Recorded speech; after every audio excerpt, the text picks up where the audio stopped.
He was once the god of war for a nation. Yet, he was framed by his fiancée and imprisoned for 3 years. 3 years later, the mighty dragon emerges from the mountains, and the king returns. At the Nine Dragons platform, 100,000 troops bowed in unison to a captivating man. Greetings, South King. The roar was thunderous, shaking the heavens. The scene was profoundly shocking. The Nine Dragons platform was a terrifying prison, where 9 were confined, yet guarded by an army of 100,000. Today, the king of the Nine Dragons platform has been released. Behind the alluring man followed 8 weary middle-aged men.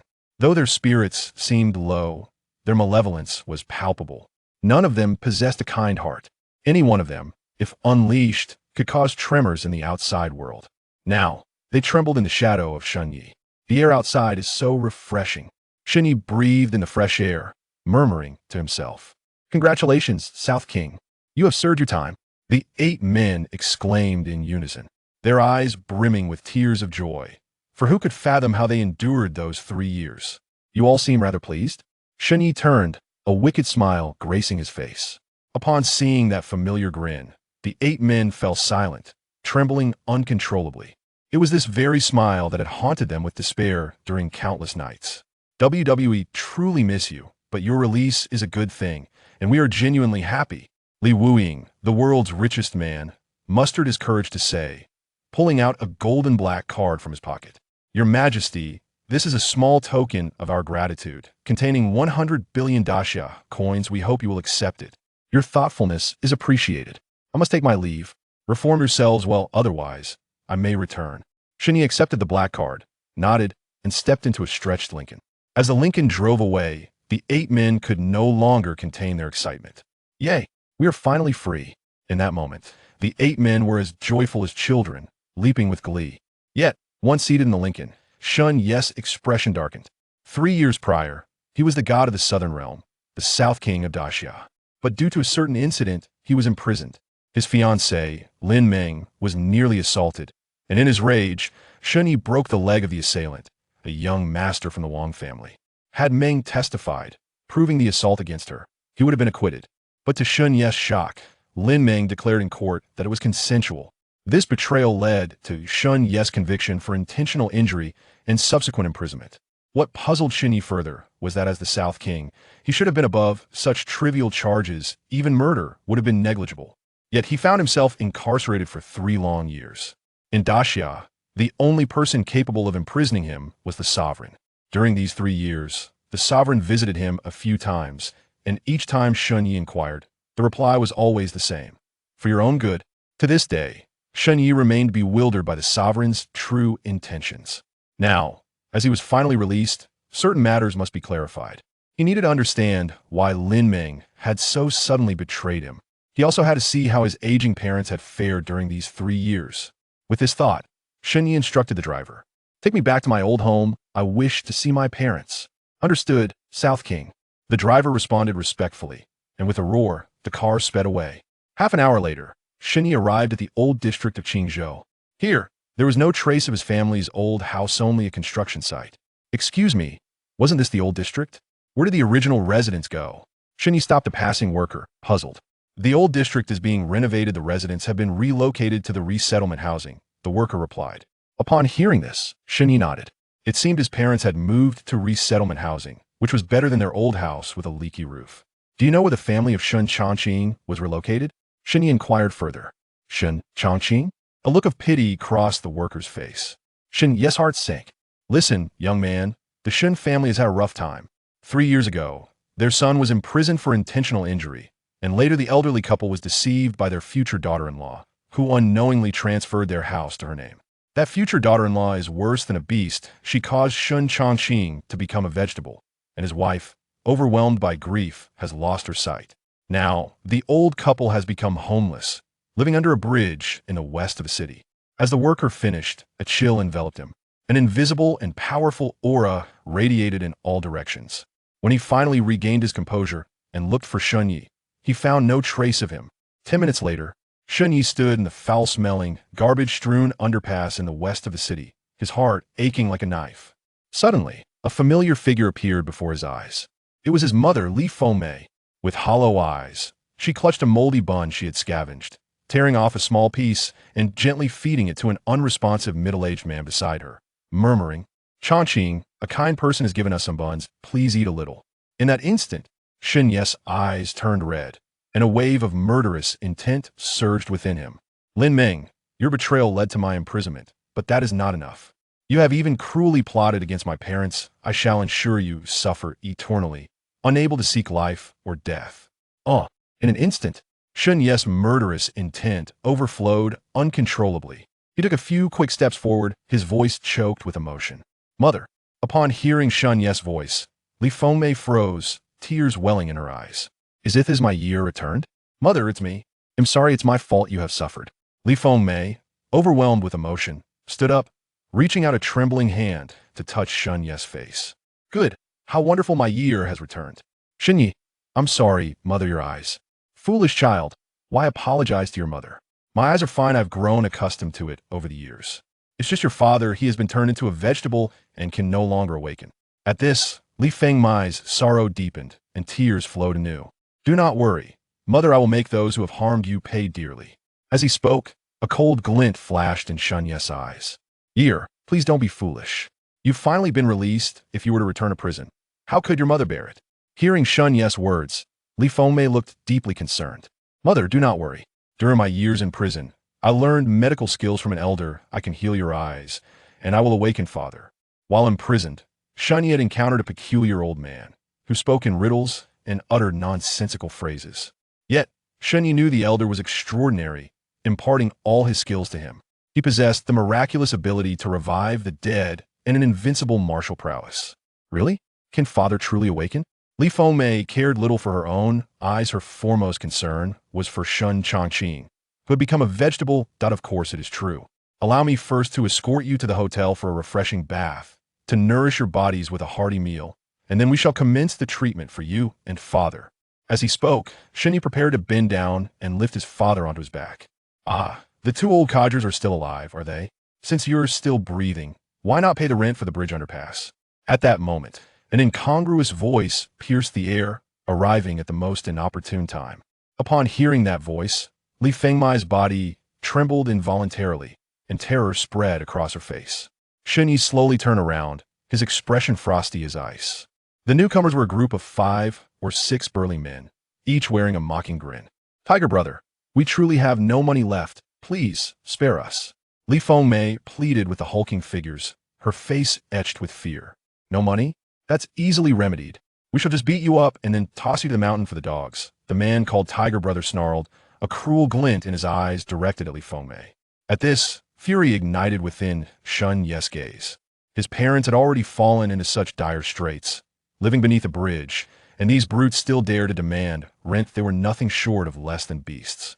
Are you even human? Look at their plight. They reside in a bridge underpass, and you still think to collect rent? Suppressing the rage boiling within him, Shen Yi was aghast that after fighting tooth and nail in the Southern Territory to protect his brothers, he was now faced with such despicable beings. "What do you think you are? How dare you meddle in my affairs? Do you believe I won't break your legs?" Tiger Brother's expression darkened upon hearing Shen Ye's words. However, recognition flickered across his face as he scrutinized Shen Yi. Soon, a mocking grin spread across his features. "Ha, who'd have thought? Isn't this Shen Yi, the one who was humiliated 3 years ago by our young master?" "Ha ha!" As Tiger Brother's words fell, his companions erupted into raucous laughter. "Year, don't listen to them. Please don't fight." Understanding her son's temper, Li Fengmei grasped Shen Ye's hand, her face filled with concern. "Mother, fret not. This time, unless I choose to, no one shall imprison me again," Su Mo reassured his mother. 3 years prior, to prevent national chaos, he willingly entered prison. Otherwise, 100,000 warriors from the Southern Territory could have torn the heavens apart. But what had his forbearance yielded? His father lay in a vegetative state, his mother wept to blindness, and now they had no home, forced to dwell beneath a bridge. "Ha! Your bravado is amusing for a worthless wretch. Have you forgotten the circumstances that landed you in prison 3 years ago? Tiger Brother, this fool must be dull from his time in jail. A man who has been cuckolded dares to boast in front of us. He must not fear losing face." One of Tiger Brother's lackeys sneered at Shen Yi with disdain. "I heard from young Master Wang that he is indeed a waste. He has been engaged to Lin Meng for over a year, yet has never even touched her. allowing our young master to benefit and take her virginity," another lackey chimed in. However, as soon as his words left his lips, he felt an icy chill wash over him. Before he knew it, Shun Yi stood before him, seizing the fabric of his shirt and hoisting him aloft. "What did you say?" "Repeat it." I said Lin Meng was taken by young Master Wang," the lackey stammered, intimidated by Shun Yi's frigid gaze. Bang! The lackey was forcefully slammed to the ground, landing painfully. "You're asking for death. Don't blame me for not giving you a chance. Now, kneel and apologize, or I will ensure your demise is gruesome," Tiger Brother barked, recovering quickly from the shock. "If you kneel and apologize to my mother now, I might consider sparing your life," Shun Yi replied, his eyes as cold as steel. "You seek death," Tiger Brother roared, swinging his fist with great force toward Shun Yi. With a slight sidestep, Shun Yi evaded the heavy blow, and then, with lightning speed, he seized Tiger Brother by the throat, lifting him off the ground and coldly demanding, "Tell me, where is Lin Meng?" Chapter 3. A misguided attempt with his throat grasped tightly by Shun Yi. The imposing Tiger Brother struggled to breathe, his face turning a deep shade of crimson. Lin Meng resides at Villa 105 in the rich Source Villa district. Upon hearing Tiger Brother's words, Shun Yi cast him aside with a cold demeanor, commanding, "Kneel and apologize to my mother." At these words, the arrogance of Tiger Brother and his cohorts dissipated, as they hastily scrambled to their feet and fell to their knees before Li Fengmei, stammering, "Sister Li, we are truly sorry. We deserve punishment. Please forgive us." "Yeah. Since they have apologized, let them go," Li Fengmei interjected, her concern for Shun Yi's potential for trouble evident. "My mother is magnanimous, yet I find it difficult to forgive you so easily. If you wish to avoid dire consequences, then sever an arm and depart. Do not compel me to take matters into my own hands," Shun Yi warned, his gaze icy as he scrutinized Tiger Brother and his gang. Faced with Shun Yi's ultimatum, Tiger Brother's expression darkened as he exchanged glances with his companions. With a grim determination, he struck his own hand with great force. Crack! The sound of bone snapping echoed sharply. "Consider this a lesson. Should I encounter your misdeeds again, I will ensure your demise. Now leave," Shun Yi declared coldly. With resentment etched on his face, Tiger Brother quickly rallied his subordinates and fled in disgrace. After their departure, Shun Yi comforted the frightened Li Fengmei, then hoisted his comatose father onto his back and led her to a nearby hotel. Once he had settled his parents comfortably in the hotel, Shun Yi procured several sets of clothing for them and arranged for delectable meals to be delivered. After dining with Li Fengmei, he approached Shun Chongqing, taking his wrist to check his pulse. To his dismay, Shun Chongqing's condition was even more severe and complicated than he had anticipated. Fortunately, with Shun Yi's exceptional medical skills, a few sessions of acupuncture coupled with some herbal remedies would suffice to rouse Shun Chongqing from a stupor. In contrast to Shun Chongqing's ailment, Li Fengmei's eyesight was far more easily treatable. A single acupuncture session, combined with the energy within Shun Yi, would clear the blockages around her eyes, restoring her vision in no time. Regrettably, Shun Yi lacked the necessary silver needles for acupuncture. It seemed he would have to venture out to purchase a set from a local Chinese medicine shop, while also seeking herbs that could aid in his father's recovery. After bidding farewell to his mother, Shun Yi departed the hotel, heading towards a nearby Chinese medicine establishment. "Is anyone here?" Upon arriving at the shop and finding the counter unattended, Shun Yi called out, but silence greeted him. "Strange, so many luxury cars parked outside, yet no one is here," he mused. Soon, however, he overheard voices from the second floor, suggesting that some prominent figures were receiving treatment upstairs. With nothing else to occupy his time, he decided to ascend the stairs, hoping to learn some medical techniques from the old doctor. Upon reaching the second floor, he encountered a stunningly beautiful woman, her figure alluring and her expression anxious as she awaited outside a room. Flanking the hallway were 2 rows of imposing bodyguards. The woman glanced at Shun Yi before redirecting her gaze back to the room.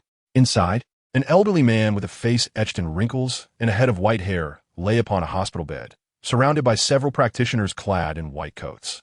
The eldest among them, holding silver needles, was administering acupuncture to the ailing senior.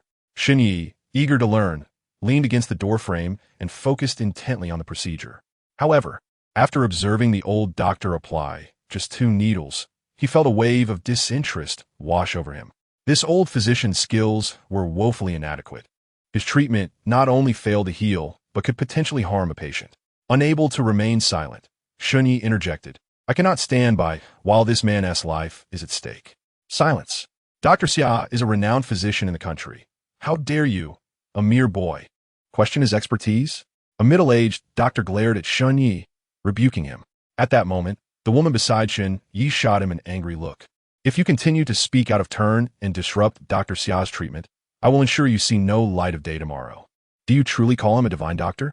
I find him less competent than a quack, Shun Yi retorted, inciting her fury. Enough. Let him stay and watch, doctor, Xia declared, unwilling to let his reputation be tarnished by a young upstart. If he deems me a charlatan, then I shall demonstrate my abilities in his presence. The woman glared at Shun Yi with venomous disdain, warning, you better open your eyes wide and observe closely. Once my grandfather awakens, I will not let you off easily. Soon, Dr. Xia resumed his acupuncture, and minutes later, he had inserted all the silver needles into the elderly patient. Beads of sweat began to form on Dr. Xia's forehead as he exhaled. Finally, it's done. In a few hours, he should awaken. Just as he finished speaking, the old man's eyes fluttered, slowly opening. Thank you, Dr. Xia, for saving my grandfather, the woman exclaimed, rushing to express her gratitude as the elderly man regained consciousness. Do not mention it. It is merely the duty of a healer to save lives, Dr. Xia replied, bowing slightly in humility. Truly, Dr. Xia, you are unparalleled in both skill and virtue. The elderly man praised, his admiration evident. Dr. Xia, basking in the compliments, cast a smug glance at Shun Yi. Grandfather, that despicable brat, just now questioned Dr. Xia's medical prowess, calling him a charlatan and even cursing that you would perish under his care. Zhao Qiwer exclaimed, pointing an accusatory finger at Shun Yi. All eyes turned towards Shun Yi, yet no one noticed the stark pallor that washed over the elderly man's face. With a sudden gasp, he coughed up a mouthful of black blood and fell back into unconsciousness. Grandfather, what's wrong? Please do not frighten me, Zhao Qiwer cried, panic-stricken as she pulled Dr. Xia closer. What has happened? Why has he lost consciousness again? At that moment, Dr. Xia was utterly bewildered, unable to comprehend the sudden turn of events. Miss Qiwer, please remain calm. Let me assess the situation, he replied, hastily taking the old man's pulse. However, his brow furrowed deeply as he discovered the worsening condition. How can this be? His ailment has not improved, but has instead intensified, Dr. Xia murmured, panic rising within him. What is happening to my grandfather? Zhao Qiwer implored, tears streaming down her face as she anxiously sought answers. I am sorry, Miss Qiwer. I am a loss as well. I have long asserted that his method of acupuncture not only fails to save lives, but may indeed endanger them.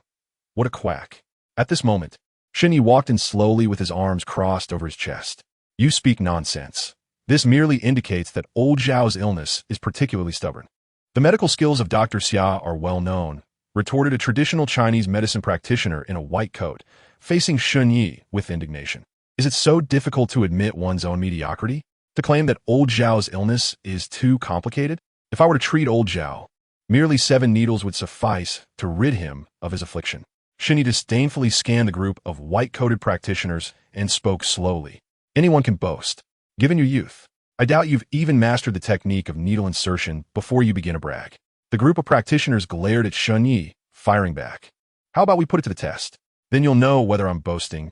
Shun Yi scoffed, moving to the bedside. He placed a hand on Zhao Qiwer's shoulder and said, if you wish to prevent your grandfather's demise, quickly fetch me a set of silver needles. Can you truly save my grandfather? Zhao Qiwer turned back, her expression tinged with disbelief. Who else, aside from myself, dares to claim they can save old Zhao? Shun Yi remarked, surveying the group of practitioners, including Dr. Xia, with indifference. Zhao Qiwer's eyes flickered with a hint of despair. It seemed she had no choice but to grasp at straws. Dr. Xia, may I borrow your silver needles for a try? She asked. Why not? I am eager to see what abilities he possesses to dare call me a quack, Dr. Xia replied, a look of defiance on his face. As he placed a set of silver needles before Shun Yi. With a swift motion, Shun Yi produced 7 silver needles, deftly inserting the first into the center of old Zhao's brow, followed by the second at the Bai point, and then the third. Meanwhile, Dr. Xia looked on in sheer astonishment. A wise saying goes, one can discern a master-esque skill at a glance. The way Shun Yi wielded the needles, the force and precision of his technique stirred waves of admiration within Dr. Xia, who, despite being over 70, found himself humbled by Shun Ye's prowess. Suddenly, it dawned on Dr. Xia, and his gaze towards Shun Yi shifted to one of reverence. Shun Ye's technique resembled the long-lost 7 absolute needles. Dr. Xia had heard his master speak of the 7 absolute needles, described with almost mythical reverence, claiming that even the most gravely ill could be revived at the behest of the king of hell himself. Such was the potency of this technique. Before long, Shun Yi had placed all 7 needles into old Zhao. Taking a deep breath, he completed the procedure. Young friend, did you just employ the 7 absolute needles? Dr. Xia, now filled with respect, inquired. I did not expect you to lack skill, yet still possess some discernment to recognize my 7 absolute needles, Shun Yi replied, glancing at Dr. Xia with newfound esteem. Hearing Shun Yi's affirmative response, Dr. Xia was filled with excitement. Never did I think I would encounter the legendary 7 absolute needles in my lifetime. Heaven has been kind to me. The other practitioners in white coats stood dumbfounded. 7 absolute needles? What is that? Why have we never heard of it before? Why does Dr. Xia hold it in such high regard? Young friend, I was blind to your talents and disrespected you. I beg for your forgiveness. Dr. Xia, now humbled, clasped his hands in apology. The ability to recognize one's faults and amend them is a great virtue. Though your skills may be lacking, your attitude towards acknowledging your mistakes is commendable. When you have the time, I would be glad to offer you some guidance, as there is substantial room for your improvement, Shun Yi responded, nodding in satisfaction. Dr. Xia was overjoyed, immediately kneeling before Shun Yi. Does this mean you will take me as your apprentice? Master, please accept my humble bow. In that moment, everyone present was taken aback. Dr. Xia, a venerable elder, kneeling to a mere youth to pledge his apprenticeship. Dr. Xia, I merely suggested offering guidance. I did not imply that I would take you as my disciple. At your age, calling me master is rather presumptuous, Shun Yi replied, bemused.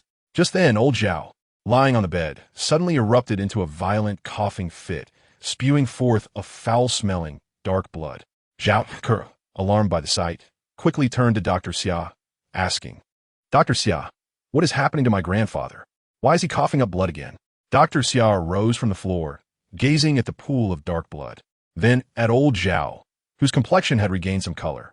Instantly, his expression transformed into one of astonishment and joy. Old Zhao is fine. The blood he expelled was a result of years of internal stagnation. Now that it has been released, he will be all right. At that moment, old Zhao slowly opened his eyes. Although he still felt weak, his complexion appeared more vibrant than before. Dr. Xia, you have saved me once again. Hearing this, Dr. Xia felt a wave of modesty wash over him, gesturing towards Shun Yi. Old Zhao, I am humbled. It was my master who intervened to save you. Old Zhao followed Dr. Xia's gesture, momentarily stunned upon seeing Shun Yi, thinking to himself, how can this young man, seemingly in his 20s, be the master of someone over 70? Old Zhao's health remained fragile, requiring several days of rest.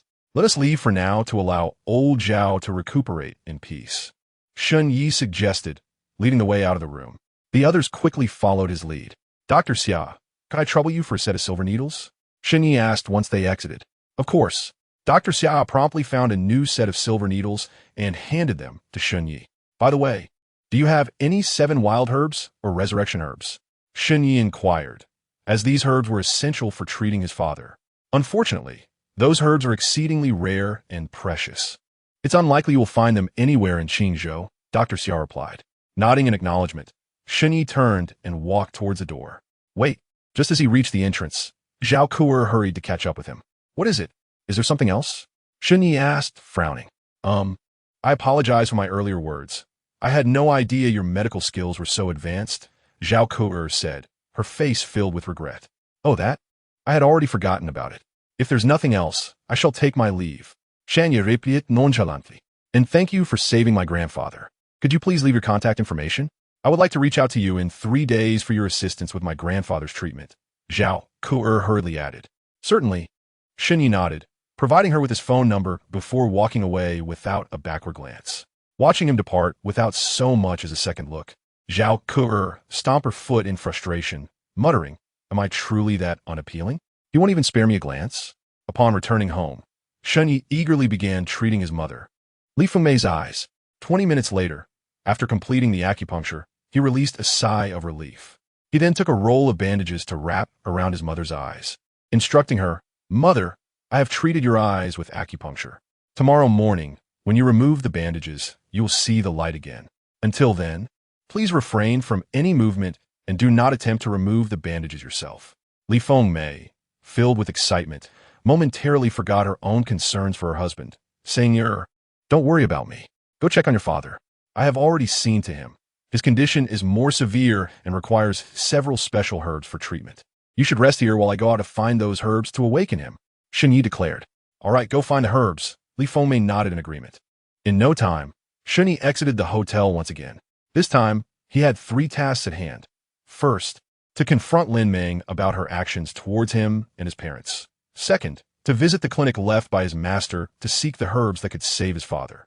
Thirdly, it is imperative to purchase a residence for my parents. Perpetually residing in a hotel is hardly a sustainable solution.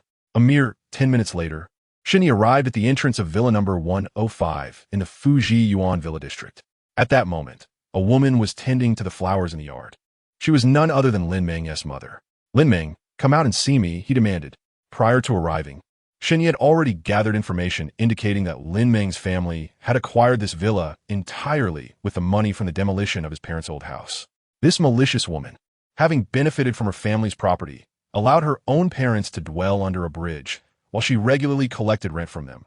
Truly heartless. Isn't this Shen Yi, released from prison so soon? The woman sneered upon seeing him. "I'm looking for Lin Meng. Summon her immediately," Shen Yi retorted curtly. "Huh, you seek our Meng Meng? Just take a look at yourself. A mere convict. Do you believe you deserve her? If you know what is good for you, leave at once," she spat venomously. Shen Yi's anger flared at her words.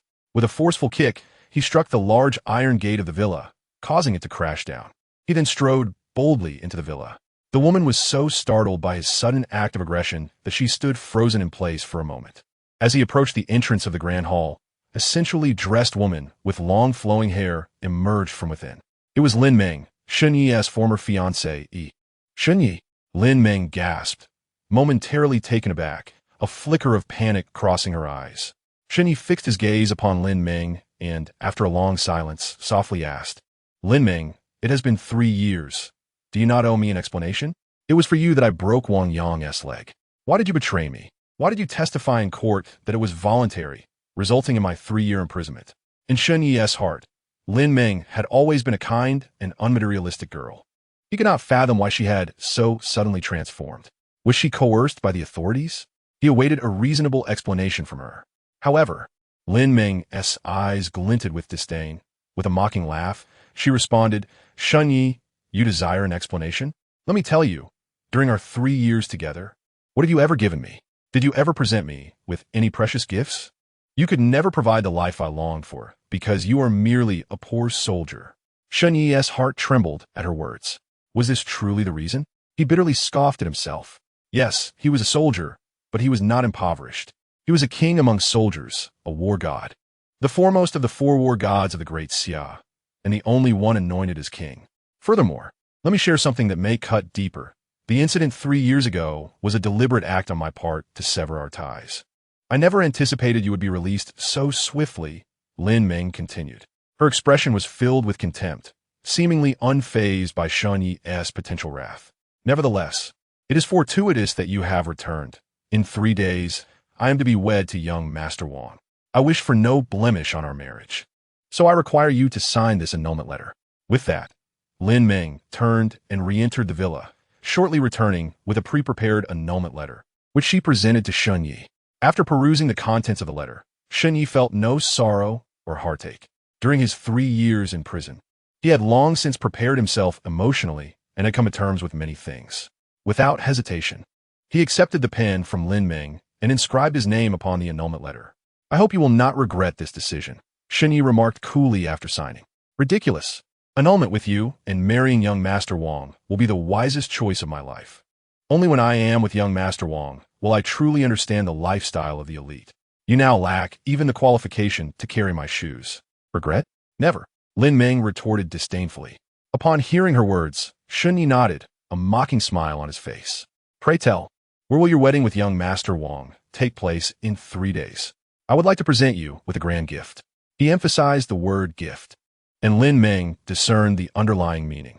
With a dismissive scoff, she replied, I advise you not to humiliate yourself, otherwise, you may not even realize how you meet your end. Now be gone. Young Master Wang is on his way, and I do not wish for him to misunderstand. Let us wait and see, Shun Yi replied, turning on his heel without further delay. Once he had distanced himself, Lin Meng's mother approached, regarding Shun Yi's retreating figure with scorn. She should consider her own worth. If my daughter were to marry him, she would surely regret it. One can only wonder how they would react if they were to discover Shun Yi's true identity. Exiting the villa district, Shun Yi cast a final glance at the ostentatious villa, his expression icy. This dwelling had come at the expense of his parents' homelessness under a bridge. As these thoughts coursed through his mind, his inner fury surged. If they were so enamored with vanity, he would strip them of their pretenses and allow them to experience the reality of living under a bridge. With this resolve, he strode away. After leaving Fu Zhiyuan, Shun Yi made his way to a small clinic his master had left for him. Half an hour later, following the address, he found himself in a narrow alley. The alley was shallow, home to merely 3 shops. Gazing at these establishments, Shun Yi felt a sense of bewilderment. The clinic his master had established was situated between 2 coffin shops, each displaying several dark coffins outside. Did his master intend to compete with the Grim Reaper for souls? Shaking his head in resignation, Shun Yi approached the clinic. Upon entering the alley, he sensed an odd atmosphere. The proprietors of the coffin shops regarded him with peculiar glances. More unsettling was the realization that the air in the alley felt considerably colder than outside, exuding an eerie chill. The yin energy here seemed to overpower the yang. Suddenly, Shun Yi felt a tap on his shoulder. Reacting instinctively, he leaped several meters forward and turned swiftly, confronting a disheveled beggar standing before him. Startled, Shun Yi was acutely aware of his own abilities. It was the first time someone had managed to approach him so silently, without detection. The beggar then broke into a foolish grin and extended a tattered bowl towards Shun Yi, seemingly asking for alms. Shun Yi, with a serious demeanor, pulled out a 20-yuan note and dropped it into the beggar's dilapidated bowl. Thank you, the old man exclaimed, his face lighting up with gratitude. However, there was something unsettling about the smile he wore. After expressing his thanks, the beggar turned and walked away. With a heavy heart, Shun Yi turned back to continue towards the clinic. Young man, care to purchase a coffin? A voice interrupted him, and he turned to see the proprietor of one of the coffin shops regarding him with an even more eerie smile. What an absurdity! Shan Yi scoffed, dismissing the coffin seller. Frustrated, he thought it strange that a coffin seller would actively seek customers. Was he attempting to curse him? However, as Shun Yi approached the entrance of the medical clinic, he noticed the proprietor of a nearby coffin shop, whose face was adorned with an eerily peculiar smile, slowly uttering, "Young brother, why not purchase a coffin? You might find it useful." At that moment, a surge of indignation welled up within Shun Yi. Was there truly no shred of professional ethics left? Who would dare to solicit someone to buy a coffin? Was this not akin to cursing oneself or foretelling a death in one's family? If you want to keep your coffins for yourselves, then so be it, Shun Yi retorted, his tone laced with annoyance. If this had happened in the southern region, no one would dare speak to Shun Yi in such a manner. It would be tantamount to courting death. Yet, to his astonishment, the 2 coffin shop proprietors remained unfazed by Shun Yi's words, continuing to regard him with their unsettling smiles. What a bunch of lunatics, Shun Yi muttered under his breath, before retrieving his keys, unlocking the clinic door, and hastily entering. Chapter 7, Long no. One upon stepping into the clinic, a musty odor assaulted his senses, and cobwebs were strewn about in disarray. Shun Yi pinched his nose while walking, waving his hand to clear away the webs. Upon reaching the medicine cabinet behind the counter, he placed his hand against one side of it and forcefully channeled his internal energy. With a thunderous rumble, a stone wall, half a meter thick, slowly pushed aside. Entering the hidden chamber, he flicked on the light, and in an instant, Shun Yi was left dumbfounded. The secret room housed rows of shelves adorned with an array of precious medicinal herbs. Among them, the 7-leaf grass and the soul-reviving grass he sought were prominently displayed. Disregarding the other herbs that held no value for him, Shun Yi took one of each, the 7-leaf grass and the soul-reviving grass, before exiting the secret chamber and sealing the stone wall behind him. As he stepped out of the clinic, Shenyi deliberately glanced at the two coffin shops, only to be astonished to find that the bizarre proprietors had vanished, replaced by two honest-looking elderly gentlemen. One sat at the entrance smoking, while the other hammered away at a coffin. Moreover, the air temperature had returned to normal, no longer steeped in that oppressive gloom. Shenyi wasted no time locking the clinic door behind him and departed. After leaving the clinic, Shenyi made his way directly to Longquan No. 1, the priciest real estate in Qingzhou City. Without exception, those who could afford to purchase property, they were either affluent or noble. Shenyi's intent was straightforward, to acquire a villa for his parents. A small gesture of recompense for the 3 years they had spent living under a bridge due to his circumstances. Upon entering the sales office of Longquan No. 1, he observed several prospective buyers meandering through the model area, accompanied by sales representatives. Meanwhile, a few free sales representatives at the front desk were engaged in idle chatter, devoid of clients. Ding dong. Welcome to the Longquan No. 1 sales office. Upon hearing the system announcement, the sales representatives perked up, eager to greet the new customer. However, when they saw that the newcomer was Shenyi, their expressions soured with disappointment. What bad luck. Finally, a potential buyer arrives, and it's just a poor wretch. I won't bother with him. Whoever wants to attend to him can do so, one sales representative scoffed. I want to go either. Looking at his attire, he clearly can't afford a house. Let him wander. He'll leave on his own, another sales representative echoed disdainfully. If none of you are going, then I shall, as I have nothing else to do. It'll be good practice, a timid voice interjected, belonging to a new employee who had just recently joined the team. Go ahead, but remember, don't take him to see the high-end properties, a sales representative cautioned. Why not? The new employee asked, puzzled. You just don't understand. Look at that poor fellow. His entire outfit is worth less than 200 yuan. If you take him to the upscale model area, it would significantly tarnish the prestige of our Longquan No. 1 community, the seasoned sales representative replied, her demeanor radiating self-satisfaction. Oh, though the new employee disagreed with the sentiments expressed, she refrained from voicing her dissent, recognizing her position as a newcomer reliant on the veterans for guidance. Subsequently, the new sales representative approached Shenyi with a bright smile. Sir, are you here to inquire about properties? Shenyi nodded. Yes, I'm looking to purchase a house. Please follow me, and I will introduce you to the properties of Longquan No. 1, the new employee said politely, prepared to lead him to the most affordable options. Actually, I think I'll pass on that. I'm not well-versed in real estate and was wondering if you have any seaside villas available. Shenyi replied. Regarding properties, Shenyi was genuinely uninformed, yet he firmly believed that one gets what one pays for. While a person may lack discernment, money certainly does not. Hence, he had already resolved to select not merely what was suitable, but the most expensive, the more opulent, the better. We do have seaside villas, but I must caution you that the prices may exceed your expectations, starting at 30 million yuan at a minimum, the new sales representative informed him. Money is not an issue. Just recommend to me the most expensive villa you have, Shenyi asserted. At his words, the new sales representative was momentarily taken aback, her heart racing with excitement. Did I step in dog excrement this morning? To encounter such a significant client, who immediately requests to see the most luxurious villa. Sir, please follow me. The most expensive villa at Longquan No. 1 is the Grand Villa at Yunding Mountain, the king of villas, she exclaimed as she led Shenyi toward the central area of the model exhibition hall. Xiaolu, what is going on? Did I not instruct you to show him the most affordable units? At that moment, the group of sales representatives gathered at the front desk. Noticing the new employee guiding Shenyi toward the central area, approached with displeasure. But he wants to see our most expensive villa, the new employee replied, her face flushed with excitement. Lu Fongfong, have you lost your mind? Just because he wants to see it doesn't mean he can afford it. Do you know how much our villas at Longquan No. 1 cost? A staggering 2 billion. Do you really think he looks like someone who can shell out 2 billion for a house? One of the sales representatives remarked, casting a scornful glance at Shenyi. Her voice was raised, attracting the attention of several onlookers. They scrutinized Shenyi's attire, their expressions a mixture of disdain and derision. It's true. The world is vast, and all kinds of people exist.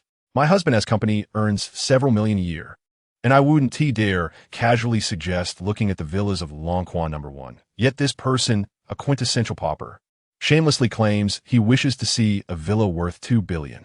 Quite audacious, indeed. A fashionable woman with a provocative outfit scoffed at Shenyi. Little girl, you are too naive. Do you really believe the words of such a poor wretch? I assure you, he is merely exploiting your innocence, claiming he wants to view the king of villas. Once he has seen it, he'll certainly say he wishes to buy, but only if you agree to accompany him for the night. A portly middle-aged man chimed in, as if he were an authority on the matter. Upon hearing the middle-aged man's remarks, Lu Fangfang was taken aback, a chill running down her spine as she recalled the unspoken rules that existed within the sales office. Many sales representatives had compromised their integrity to close deals. Chapter 8. Unusual Preferences. Forget it. I want to view the king of villas. Shen Yi's face darkened upon hearing these comments. Did he truly appear to be such a sordid individual? See, I was right. The lie has been exposed, and he himself is embarrassed. Hearing Shen Yi's words, the portly middle-aged man wore a smug expression, consumed by anger. Shen Yi glared furiously at those who had mocked him. What if I were to purchase the Villa King outright? If you could acquire the Villa King, I would eat excrement without hesitation. The rotund, middle-aged man laughed heartily, as if he had heard the most amusing joke. I would consume 2 servings. The saleswoman questioning Lu Fangfang chimed in. I am curious to see if you can indeed stomach it, Shen Yi retorted coldly. Upon finishing his words, he produced a black bank card from his pocket and presented it to Lu Fangfang, saying, Madam, could you kindly calculate the total cost for acquiring the Villa King? I shall pay by card. Upon hearing Shen Yi's words and seeing the black card he extended, Lu Fangfang was momentarily taken aback. Could it be that she was truly about to stumble upon a stroke of luck? Her heart raced with excitement. After all, the Villa King had remained unsold for 2 years, and here she was, a new employee, potentially on the verge of making that sale. Most importantly, management had promised a commission of 5 million to whoever could sell it. Trembling, Lu Fangfang accepted the black card from Shen Yi, stammering, Yes, sir. Perhaps I should first show you the villa? No need to view it. Let us proceed directly with the payment, Shen Yi replied nonchalantly. Oh my, you are quite the performer. I have yet to see a bank card in black. Surely, this must be a membership card from some hair salon? Can it even withdraw funds? The saleswoman scoffed. Her words elicited laughter from the onlookers, as they too had never encountered a black bank card. At that moment, the sales department manager, hearing the commotion from upstairs, rushed down to inquire about the disturbance. The saleswoman, seeing the manager arrive, contemptuously pointed at Shen Yi, exclaiming, Manager, you have come at the perfect time. A penniless fool here is attempting to purchase our Villa King with what appears to be a membership card from a hair salon. Isn't that amusing? She pointed at the black card Lu Fangfang held. The manager glanced at the card in Lu Fangfang's hand, and his pupils constricted in shock. With a swift motion, he turned and slapped the saleswoman across the face, stunning her and the crowd alike. Why did you strike me? The saleswoman protested, covering her stinging cheek, her expression one of bewilderment. Striking you is too lenient. How dare you offend our most esteemed guest? I could have killed you. The manager thundered in fury. Manager, are you out of your mind? How can he be considered our most esteemed guest?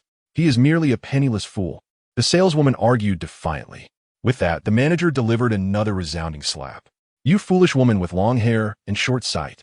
Do you not understand that this black card is a limited edition issued by a prestigious bank with fewer than 20 in existence worldwide? Do you grasp what that signifies? It represents a status symbol. Anyone who possesses such a card is undoubtedly a person of immense wealth and power. The crowd fell silent, astonished at the revelation of the significance of the black card. Even Shen Yi was taken aback. He had thought the card contained merely a few hundred billion in assets. Little did he know it possessed such clout. He resolved that upon his next visit to prison, he would ensure the warden treated Li Wuying to an extra chicken leg at every meal. Good day, sir. I am the manager here. You may call me Xiao Zhang. I sincerely apologize for my subordinate's behavior. I hope you can forgive us. To express our sincerity, we would like to offer you 3 years of complimentary security services for your purchase of the Villa King. Hearing Manager Zhang's words, Shen Yi nodded in approval. Since you have shown such goodwill, I shall forgive you. Manager Zhang breathed a sigh of relief, and even the saleswoman behind him relaxed slightly. However, before they could celebrate, Shen Yi suddenly pointed at the rotund, middle-aged man and the saleswoman, coldly stating, but they both said that if I bought the Villa King, they would eat excrement. Particularly your saleswoman, who claimed she would consume 2 portions. I hope, Manager Zhang, that you can ensure this is fulfilled. Rest assured, I will see to it. Manager Zhang replied promptly. He then turned to the security personnel, indicating the 2 individuals, and commanded, take them to the restroom. They have a peculiar taste for excrement, and I would hate to disappoint them. Anyone who dares to let them off the hook shall face termination. The security guards hesitated for a moment, but soon approached the two individuals with barely concealed smiles, escorting them towards the restroom. Manager, I was mistaken. Please no. The saleswoman pleaded, regretting her earlier disdain for Shunyi. Being forced to eat excrement was minor compared to the loss of a 5 million commission. Had she treated Shunyi with respect, that commission would have been hers. I am your customer, and you dare to send me to eat excrement? I will sue you. The rotund, middle-aged man shouted in terror. As the pleas and threats fell on deaf ears, Manager Zhang proceeded to arrange for Lu Fongfong to process the payment. With a beep, the transaction was successful, and Shunyi became the proud owner of the Villa King. Following this, under the guidance of Manager Zhang and Lu Fongfong, Shunyi toured the villa. It was indeed a case of you get what you pay for. The villa's swimming pool occupied at least 2 acres. The interior was extravagantly adorned with opulent furnishings. After the tour, Shunyi returned to the hotel, where he found his mother, Li Fengmei, already asleep. He then retrieved silver needles to administer the 7 absolute needles to his father, Shun Changqing, who lay in a vegetative state. Having completed the acupuncture, Shunyi approached the hotel's kitchen, offering a small bribe to the chef to brew a medicinal concoction from the 7-leaf grass and the soul-reviving herb. Half an hour later, he returned with the prepared medicine and began to administer it to his father. After ensuring that Shun Changqing had consumed the entire potion, Shunyi booked another room at the hotel for the night. The following morning, he returned to his parents' room, finding Li Fengmei awake. "Mother, how do you feel?" he inquired. Upon waking this morning, my eyes felt warm and slightly itchy," Li Fengmei replied. Upon hearing this, Shunyi felt a surge of joy. It was indeed a sign of his mother's vision returning. "Mother, this signifies that your vision has been restored. Once I assist you in removing the bandages, you shall be able to see." With these words, Shunyi commenced the delicate task of unwrapping the gauze from Li Fengmei's eyes. "Mother, open your eyes and see if you can perceive anything." As the bandages fell away, Shunyi gestured for Li Fengmei to try and open her eyes. Nodding, she slowly attempted to lift her eyelids. I can truly see," Li Fengmei exclaimed, her face aglow with joy. At that moment, Shun Changqing, lying motionless on the bed, suddenly coughed a few times. Hearing his cough, Li Fengmei was elated and quickly leaned closer, whispering into Shun Changqing's ear, Changqing, how wonderful. You have finally awakened." As her words faded, Shun Changqing's eyelashes fluttered slightly, and then his eyes gradually opened. "Fengmei," he softly called, the first sight to greet him being Li Fengmei. How long have I been unconscious? It feels as though I have been in a stupor for ages." Shun Changqing queried. A look of confusion etched upon his face. Just then, he noticed Shunyi standing nearby, and his expression shifted. "Xiaoyi, weren't you sentenced to 3 years in prison? How is it that you are free so soon? Did Lin Ming testify on your behalf to clear your name?" Unbeknownst to Shun Changqing, he had been in a coma for 3 years, mistakenly believing it to be only a matter of days, hence the nature of his inquiries. "Changqing, our son has been released after serving his sentence. Do you realize that you have been asleep for a full 3 years? Fortunately, our Xiaoyi possesses exceptional medical skills and was able to bring you back. Otherwise, I cannot fathom how I would have coped alone in the days to come," Li Fengmei explained to Shun Changqing. Following this, Li Fengmei recounted the events that transpired during his unconsciousness. Upon hearing her narrative, Shun Changqing began to grasp the happenings of the past few years. He then addressed Shunyi, "Xiaoyi, since you have emerged from prison and acquired such remarkable medical expertise, why not open a clinic? Your mother and I can assist you. A peaceful life for our family is worth more than anything else. As for Lin Ming, it is clear that you two are not meant to be. Let her go, for she is unworthy to be a daughter-in-law of the Shun family." Shunyi felt a warmth spread through him at his father's words. "Father, there is something I wish to confess. Years ago, when I enlisted, I was not merely a soldier. In fact, 3 years ago, I became the god of war in the southern region and was appointed as the southern king by the ruler. Henceforth, we need not endure the hardships of our past." "Then why, 3 years ago, were you imprisoned for such a trivial matter concerning the Wang family?" Shun Changqing asked, bewildered by Shun Ye's revelation. However, as soon as he spoke, he realized he had let something slip and quickly fell silent. Shun Ye, astute as he was, discerned the implications in his father's words. A trivial Wang family? If your status were merely that of an ordinary man, would you dare to speak of them so lightly? The Wang family holds significant power in Qingzhou, boasting assets in the hundreds of millions. Yet, if my father is unwilling to elaborate, I should not press further, for I know that even inquiries may yield no answers. Unless I willingly consent, no one can imprison me, Shunyi declared with a sense of pride. His words reflected his resolve. Having witnessed the suffering his parents endured due to him, his heart ached. From this moment forth, he vowed that no one would ever again confine him. Unsurprisingly, Shun Chongqing and Li Fengmei found it hard to believe. Who would willingly endure imprisonment? They assumed Shun Yi spoke merely to comfort them. By the way, mother and father, I have purchased a house today. After breakfast, let us move in. Guided by Shun Yi, Li Fengmei and Shun Chongqing arrived at the luxurious Dragon Spring No. 1 villa. Xiao Yi, this villa must have cost a fortune, Shun Chongqing remarked, gazing thoughtfully at the expansive swimming pool that spanned over 2 acres. It wasn't exorbitant, merely around $1 million, Shun Yi casually replied. Oh, that makes sense. It is not in the city center. Being so remote, surrounded by mountains and sea, the property prices are surely lower, Li Fengmei remarked joyfully, expressing her satisfaction with the villa, particularly noting its affordability. Taken aback by her reasoning, Shun Yi found himself speechless, contemplating the logic of her statement, while also feeling it was somewhat absurd. Nevertheless, he chose not to delve into explanations, finding solace in her understanding. However, he held a favorable opinion of Manager Zhang's professional demeanor. At the villa, he had arranged for at least 7 or 8 bodyguards, all evidently well-trained. After settling his parents into the villa, Shun Yi departed, venturing into the surrounding woods. You've been following me. Come out. As his words fell, a captivating scent of perfume wafted towards him from behind. A playful smile danced upon Shun Yi's lips as he swiftly sidestepped, only to see a lithe figure grasping at thin air. Oh dear, how annoying. Big brother, after 3 years apart, isn't it permissible to share a hug? It won't cost you a single piece of flesh. The striking figure revealed herself to be a stunning woman with an alluring silhouette. She stomped her foot and swayed her hips, playfully pouting. Shun Yi turned to face her, maintaining a serious demeanor as he admonished. Mao, too. How many times must I remind you? Do not wear perfume. If we were on a mission, it could easily compromise our position. This captivating woman was Mao, too, one of Shun Yi's subordinates and a leader among the 12 Zodiac. Despite her seemingly delicate appearance, she was highly dangerous, skilled in stealth, and capable of striking unseen. I simply missed you after all these years, which is why I applied a touch of perfume, Mao Tu said, clinging to Shun Yi's arm in a coy manner. That is unacceptable. Are you not aware that perfume can obscure your natural scent?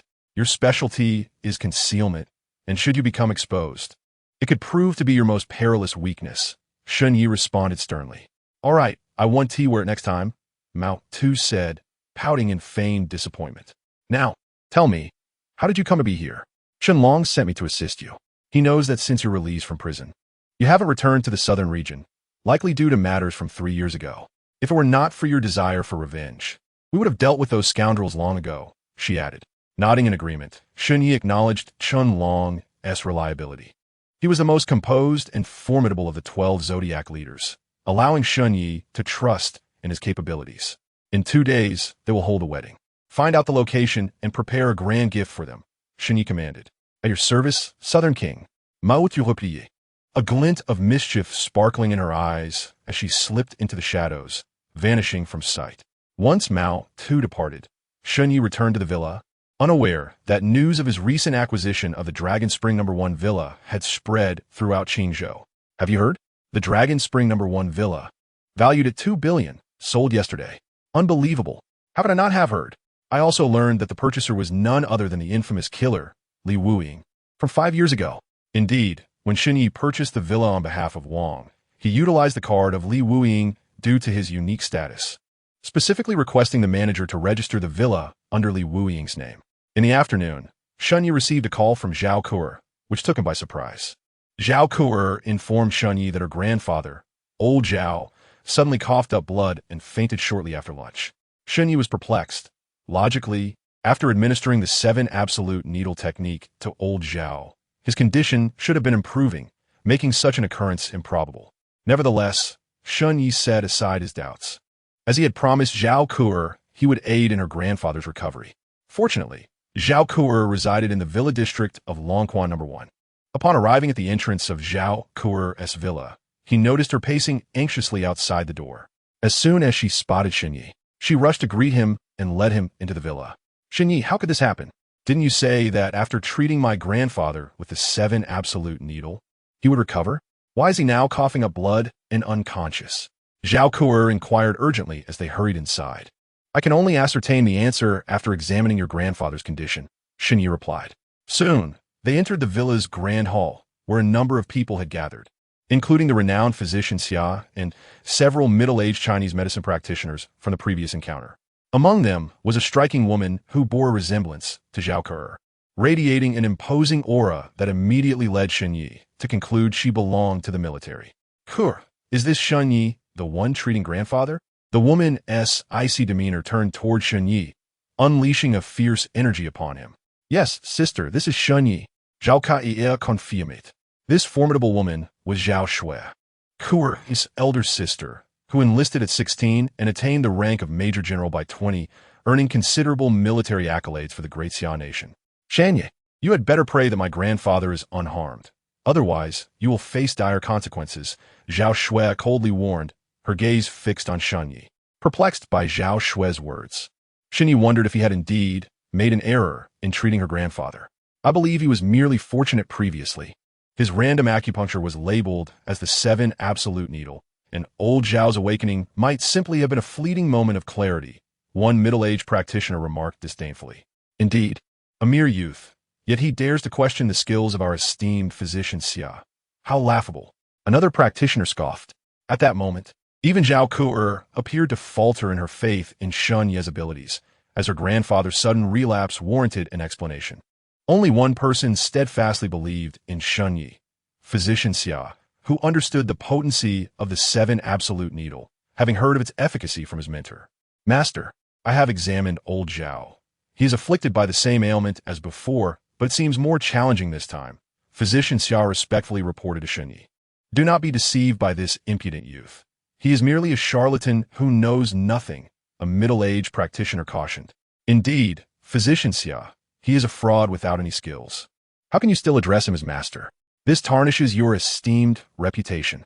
Another practitioner added, equally concerned for physician Xia. Chapter 11. The Gates of Death. Hearing the remarks, Shun Yi frowned but refrained from offering an explanation. Instead, he proceeded towards old Zhao's bedside. With a swift motion, Zhao Shui unsheathed her sword, positioning it against Shun Yi's throat. If you take another step, I assure you, your blood will stain the floor, she warned frostily. To Zhao Shui, Shun Yi was merely a young man of similar age. Even if he had studied medicine since infancy, his skills could not be exceptional. Given that even physician Xia was at a loss regarding her grandfather's condition, what hope could there be from a mere boy, the great Xia's youngest general? Your reputation indeed precedes you, Shun Yi remarked calmly, unfazed by the blade at his neck. Since you are aware of my identity, how dare you come to my home to deceive us? Zhao Shui replied, her pride evident. Who have I deceived? Did I charge the Zhao family exorbitant fees for treating your grandfather, or impose any conditions upon you? Shun Yi retorted with a cold smile. Initially, Shun Yi held Zhao Shui in high regard for her achievements at such a young age, contemplating her potential upon his return to the southern border. However, upon meeting her in person, his admiration waned sharply. She was overly arrogant and self-righteous. It seems that rapid advancement is not always a virtue, he mused. Had you attempted to threaten me 3 years ago, you would have been dead by now, Shun Yi declared, a glint of coldness in his eyes. You seek death. Zhao Shui's expression darkened, preparing to strike. Miss Shui, please calm your anger. If you were to harm my master, no one would be able to save your grandfather. Physician Xia intervened urgently. Foolish braggart. Does he truly believe he can save my grandfather? Zhao Shui snapped at physician Xia. Miss Shui, I vouch for my master's prowess. He will undoubtedly cure old Zhao, physician Xia asserted confidently. Witnessing this, the other practitioners exchanged glances, shaking their heads in dismay for physician Xia, baffled by his unwavering belief in Shun Yi. Since physician Xia has vouched for you, I will spare your life for now. However, should you fail to heal my grandfather, I will not hesitate to kill you, Zhao Shui warned, glaring at Shen Yi. You ought to be grateful that physician Xia has saved you this time. You, arrogant fool, Zhao Shui retorted, ready to unleash her fury, but Shen Yi had already grasped old Zhao's wrist to take his pulse, forcing her to suppress her anger. After examining old Zhao, Shen Yi's brow furrowed deeply. It was not due to uncertainty about his ability to heal him, but rather because old Zhao's condition, after receiving the 7 absolute needle treatment, should not have relapsed or worsened. This indicated that someone was likely attempting to harm him. With a swift motion, Shen Yi retrieved his silver needles and began to administer treatment at various acupuncture points, including Dazui and Tsuchi. With each needle inserted, old Zhao, who had been in a coma, suddenly convulsed, retching violently and expelling a substantial amount of blood before collapsing again. The onlookers gasped in shock. Physician Xia, how would you vouch for him? Look at how he mishandles the treatment. Old Zhao is now worse off. One practitioner exclaimed in alarm. As I suspected, someone is indeed attempting to harm old Zhao. Shen Yi pointed to the vomit of old Zhao on the ground and spoke in a calm tone. Upon hearing his words, the onlookers settled down and turned to observe the vomit. Master, have you discovered something? Dr. Xia inquired curiously after examining it for a moment without noticing anything unusual. Do you see that red residue? That is Shiyu red rowgrass. Shen Yi indicated towards a piece of red matter within the vomit. Upon hearing this, Dr. Xia promptly retrieved a pair of tweezers, carefully picking up the red residue for closer inspection. As he examined it, his expression changed drastically. It was indeed the Shiyu red rowgrass. What being red rowgrass? Can it prove you are not a fraud? A traditional Chinese medicine practitioner nearby retorted with dissatisfaction. Silence. Dr. Xia rebuked sharply and began to explain the implications of the red rowgrass. For a healthy individual, consuming it poses no harm. However, for someone like old Zhao, who suffers from a severe illness, ingesting it would immediately stimulate the growth of viruses within, potentially causing mutations. Old Zhao's condition worsened precisely because he consumed this red rowgrass. Upon hearing Dr. Xia's words, the others finally grasped the gravity of the situation. An embarrassment washed over them as they recalled their earlier comments directed at Shen Yi. Zhao Shui and Zhao Ke, upon hearing this revelation, felt their expressions darken, shocked that someone would dare to covertly harm their grandfather right in front of them. Master, is there hope for old Zhao? Dr. Xia asked Shen Yi. Upon hearing this, Zhao Ke and Zhao Shui anxiously turned their gazes toward Shen Yi, eager to know his answer. Shen Yi nodded affirmatively, stating yes. He then picked up a silver needle and began to administer acupuncture to old Zhao, employing the 7 absolute needles technique. However, this time it was more complicated, as he needed to channel his inner energy to expel the mutated viruses from old Zhao's body. After completing the acupuncture, a dark, toxic substance began to ooze from the punctured areas on old Zhao's body, leaving the onlookers, especially the traditional practitioners, astonished. It was their first time witnessing such a miraculous treatment, and they were thoroughly impressed by Shen Yi's medical skills. Cough, cough. Old Zhao coughed a few times, slowly opening his eyes. Upon awakening and seeing Shen Yi before him, gratitude filled his face as he said, "Thank you, young friend Shen, for pulling me back from the brink of death once again. No need for thanks. You have ties with my master, so is only right. Here, my master entrusted me with this letter to deliver to you," Shen Yi replied, handing over the letter his master had given him before his release from prison. Chapter 12. The war god of the southern region. Before meeting Zhao Shui, Shen Yi was unaware that old Zhao was Zhao Qianlong, as he had previously investigated Zhao Shui's background and thus knew her grandfather's name. The letter was given to him by his master with instructions to deliver it upon meeting Zhao Qianlong. As for its contents, Shen Yi had not seen it and was not curious. "Who is your master?" Old Zhao asked, taking the envelope from Shen Yi with curiosity. "My master asked me not to mention his name in front of others. You will understand once you read the letter," Shen Yi replied. Nodding, old Zhao opened the envelope and extracted the letter. Upon reading it, joy spread across his face. "So you are his disciple. No wonder your medical skills are so exceptional. It all makes sense now." After finishing the letter, old Zhao looked at Shen Yi with delight, as if he were gazing upon a treasured possession, growing fonder with each glance. Shen Yi, curious about what could have been written to elicit such a response, wondered why old Zhao regarded him in such a manner. "Why do you look at me like that?" Shen Yi asked, voicing his confusion. From today onward, You should be the son-in-law of the Zhao family. Old Zhao suddenly burst into laughter, proclaiming something that left everyone present bewildered. Schwerer, quickly take Shen Yi to the Civil Affairs Bureau to register your marriage. Old Zhao turned to Zhao Shui, who was equally perplexed. Grandfather, what nonsense are you talking? Why would I go register marriage with him? Zhao Shui's face flushed red as she retorted playfully. Because it is your grandfather's command. Do you intend to defy it? Old Zhao's expression turned serious as he reprimanded her. At this moment, Shen Yi was utterly confused and addressed Old Zhao. Old Zhao, while I saved you without seeking a reward, I certainly did not expect to be tied into a marriage. Ah, my dear son-in-law, you cannot blame me. It is your master's intention. Just read it for yourself. Old Zhao laughed heartily, handing the letter back to Shen Yi, appearing far from the sickly state one would expect. Perhaps the saying joy brings vigor was indeed fitting in this context. Shen Yi perplexedly accepted the letter, revealing its contents. Marry Zhao Shui to Shen Yi. The signature bore his master's name. What a trap to ensnare a disciple. Shen Yi thought to himself. He then glanced at the icy-faced Zhao Shui. Despite her beauty and alluring figure, her haughty demeanor did not appeal to him. Meanwhile, Zhao Kuer wore a look of despondency. In truth, ever since Shen Yi healed her grandfather, she had developed feelings for him. His indifferent attitude only fueled her resolve to win him over. Now, her grandfather's sudden declaration that Zhao Shui was to marry Shen Yi left her reeling. Was this man now to become her brother-in-law? It was a lot for Zhao Kuer to process. Marriage could not simply be decided on a whim. Some emotional groundwork was necessary first, Shen Yi thought, contemplating how to navigate this situation and later inquire about his master's intentions. There's indeed a need to cultivate feelings first, Shen Yi stated, and Old Zhao nodded in agreement, causing Zhao Shui's heart to swell with joy. Yet before she could revel in it, Old Zhao continued, Schwerer, call back to the army and request a few days off. For the next few days, wherever Shen Yi goes, you shall go as well. Cultivate your relationship. And in 3 days, I want to see your marriage certificate. Shen Yi was utterly speechless. Old Zhao seemed far too eager. Was he worried his granddaughter might not find a husband?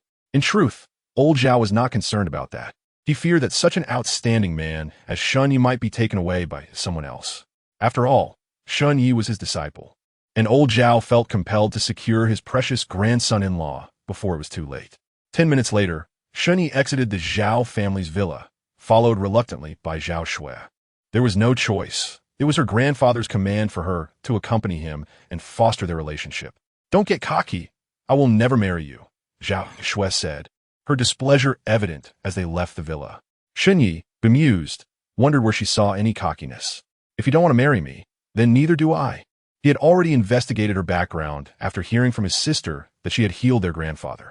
She came from an ordinary family, joined the military at 16 after dropping out of school, and after 4 unremarkable years, returned home only to be betrayed by her fiancé, which led to her wrongful imprisonment for 3 years until just a few days prior. Zhao Shui divulged all the information she had gathered about Shen Yi. However, it was merely what Shen Yi wanted her to discover. As for Shen Yi's true identity, aside from the high-ranking officials of the Southern Realm and the monarch, no one else was privy to it. You certainly conducted a thorough investigation, Shen Yi remarked nonchalantly. Do you believe your status is worthy of me? Zhao Shui retorted, her countenance radiating haughty defiance. I must concede, I previously misjudged you. Your medical skills are indeed remarkable, and you did save my grandfather's life. However, relying solely on that to propose to me, Zhao Shui, is utterly impossible. Never did I claim I intended to marry you, Shen Yi replied, feeling a twinge of annoyance at Zhao Shui's lofty demeanor. At least you possess some self-awareness, recognizing that your status does not match mine. Zhao Shui mistakenly interpreted Shen Yi's words as an acknowledgement of their disparity. Upon hearing Zhao Shui's self-satisfied remarks, Shen Yi nearly laughed in disbelief. Pray tell, noble female general, what sort of status would befit you? Zhao Shui paused, her eyes sparkling with admiration as she slowly replied, have you heard of the war god of the Southern Realm? Shen Yi was momentarily taken aback. Was that not himself? He nodded, confirming his awareness. He enlisted at 16, displaying unparalleled valor and martial prowess that struck terror into enemy hearts. By 20, he had ascended to the title of war god, and at 21, he was conferred the title of Southern King by the monarch. Only a man of his caliber is worthy to be my partner. Hearing her words, Shen Yi chuckled inwardly. What would she think if she realized that the war god she idolized was the very Shun Yi she looked down upon? Have you ever met him? He asked, amusement dancing in his eyes. Zhao Shui shook her head, declaring, though I have not met him, I have heard countless tales of his exploits, single-handedly vanquishing tens of thousands of enemy troops. With fervor, she continued, a man should be like him, gallantly defending his homeland, embodying the essence of a true hero. Zhao Shui's face was alight with admiration, yet she turned to Shun Yi with a hint of disdain, adding, while you both enlisted at 16, the chasm between you two is unfathomable. Enough of this. You are not worthy of comparison. Although Zhao Shui's words belittled him, Shun Yi felt no anger. After all, the man she spoke of was indeed himself. He sounds quite formidable, Shun Yi replied, suppressing a smile. Enough about him. In light of your saving my grandfather twice, I shall grant you 2 opportunities to seek my assistance for matters that do not contravene moral principles, Zhao Shui stated, her previous admiration dissipating into indifference. That won't be necessary. I doubt I will require your help, Shun Yi remarked, bemused. A king of the southern realm hardly needed Zhao Shui as assistance. It would be a blessing if she sought his help instead. Zhao Shui was taken aback. Shun Yi's response was unexpected. Setting aside the influence of the Zhao family in the Central Plains, she was the youngest general of the Great Xia, sought after by many for her aid. Yet, here stood Shun Yi, claiming he had no need for her assistance. 3 years ago, you were wrongfully imprisoned by Lin Meng and Wang Daze. Do you not desire revenge? Zhao Shui inquired. A glimmer of coldness flickered in Shun Yi's eyes. Do you truly believe I would let them off so easily? He retorted with a sardonic smile. Should you wish, I can ensure you trample them at their wedding. Of course, if you still desire to marry Lin Meng, I could arrange for her to come begging you to take her back. Zhao Shui declared with a triumphant smile. Enough. I can manage my own affairs. If there is nothing else, I shall take my leave. As for your grandfather's wish for us to wed, you might as well procure a fake marriage certificate to placate him, Shun Yi said dismissively, turning to walk towards the villa on the mountain. How ungrateful. Such a person deserves to be humiliated. I cannot fathom why the old man wishes for his granddaughter to marry such a feckless man, Zhao Shui scoffed. Just as Shun Yi departed, a woman clad in military attire leaped down from a nearby tree, landing beside Zhao Shui, her eyes contemptuously following Shun Yi's retreating figure. The woman, Lu Yao, was a capable subordinate of Zhao Shui in the military. Miss, do refrain from speaking foolishly. Regardless of his shortcomings, he did save my grandfather's life, Zhao Shui retorted, though her expression lacked any reproach, indicating her agreement with Lu Yao's sentiment. Miss, I simply cannot abide his arrogance. A man who can betray his fiancée, he has no right to be so presumptuous before you. What's worse, you wish to assist him, yet he shows no gratitude, claiming he can handle matters himself. It's absurd. If he were truly capable, would he have been imprisoned for 3 years? Lu Yao exclaimed indignantly. Perhaps he values his pride too much to ask for my help directly, Zhao Shui mused. Lu Yao, prepare yourself. In 2 days, I intend to ensure the Wang family is entirely erased from Qingzhou. Miss, he has already rejected your offer. Do you still wish to assist him? Lu Yao asked, visibly displeased. Consider it repaying the debt of gratitude for saving my grandfather, Zhao Shui replied. He claims he can resolve his own issues. We shall see how he manages. Lu Yao's face reflected her reluctance. This is my command. Execute it immediately. Zhao Shui's expression hardened. Understood. Lu Yao complied, not daring to voice further dissent. Upon returning to the villa, Shun Yi was immediately approached by Li Fengmei, who insisted he accompany her and her husband to seek out their benefactor. After some conversation, Shun Yi learned that during the time Li Fengmei and Shun Changqing lived under the bridge, a kind-hearted individual had been providing them with food. Without this person's generosity, they would have perished from starvation. Li Fengmei had conversed with this benefactor multiple times and knew her name was Tang Duo, who ran a clinic called Hui Chuntang in Qingzhou. Soon, Shun Yi led Li Fengmei and Shun Changqing to the entrance of Hui Chuntang. Inside, the clinic was devoid of patients. A middle-aged man and a beautiful young woman sat at the front desk, their faces etched with worry. Tang Duo, Li Fengmei exclaimed excitedly as she entered, tentatively addressing the young woman.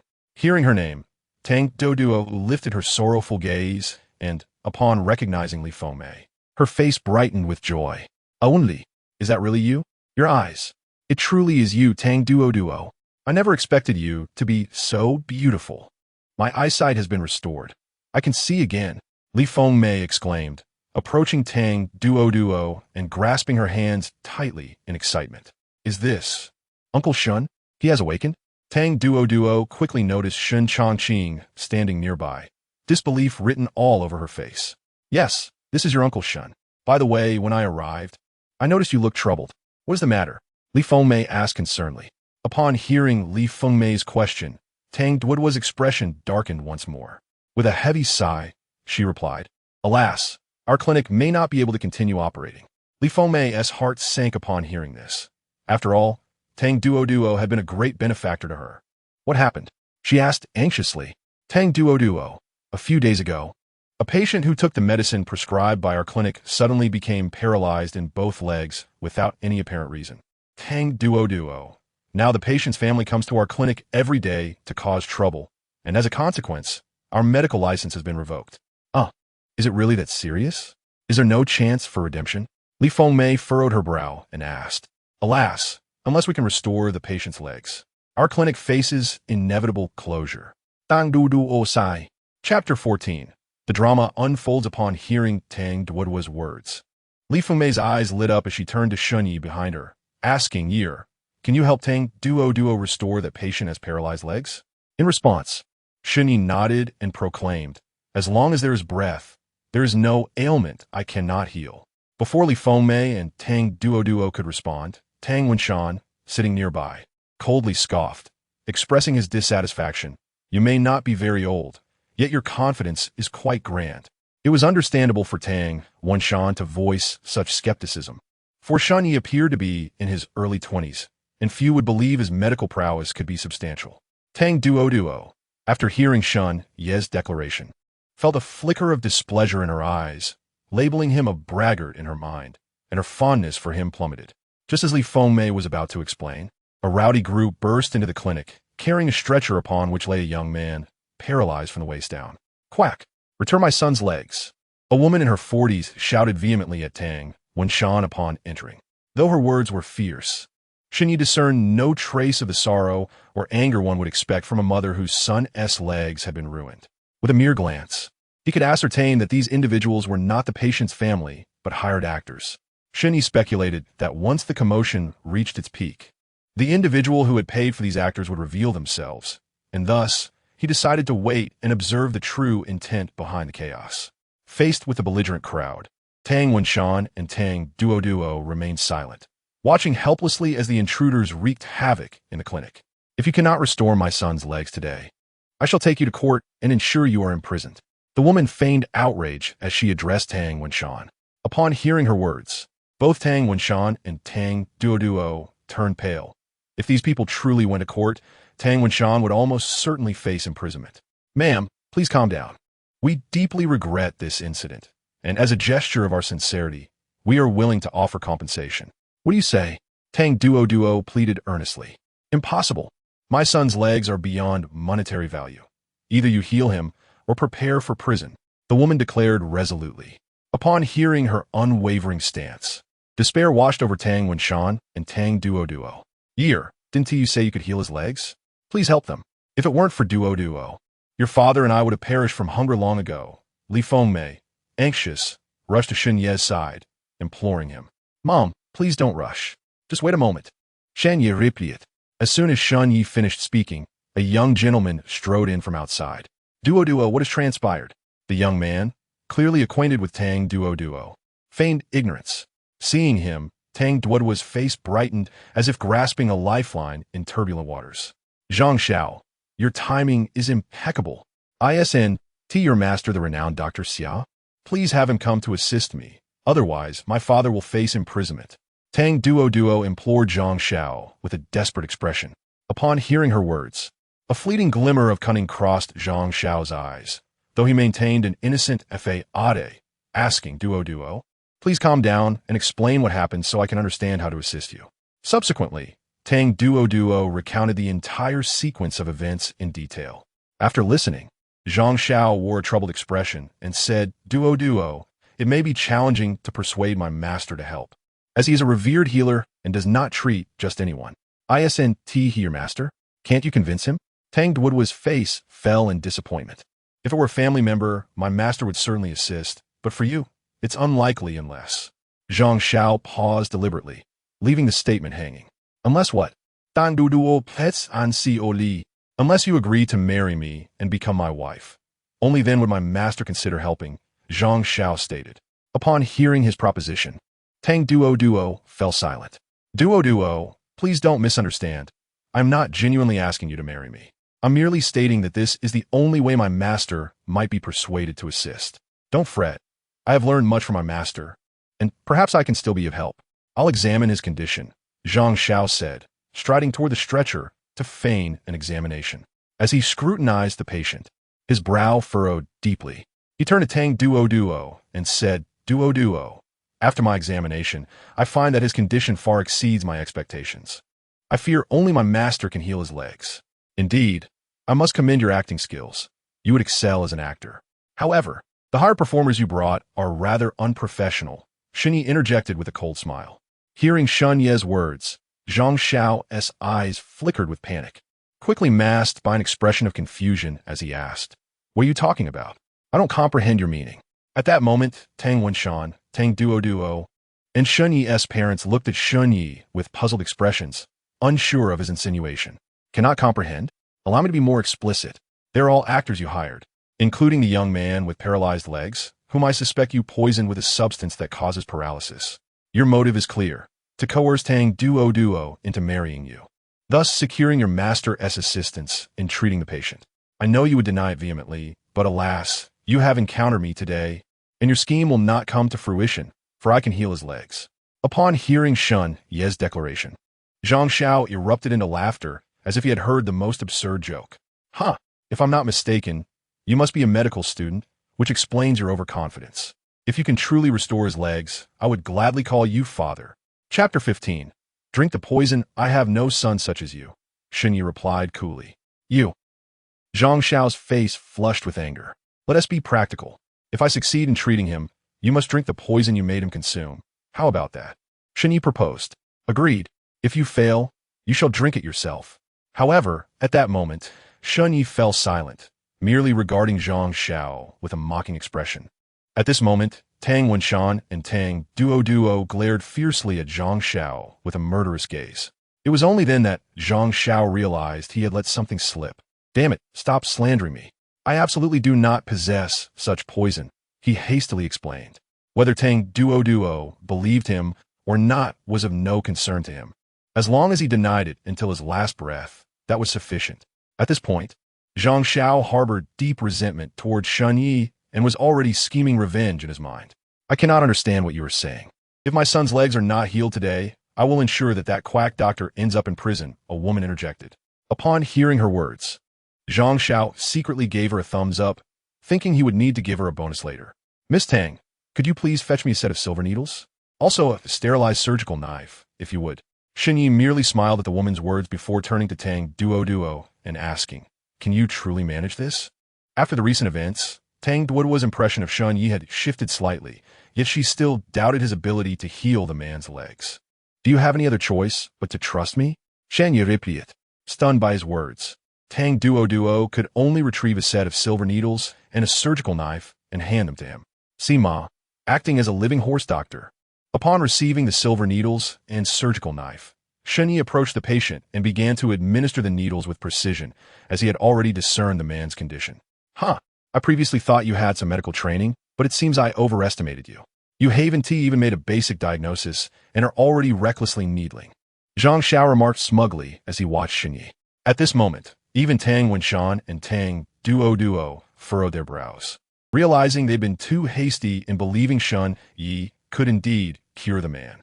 Hey, do you even know how to treat illnesses?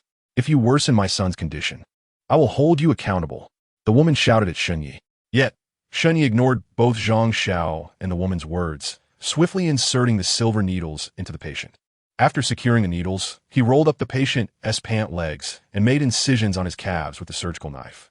As the cuts opened, a stream of dark blood surged forth. It hurts. The man on the stretcher finally felt pain and couldn't help but cry out. Hearing his scream, Zhang Xiao was suddenly alarmed. Could Shun Yi truly heal the man's paralyzed legs? The fact that the man was now crying out in pain indicated that his legs were regaining sensation. Tang Duo and Tang Wenshan, on the other hand, were filled with shock and joy. It worked. It actually worked. Shun Yi can truly heal the man's paralyzed legs.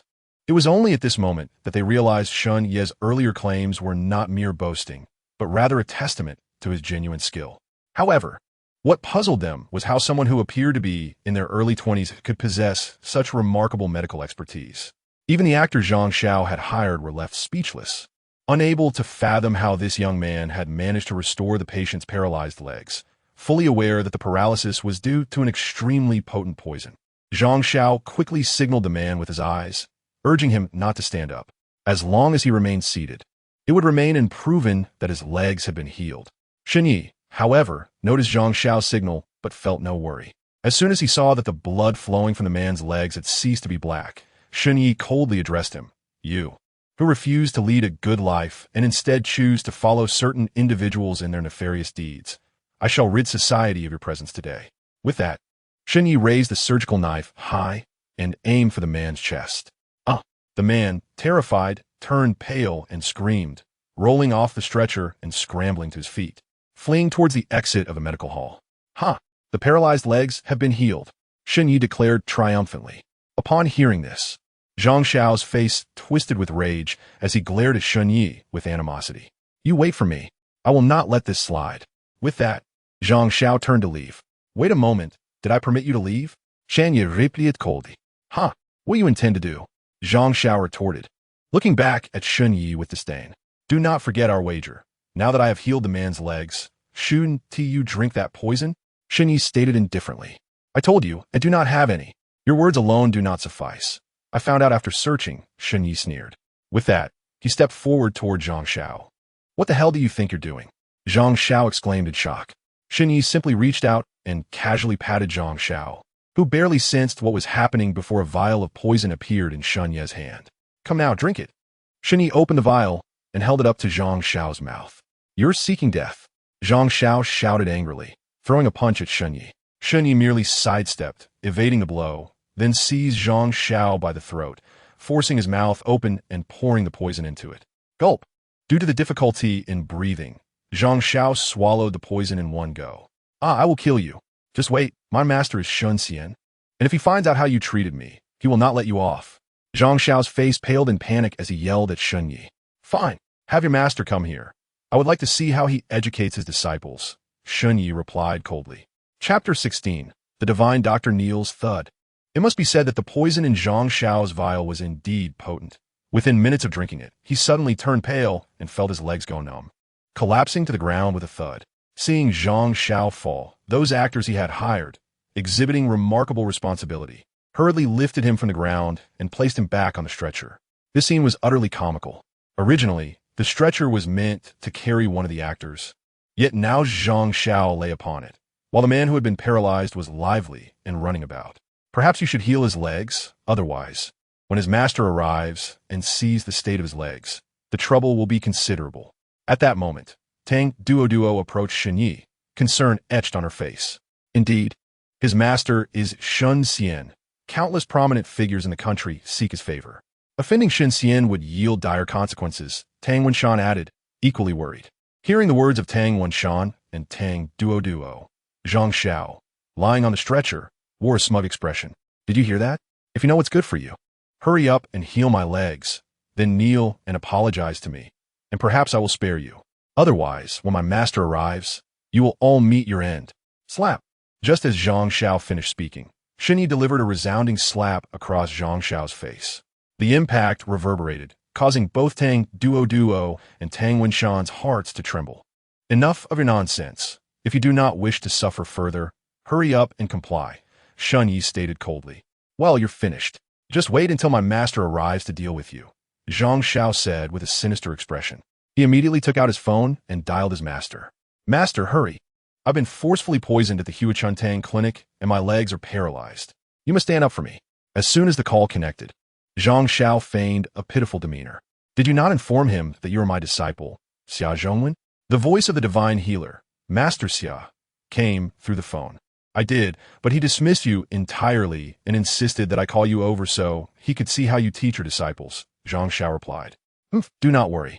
My disciple, I can heal your legs. I will bring people over immediately. I want to see who dares to meddle in my teaching.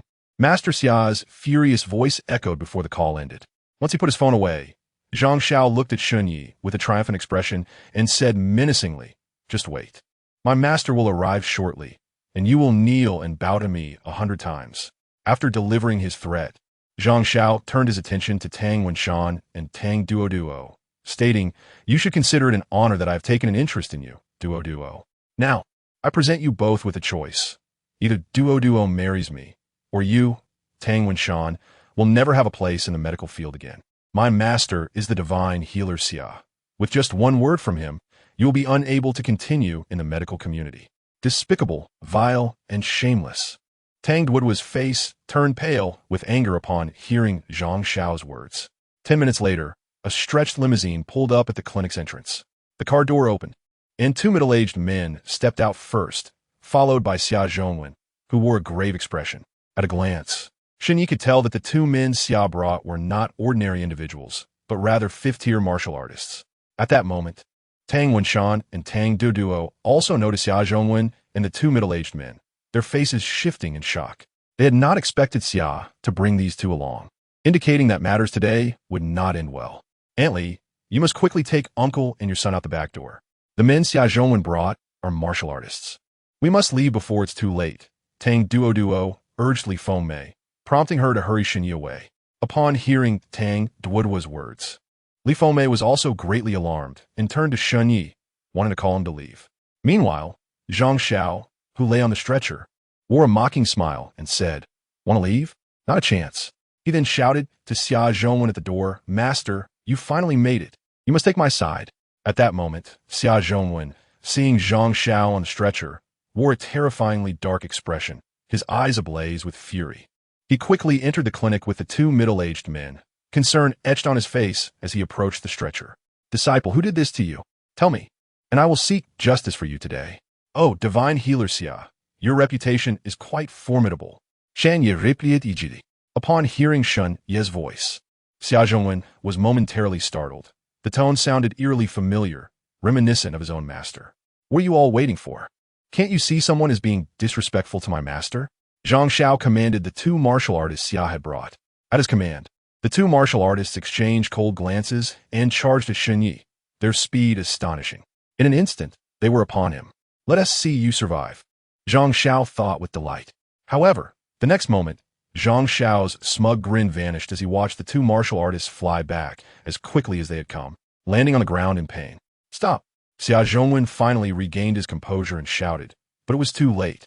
His 2 martial artists had already been sent sprawling on the floor, groaning in agony. This scene left everyone in the clinic dumbfounded, their eyes wide with disbelief. No one had expected that Shun Yi, this young man, was not only an exceptional healer, but also a formidable martial artist. The 2 martial artists had rushed in without understanding the situation and had been effortlessly defeated. Dad, am I seeing things? Did those 2 martial artists just get thrown out? Tang Duo asked in shock, her mouth agape as she turned to Tang Wenshan. You're not imagining things. I saw it too, Tang Wenshan replied, equally astonished. Xia Zhongwen stared in disbelief at the 2 martial artists lying near him, glancing back and forth between them and Shun Yi, at a loss for words. Suddenly, he knelt before Shun Yi, not knowing what else to say. If he remained silent, he risked angering his master and jeopardizing his own medical training. What's going on? The divine healer is kneeling before that young man. Master, I was wrong, Xia Zhongwen said earnestly to Shun Yi. This declaration sent shockwaves through the clinic once more. Master, I was wrong. The divine healer Xia was kneeling to a man in his 20s, calling him master and admitting fault.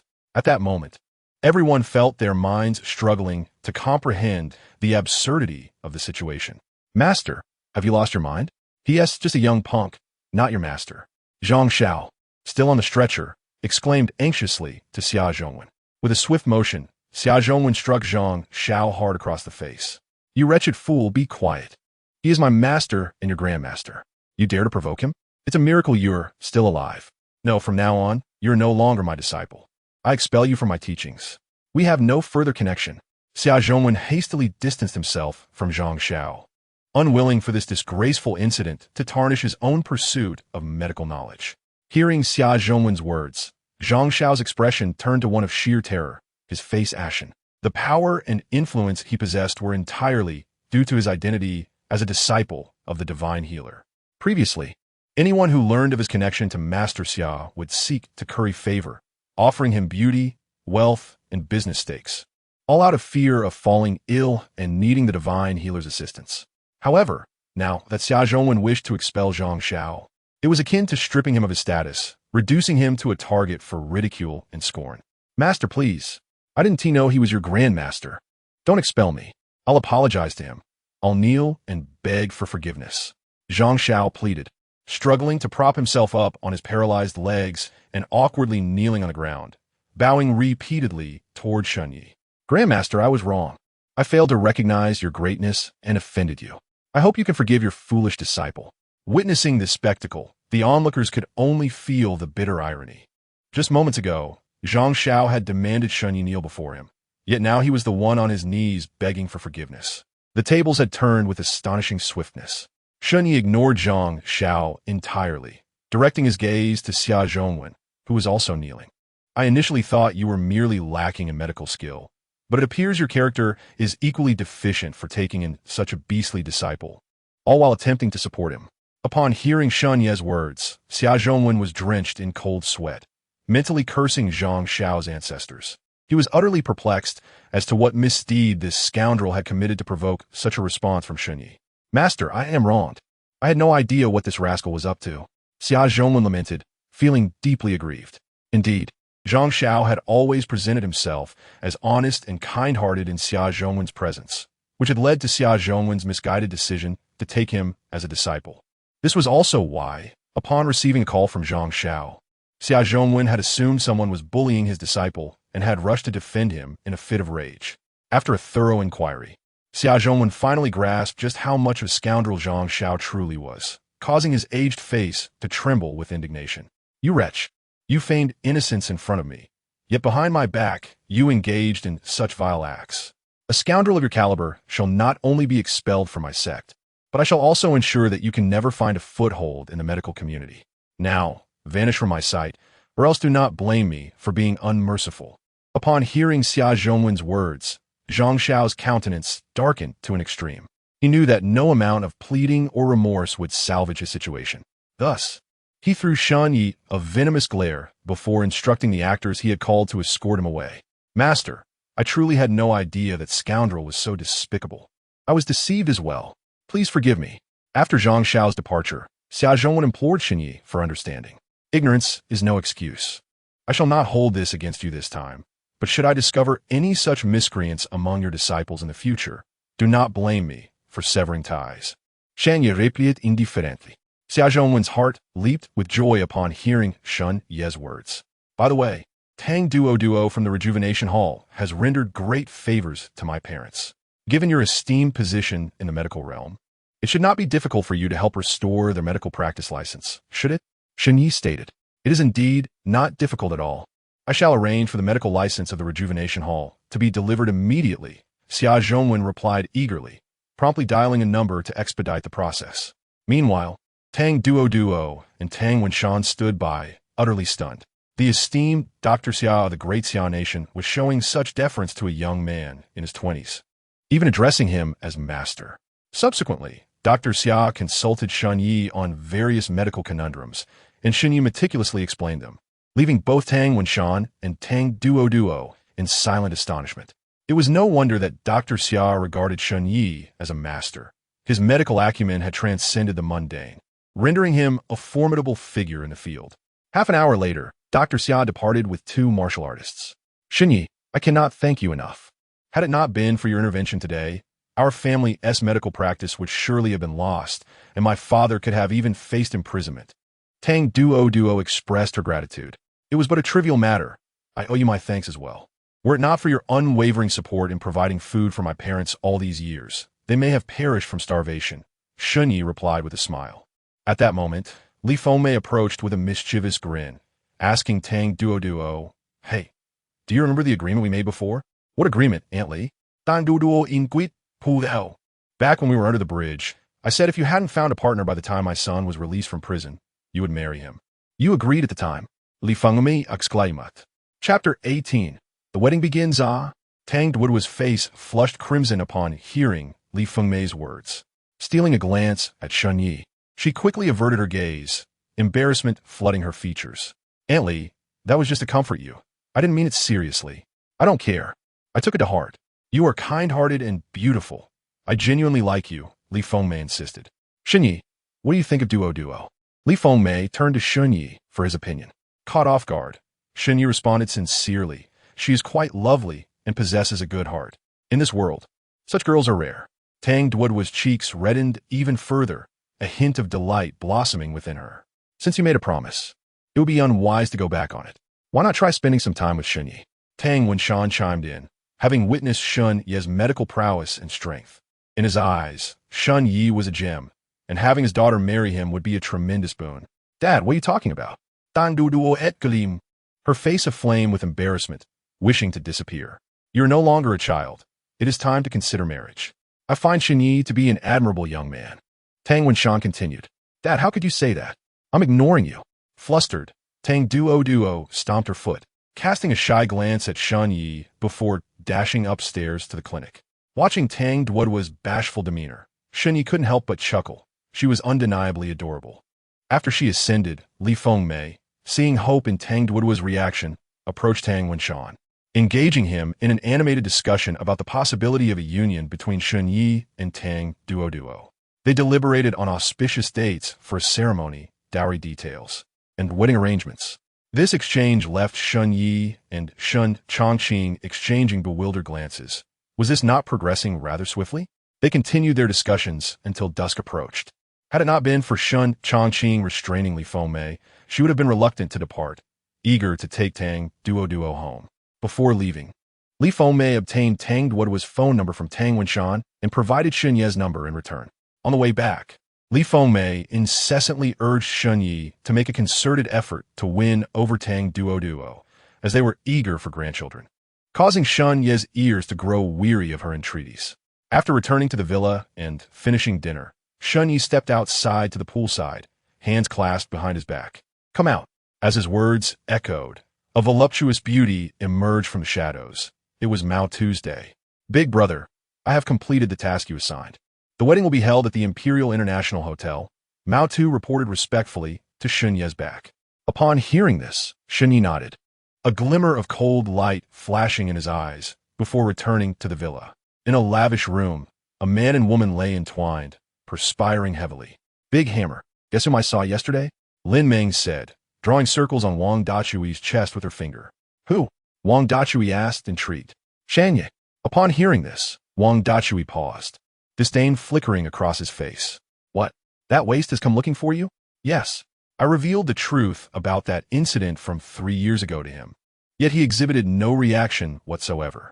Lin Meng expressed her dissatisfaction, reasoning that upon learning the truth, Shun Yi should have been enraged. He truly is not a man. Huh. He is indeed a spineless fool. Wang Dazue scoffed derisively at this. However, he mentioned that he would attend our wedding and claimed he would bring us a grand gift. Lin Meng said. Upon hearing this, Wang Dazue's disdain grew even more pronounced as he smugly remarked, he truly is a desperate admirer. You are already marrying me, and yet he still clings to hope and wishes to present us with a gift. How pathetic. I sense from his tone that he did not genuinely intend to offer us a gift. I worry he might disrupt our wedding day, Lin Meng said with concern. Huh, I'm more afraid he won't show up. 3 years ago, he was vicious enough to break my leg, and yet he merely spent 3 years in prison for it, too lenient for him. If he dares to come on our wedding day, I will surely humiliate him, breaking his legs and tossing him into the sea to feed the fish. Wang Dazue's expression turned cold, his eyes glinting with malice. Hee, brother Dazue, you are truly wicked. You have even taken my virtue, and you still do not feel avenged? I am still his fiancée, and you do not feel satisfied? Lin Meng giggled. That only proves he is a useless man, incapable of keeping his own woman. Every time I think of you as his fiancée, I feel exhilarated. I simply must have another round, Wang Dazue declared, pressing Lin Meng beneath him once more. Lin Ming shamelessly responded, giggling. Then let us bestow upon him an extra green hat. 2 days later, at the Imperial International Hotel, the Wang family could be considered a prominent clan in Qingzhou. At this moment, the parking lot outside the hotel was already filled with various luxury cars. The Wang family was hosting a wedding, and many notable figures from Qingzhou had arrived. The Shun Precision Company from Qingzhou sent a congratulatory gift of 999 yuan along with a banner proclaiming their good fortune. The Zhongyuan Real Estate Company from Qingzhou presented a gift of 666 yuan and a pair of exquisite jade bracelets. At the hotel entrance, the accountant was smiling broadly, loudly announcing the congratulatory gifts from guests. Meanwhile, the groom, Wang Dezhe, in his wedding attire, and Lin Ming, in her bridal gown, were inside the hotel, welcoming guests with radiant smiles. Upon hearing the accountant announce the monetary gifts, Lin Ming felt an overwhelming sense of pride, further affirming that abandoning Shenyi to marry Wang Dazue was the right choice. Shenyi, a wall clock. The accountant's voice rang out once more at the hotel entrance. Upon hearing the accountant's words, the expressions of all the guests inside the hotel changed drastically. Who sent a clock as a wedding gift? A clock signifies the end. Shenyi, you are courting disaster. Wang Dazue's face darkened, and murderous intent flickered in his eyes. At that moment, Lin Ming's expression also turned grim. Stop! An enraged voice echoed from outside the hotel. Everyone turned to see the accountant, fuming as he chased after a young man. Young Master Wang, I apologize. I had no intention of letting him in, but he forced his way in, and I could not stop him. The accountant explained hurriedly upon entering. Seeing Wang Dazue's dark expression, Wang Dazue waved his hand, signaling the accountant to leave. Shenyi, you truly dare to attend my wedding with Lin Ming? Wang Dazue said mockingly to the intruding Shenyi. Ha! I have come to present you with a grand gift. Why should I not dare? Shenyi replied coldly. A wall clock is your idea of a grand gift? Lin Ming questioned Shenyi angrily. That is merely an appetizer. The grand gift is still on its way. Shenyi sneered. Very well. I shall see what grand gift you bring me. Do not disappoint me, Wang Dazue said through clenched teeth. After speaking, he turned to the crowd in the hotel, clapping his hands to quiet them down, and said, Everyone, please be silent. Let me introduce this brother of mine, Shenyi, my wife's fiancé from 3 years ago. Haha, I know, 3 years ago. Our young Master Wang put a vividly green hat on him and sent him to prison for 3 years. A complete loser. Upon hearing Wang Dazue's words, one of his lackeys immediately caught on and began to jeer loudly. So it's that pathetic fool, huh? I never imagined he would have the audacity to come to the wedding. Another lackey chimed in. Wang Dazue's intention was clear, to make Shenyi lose face in front of everyone present. As Wang Dazue and his lackeys spoke, the guests began to point and ridicule Shenyi, their faces filled with disdain. So, it is this useless man, who can't even keep his fiancée safe. If it were me, I would simply find a block of tofu to end it all. Haha, I agree. What a spineless coward. Not only is he weak, but also foolish, spending 3 years in prison without learning a lesson. And yet he dares to cause a scene at young Master Wang's wedding. Hearing the guest's disparaging remarks, Wang Dazue felt immensely satisfied. This was precisely the effect he sought. He then gestured for silence once more before turning to Lin Ming, pulling her close to him, and with a wicked grin asked, My dear wife, could you enlighten us as to why you chose to abandon him for me? Lin Ming, far from feeling ashamed, wore a proud expression as she replied, He is merely a poor soldier. If I had married him, I would have lived a life of hardship. I was blind to have been engaged to him. Anything else? Wang Dazue provocatively glanced at Shenyi and continued. Also, Brother Dazue, you are superior to him. In what way am I superior? Oh, Brother Dazue, you are insufferable. Asking the obvious. Lin Ming teased, lightly punching Wang Dazue's chest. The guests at the hotel were not foolish and immediately understood what Lin Ming was implying. Bursting into laughter. Does that mean you look down upon us soldiers? At that moment, a voice as cold as ice drifted in from outside the hotel.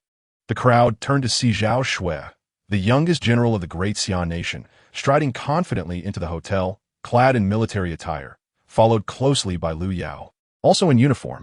Upon seeing her, Wang Dezhe and Lin Ming's faces soured, as they had not anticipated Zhao Shui's presence at the wedding. And Lin Ming's derogatory remarks about soldiers had just been overheard by her. Smack! Zhao Shui approached Lin Ming and delivered a resounding slap across her face. I ask you, do you look down upon his soldiers? I do not. I was only referring to Shun Yi, and besides, General Zhao, you are a general, not a soldier. Lin Ming replied, on the verge of tears, desperately trying to explain. Smack! Immediately, Zhao Shui struck her on the opposite cheek. Even if I am not a soldier, soldiers are not to be insulted by a wretched person like you. Consider these 2 slaps a lesson. If I hear you insult soldiers again, I assure you, you will not see the light of the next day. As Lin Ming received 2 sharp slaps, no one present, including Wang Dazue, dared to come to her defense. After all, the one who struck Lin Ming was General Zhao Shui, the Great Xia, who would be foolish enough to provoke such a formidable figure. Upon finishing her words, Zhao Shui led Lu Yao towards Shun Yi. Once they reached Shun Ye's side, she whispered, if you ask for my assistance now, I could obliterate the Wang family and toss those adulterers into the sea to become fish food. I appreciate your goodwill, but I can handle my own affairs without anyone's help, Shun Yi replied. Stubborn as a dead duck. Miss, how kind of you to offer your help. Yet he shows no gratitude. Let us not concern ourselves with this matter. Let us merely observe. I am curious to see just how capable he is in dealing with the Wang family. Lu Yao interjected with an irritated huff, glancing at Shun Yi. Zhao Shui felt a wave of annoyance at Shun Ye's words, yet she chose to remain silent, taking a seat with Lu Yao at a random table. She awaited the moment when Shun Yi would come begging for her help, firmly believing that moment would arrive soon. Meanwhile, Lin Ming, who had just received 2 slaps from Zhao Shui, dared not vent her grievances on Zhao Shui, instead directing her ire towards Shun Yi. If it weren't for him, she wouldn't have uttered those words nor been struck in front of so many people. Brother de Chue, it's all Shun Ye's fault. If it weren't for him, I wouldn't have said that, nor would I have been hit by Zhao Shui. Make sure to break a couple of his arms later. Lin Ming glared at Shun Yi and said to Wang de Chue, rest assured, I won't let him off easily. Wang de Shui replied, a glint of cold malice flashing in his eyes as he looked at Shun Yi from a distance. Chapter 20. 3 grand gifts for you, Shun Yi. I have waited so long for your grand gift. If it hasn't arrived yet, I may have to present you with a gift of my own. Wang de Chue declared icily, fixing his gaze on Shun Yi. Since you're so eager, I shall oblige, Shun Yi coldly retorted. He then pulled out his phone and dialed a number, casually uttering 3 words. Bring the gift. What are you doing? Just as Shun Yi hung up, the furious voice of the steward echoed from outside the hotel. A cacophony of terrified screams followed as several burly men stormed into the hotel, carrying 2 dark coffins. They unceremoniously dropped the coffins right in front of Wang de Chue and Lin Ming. Lin Ming gasped in horror at the sight of the coffins. The guests in the hotel were equally startled, having never witnessed such a spectacle at a wedding. What shocked them further was that the coffins bore portraits of Wang de Chue and Lin Ming. Shun Yi, you are seeking death. Wang de Chue's face darkened to an extreme as he glared at Shun Yi. Don't rush. This is merely the first of my grand gifts to you. There's a second one in store. Shun Yi replied with a chilling smile. As soon as Shun Yi's words fell, Wang de Chue's phone began to ring. However, in that moment, he was too consumed with thoughts of annihilating Shun Yi to pay attention to the ringing. At that moment, a young woman in a secretary's outfit rushed into the hotel, her face filled with urgency as she called out to Wang de Chue, Young Master Wang, it's bad news. Spit it out. Wang de Shui snapped impatiently. Our Wang Group's stock has plummeted, resulting in a loss of 3 billion. The secretary stammered, panic evident in her voice. Upon hearing this, Wang de Chue's expression changed dramatically. Just then his phone rang again. Checking the caller ID, he saw it was a major client with whom they had long-standing cooperation. Wang de Chue answered, only to hear a cold voice on the other end. Effective immediately. We are unilaterally terminating all cooperation with your Wang Group. Consider your future carefully. Beep, beep, beep. The word struck Wang de Chue like a bolt from the blue, leaving him momentarily dazed. Before he could collect himself, his phone rang once more. This time, another client called to terminate their partnership as well. Wang de Chue received several more calls in quick succession, each delivering the same devastating news. Did you do this? Wang de Chue's face turned ashen as he glared at Shun Yi, his voice dripping with venom. Just a little gift for you. Can you not handle it? Shun Yi replied mockingly. No, it cannot be him. He is just a Lin Ming, began to say Shun Yi was merely a poor soldier, but quickly covered her mouth. A look of sheer terror on her face. It is absolutely impossible for him. He is just a penniless nobody without such power. She corrected herself. Hearing this, Wang Dechue began to calm slightly. After all, he knew Shun Yi well enough to understand he lacked such capabilities. Just then, a thought crossed his mind as he glanced at Zhao Shui, recalling how she had approached Shun Yi moments earlier. Miss Zhao, may I inquire how our Wang family has offended you? What are your intentions towards us? Wang Dechue asked respectfully, his demeanor shifting. Do not look at me. I have not taken any action against your family. Zhao Shui replied indifferently. At that moment, even Zhao Shui was perplexed. While she had indeed contemplated taking action against the Wang family, she had yet to do so, leaving her to ponder the current turn of events. She had investigated Shun Yi's background and concluded he did not possess such power. Was it merely a coincidence? Had the Wang family inadvertently crossed paths with someone formidable? What is going on? We have not even acted yet. Lu Yao beside Zhao Shui questioned, equally bewildered. It must be a coincidence. Perhaps the Wang family has offended some significant figure, and that figure has chosen this moment for retribution, Zhao Shui explained. I knew it. With Shun Yi being such a useless person, how could he possess such power? If that is the case, then that powerful individual has unknowingly done Shun Yi a huge favor. Alas, I was hoping to see Shun Yi embarrass himself. Lu Yao sighed in disappointment. Not necessarily. Do not forget that a starving camel is larger than a horse. This will only infuriate Wang Dechue further. Remember, there are many martial artists within his family, and dealing with someone like Shun Yi is trivial, Zhao Shui remarked. That would be splendid. I can hardly wait to witness the scene of the Wang family's warriors unleashing their fury on Shun Yi for his insolence in rejecting your goodwill, Lu Yao exclaimed with excitement. At that moment, Wang Dechue shared Zhao Shui's sentiments. Believing that the events unfolding were likely due to the Wang family offending someone of considerable power, resulting in severe retaliation. Shun Yi, do not flatter yourself. You possess no such power. The only explanation is that our Wang family has unknowingly offended a formidable individual, and all of this is orchestrated by them. Wang Dechue started firme. Amused by Wang Dechue's vivid imagination, Shun Yi found it laughable that he still refused to acknowledge the truth before him. Regardless of his acknowledgement, Shun Yi was resolute in his intent to annihilate the Wang family. Since you hold such beliefs, allow me to offer you an even more thrilling experience. Shun Yi replied with a sinister laugh. He once again pulled out his phone and dialed a number, casually stating, Bring forth the third grand gift. Shun Yi had barely hung up the phone for 2 minutes when Wang Dechue's phone rang once more. Upon answering, a frantic voice echoed through the line. Young Master Wang, it's bad. The Tax Bureau and the Industrial and Commercial Bureau are here to audit the group. If they investigate, our group is doomed. Hearing these words, Wang Dechue's face turned ashen, filled with despair.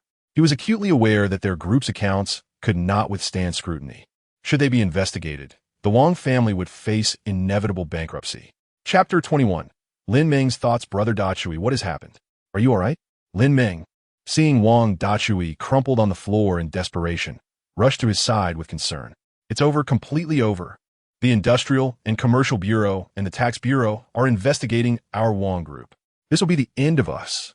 Wang Dachui mumbled, his despair palpable. Lin Meng's expression shifted dramatically upon hearing his words. She had initially chosen to abandon Shun Yi for Wang Dachui, primarily attracted by the Wang family's wealth. Now, with such calamity befalling them, the Wang family faced not only bankruptcy, but also potential legal repercussions. If that were to happen, her dreams of becoming a wealthy matriarch would be shattered. At that moment, the guests in the hotel, having overheard Wang Dachui's words, exchanged glances filled with sympathy. They speculated about what formidable entity the Wang family had offended, capable of bringing such ruin upon them in less than half an hour. Suddenly, a dreadful thought crossed their minds. If the Wang family had indeed crossed paths with such a powerful figure, would their attendance at the Wang family's wedding provoke the ire of that unseen force? Master Wang, I forgot to turn off my gas. I must return, exclaimed one guest abruptly, making his exit before Wang Dachui could respond. Master Wang, my wife is going into labor. I have to go to the hospital, another guest declared. Master Wang, my 18-year-old girlfriend wants to go shopping with me. I must leave. In no time, guests concocted various flimsy excuses to depart. Mr. Liu, the gift money is non-refundable. A butler outside the hotel soon cried out in despair. Those guests, eager to sever ties with the Wang family, demanded their gifts back, resorting to force when necessary. Wang Dachui's expression was one of profound desolation upon hearing the butler's cries. People turn cold when fortunes fade. This saying could not be truer. He cast a glance at Shun Yi, finally believing that all this turmoil was orchestrated by the man he had always looked down upon. If the previous events had been mere coincidence, could this be as well? Surely not. There are not so many coincidences in the world. The only explanation was that all of this was Shun Ye's revenge. Shun Yi, you have won. I implore you, show mercy and spare the Wang family. Wang Dachui was reluctant to concede defeat, yet he found himself cornered. Brother Dachui, what nonsense are you talking? He is just a poor loser. Do you really believe he is responsible for all this? Lin Meng scoffed disdainfully, glancing at Shun Yi. Smack! Before Lin Meng could finish her sentence, Wang Dachui struck her sharply across the face.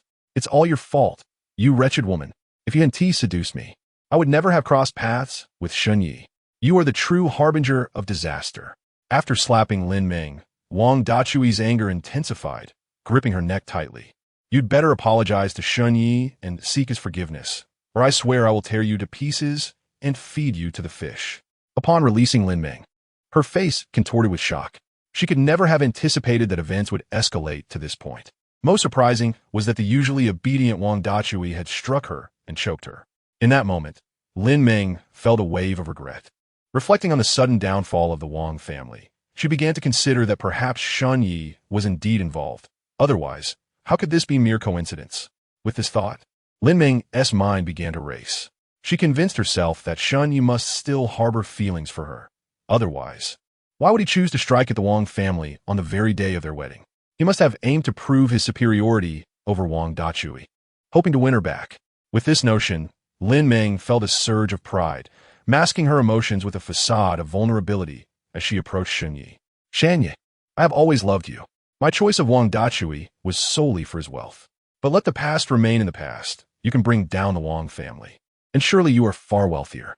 I wish to return to your side and be your devoted wife.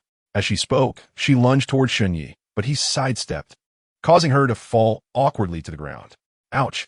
Shun Yi, why did you dodge? Don't you want to hold me again? She feigned innocence. I find you repulsive. Shan Yi replied coldly. Lin Meng's expression faltered for a moment, but quickly regained composure. I know you still love me, Shun Yi. Everything you are doing today is to win me back. You are now worthy of marrying me. Help me up, or I will be upset. Amused by her words, Shun Yi chuckled softly. I am more than adequate for you. But do you truly believe you are still worthy of me? I regret my choices, Shun Yi. Please grant me another chance. I will love you sincerely. Lin Meng pleaded. Regret? Just days ago, I warned you not to regret your decision. What was your response? Shan Yi countered it. You claimed that being with Wang Dachui was the best decision of your life, and that you would not regret it. But I truly regret it now. Shan Yi, you still love me, don't you? Love? You do not deserve it. To me, you are merely a promiscuous woman. Lin Meng's face fell at Shun Yi's words, a glint of malice flashing in her eyes. If your betrayal had been the only issue, I might have spared you. But you had the audacity to deceive me and take my parents home, leaving them to live in a bridge tunnel for 3 years. You deserve to die. No longer pretending to be meek, Lin Meng sprang to her feet, glaring venomously at Shun Yi before turning to Wang Dachui. Brother Dachui, we need not plead with him, for he will show no mercy. Our only course of action is to eliminate him. If he dies, perhaps there is still a chance for redemption. Upon hearing Lin Meng's words, Wang Dachui experienced a sudden epiphany. Yes, if we kill him, all our troubles will vanish. Ha! Shan Yi, you are foolish to come here alone to disrupt my wedding. I will have your life. Wang Dachui laughed triumphantly. Chapter 22. The martial arts master bring me Shun Yi. Whoever kills him will be rewarded with 500,000. With Wang Dachui's command, a throng of individuals stormed into the hotel, brandishing weapons and charging towards Shun Yi under Wang Dachui's directive. Observing the scene from the sidelines, Zhao Shui and Lu Yao exchanged gleeful smiles. Miss, Shun Yi is quite foolish to come here alone. He will surely have to beg you for help now, Lu Yao remarked eagerly.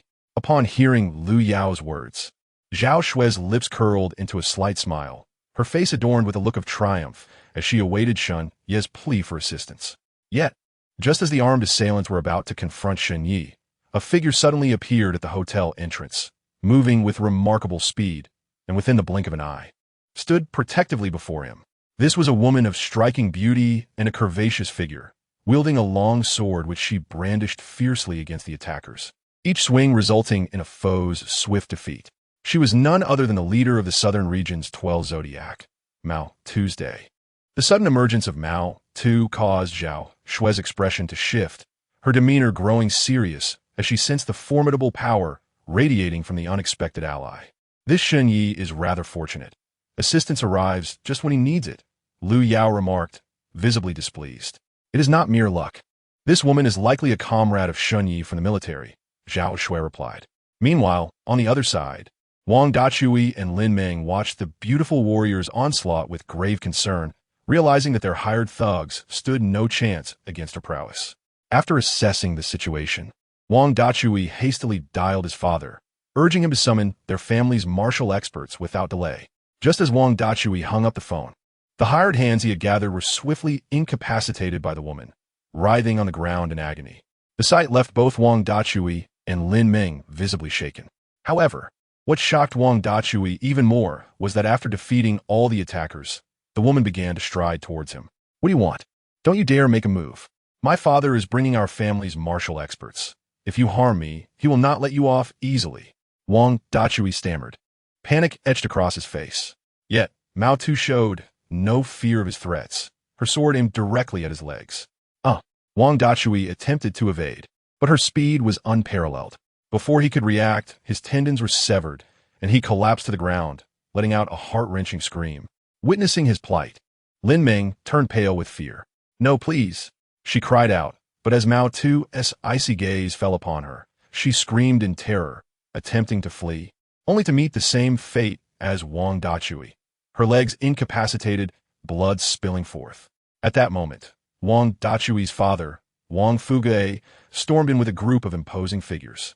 Upon seeing his son incapacitated, his eyes blazed with fury. Now, this is going to be interesting. 4 at the yellow rank 6th tier, 1 at the yellow rank 9th tier, and another at the Xian rank 6th tier.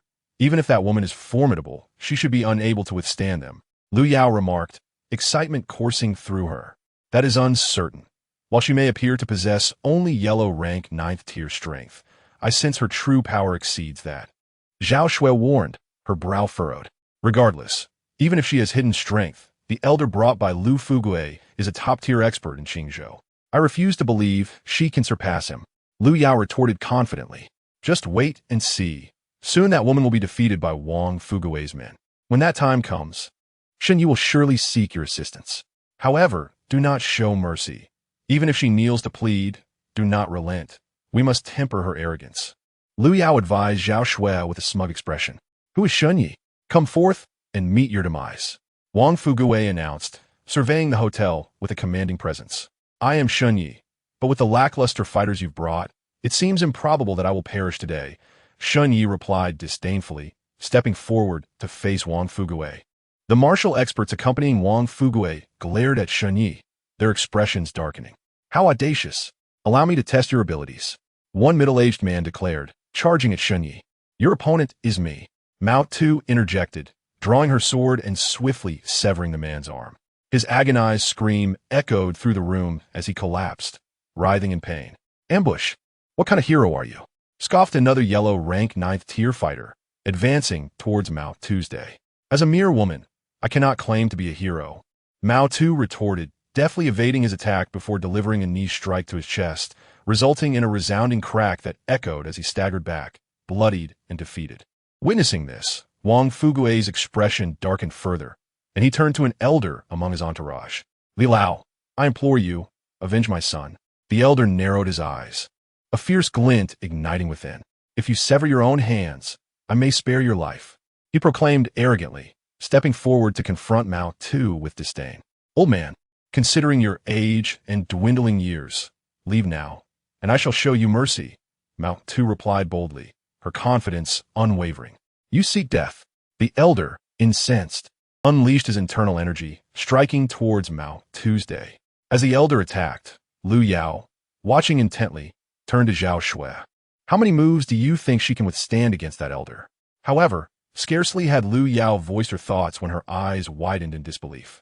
She witnessed Mao Tu effortlessly parrying the elder's strike, forcing him to retract his hand, and before he could react, her sword was poised against his neck. I grant you one final chance.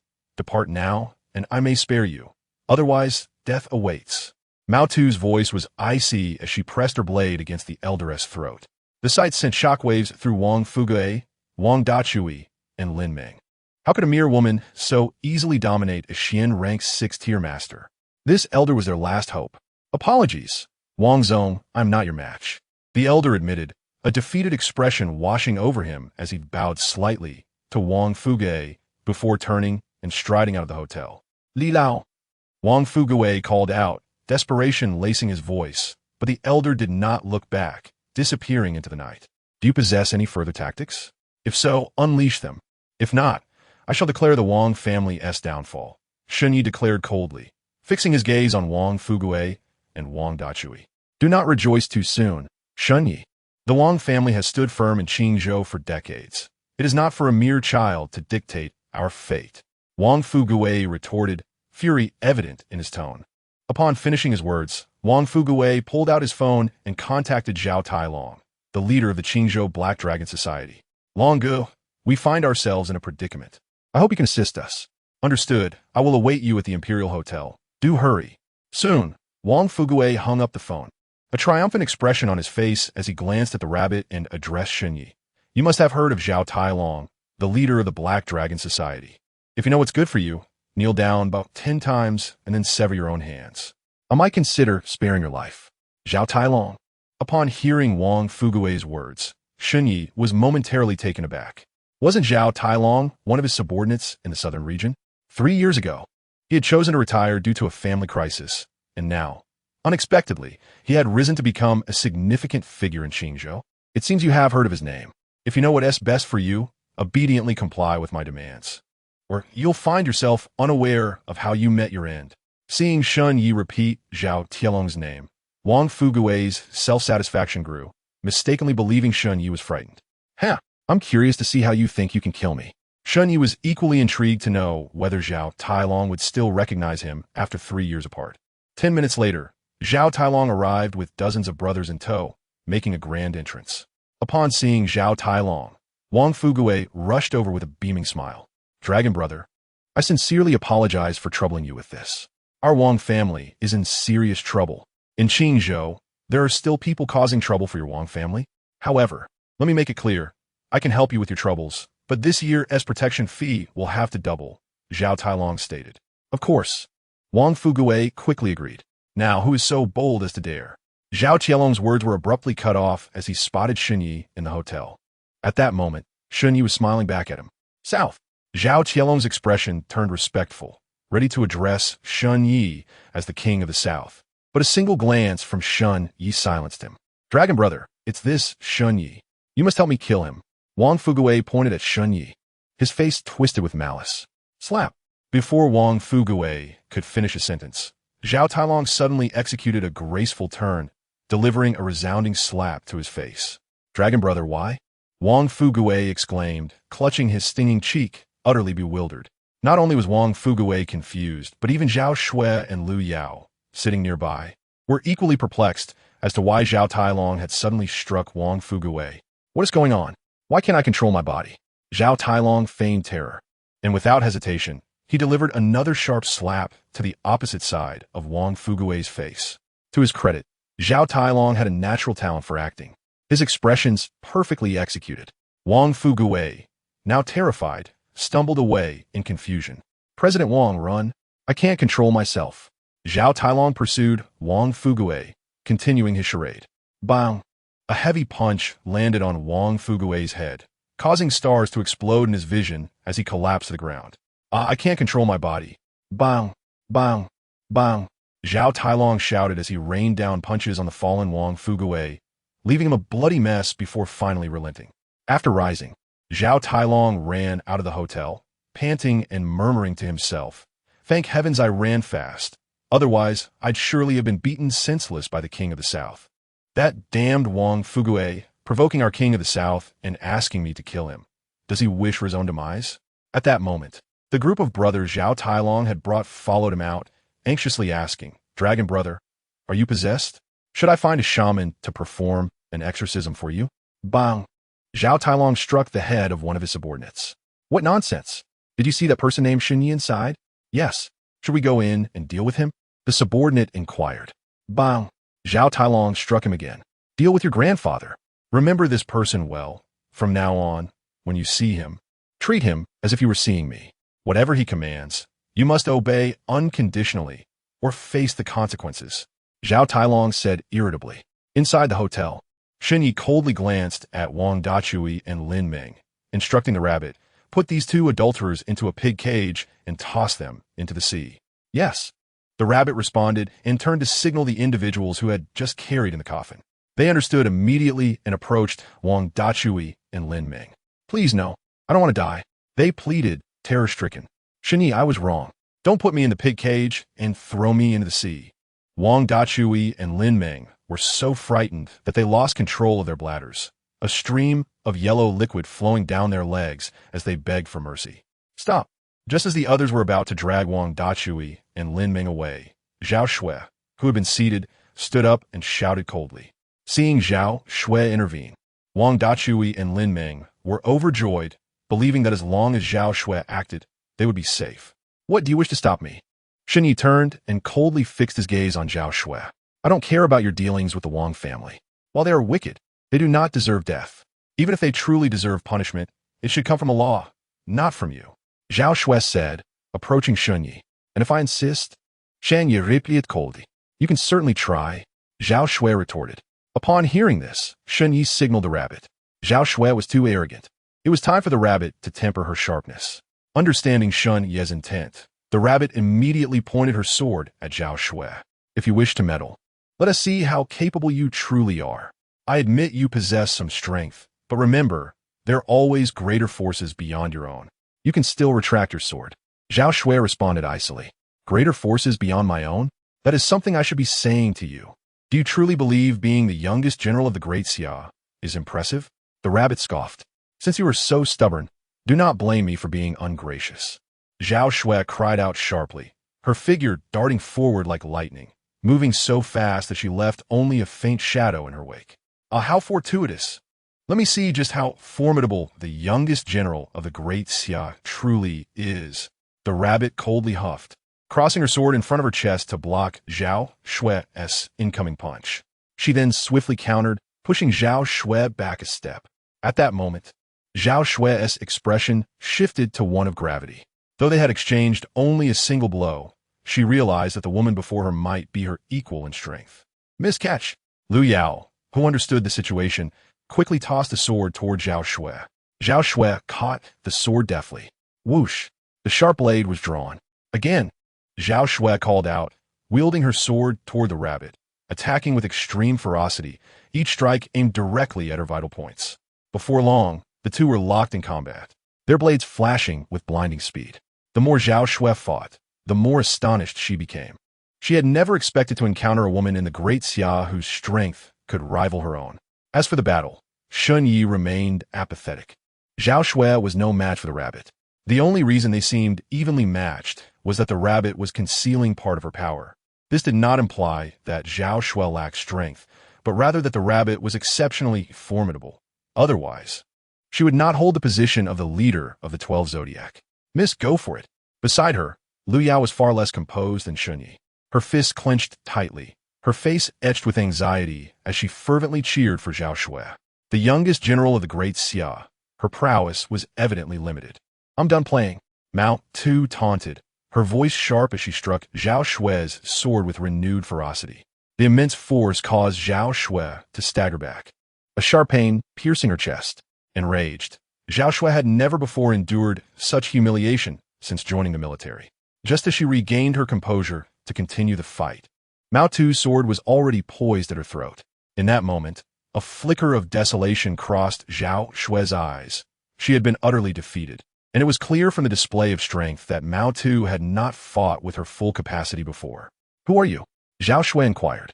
At this, Mao Tu glanced toward Xinyi, who nodded in affirmation, permitting her to disclose her identity. Mao Tu, she replied coolly. Mao Tu? One of the 12 Zodiac leaders of the southern region? Zhao Shui gasped in surprise. Indeed, Mao Tu confirmed, revealing her leader's token for Zhao Shui to see. In that instant, understanding dawned upon Zhao Shui. No wonder Shun Yi wielded such formidable power to obliterate the Wang family. It was the intervention of Mao Tu, one of the 12 zodiac leaders of the southern region. Yet, she could not suppress her bitterness. Losing to a woman of her own age was an immense disgrace. Why do you assist Shun Yi? Zhao Shui asked, perplexed. Because he is one of my soldiers who once shielded me from bullets, Mao Tu replied. She had long been instructed by Shun Yi to keep his true identity under wraps. Nodding in comprehension, Zhao Shui acknowledged the reason. Will you still impede my killing? Mao Tu asked with a mocking smile. Not necessary. Those from the southern region have this qualification, granted by royal decree. Zhao Shui retorted. But do not grow complacent. One day, I shall defeat you, she declared, turning on her heel and departing with Lu Yao. As they left, Zhao Shui silently vowed to train harder upon her return. Determined to surpass Mao Tuesday, witnessing Zhao Shui's defeat, the glimmers of hope in Wang Dachui and Lin Meng's eyes dimmed once more. Soon, they were dragged out of the hotel by several individuals. They found themselves on a cliff by the sea, overlooking the tumultuous waves below. Several men bore a large pig cage containing Wang Dachui and Lin Meng. No, please don't. I don't want to die, Lin Meng screamed, her voice filled with desperation. You treacherous couple, drowning in a pig cage is your fitting end, one burly man coldly remarked, pushing the cage over the edge. Their terrified screams echoed as the cage plunged into the ocean with a resounding splash.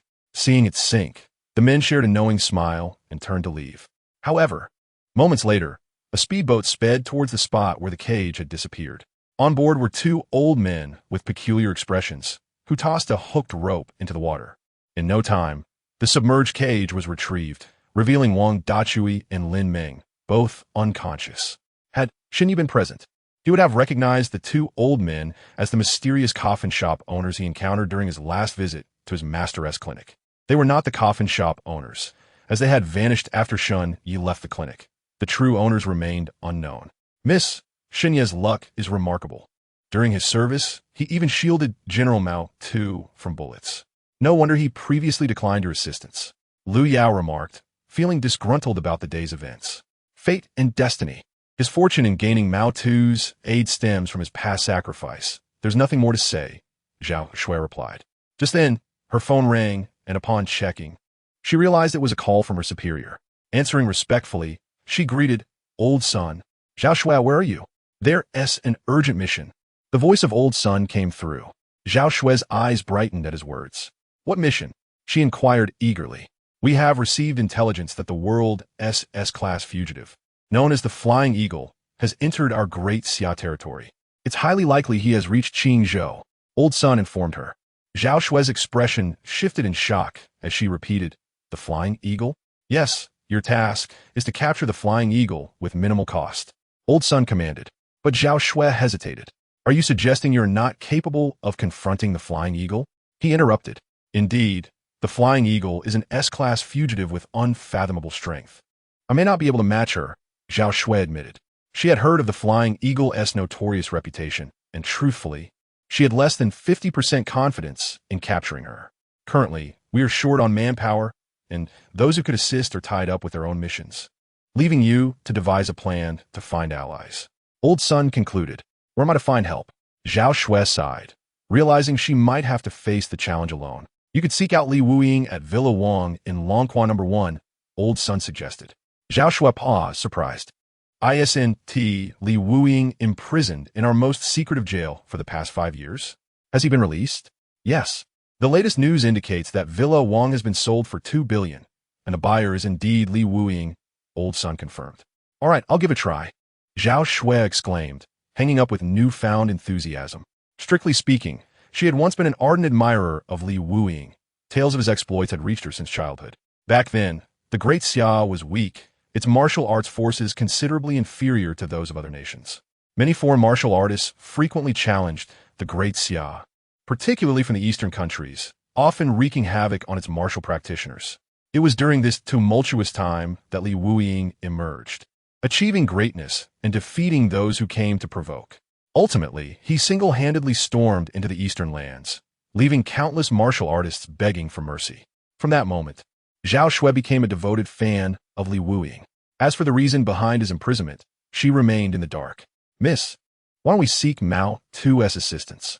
With her strength, she could certainly help you capture the flying eagle, Lu Yao proposed. Zhao Shui shook her head, replying, Mao Tu serves as the leader of the southern region.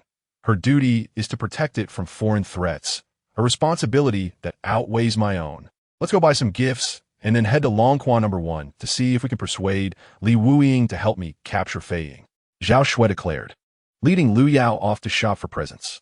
At this moment, Shun Yi and Mao Tu had just exited the Imperial Hotel. Brother, now that the matter is resolved, shouldn't we return to the southern realm? Mao Tu inquired of Shun Yi. No, with Chun Long and you 12 Zodiac leaders there, I feel at ease. Shun Yi replied, shaking his head. His reluctance to return to the southern realm stemmed from his concern for his parents. He did not want a repeat of past events. But the brothers miss you dearly, Mao Tu said, disappointment etched on his face. Once things stabilize here and I find a time, I will return to see you all. Shun Yi assured him.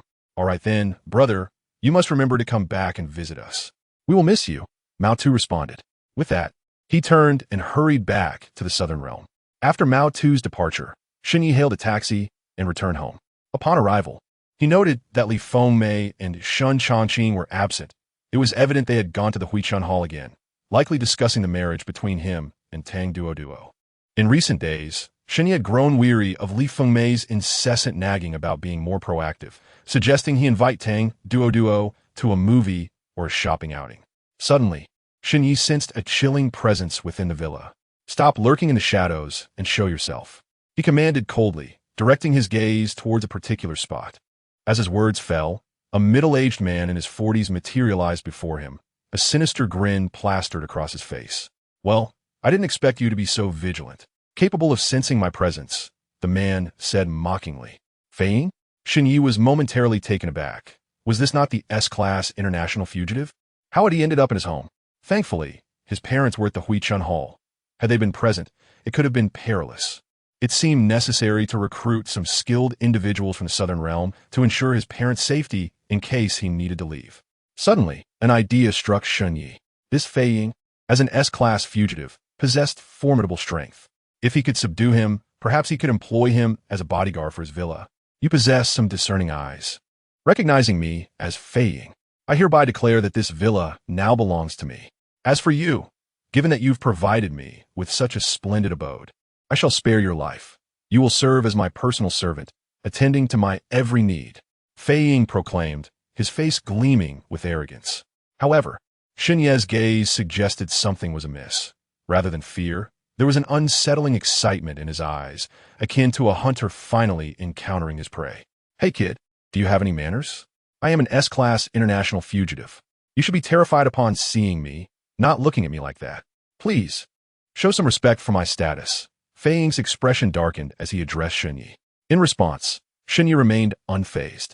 I shall offer you 3 choices. First, become my bodyguard, ensuring the safety of my parents. Second, I will kill you, ridding the world of your menace. Third, I will incapacitate you and hand you over to the authorities for a substantial reward.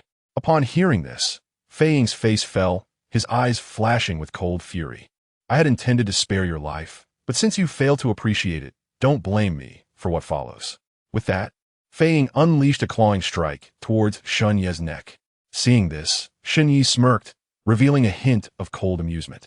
In an instant, just as Fei Ying's hand was mere centimeters from his throat, Shun Yi moved like lightning, seizing Fei Ying's wrist and rendering him immobile. Fei Ying was taken aback, realizing that Shun Yi's grip was astonishingly strong.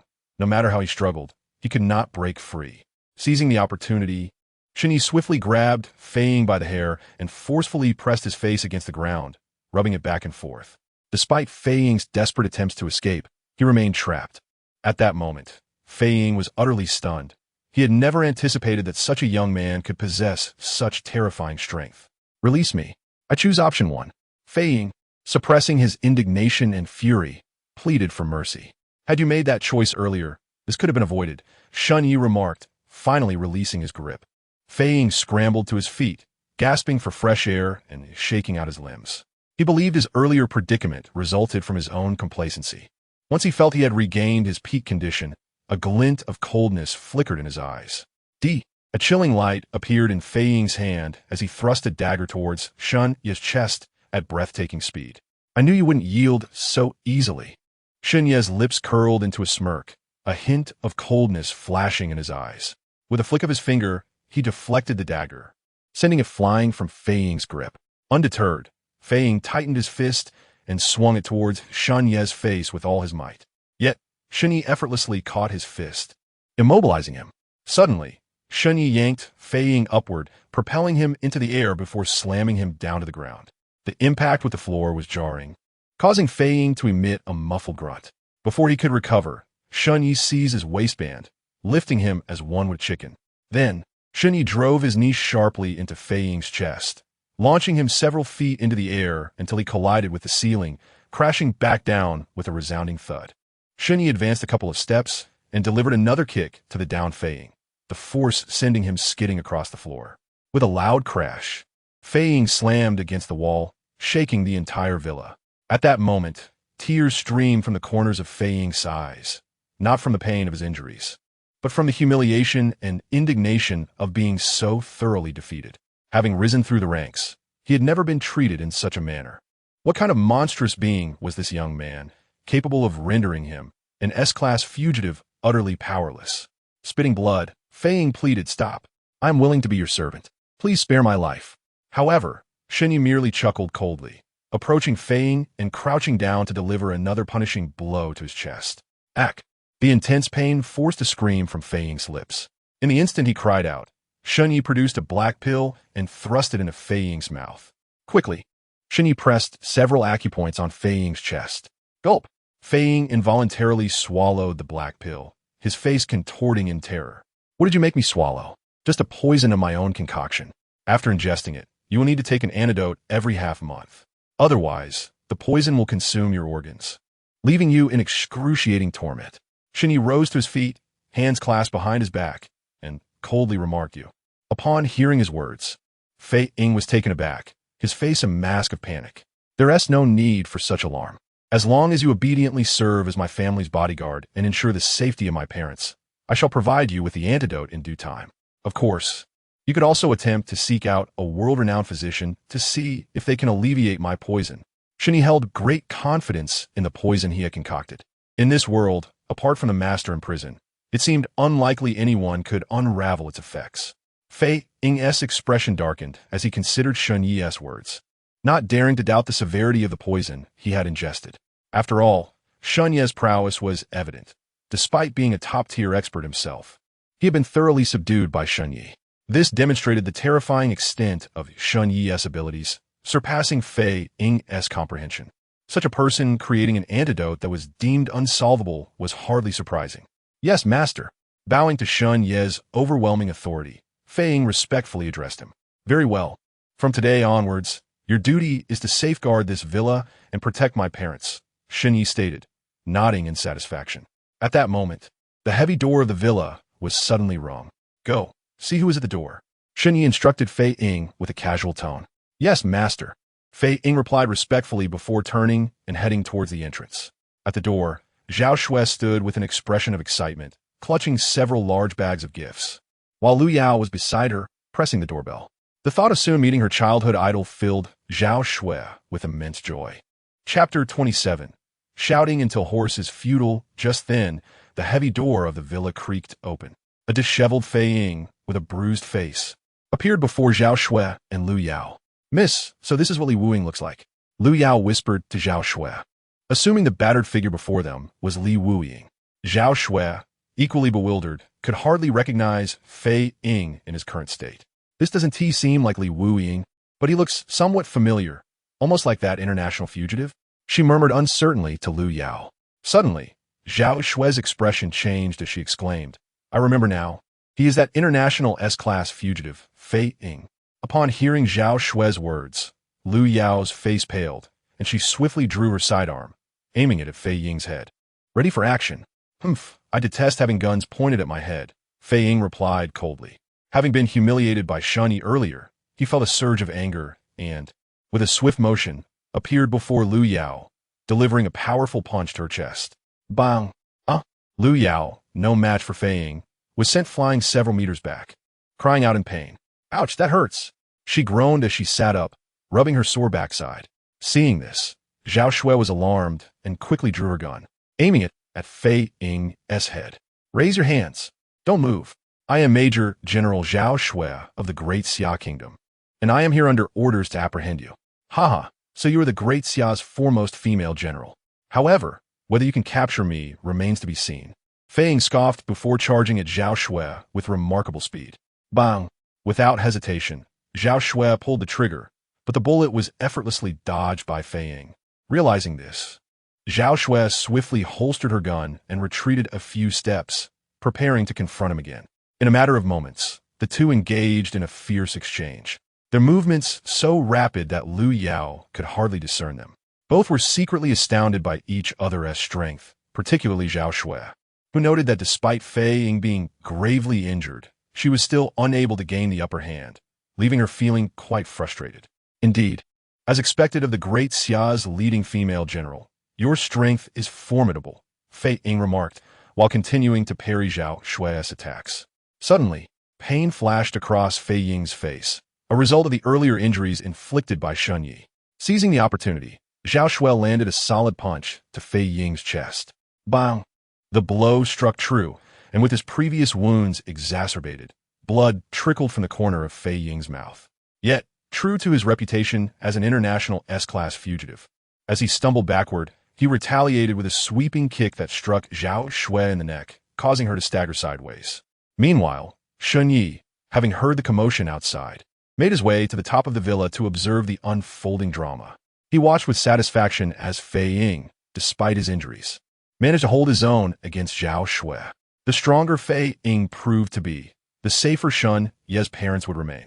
Outside the villa, both combatants found themselves momentarily fatigued from their injuries, entering a brief respite. Zhao Shui's expression was grim. She hadn't anticipated that Fei Ying, in such a wounded state, could still inflict harm on her, causing her heart to race with anxiety. She realized that alone, she would be unable to subdue Fei Ying. With this thought in mind, Zhao Shui glanced at the villa's entrance. She deduced that if Fei Ying had emerged from the villa already wounded, it was likely that his injuries had been inflicted by the villa's owner, Li Wuying. Her spirits lifted at this realization. She turned to Lu Yao, who had fallen to the ground. Quickly summoned Senior Li Wuying. I fear I cannot take him down alone. Upon hearing this, Lu Yao scrambled to her feet and rushed towards the door. However, after Fei Ying's exit, the villa's door had automatically closed and locked, preventing her entry. Senior Li Wuying, are you inside? My lady is General Zhao Shui of the Great Xia Kingdom. We implore you to emerge and assist in capturing the international S-class fugitive, Fei Ying. As Lu Yao frantically rang the doorbell and shouted towards the villa, Shun Yi, atop the building, found her pleas amusing. There was no Li Wuying here. No matter how loudly she screamed, it would be in vain.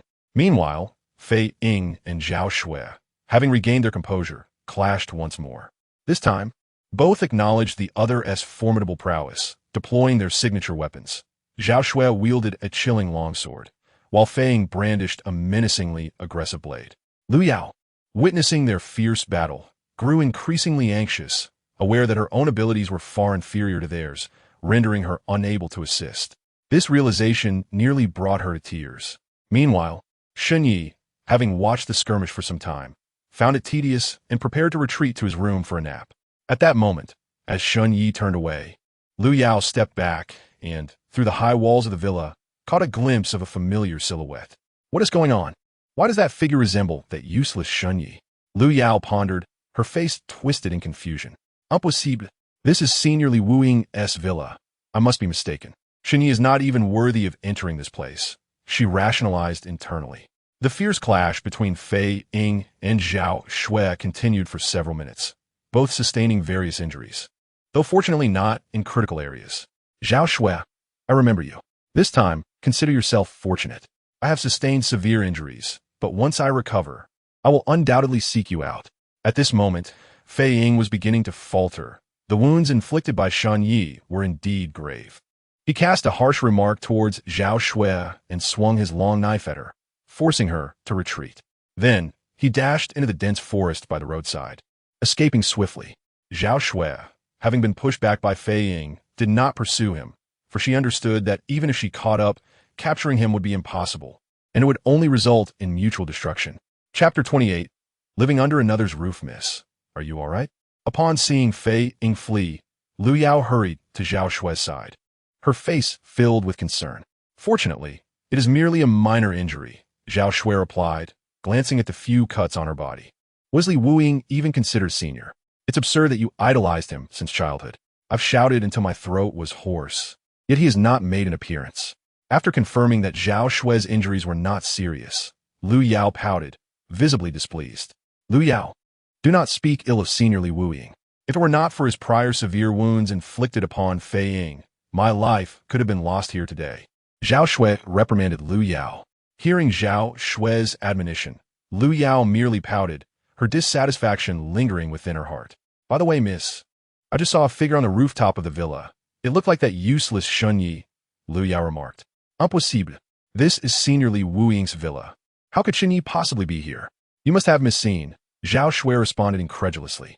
I thought so too. Lu Yao nodded in agreement. So, miss, shall we head back now? Although your injuries are not critical, they should be treated promptly to avoid scarring. Since we are already here, I still wish to see if I can catch a glimpse of senior Li Wuying, Zhao Xue declared. Upon finishing her words, she shouted towards the villa. Senior Li Wuying, I am Zhao Xue. Might you come out to meet me? I have matters in need of your assistance. However, after a considerable time had passed with no response from the villa, Lu Yao suggested, Miss, let us depart. It seems senior Li Wuying lacks the ability. Otherwise, he would have emerged given the commotion earlier. Lu Yao ceased this nonsense. The fact that Li Wuying could injure Fei Ying to such an extent is proof of his extraordinary prowess. If he is unwilling to meet me, then we shall return for now and seek him out another time, Zhao Xue replied. After speaking, she addressed the villa once more, stating, Since senior Li Wuying does not wish to meet, Zhao Xue shall take her leave. I will visit again next time. With that, Zhao Xue turned to leave with Lu Yao. Just as they had walked less than 10 meters, the sound of the villa's door opening reached them. Zhao Xue's face lit up with joy as she quickly turned around, only for her expression to stiffen in disbelief. Shanye, how could he emerge from Li Wuying's residence? Zhao Xue rushed back to Lu Yao's side and curiously inquired, Shunyi, how did you come to be at senior Li Wuying's villa? Startled by the presence of Zhao Xue and Lu Yao, Shun Yi was taken aback, having thought they had already left. He had just received a call from Zhao Ke, instructing him to assist Zhao Lao with a health check and administer acupuncture to eliminate the toxins in her grandfather's body. I am a former inmate alongside Li Wuying. Hence my stay here, Shun Yi explained. Which prison were you confined in? Zhao Xue asked, intrigued. Shanya nodded in affirmation. Realizing the implication, Zhao Xue and Lu Yao were enlightened, though Lu Yao's disdain for Shun Yi only deepened. Here was a man of stature, reduced to living under another's roof, utterly unambitious. Could you perhaps take me in to meet senior Li Wuying? Zhao Xue pressed eagerly. Xinye's face displayed a hint of difficulty. There was no Li Wuying in the villa, so how could he bring Zhao Xue to meet him? Forget it. He doesn't seem very eager to meet you. And why should I assist you in this? Shanye replied coolly. You. Zhao Xue's expression shifted, her face darkening as she felt insulted by Shun Ye's dismissive attitude, her anger boiling over. I still have to tend to your grandfather's health. With that, Shun Yi bypassed Zhao Xue and Lu Yao, heading towards the villa where Zhao Lao resided. What a pompous attitude, living off others and acting superior, Lu Yao remarked, casting a disapproving glance at Shun Ye's retreating figure. Meanwhile, Zhao Xue gazed after him, her eyes flickering with contemplation. Miss, where shall we head now? Back to the villa where the old master resides, or to the military camp? Lu Yao inquired. Let us return to the camp. I have injuries and do not wish to worry the old master, Zhao Xue replied. Afterward, she led Lu Yao to the vehicle and drove away. Shanye, you've arrived. As Shun Yi reached the exterior of Zhao Lao's villa, Zhao Ke, who had been waiting outside, approached him. The unique fragrance of a woman wafted towards him as she drew near. Dressed in a fitted pink dress, Zhao Ke appeared particularly charming. Yes, Shun Yi nodded slightly. Cool me. I will take you to see my grandfather, Zhao Ke said. Soon, Shun Yi followed Zhao Ke to the second floor of the villa. Zhao Qianlong's complexion appeared significantly improved, much healthier than in recent days. Upon spotting Shun Yi, Zhao Qianlong greeted him with a beaming smile, asking Xiao Yi, "How are things progressing with your marriage to our Shuer?" Shen Yi felt a headache coming on at the mention of this topic. It seemed that once he had finished his current tasks, he would need to return to the prison to inquire with his master about the insistence on marrying Zhao Shui. "We have already obtained a marriage certificate. Zhao Shui should have informed you," Shen Yi estimated, suspecting that Zhao Shui had likely forged a marriage certificate to deceive Zhao Lao. Hearing this, Zhao Qianlong's smile widened even further. "I cannot trust that girl. Only your word will suffice. Zhao Lao, I see you have made considerable progress in your recovery over the past few days. Today, I will administer another acupuncture session, and you should be completely healed," Shen Yi assured him. After stating this, Shen Yi produced his silver needles and began the treatment. This session was much easier than the last, given that the toxins remaining in Zhao Qianlong's body were minimal, eliminating the need for Shen Yi to utilize his energy to expel them. Once he completed the series of 7 absolute needles, Zhao Qianlong's complexion grew increasingly rosy, and even his breathing returned to normal. "Zhao Lao, may I ask you a question? You must be quite familiar with my master. What kind of person is he?" After finishing the acupuncture, Shen Yi inquired curiously. Although he had known his master for 3 years in prison, the master had only taught him skills without ever revealing anything about his own background. Chapter 29. Lin Meng's cousin taken aback by Shen Yi's question. Zhao Qianlong hesitated, seemingly struggling to believe that Shen Yi would inquire about his own master. "You're asking me about your own master?" Zhao Qianlong responded. Shen Yi felt a bit awkward at this, scratching his nose as he explained, "I have been his disciple for 3 years, and while he has taught me skills, he has never mentioned anything about himself." Zhao Qianlong nodded in understanding. "Ah, that explains it. However, I am not well acquainted with your master. The reason I know him is that he saved my life 2 decades ago." Upon hearing Zhao Qianlong's words, a flicker of disappointment crossed Shen Yi's face as he nodded slightly and said, "Very well. Zhao Lao, your health is no longer at risk. You merely need to enhance your nutrition and rest for a while to return to your usual self. In addition to being wary of any malicious individuals attempting to poison you again." At that moment, Zhao Kuer interjected, "Rest assured, following your previous warning, there is now someone specifically tasked with monitoring everything my grandfather consumes, ensuring it is safe before being served to him." Acknowledging her words, Shen Yi nodded and replied, "In that case, I shall take my leave. Xiao Yi, stay for a meal. Let me call Zhao Shui back," Zhao Qianlong suggested. "No need. Zhao Shui is on a mission and is unlikely to return for dinner," Shen Yi replied, understanding that Zhao Shui's absence was likely due to his injury, not wanting Zhao Qianlong to worry. After speaking, Shen Yi turned to depart from Zhao Qianlong's room. Once Shen Yi left, Zhao Qianlong's smile instantly faded, and he sighed heavily. "Grandfather, why the sudden sigh?" Zhao Kuer asked with concern. "It's your sister's disobedience. She truly believes that by presenting a forged marriage certificate, she can deceive me. Have you not noticed that Shen Yi still calls me Zhao Lao?" Zhao Qianlong replied, his expression one of disappointment. Upon hearing this, Zhao Kuer felt a surge of hope. Could it be that she still had a chance? "Oh, grandfather, I'll go see Shen Yi off," she exclaimed, quickly chasing after him. Seeing this, a look of satisfaction crossed Zhao Qianlong's face. He understood Zhao Kuer's intentions, thinking that since both Zhao Shui and Zhao Kuer were his granddaughters, if Zhao Kuer could win over Shen Yi, it would be equally acceptable. However, his only concern was that Shen Yi's master had explicitly stated in his correspondence that Zhao Shui should marry Shen Yi. He wondered if Zhao Kuer's pursuit would displease Shen Yi's master. "Shen Yi, wait for me." As Shen Yi stepped out of the villa, he heard Zhao Kuer's voice calling from behind. "What is it? Is there something else?" Shen Yi turned around, puzzled. "It's nothing much. I merely wish to invite you to dinner as a token of gratitude for saving my grandfather's life. Would that be acceptable?" Zhao Kai feignet nonchalance, though a blush crept across her cheeks as she spoke. "That seems inappropriate." Shen Yi initially intended to decline, but his stomach betrayed him, revealing a hint of hunger. "What could be inappropriate? You're a grown man. Do you truly fear that I might devour you?" Zhao Kai insisted cheerfully. "It's settled then. Wait here while I fetch the car." With that, she dashed off, her face alight with excitement. Rumbling sounds soon echoed from the garage as a sleek red Ferrari emerged. "Get in." Zhao Kuer parked beside Shen Yi and smiled at him. Without hesitation, Shen Yi opened the passenger door and took a seat. With a roar, Zhao Kuer pressed the accelerator, and the car sped downhill. "You and my sister haven't registered your marriage, have you?" That certificate she has must be fake. Zhao Kuter stated playfully as she drove. Surprised by her words, Shunyi stammered. Nonsense. How could it possibly be fake? You needn't pretend. I already know, Zhao Kuer replied, her delight evident. Moments later, the red Ferrari pulled into the parking lot of Zue Xianlu, a popular restaurant bustling with patrons during dinner time. Shanye. Zue Xianlu is the most renowned restaurant in Qingzhou, offering exquisite cuisine.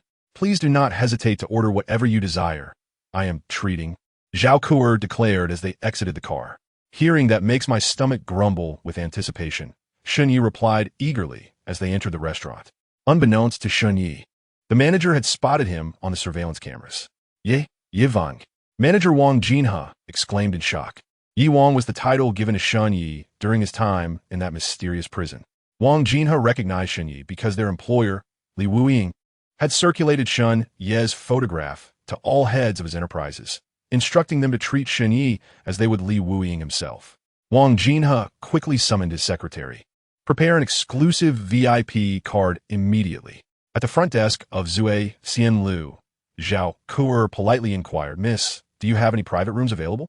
Hello. We only have one VIP room left, but it has a minimum consumption requirement of 888 yuan. Would that be acceptable? The cashier responded courteously. Yes, that will do. Zhao Kuer agreed, knowing that amount was trivial for her. Just then, a fashionable young couple rushed in, shoving past Shunyi and Zhao Kuer at the counter.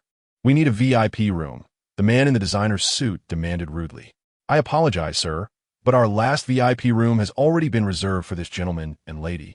The cashier politely explained while gesturing towards Shunyi and Zhao Kuer. Upon hearing this, the couple turned to face Shunyi and Zhao Kuer. Oh, isn't this the so-called Green Hat King, Shunyi? The man's girlfriend scoffed, a derisive smile spreading across her face. Recognizing her, Shun Ye's expression hardened. She was Lin Meng's cousin, who had often mocked him during his relationship with Lin Meng. This is the one you mentioned. The man who was led astray by your cousin and ended up in prison? The man in the suit remarked mockingly, eyeing Shun Yi with disdain. Yes, that's him. Just look at his circumstances. A mere soldier, and he dares to aspire to marry my cousin. It's laughable. Lin Meng's cousin, Li Xia, sneered at Shun Yi. Their conversation drew the attention of many patrons, who regarded Shun Yi with scornful smiles. Hey, how can you speak like that? Is there no semblance of politeness in your words? Zhao Kuer interjected, her expression darkening at their remarks, and the odd glances directed at Shun Yi. Did you all eat something foul for breakfast? Why are you spewing such nonsense? Sao kit of it's here ing a fliving. The man in the suit turned to her, his eyes widening in surprise at her beauty. Oh, so that's how you can afford to dine in such a fancy restaurant. You've hooked a wealthy lady, Li Xia said, jealousy seeping into her voice as she cast a disdainful glance at Zhao Kuer. Flushed with embarrassment and fury, Zhao Kuer shot back. You'd best watch your mouth, or I might just slap you. Oh, really? You think you can intimidate me? Come on, bring it on. I dare you to try. The man challenged, leaning forward provocatively. Upon hearing this, Li Xia smiled and pressed her face close to Zhao Kuer, speaking with an audacious tone. Witnessing Li Xia's behavior, Zhao Kuer turned pale with anger, rendered speechless. However, before Zhao Kuer could retaliate, Shun Yi delivered a resounding slap to Li Xia. I've never encountered someone so shameless to make such demands. If I do not acquiesce, others might accuse me of lacking gentlemanly decorum. Hearing Shun Ye's words, Zhao Kuer, who was fuming just moments before, burst into laughter, momentarily disarmed. How dare you hit me? Li Xia exclaimed, touching her sitting cheek. Her eyes filled with incredulity as she glared at Shun Yi. You made such a lowly request. I'm merely obliged, Shun Yi replied with a nonchalant shrug. Li Xia's eyes blazed with fury at Shun Ye's words. Darling, can you just stand by while your woman is being bullied? She cooed to the man in the suit. At her words, the suited man glared fiercely at Shun Yi, his tone icy as he declared, You are seeking death. How dare you strike my girlfriend? With that, he swung his fist at Shun Yi. However, Shun Yi effortlessly caught the man's fist and, with a casual kick, sent him flying several meters, crashing into a dining table. Darling, are you all right? Li Xia gasped, rushing to help the man up, her concern evident. You'll pay for hitting me, the man snarled as he rose. His face twisted in rage. He pulled out his phone and dialed a number.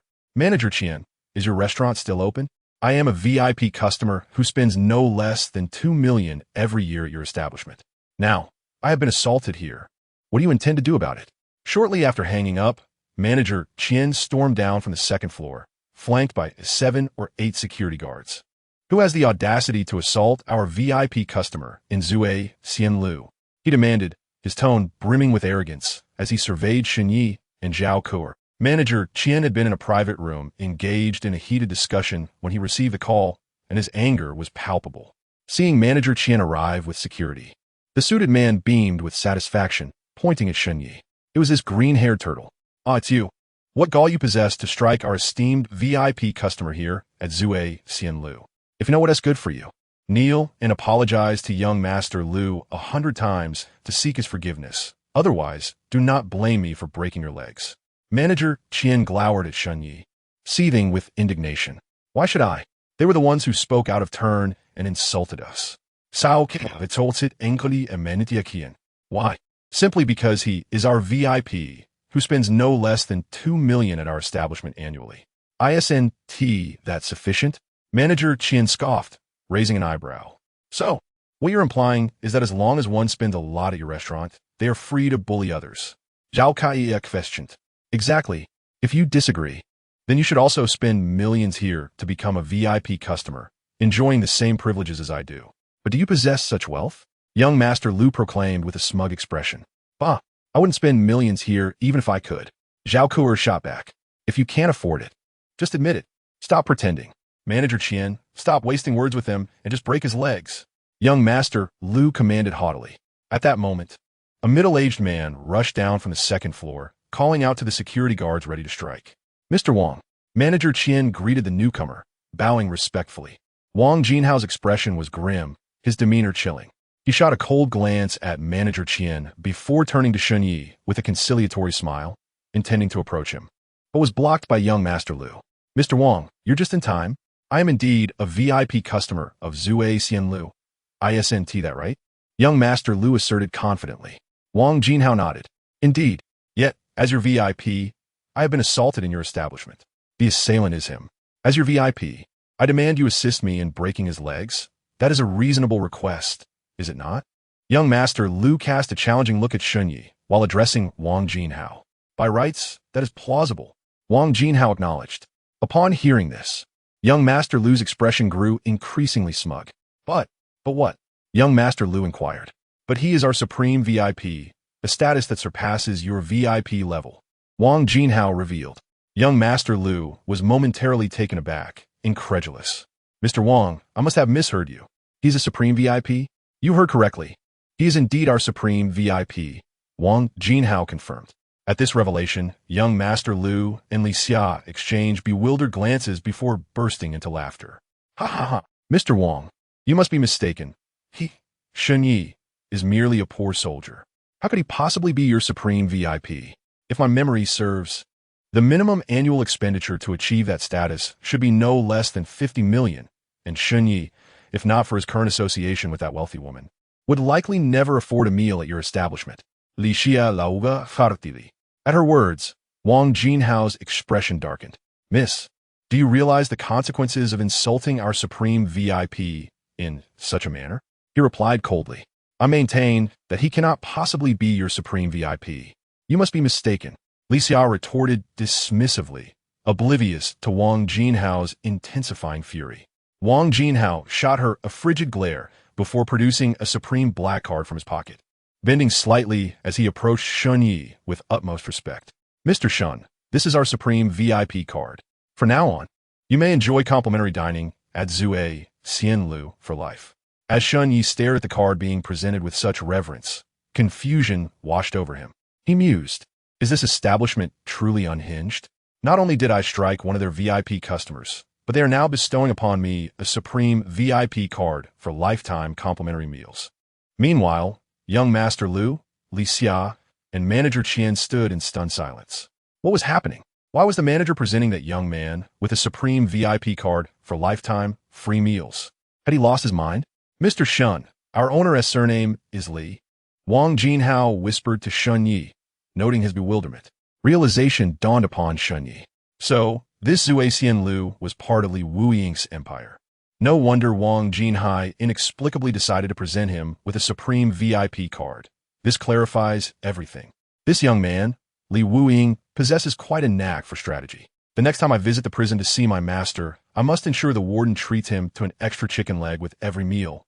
No, it should be a chicken wing as well. Is President Wang out of his mind? Why on earth would he gift a supreme VIP card to a green-haired turtle? Li Xia unabashedly inquired, directing her astonished gaze toward Manager Qian. Upon hearing Li Xia's words, Manager Qian's face drained of color. One must understand that this establishment, Drunken Immortal Tower, is entirely under President Wang's authority. At that moment, President Wang, upon hearing Li Xia's remarks, felt a flicker of anger in his eyes and turned to the several security guards, coldly commanding, "What are you all standing there for? These two have dared to offend our supreme VIP. Do not hesitate to teach them a lesson and throw them out." Upon hearing President Wang's orders, Lu Xiao and Li Xiao were taken aback. "President Wang, I am your VIP," Lu Xiao exclaimed hastily.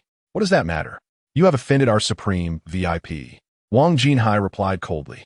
After uttering these words, the security guards immediately lunged at Lu Xiao and Li Xia, leaving them battered and bruised before dragging them out of Drunken Immortal Tower like discarded animals and casting them onto the street. "Mr. Shun, am I handling this to your satisfaction?" Wang Jinhai inquired with a face full of deference toward Xinyi. "Yes, quite well, but I find your manager rather displeasing." Xinyi nodded, directing his gaze toward Manager Qian. Upon hearing Xinyi's words, Manager Qian's expression changed dramatically. He promptly knelt before Xinyi, realizing that if he were still oblivious to the situation at hand, he would have wasted many years as a hotel manager. "Mr. Shun, my sincerest apologies. It was my folly not to recognize your stature. Please forgive me. Were you not just rather arrogant? Just because this Lu Xiao is your VIP client, you think you can act without regard and threaten to break my legs?" Shanye coldly retorted. Hearing Shunyi's words, Wang Jinhai's expression shifted dramatically. How could this be? That scoundrel, Manager Qian, actually dared to suggest breaking Shunyi's legs. "You scoundrel, how dare you?" Wang Jinhai seethed, directing a furious shout at Manager Qian, then turning to the returning security guards, commanding, "Give him a thorough beating and throw him out." Without a moment's hesitation, the guards charged toward Manager Qian. "No, please." Manager Qian cried out, desperately pleading for mercy. Wang Jinhai, ignoring Manager Qian's pleas, respectfully told Xinyi, "Mr. Shun, do not concern yourself with this scoundrel. Allow me to escort you to our finest supreme VIP room for your meal." Subsequently, Wang Jinhai turned to the staff of Drunken Immortal Tower and instructed, "Prepare all of our best dishes and deliver them to Mr. Shen's room." Soon, Wang Jinhai led Xinyi to the supreme VIP room of Drunken Immortal Tower. "Mr. Shun, I wish you a pleasant dining experience. Should you encounter any issues during your meal, please send a staff member to find me, and I will attend to your needs promptly." Upon entering the room, Wang Jinhai respectfully concluded his remarks and exited. "Xinyi, I initially intended to treat you to a meal, yet it seems the tables have turned, and you are treating me," Zhao Ku said somewhat shyly. "Shanye, could you enlighten me as to why Drunken Immortal Tower has bestowed upon you a supreme VIP card? I do not possess one." At that moment, Zhao Ku was filled with curiosity regarding Shunyi's identity. "It's nothing significant. Perhaps the owner of Drunken Immortal Tower is my former cellmate," Xinyi casually remarked without elaborating further. Outside the grand entrance of Drunken Immortal Tower, Lu Xiao and Li Xia, having been beaten and thrown out, wore expressions of utter dismay. "Darling, this cannot go unpunished. I, Li Xia, have never endured such humiliation. Aren't you close with a brother from Zhao Tailong's gang? Quickly call him. I am determined to smash Drunken Immortal Tower today and render that green-haired Xinyi crippled. Otherwise, I will not find peace," Li Xia declared with venomous intent directed at Lu Xiao. Chapter 32. Zhao Ku's speculation. Upon hearing Li Xia's words, Lu Xiao's face grew troubled. Other places might be manageable, but here at Drunken Immortal Tower, it is rather complicated. At this, Li Xia became agitated. What could be complicated? It is merely a Drunken Immortal Tower and a penniless soldier like Xunyi. Lu Xiao replied, "Do you understand? The mastermind behind Drunken Immortal Tower is Li Wuying." Upon hearing Li Wuying's name, Li Xia furrowed her brow. She tentatively asked, "Isn't Li Wuying supposed to be incarcerated? There should be nothing to fear, right?" "Let me make a call and check," Lu Xiao said, not feeling entirely certain. He pulled out his phone and dialed Hu Ge, one of Zhao Tailong's men. Hello, Hu Ye. I was assaulted at Drunken Immortal Tower. Lu Xiao began, but hesitated, wanting to gauge Hu Ji's reaction. Which scoundrel dared to lay a hand on my bro? Xiao Fei, where are you? I will gather my men immediately. Hu Guo's rough voice came through the phone. Hu Ye. It was someone from Drunken Immortal Tower who attacked me, along with a useless individual. Lu Xiao cautiously probed. Upon hearing Lu Xiao's words, there was silence on the other end. If it was someone from Drunken Immortal Tower who attacked you, then this is indeed troublesome. After a long pause, Hu Guo finally responded. Instead of disappointment, Lu Xiao felt a surge of joy. If Hu Guo only said it would be troublesome, then it might still be manageable, depending on his understanding of the rules. Rest assured, Hu Guo, I will not let my brothers work for nothing. After the job is done, I will give you 1,000,000, and I will need your assistance in distributing it, Lu Xiao declared. Haha, in that case, I thank you on behalf of my brothers. Xiao Fei, wait for me there. I will gather my men and come over shortly. Hu Guo's hearty laughter echoed through the phone. Inside the supreme VIP room of Drunken Immortal Tower, a variety of signature dishes had been laid out on the dining table, and Wang Jinhai had even sent 2 bottles of red wine worth hundreds of thousands. Observing the sumptuous spread and the 2 bottles of exquisite wine, Zhao Ku'er's curiosity about Shun Ye's identity deepened. Xinyi, could you share with me your true identity? Why does the general manager of Drunken Immortal Tower treat you with such deference? Zhao Ku'er asked, her face alight with curiosity. What identity could I possibly have? I merely served a few years in the military 3 years ago, and then spent 3 years as a reformed inmate in prison. Xinyi nonchalantly replied while enjoying the delectable food. Oh, still unwilling to disclose it, are you? Let me take a guess. Let us see if I'm right. You served in the military, and I bet you must be a god of war, and you purposely hide your identity to avoid attention, right? Zhao Kai conjectured. Upon hearing Zhao Ku's words, Shunyi was momentarily taken aback. She was astoundingly accurate. Nevertheless, he maintained a calm faade, casually taking a bite of food while responding indifferently. Your imagination is quite vivid. You must tell me if I am correct. I have read numerous novels about war gods recently. The protagonists in those stories often return low-key, only to discover their families are being bullied, and then they decisively confront the antagonists. Your situation is remarkably similar to those war god tales. Zhao Ku asserted, becoming increasingly convinced that her speculation was indeed true. Hearing Zhao Ku's words, Xinyi felt a surge of admiration within. Do not overthink it. If I were truly a god of war, how could I have been ensnared by my fiancée, and spent 3 years in prison? Xinyi replied. Upon hearing Xunye's words, Zhao Ku, who had previously worn a confident expression, instantly fell into dismay. With a hint of boredom, she remarked, Oh, if you truly are a war god, how could you have been ensnared by a petty villain and imprisoned for 3 years? Let me guess again. You must have encountered some formidable individual in prison who took you as a disciple, imparted skills to you, and then you ruled the prison, subduing all the prominent figures within. After finishing her sentence, Zhao Ku maintained an adorable demeanor, muttering to herself, Yes, it must be that way, undoubtedly. Hearing her words, Xinyi couldn't help but glance at Zhao Ku, secretly admiring her ingenuity. The girl had accurately guessed 2 possibilities. Xinyi was thoroughly impressed. I feel you should consider writing novels. With your imagination, your works would undoubtedly become a sensation, he said. Cut it out. Don't change the subject. Just tell me if my guesses are correct. Zhao Kai replied eagerly. You do realize those guesses belong to the realm of fiction, right? Reality is hardly akin to novels. Xinyi retorted playfully. True, reality is harsh. There aren't as many delightful narratives as in novels. Zhao Ku nodded, internally dismissing her speculation. Let's switch topics. What do you think of my sister?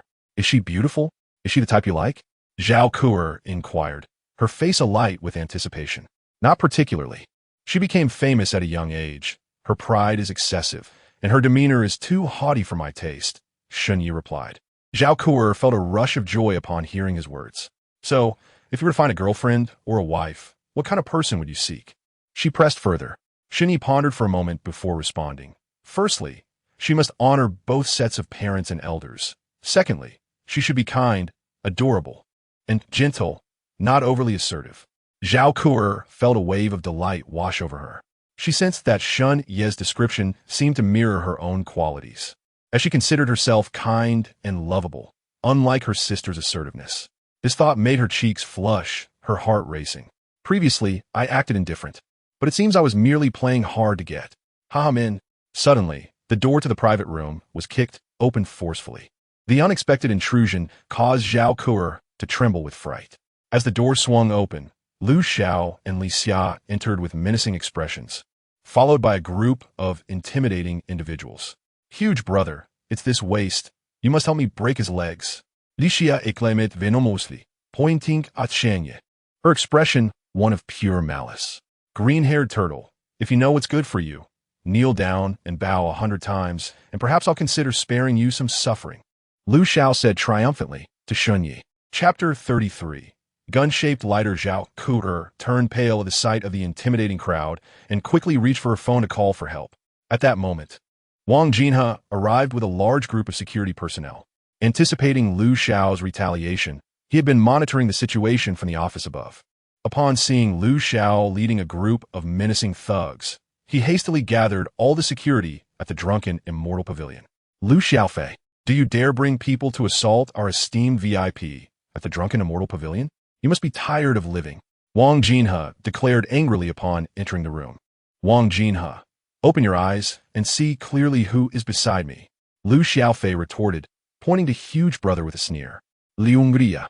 Wang Jinhe's expression darkened as he recognized the notorious name. Are you scared now? Lu Xiao gloated as he observed Wang Jinhe's change in demeanor. Li Hu, Mr. Shun is our esteemed VIP at the drunken immortal pavilion. Are you certain you want to oppose us for Lu Xiaofei? Wang Jinhe said, ignoring Lu Xiaofei's mockery and focusing on huge brother. Wang Jinhe, you overestimate yourself. Let me be frank. My purpose in bringing Li Hu here is not only to teach Xinyi a lesson, but also to demolish your drunken immortal pavilion, Lu Xiaofei interjected. Wang Jinhe's expression darkened further upon hearing this. Li Hu, you should think carefully. Our boss at the drunken immortal pavilion is Li Wuying, he asserted, hoping to intimidate Li Hu. Aha, Li Wuying. If I recall correctly, he was imprisoned 5 years ago, right? You think a man in prison can scare me? Li Hu scoffed. After saying this, Li Hu casually pulled over a chair, sat down with his legs propped on the dining table, swaying them nonchalantly. Put your filthy feet down, Shunyi said coldly, placing his chopsticks aside and glaring at Li Hu. However, before Shunyi could finish, Li Hu pulled out a gun and aimed it at Shunyi's head. How dare you speak to me like that? Do you want to die? Liungria snarlat. Zhao Kuo gasped in fright at the sight of the gun. Noticing her, Li Hu's eyes briefly lit up with surprise. Oh, little girl, you are quite charming. How about this? If you spend a night with me, we can let today's event slide. What do you think? Lu Xiao and Li Xia exchanged mocking smiles at Shunyi. Haha, Shunyi, you're really unfortunate. Your fiancée is with Wang Dezhu, and now you're about to lose this little rich girl to huge brother. Isn't that going from bad to worse? Lu Xiao laughed heartily. You're playing with fire, Zhao Kuo said with a grim expression, indignation boiling within her. Li Hu disregarded her threat, casting a disdainful glance at Shunyi. So, this is your little kept boy? TSK. He may look good, but he's useless. You'd be better off considering me. Just look at my physique. I can guarantee you ecstasy. I told you to put your feet down. I don't want to repeat myself. Shunyi's icy voice rang out once more. Are you looking for death? Do you believe I want to blow your head off? Li Hu glared dangerously, his gun still aimed at Shunyi. Go ahead and pull the trigger if you dare. Shunyi retorted with a cold smile. Liungria azitata momentarily. What? Afraid to shoot? Or is it because your gun isn't real, but merely a gun-shaped lighter? Shunyi scoffed, being the war god of the southern region. Shunyi had encountered more firearms than Li Hu had meals. He immediately recognized that the gun in Li Hu's hand was a fake, merely a lighter. Liungria shuklat, pulling the trigger, and indeed, a flame shot out from the barrel. Haha, you have some discerning eyes. Now take a guess. Is this gun real or fake?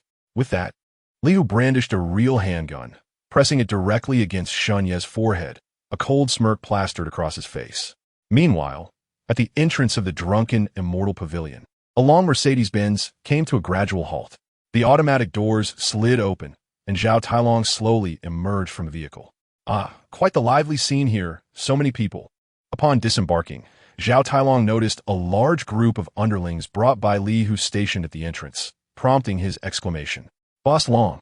At that moment, the underlings respectfully greeted Zhao Tailong with a unified call of Boss Long. Who are you all serving under? Zhao Tailong inquired, taken aback. Boss Long. We are under Brother Hu. One of the underlings replied. Who's he here too? Where is he? Zhao Tailong pressed, reporting to Boss Long. Brother Hu has gone to the Supreme VIP room on the second floor. The underling responded. Nodding in acknowledgement, Zhao Tailong proceeded directly into the drunken immortal pavilion. In the Supreme VIP room on the second floor, Shun Yi stared coldly at the dark barrel of a gun pointed at him. In my lifetime, I detest it most when others point a gun at me. Shun Yi replied, icily. Heh, then I shall indeed point a gun at you. What will you do about it?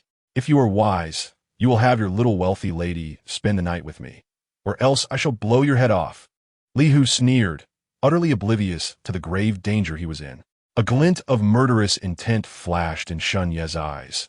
His movements were as swift as lightning, and before Li Hu could react, the gun was snatched from his grasp and spun twice between Shun Ye's fingers.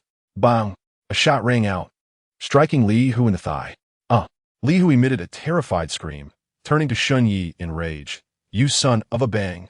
Another shot struck Li Hu's other thigh. With both legs incapacitated, Li Hu collapsed to his knees, unable to maintain his stance.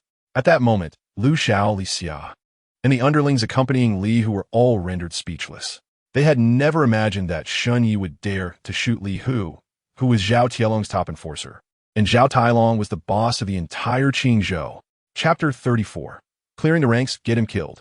Li Hu growled, a menacing expression on his face as he commanded his subordinates. However, just as they were about to charge at Shun Yi, he aimed the gun at Li Hu's head. Stop! Li Hu cried in terror, hastily gesturing for his subordinates to hold back. Shun Yi, you are quite bold. Brother Hu is Zhao Tielong's foremost enforcer. If you dare to kill him, Zhao Tailong will not let you off lightly. Liu fi tihitinit shanye.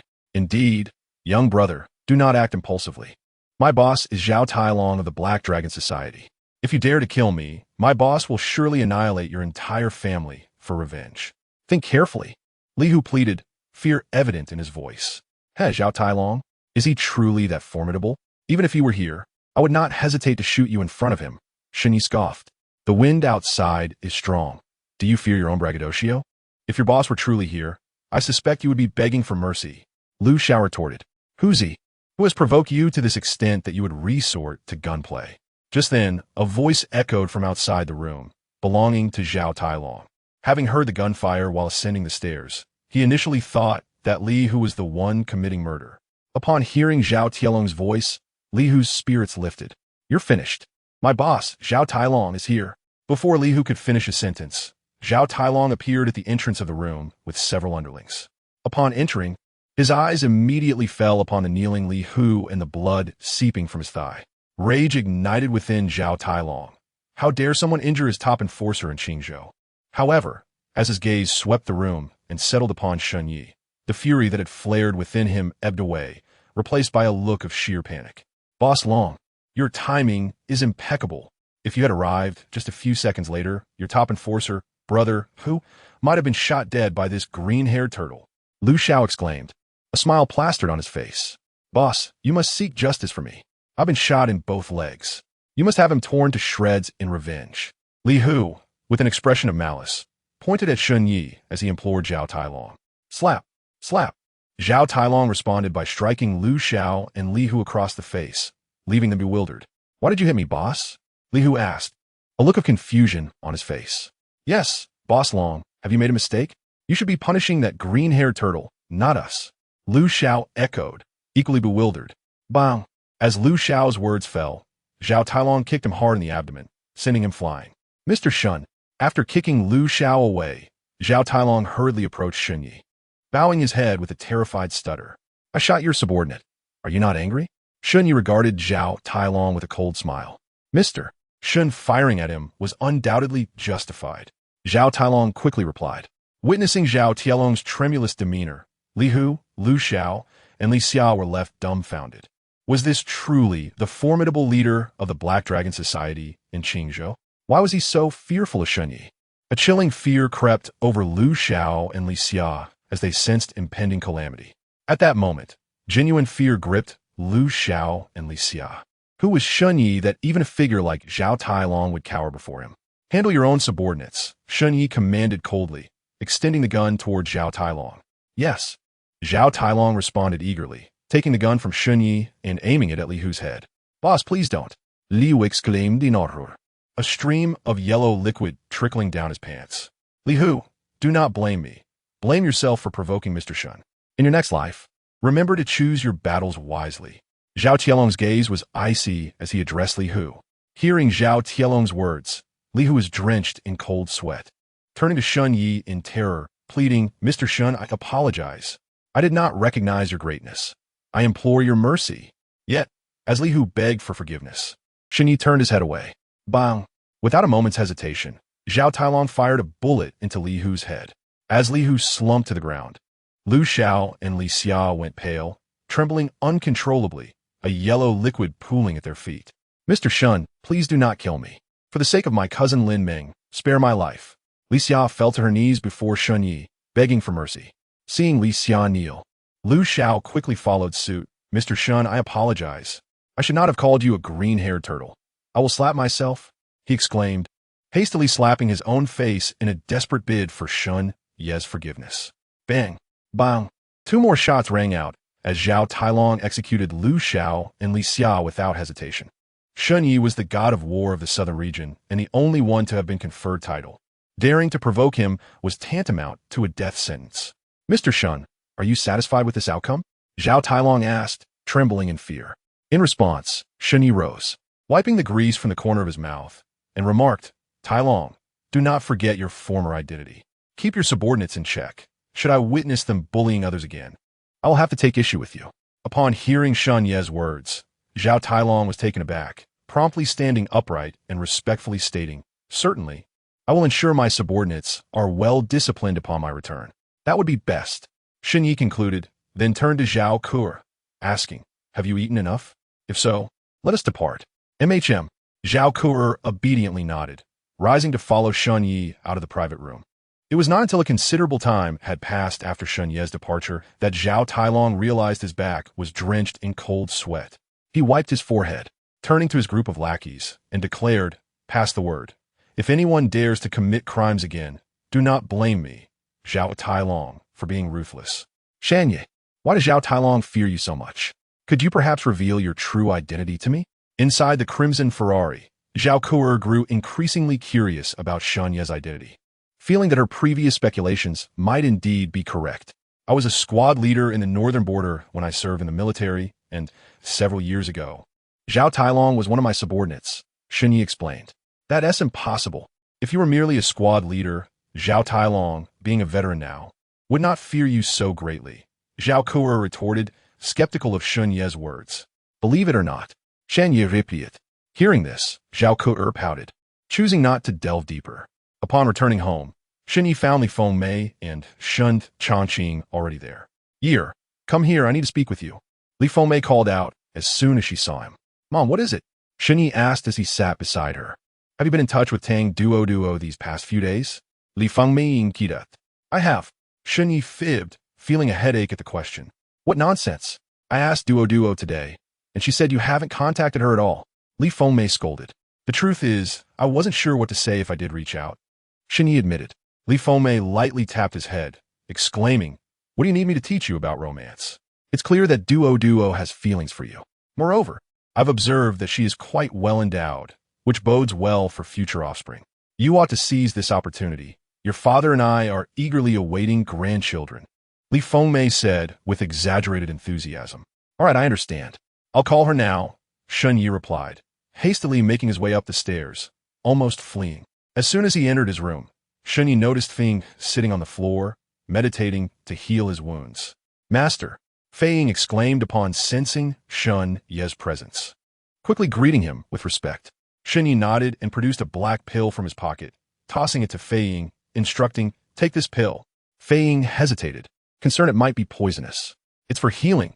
It will help you quickly mend your internal injuries, Shun Yi explained, discerning Feng's apprehension. Reassured, Feng gratefully accepted the pill and swallowed it. Subsequently, Shun Yi took out silver needles and began treating Feng's injuries. After a few needles, Feng felt significantly better. Although not completely healed, his injuries had nearly recovered. Astonished by the speed of his recovery, Fei Ying marveled at Shun Ye's remarkable medical skills. He was acutely aware of the severity of his injuries. If left to heal naturally, it would take at least half a month. Yet here was Shun Yi, having only given him a pill and a few needles, and he was nearly restored. Just 2 days of careful care would suffice for complete recovery. Fei Ying, my parents are downstairs. Your duty is to ensure their safety. They must not suffer any harm. Do you understand? Shun Yi said with a grave expression after putting away the needles. Yes, I understand. However, I am currently being targeted by General Zhao Shui of the Great Xia. If this issue isn't resolved, I fear I won't be able to protect them effectively, Fei Ying replied with concern. Indeed, Zhao Shui has now set her sights on Fei Ying, and it's likely she will frequently trouble him.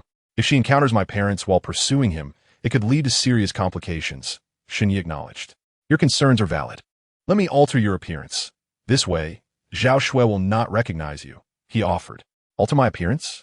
Fei Ying asked incredulously. Of course, Shan Ye affirmed.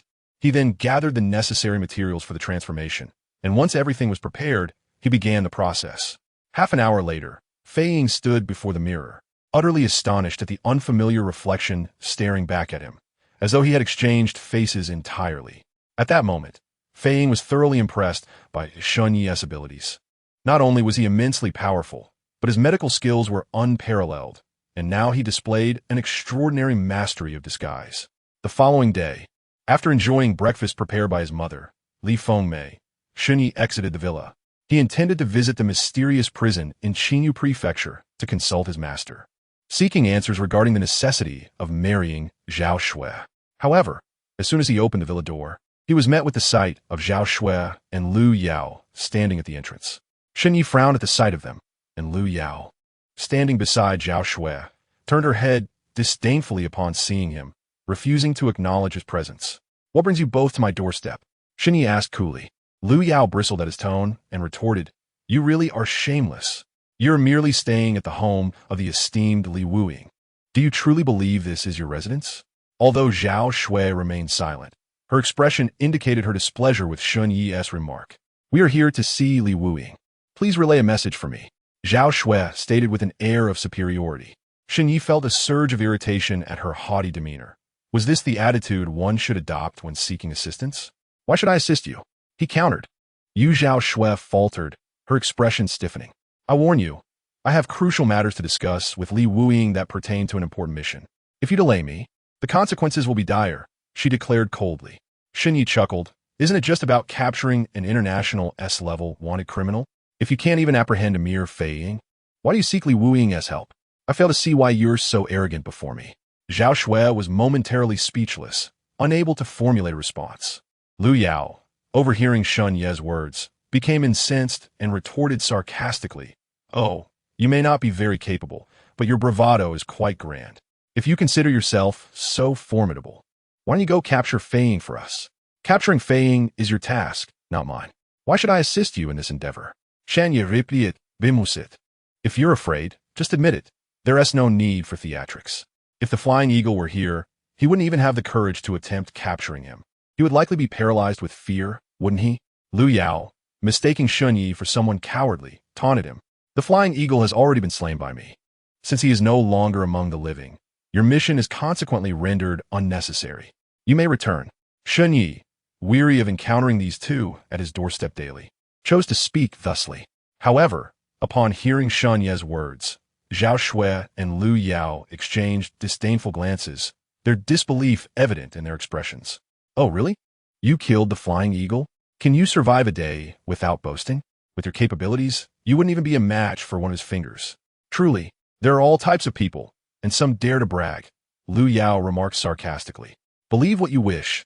I have no time to squander on you. With that, Shun Yi strode out of the villa, preparing to depart. By the way, I must caution you. Li Wuying despises uninvited guests, he added, not glancing back as he headed towards the entrance of Longquan No. 1. What kind of person brags without any basis? If it weren't for the fact that he saved your grandfather's life, I would have slain him with a single sword stroke. Once Shun Yi was out of sight, Lu Yao disdainfully cast a glance in his direction and voiced her displeasure to Zhao Shui. Enough, refrain from speaking further. What is there to argue about with such insignificant beings? Zhao Shui replied coolly. At that moment, Li Fengmei and Shun Chongqing emerged from the villa's entrance. Upon seeing Zhao Shui at the gate, Li Fengmei's eyes brightened, perceiving her as exceedingly beautiful. Her thoughts became animated, pondering whether this enchanting lady was perhaps waiting for her son, or perhaps even a suitor of his. "My dear, are you waiting for Xinyi? He just stepped out. Did you not see him?" Li Fengmei inquired with a beaming smile. "Waiting for your Xinyi? Does he even deserve it?" Lu Yao immediately interjected, her tone laden with contempt. Li Fengmei raised an eyebrow at Lu Yao's words, her expression souring. "Dear girl, why do you speak so sharply? How does our Xinyi not deserve it? If you are not waiting for him, why are you loitering at my door? You truly are not of the same ilk. You don't belong under the same roof." I wondered why Xinyi was so shameless. It appears the apple doesn't fall far from the tree. How is it that your entire family has developed such a sense of superiority while residing in someone else's home, treating it as if it were your own? Lu Yao scoffed derisively. "Lu Yao, do not be disrespectful." Zhao Shui reprimanded Lu Yao. Though she too held disdain for Shunye's family, she recognized that the two before her were elders and felt it inappropriate to speak too harshly. "How can you speak so? This villa was purchased by my son for 1 million. How we become tenants in someone else's home?" Li Fengmei retorted. "Her displeasure evident." 1 million, you say? Lu Yao burst into laughter, as if she had heard the most absurd joke. "What are you laughing at? What is so amusing?" Li Fengmei asked, her irritation growing. "I laugh at your ignorance. This villa is the crown jewel of Longquan No. 1, valued at 2 billion. Do you honestly believe 1 million could even purchase a single brick of it?" Lu Yao mocked. "I believe you are the ignorant one. 2 billion? Do you think this villa is constructed of solid gold?" Li Fengmei countered. "Auntie, this villa is indeed worth 2 billion. If you doubt it, feel free to ask anyone." Zhao Shui asserted. "Is that so?" Upon seeing Zhao Shui's earnest expression, Li Fengmei couldn't help but feel a twinge of belief. "If it's true, why not ask someone?" Zhao Shui suggested. Just then, an elderly gentleman jogging nearby approached, prompting Li Fengmei to politely call out, "Sir, may I inquire about something?" "What is it?" The old man replied, stopping to listen. "Could you tell me the value of this villa?" Li Fengmei asked. "Ah, this villa is indeed remarkable. It is the crown jewel of Longquan No. 1 and was recently purchased by someone named Li Wuying for 2 billion, the old man explained with a note of awe. Li Fengmei and Shen Changqing were left in shock, their mouths agape, unable to fathom that a villa could be worth 2 billion. Was this not highway robbery? "Thank you, sir." Li Fengmei expressed her gratitude as the old man resumed his jog. "Now do you understand who the true bumpkin is?" Lu Yao said, a triumphant smile on her face. "Be silent." Zhao Shui scolded Lu Yao, then turned to Li Fengmei. "Auntie, you must know Li Wuying. Could you please pass a message to him?" "I, Zhao Shui, wish to see him, if you would be so kind." Zhao Shui's request seemed to soothe Li Fengmei, who replied, "I do not know anyone named Li Wuying, but a stranger did come by yesterday, a man around 40 years of age. I cannot say if he is the one you seek." "Yes, that's him. Auntie, could you please convey this message to him?" Zhao Shui exclaimed, her expression brightening. "Oh, it truly is him. Please wait here while I inform him," Li Fengmei said, turning to re-enter the villa. Upon entering, she found a flying eagle and politely said, "Mr. Li, there are people outside looking for you." "Mr. Li?" The flying eagle paused, momentarily taken aback by the title, wondering if the master had given him a new name to conceal his identity. Shortly thereafter, he followed Li Fengmei to the entrance where Zhao Shui and Lu Yao awaited. Upon seeing Zhao Shui, a glint of cold light flashed in Flying Eagle's eyes, while Zhao Shui felt a wave of confusion. This man was unfamiliar to her, certainly not Li Wuying. You dare approach? Do you believe I cannot handle you?" Flying Eagle bellowed, charging towards Zhao Shui. Taken aback by the sudden attack, Zhao Shui stood frozen, her mind swirling with questions. How dare you challenge our young lady?" Lu Yao scoffed, stepping protectively in front of Zhao Shui, prepared to teach Flying Eagle a lesson. However, before Lu Yao could finish her sentence, Flying Eagle's fierce punch struck her squarely in the chest. Thud! Lu Yao coughed blood as she was propelled backward, her face filled with shock. "Trash!" Flying Eagle sneered at the incapacitated Lu Yao. "Mr. Li, why are you attacking people out of the blue?" Only then did Li Fengmei react, her voice tinged with urgency. "Sister Li, step inside for your own safety," Flying Eagle advised, glancing back at her. Without delay, he turned again to Zhao Shui, launching another punch. Zhao Shui narrowed her eyes, a glimmer of icy resolve igniting within her as she retaliated, her fist meeting his in a clash. Bang! The impact sent shockwaves through her. causing her to stagger back several steps, her heart racing with astonishment. She had not expected this man to be so formidable, even surpassing the flying eagle she had encountered the previous day. Yet, before she could contemplate further, Flying Eagle closed the distance, transitioning from fist to claw as he lunged for Zhao Xue's neck. Zhao Xue was taken aback, swiftly dodging. Although she managed to turn her neck away, the eagle's claws still seized her shoulder, tearing a significant piece of fabric from her garment and leaving 5 clear, bloody claw marks on her fair skin. Miss Lu Yao, witnessing the scene, was alarmed and struggled to rise from the ground. She unsheathed her sword and charged directly at the eagle. Get lost! The eagle bellowed in anger, evading Lu Yao's strike with ease, then countered with a punch that landed squarely on Lu Yao's chest. Instantly, her face drained of color. Blood spewed forth from her mouth as she was sent flying, collapsing to the ground, unconscious. Lu Yao! Zhao Xue exclaimed in distress, rushing towards her fallen companion. She hoisted the unconscious Lu Yao and fled rapidly into the distance. In truth, Zhao Xue had no desire to run, as the very act of fleeing felt like a disgrace to her. However, she had sustained severe injuries the previous day and could muster only 70% of her usual strength. Moreover, she sensed that this unfamiliar adversary was even stronger than the eagle. Even had she been uninjured, she might not have been a match for him.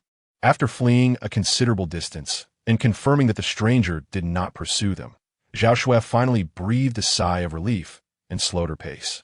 At that moment, her heart was filled with frustration. How could the renowned female general of the Great Xia endure such humiliation? Suffering defeat at the hands of 2 different individuals over the course of 2 days? This was a bitter pill for the proud Zhao Xue to swallow. She resolved that upon her return, she would enter seclusion and not emerge until she had achieved a breakthrough in her cultivation. Meanwhile, after emerging from Dragon Spring No. 1, Shen Yi hailed a taxi and headed towards the mysterious prison in Qinyu Prefecture. In the depths of the enigmatic prison, the saying, when the tiger is away, the monkeys rule, aptly described Li Wuying's situation. Since Shun Ye's release, Li Wuying had been living a life akin to that of an ancient emperor, with the other inmates subservient to him, spending their days massaging his shoulders and feet. At that moment, Li Wuying reclined comfortably in a chair, savoring a large chicken leg, occasionally taking a bite, his expression one of utter satisfaction. Before him squatted 2 inmates, one clutching Li Wuying's leg, diligently kneading his foot. Harder! Haven't you eaten today? Li Wuying barked at them.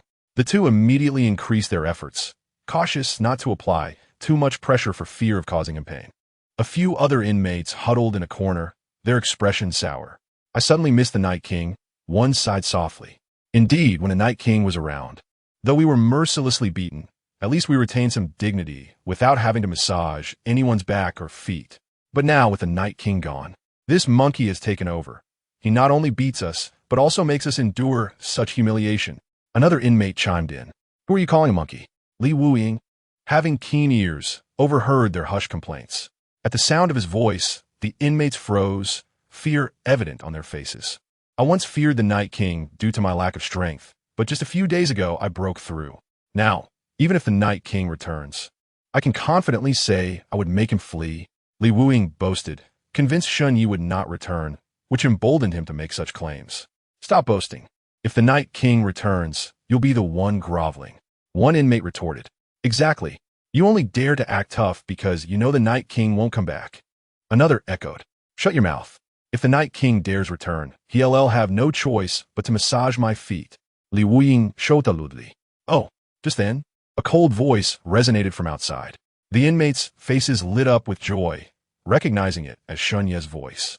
Conversely, Li Wuying's expression changed drastically, beads of sweat forming on his brow as he stood up straight.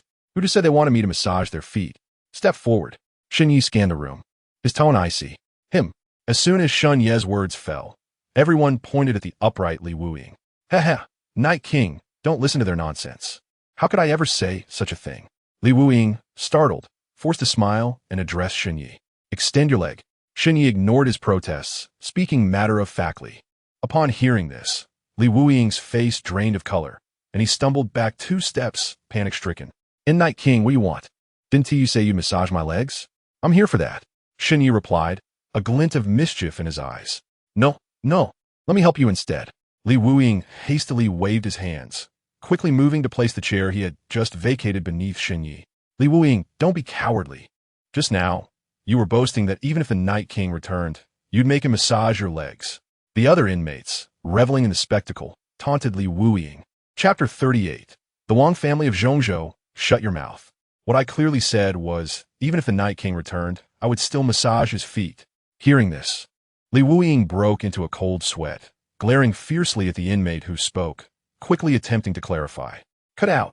The others rolled their eyes at him, but Li Wuying pretended not to notice. I distinctly remember you saying something quite different. Just moments ago, I heard you claim that you had recently broken through and could make me flee, Shen Yi remarked with a smirk. Li Wuying was drenched in cold sweat at Shen Yi's words. Knight, enough with the chatter. Since you claim to have improved, let me test your skills. Shen Yi interrupted. Li Wuying groaned inwardly. Though he had indeed made some progress, he knew well that even with this improvement, he would still be no match for the Night King. Come on, Li Wuying, don't be timid. Show us that bravado you just displayed. The other inmates urged, their expressions gleeful. Li Wuying seethed with rage, wishing he could flay those mockers alive. Night King, let me massage your feet instead. He forced a grin, trying to appease Shen Yi. Get lost. Shen Yi, taking into account Li Wuying's previous gift of a black card, decided not to hold it against him.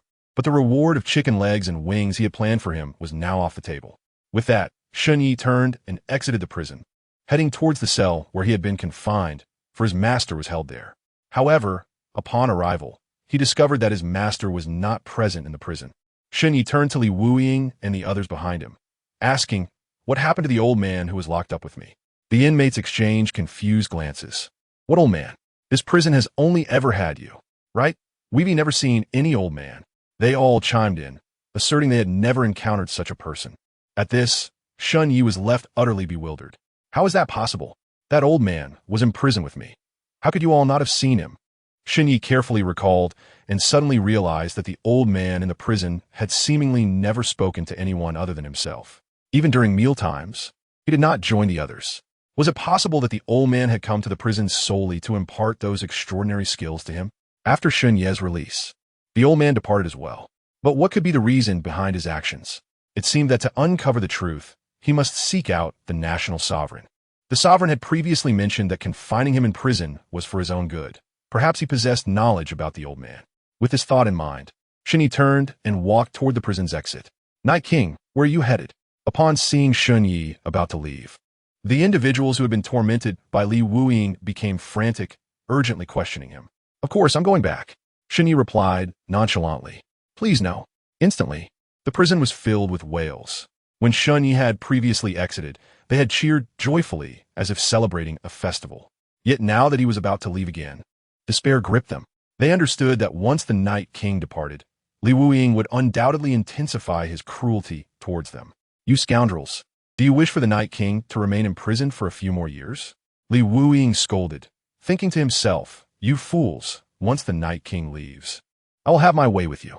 Hearing Li Wuying's words, the group fell silent, unsure of how to respond. Should they suggest that Shen Yi remain incarcerated for a few more years to protect them? If they did, they would likely face Shen Yi's wrath before Li Wuying could even retaliate. Li Wuying. Shen Yi turned back, gazing at him coldly. You're not to bully them any longer. If I find out you continue to do so, I will ensure you suffer greatly upon my return. Shen Yi's cold smile bore down on Li Wuying. Startled by Shen Yi's words, Li Wuying, though reluctant, replied hastily, yes, Night King. The Night King is mighty. Following this exchange, Shen Yi exited the prison and took a taxi to the airport, boarding a flight to Zhongzhou. He had purchased a first-class ticket, and upon taking his seat, he discovered that the woman next to him was stunningly beautiful, clad in a low-cut dress that revealed her fair skin. Just as he settled into his seat, a few individuals entered the cabin, led by a dashing man in a white suit. Behind him followed several warriors radiating a formidable aura. The man in white began scanning the cabin, seemingly searching for someone. Eventually, his gaze landed on the beautiful woman beside Shen Yi, evidently the person he sought. Upon recognizing the man in white, her face immediately reflected intense fear. With a smirk, the man approached Shen Yi. Move aside, I claim this seat. He addressed Shen Yi with an air of superiority. At his words, the woman beside Shen Yi displayed panic. clutching his arm and pleading, "Sir, I beg you, please don't give up your seat to him." The man in white cast a disdainful glance at Shun Yi before mocking the woman by shouting, "Do you really think some random person can save you? You are overestimating him." After declaring his intent to take the seat, he turned to Shun Yi with arrogance. "Kid, I am Sun Xiaotian of the Zhongzhou Sun family. I advise you to mind your own business, or you will regret it." Upon hearing Sun Xiaotian's introduction, the other first-class passengers wore expressions of terror. The Zhongzhou Sun family? They were a prominent family of immense power, notorious for their brutality and willingness to kill over trivial matters. "Young man, I recommend you stay out of this. The Sun family is not someone you can provoke. Change your seat quickly," a middle-aged man advised Shun Yi, primarily to curry favor with Sun Xiaotian. "Indeed, young man, you should switch seats to avoid trouble," chimed in a wealthy woman. Sun Xiaotian relished their concern, but to his astonishment, Shun Yi ignored him completely, closing his eyes and leaning back to rest. This defiance sparked a flicker of menace in Sun Xiaotian's eyes. "Kid, do you want to die? This is my seat." Yielding it is a courtesy, not a requirement, Shun Yi replied in a detached tone, his eyes still shut. The other passengers were dumbfounded. Was this young man truly so reckless as to confront someone from the Sun family? Sun Xiaotian's expression darkened, affronted by Shun Yi's lack of respect. "I don't care about your courtesy or obligation. If you don't want to die, give up your seat. Otherwise, I will ensure your demise is most unpleasant." He snarled. "So you would threaten my life over a mere seat? Are all of you from the Sun family so tyrannical, devoid of any sense of law?" Shun Yi finally opened his eyes, narrowing them as he fixed his icy gaze on Sun Xiaotian. Sun Xiaotian laughed mockingly, glancing back at his companions before turning to Shun Yi with arrogance. "Law? You speak of law to me? In this great Xia, the Sun family is the law." His derision seemed to imply that Shun Yi was insignificant. The other passengers regarded Shun Yi with a morbid curiosity, believing he was as good as dead for refusing to yield to Sun Xiaotian. Besides Shun Yi, Bai Shouting was filled with dread, fully aware of the Sun family's ruthless nature. Having refused to marry Sun Xiaotian, her family had been obliterated overnight, leaving her as the sole survivor. Regret washed over her. She felt she had doomed Shun Yi by seeking his help. "Sir, I appreciate your kindness, but the Sun family is not something you can contend with. Please, change your seat and do not risk your life for me," Bai Shouting implored, her face a mask of guilt. As she urged Shun Yi to reconsider, Sun Xiaotian's expression grew ever more smug, eager to witness Shun Yi's next move. However, Sun Xiaotian had already resolved in his heart that regardless of whether Shun Yi would concede his position, he must eliminate Shun Yi, for he had previously shown him such blatant disrespect. "Miss Bai, you need not blame yourself. Even if you had not sought my assistance today, given his attitude, I would never have relinquished my position to him," Shun Yi comforted Bai Shouting. Subsequently, he cast a cold smile at Sun Xiaotian, taunting, "Your Sun family truly possesses remarkable audacity, daring to proclaim that you are the law. It seems your family has outlived its usefulness." Upon hearing Shun Yi's words, the other passengers in first class were immediately taken aback. Had this man lost his mind? How dare he declare that the Sun family was unnecessary? Such audacity! In that moment, everyone believed Shun Yi was doomed. Not only would he perish, but his entire family would suffer the same fate. "Huh, so you intend to obliterate the Sun family?" Sun Xiaotian laughed heartily. "It appears you can still comprehend human speech," Shun Yi replied coldly. "I see you are courting death." Sun Xiaotian, furious, launched a fist towards Shun Yi's face. In response, Shun Yi smirked, raising his own fist to meet Sun Xiaotian's. Bang! Crack! Their fists collided, producing a sharp sound akin to breaking bones. In an instant, Sun Xiaotian's complexion turned ghastly pale, his eyes filled with excruciating pain. Sun Xiaotian screamed, clutching his hand tightly, tears streaming down his face from the agony. "Eliminate him," Sun Xiaotian snarled, commanding the martial artists he had brought along. Upon hearing his orders, the martial artists unleashed their formidable aura, causing the passengers in first class to turn pale. With fierce expressions, they charged towards Shun Yi, moving with such speed that the passengers could only see fleeting shadows rushing at him. Witnessing such a multitude of skilled fighters attacking Shun Yi, the passengers were convinced he was doomed. Even Bai Shouting, terrified, shut her eyes, unwilling to witness the impending violence. However, to everyone's astonishment, The speed of Sun Xiaoyan's bodyguards was matched by their return, and they were sent hurtling back, crashing to the ground and bleeding from their mouths. In that moment, all were left in disbelief, staring at Shun Yi in shock. No wonder he showed no fear of Sun Xiaotian. It turned out his strength was so formidable. Yet, even if Shun Yi was powerful, so what? He had only defeated a few of Sun Xiaoyan's bodyguards. The Sun family still boasted numerous martial arts experts, especially the esteemed elder they had hired at great expense, who ranked 5th on the tiger list of the Great Xia Kingdom.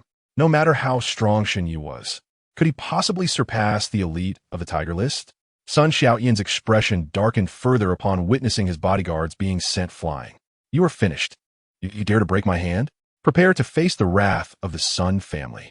I will ensure your entire family pays the price. Sun Xiaoyan's face twisted with rage. His words were fierce, but none present doubted his sincerity. Annihilating entire families was a well-known practice of the Sun family. Upon hearing Sun Xiaoyan's threat, a chilling glint flashed through Shun Ye's eyes. At that moment, he was resolute in his intent to kill. Sun Xiaotian had made a grave mistake by using Shun Ye's family as leverage, for that was Shun Ye's Achilles heel. Slowly, Shun Yi rose from his seat. Sun Xiaotian, seeing Shun Yi stand, mistakenly believed he had instilled fear in him, and a sense of triumph surged within him. Are you finally scared? Do you wish to concede your position? Unfortunately, it is too late. Even if you offered it to me, I would still ensure your entire family meets their end. Ha! Shun Yi scoffed coldly. Who said I was going to concede my position? With a mocking smile, Shun Yi approached Sun Xiaotian. What do you intend to do? Do not act recklessly. Otherwise, I will ensure your entire family is annihilated. Sun Xiaotian, sensing the coldness in Shun Ye's smile, felt a pang of fear and instinctively retreated while threatening Shun Yi. However, Shun Yi was unfazed by the threat. He delivered a powerful kick directly to Sun Xiaoyan's knee. Crack! A gut-wrenching scream erupted from Sun Xiaoyan's mouth as one of his legs bent at an unnatural angle, sending chills down the spines of those witnessing the scene. He has gone mad. He has truly lost his mind. Even by shouting, standing nearby, turned pale with terror, unable to fathom Shun Ye's overwhelming force.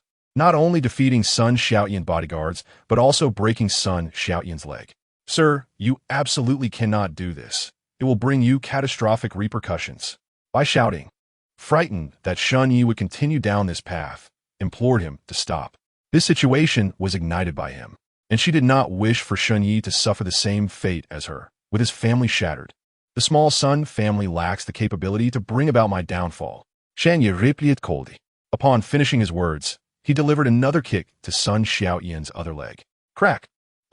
Another agonizing scream tore through the air as Sun Xiaotian writhed in pain. You will not die a good death. Our Sun family will not spare you. Sun Xiaotian gritted his teeth, enduring the pain while glaring at Shun Yi. If you wish to survive, call your family and instruct them to wait for you at Zhongzhou Airport. Shun Yi retorted icily. Upon hearing Shun Ye's words, Sun Xiaotian felt a surge of joy. He had not anticipated Shun Yi would be so foolish as to offer him the chance to seek help from his family. Quickly, Sun Xiaotian trembled as he pulled out his phone and dialed his father, Sun Tianzhong. Dad, help! I'm on a flight back to Zhongzhou, and I've had my legs broken by a guy who threatens to annihilate our Sun family. Hurry and gather all the martial artists in the family to Zhongzhou Airport. I want him dead. At the Zhongzhou Sun family residence, after hanging up the phone, Sun Tianjing's face darkened ominously. He had never expected that someone would dare to break his son, Sun Xiaoyan's legs. This was a blatant disregard for the Zhongzhou Sun family. It seemed the Sun family had remained dormant for too long, leading others to believe they were no longer formidable, daring even to break his son's legs while threatening to obliterate the Sun family.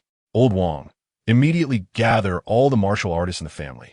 Come with me to the airport, Sun Tianzhong commanded as he summoned Steward Wang to assemble the family's experts, and summon Elder Shui as well. Elder Shui was the martial artist they had hired at great expense, ranking 5th on the tiger list.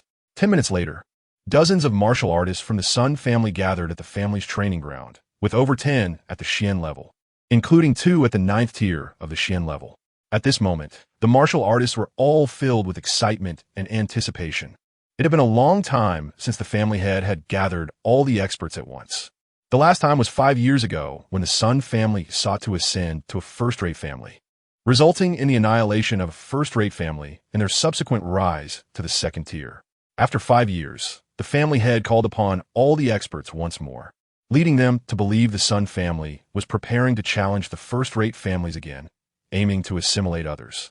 Soon after, an elderly man clad in a tang suit arrived at the training ground. This elderly man, Elder Shui, represented the pinnacle of the Sun family's martial prowess, boasting a terrifying strength at the second tier of the Earth level. Upon seeing Elder Shui, the martial artists grew even more certain that they were preparing to attack another first-rate family. The presence of even the family's top martial artist could only mean one thing: an offensive against another first-rate family. Family head, after Elder Shui approached, he clasped his fists and addressed Sun Tianzhong. Elder Shui, I must trouble you to take action this time. Sun Tianzhong replied with a respectful gesture. Family head, which first-rate family are we preparing to attack? Elder Shui inquired curiously. Upon hearing Elder Shui's question, Sun Tianzhong was momentarily taken aback. When had he mentioned attacking a first-rate family? Old Shui, you have misunderstood. The reason I summoned you this time is not to wage war against any family, but rather because my son was brutally attacked on a flight back to Zhongzhou from Qingzhou, resulting in his legs being shattered by a ruffian. According to Xiao Tian, this scoundrel possesses some skill. Even the bodyguards accompanying Xiao Tian had no opportunity to retaliate. Furthermore, this fellow has audaciously proclaimed his intent to annihilate the Sun family and has insisted that I wait for him at the airport. Sun Tianzhong explained. Upon hearing Sun Tianzhong's words, a flicker of displeasure crossed Old Shui's eyes. He is a formidable warrior, ranked 5th on the Tiger list, and the notion that he would be summoned for such a trivial matter left him feeling quite irked. The bodyguards around Xiao Tian are merely Huang-level fighters, with the highest among them barely at the first stage of Xin level. Any second stage Xin level fighter could dispatch them without a second thought. Is it not a bit excessive to mobilize all the family's experts against an insignificant adversary? Old Shui remarked. Old Shui, I understand your perspective, but my intention in rallying the entire clan is merely to display our strength. The Sun family has remained dormant for too long, and others might mistakenly believe we lack power. Now, even a nameless thug dares to break my son's legs. Rest assured, I will compensate you for your trouble. I will provide you with 20 million afterward, and you need only to lend us your presence without lifting a finger, Sun Tianzhong declared. Upon hearing the figure of 20 million, Old Shui felt a sense of relief and replied, In that case, let us proceed. Soon after, Sun Tianzhong led dozens of martial arts experts from the Sun family toward Zhongzhou Airport. Meanwhile, on the plane, Sun Xiaotian received the news relayed by his father. Upon learning that Old Shui had been summoned, he was filled with delight. With Old Shui's involvement, there would be no doubt that Shun Yi would meet his demise. You are finished. My father has mobilized all the martial arts experts of the Sun family to block you at Zhongzhou Airport, including our esteemed elder, Old Shui. No matter how skilled you are, can you truly contend with Old Shui? Sun Xiaotian said, his face twisted in malice as he addressed Shun Yi. Listening to Sun Xiaotian's words, Shun Yi's expression remained stoic, while the other passengers in the cabin appeared alarmed. Is it the renowned Old Shui Qingyang, ranked 5th on the Tiger list? Someone gasped. Seeing their shocked expressions, Sun Xiaotian beamed with pride and proclaimed, Indeed, it is the esteemed Old Shui Qingyang, ranked 5th on the Tiger list. After uttering these words, he turned to Shun Yi, eager to witness fear etched upon his face. However, he was met with disappointment. Shun Yi remained unfazed, showing no sign of trepidation. You're merely pretending. Deep down, you're probably trembling in fear. Sun Xiaotian thought to himself, if you are wise, you will kneel and bow to me 100 times, then cripple yourself. If you do so, I may grant you a swift demise upon our arrival at Zhongzhou Airport. Sun Xiaotian threatened Shun Yi. Young man, he's words. Though you may still meet your end, this could spare your family from suffering. Someone advised Shun Yi kindly. Indeed, young man, your parents have raised you with great difficulty. Having offended young Master Sun, your fate is sealed. Do not involve your parents in this calamity. Another echoed. Everything began because of me, Sun Xiaotian. I shall kneel and bow to you. I hope you spare him. Bai Shouting said, rising from her seat, prepared to bow to Sun Xiaotian on Shun Yi's behalf. In that moment, overwhelmed by guilt, Bai Shouting felt responsible. Had it not been for her, Shun Yi would not have crossed paths with Sun Xiaotian and invited this calamity. Upon hearing Bai Xiaoting's words, Sun Xiaotian felt triumphant. Yet he would not permit Bai Xiaoting to kneel on Shun Ye's behalf. You need not kneel. It is of no use. Only he must kneel to me, Sun Xiaotian declared, his eyes darkly fixated on Shun Yi. I would marry you, but you must promise to spare him, Bai Xiaoting boldly offered, willing to sacrifice herself to protect Shun Yi. I desire to marry you because I deem you worthy. Do you truly believe you have the right to make demands? Today, not only shall I annihilate his entire family, but you must also wed me. You have no choice, Sun Xiaotian replied. Enough of your prattle. With a cold huff, Shun Yi delivered a resounding slap to Sun Xiaotian's face, leaving 5 crimson marks. If you wish to avoid death, close your mouth immediately. You think I would kneel? Your life is not worth that much. After receiving the slap, Sun Xiaotian fell silent, yet internally vowed to make Shun Yi suffer greatly once they reached Zhongzhou Airport. Sir. After a prolonged silence, Bai Xiaoting turned her head, intending to speak, but was interrupted by Shun Yi. Just call me Shun Yi. Mr. Shun, when we arrive at the airport, try to squeeze into a crowd upon disembarking. It may allow you to escape unnoticed, Bai Xiaoting whispered to Shun Yi. Why would I wish to escape unnoticed? Shan Yi replied nonchalantly. Hearing his words, Bai Xiaoting became frantic. Are you foolish? Sun Xiaotian is a member of the Sun family, and Old Shui is a formidable warrior ranked 5th on the Tiger list. If you do not slip away secretly, you will surely perish. The insignificant Sun family does not intimidate me, Shun Yi stated confidently. At these words, Bai Xiaoting nearly exploded with frustration. She had never encountered someone so arrogant. Even when faced with imminent death, he remained unyielding. It seemed he would not heed any warning until it was too late. 3 hours later, the plane landed smoothly at Zhongzhou Airport. As soon as they touched down, Sun Xiaotian eagerly summoned his bodyguards to escort him off the plane, casting a sinister glance back at Shun Yi as he did. Come with me. Bai Xiaoting stood up, grasping Shun Yi's hand, determined to lead him toward the crowd. Shun Yi found it amusing as Bai Xiaoting pulled him along. The narrow aisle of the plane could hardly accommodate many people at once. If the martial artists from the Sun family were unable to detect Shun Yi in such a space, they were unworthy of their reputation.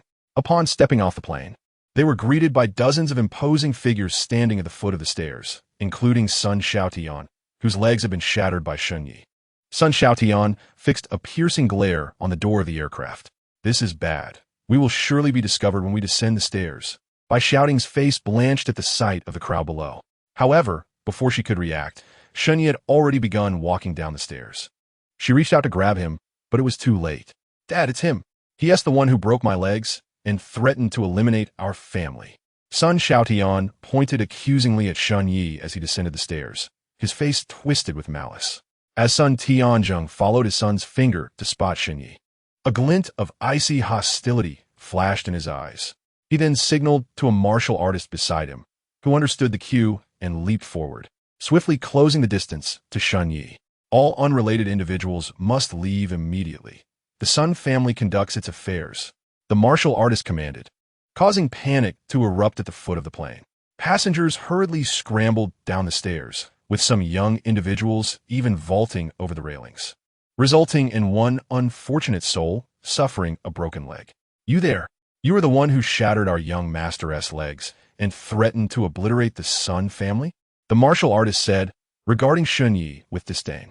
However, as the words of the martial arts master fell, Shun Yi delivered a swift kick to his chest, sending him flying back. If you intend to fight, then do so without all this needless chatter. Shun Yi glanced at the members of the Sun family and continued, I have no desire to squander time. Come at me all at once. Upon hearing Shun Yi's words, Sun Tianjing's face darkened to an extreme. This was an outright slap to the face of the Sun family. Boy, you're courting death. Sun Tianzheng glared at Shun Yi, his body radiating a menacing aura. At this moment, a crowd had gathered around Shun Yi and the Sun family members. Is that not Sun Tianzheng, the head of the Sun family? Who is that handsome young man on the staircase? Who gave him the audacity to confront the head of the Sun family head-on? He does not appear to be from any of the top families in the Central Plains. Not from a top family? Then what gives him the gall to stand against the Sun family head? Perhaps he is emboldened by Liang Jingru, fresh and unafraid of tigers. He might mistakenly believe he possesses some strength, and thus looks down upon the Sun family. Upon hearing the last remark, the others nodded in agreement. Go teach him a lesson, but remember not to kill him outright. I need him alive to savor his torment. Sun Tianzhong turned to a ninth-level expert beside him and instructed. The ninth-level expert nodded and slowly approached Xunyi. Boy, sever your own hands, or I shall not hesitate to make you suffer. The ninth-level expert scoffed disdainfully. Does the Sun family rely solely on words in a fight? Is it merely a contest of bravado? Shanya retorted mockingly. The ninth-level expert's expression darkened. You seek death. With that, he vanished from his spot, leaving only an afterimage, and charged towards Xunyi at a speed nearly indistinguishable to the naked eye. However, just as he reached Xunyi, he found his neck grasped firmly in Xunyi's hand, lifted effortlessly as if he were a mere chick, his feet dangling off the ground. The onlookers were left in disbelief, witnessing a ninth-level expert being manhandled by the young man. Sun Tianjing's expression grew increasingly grim. He had not anticipated Xunyi's prowess to be so formidable, even eclipsing that of the ninth-level expert. Previously, he had refrained from sending the Sun family's experts to join the fray out of consideration for their reputation. But it was clear that such restraint was no longer an option. All of you, come at him, break his hands and legs. Sun Tianzhong commanded darkly, turning to his family's experts. Without hesitation, the dozens of Sun family's experts surged towards Xunyi.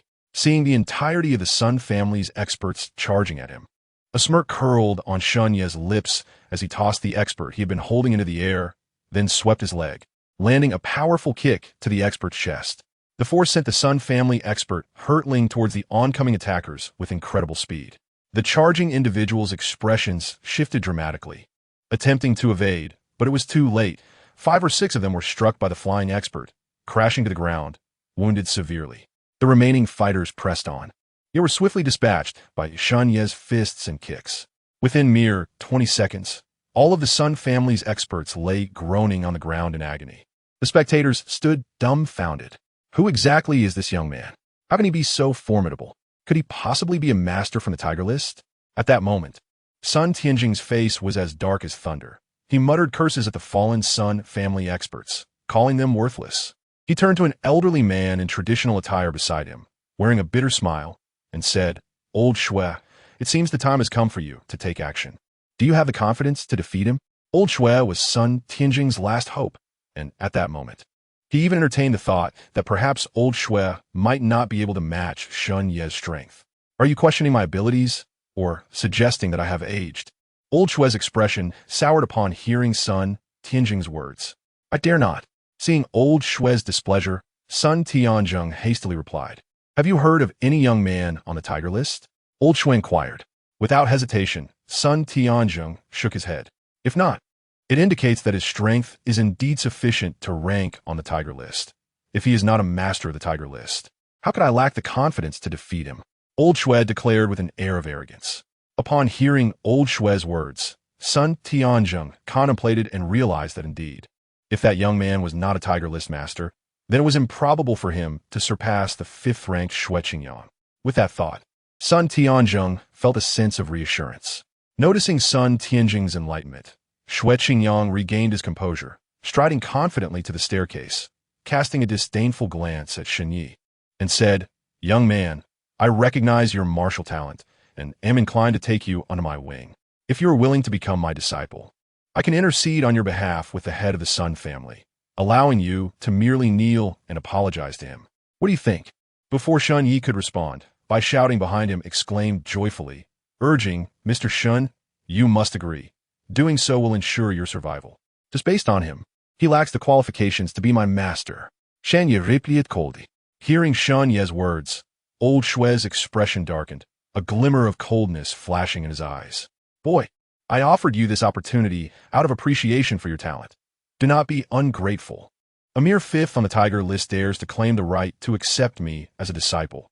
Wait until you ascend the Dragon List. Then you may possess a modicum of qualification. Shanya scoffed. Upon hearing Xunyi's words, Shui Qingyang's face twisted with rage. Arrogance. Then allow me to see what grounds you have for such hubris. With that, Shui Qingyang forcefully stomped the ground, launching himself towards Xunyi like a cannonball, leaving cracks in the earth beneath him. The onlookers gasped in astonishment. How powerful must one be to cause the ground to fracture with a single step? This is the might of a Tiger List master. It seems that young man is doomed today. As the crowd marveled, Xue Qingyang and Shun Yi clashed palms. Their hands collided with a sound akin to an explosion, sending shockwaves that stirred the dust into the air. In that instant, Xue Qingyang's complexion paled, his eyes wide with shock as he was propelled backwards, his body flying back several meters before he regained his footing, staggering to absorb the immense force. The ground beneath his feet cracked under the pressure of his stance. Seeing Xue Qingyang being sent reeling by Shun Ye's strike, the onlookers' expressions shifted dramatically, their eyes bulging in disbelief, mouths agape, as if witnessing a ghost. What is happening? The fifth-ranked master on the Tiger list is not even a match for this young man. Who is this young man, and how is he so powerful? At this moment, Sun Tianzhong and Sun Xiaotian gazed at the scene with incredulity, a hint of fear flickering in their eyes. They knew that Xue Qingyang was their last hope. If he were to fall, they would be finished. Boy, I was careless and underestimated you. Now I shall give it my all. I hope you can withstand my wrath. After steadying himself, Xue Qingyang declared, feeling the sting of humiliation. Upon hearing Xue Qingyang's words, the spectators sighed in relief, realizing that it was merely a matter of Xue Qingyang being careless and not exerting his full strength. Whether you use your full strength or not, the outcome remains unchanged. Shan Yi Mokit. Xue Qingyang did not exert his full strength, and neither did Shen Yi. Such arrogance! With a furious shout, Xue Qingyang transformed into a fleeting shadow, charging towards Shun Yi. As he reached Shun Yi, a glint of cold light flashed in his hand, revealing a dagger emanating a chilling aura, aimed directly at Shun Yi's chest. Just as the dagger was about to pierce Shun Yi, he swiftly delivered a kick to Xue Qingyang's chest. With a grunt, Xue Qingyang spat out blood and was sent flying to the ground. Witnessing this scene, the onlookers were once again left dumbfounded. If his initial failure was attributed to carelessness, what could explain this defeat? Sun Xiaotian and Sun Tianzhong were now ashen-faced, utterly despondent. This was simply too formidable. At that moment, Bai Xiaoting, standing behind Shen Yi, was filled with elation. She had never anticipated that a casual request for help on the plane would lead her to such a powerful ally, who could easily best the fifth-ranked master on the Tiger list, Shuelao. Shen Yi, hands clasped behind his back, slowly approached the fallen Xue Qingyang, who lay on the ground with blood at the corner of his mouth, and coldly mocked, "Do you still wish to take me as your disciple? And no, I wish to become your student. Please accept me." At this moment, Xue Qingyang came to terms with the harsh reality. Shun Ye's strength far surpassed his own. Otherwise, it would have been impossible for him to be defeated so easily. Even the top-ranked master on the Tiger list could not achieve such a feat. I have previously stated that only when you ascend to the dragon list will you have a modicum of qualification to be my disciple. As of now, you are not worthy, Shen Yi replied icily. Hearing Shun Ye's words, Xue Qingyang's face twisted in anger, perceiving it as a deliberate humiliation. Shen Yi paid him no further heed, turning his gaze towards Sun Xiaotian and Sun Tianzhong, his eyes filled with iciness. As Shun Ye's cold stare fell upon them, both Sun Tianzhong and Sun Xiaotian were seized by panic, retreating repeatedly. What do you intend to do? What do I intend to do? Have you forgotten my earlier words? I declare my intention to annihilate the Sun family. Shan Yi replied coldly. On what grounds do you seek to eradicate my family? Even if my Sun family has wronged you, you have already broken my son's legs. Is that not sufficient punishment? Sun Tianzhong retorted, bitterness lacing his voice. That was merely because I'm strong enough. If I were not, would you not seek to kill me, even to annihilate my entire family? Shan Yi chuckled inyardly, responding with a smirk. That is not the case. Even if you were weak, we would merely give you a beating, nothing more. We would never take your life. Sun Tianzhong argued defensively. Mr. Shun, do not be deceived by his lies. If you are not strong enough, they would certainly seek to eliminate your entire family. The Bai family is a prime example. Because Sun Xiaotian desired to marry me, and I refused, the Sun family exterminated my entire clan overnight. Do you think such people can be trusted? Bai Xiaoting stepped forward, her face flushed with anger as she denounced the Sun family's monstrous behavior. Upon hearing Bai Xiaoting's words, Shun Ye's expression grew colder. He had not anticipated the Sun family to be so tyrannical, wiping out an entire family simply because someone refused to marry Sun Xiaotian.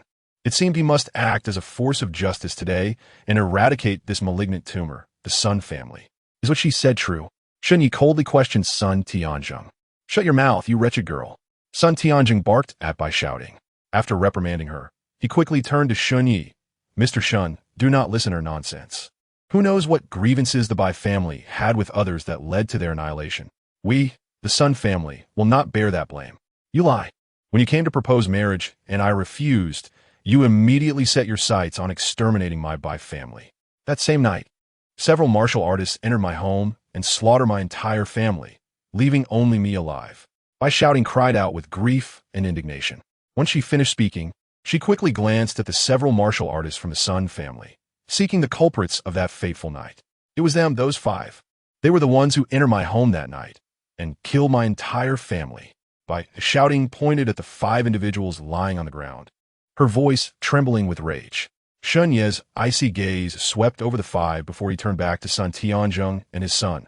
Do you have any last words? If not, I shall take action. You cannot kill us. If you do, you will not survive either. Do you truly believe the Sun family has only this little power to maintain its status as a prominent family in Zhongzhou? Sun Tianjung exclaimed in fear. Oh, so you still have some trump cards? Then let them all be revealed at once. I shall deal with them in one sweep. Shen Yi declared. Kid, I advise you to temper your arrogance. Know your limits, or it will not bode well for you. Sun Tianjung threatened ominously. From your tone, it seems you have a formidable backer. Shan Yi remarked it. Upon hearing Shun Ye's words, Sun Tianjung and his son assumed Shun Yi was intimidated, their faces brimming with self-satisfaction. Now you understand fear? It is not too late to back down. If you kneel and bow your head 3 times, we can consider this matter settled. Otherwise, if you force my hand, you will meet a gruesome fate, Sun Tianjung said with a hint of smugness. Of course, he did not dare push Shen Yi too hard, for he was reluctant to reveal his final trump card, knowing the cost would be tremendous. At this moment, the onlookers were convinced of the existence of Sun Tianjing's final trump card, as they understood that for a family to become a top family in Zhongzhou, there must be a powerful figure supporting them. Otherwise, why would the prominent families escape unscathed even after committing murder? At this moment, everyone believed Shun Yi would choose to kneel and apologize, for the cost was minimal. He merely had to relinquish his dignity. When compared to dignity, life itself was far more significant. Chapter 44. Turning the tables at this moment, Bai Xiaoting's expression was grim. As a resident of Zhongzhou, she was acutely aware that every top family had a formidable ally backing them. If Sun Tianjung truly summoned his powerful supporter, Shen Yi would undoubtedly face death. While she yearned for Shen Yi to avenge the 13 lives of her family, she realized she could not be so selfish. If Shen Yi killed Sun Tianjung and his son, he would be walking a path of no return. Mr. Shun, what Sun Tianjung said is not without truth. If he truly reveals his final trump card, it would be disadvantageous for you.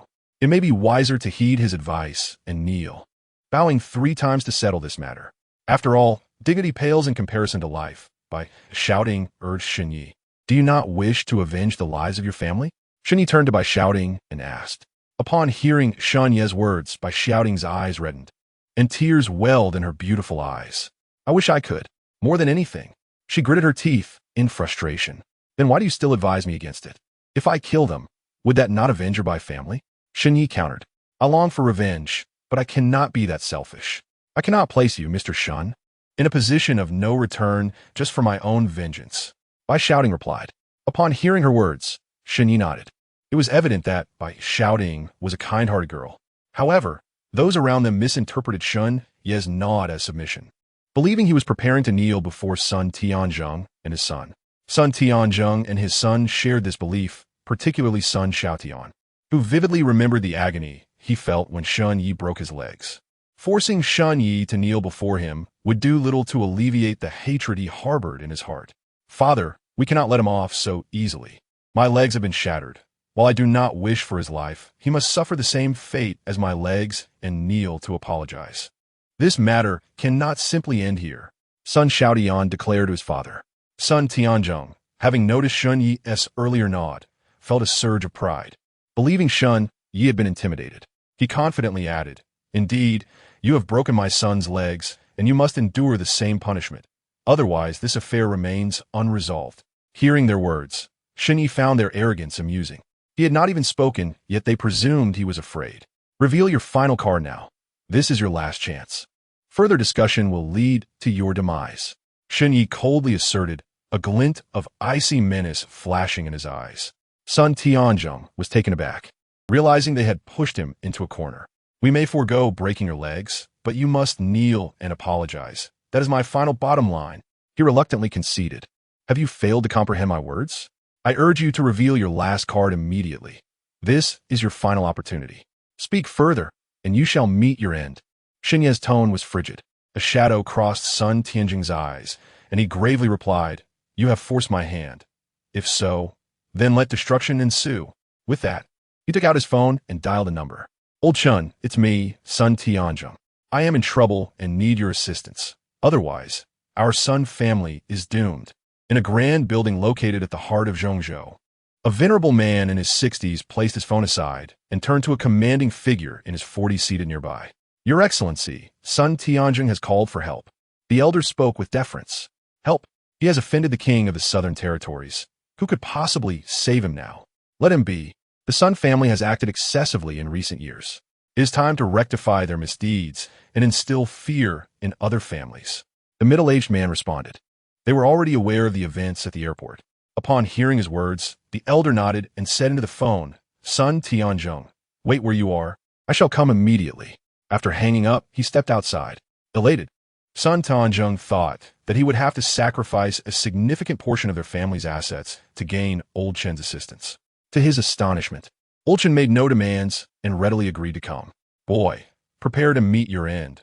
When Old Chen arrives, I shall ensure you suffer a fate worse than death. Sun Tianzhong gloated, addressing Shen Yi. Old Chen, is he the one from our great Xia's War Department? The onlookers gasped. If it was indeed him, it would be catastrophic. He was the supreme commander of the War Department, immensely powerful, and it was said he had reached the realm of a grandmaster. Had he pursued fame, he would have undoubtedly topped the dragon rankings. It seemed the young man's fate was sealed. With Old Chen personally arriving, survival was impossible. In less than 10 minutes, a long Lincoln limousine pulled up beside the airport. As the electric door opened, Old Chen, clad in black robes, stepped out. The moment he alighted, a palpable aura of power swept through the airport. Sun Tianzhong's spirit soared. He had been worried that Shen Yi might harm him before Old Chen arrived. Now, he felt secure, believing Shen Yi was too arrogant, thinking himself invincible, and had granted him this opportunity to await reinforcements. With Old Chen's arrival, he intended to make Shen Yi wish he had never been born. Soon, Old Chen approached, accompanied by several imposing figures. Old Chen, you must take my side. This wretch not only broke my son's legs, but also threatened to annihilate our Sun family. Had you arrived any later, I might have been killed. Sun Tianzhong feigned victimhood, casting a significant glance at his son, Sun Xiaotian. Indeed, Old Chen, please stand by me. That Shen Yi refused to yield a seat to me on the plane, and when I insisted, he broke my legs and threatened our family. Sun Xiaotian added, tears streaming down his face. Old Chen, do not listen to their fabrications. It was Sun Xiaotian who first demanded that Mr. Shen yield his seat and threatened him with death if he did not comply. When Mr. Shen refused, he retaliated, resulting in the breaking of Sun Xiaotian's legs. By shouting interjected, eager to defend Shen Yi, fearing that Old Chen might believe the lies of Sun Tianzhong and his son. However, the father-son duo remained unfazed, knowing that Old Chen would inevitably side with them, even throwing taunting glances at Shen Yi. Is he your backing? Shen Yi asked, coldly fixing his gaze on Old Chen. He recognized Old Chen, but was dismayed to discover that he was an ally to the Sun family's corruption. The crowd gasped, realizing Shen Yi was daring to confront Old Chen, a man of immense standing who could dictate Shen Yi's fate with a mere word. Shen Yi, you are exceedingly bold to show such disrespect to Old Chen. Do you know who you are addressing? Sun Xiaotian shouted angrily, seeking to impress Old Chen. Just as Sun Tianzhong began to speak, Old Chen shot him a fierce glare, interrupting, You two impertinent wretches, silence yourselves. Do you truly believe I am unaware of the nefarious deeds your Sun family has committed in recent years? Sun Tianzhong and his son exchanged worried glances. It seemed Old Chen was not there to support them. The onlookers were equally surprised by Old Chen's outburst against the Sun family. Young friend, I believe you have misunderstood. I am not their supporter, Old Chen clarified to Shen Yi. In any other circumstance, Old Chen would be required to bow to Shen Yi, as the latter held a noble status, while Old Chun was merely the supreme commander of the War Department without any title. To conceal Shun Ye's identity, Old Chun could only refer to him as young friend without bowing. "So what brings you here?" Shun Ye asked with a sardonic smile. "Naturally, I am here to eradicate the scourge that is the Sun family," Old Chun replied, his expression turning grave as he faced Sun Tianzhong. "Sun Tianzhong, the massacre of the Bai family 5 days ago was orchestrated by you, was it not?" Sun Tianjing's heart raced in alarm. Old Chun was about to hold him accountable. "No, it was not me," he stammered, trembling.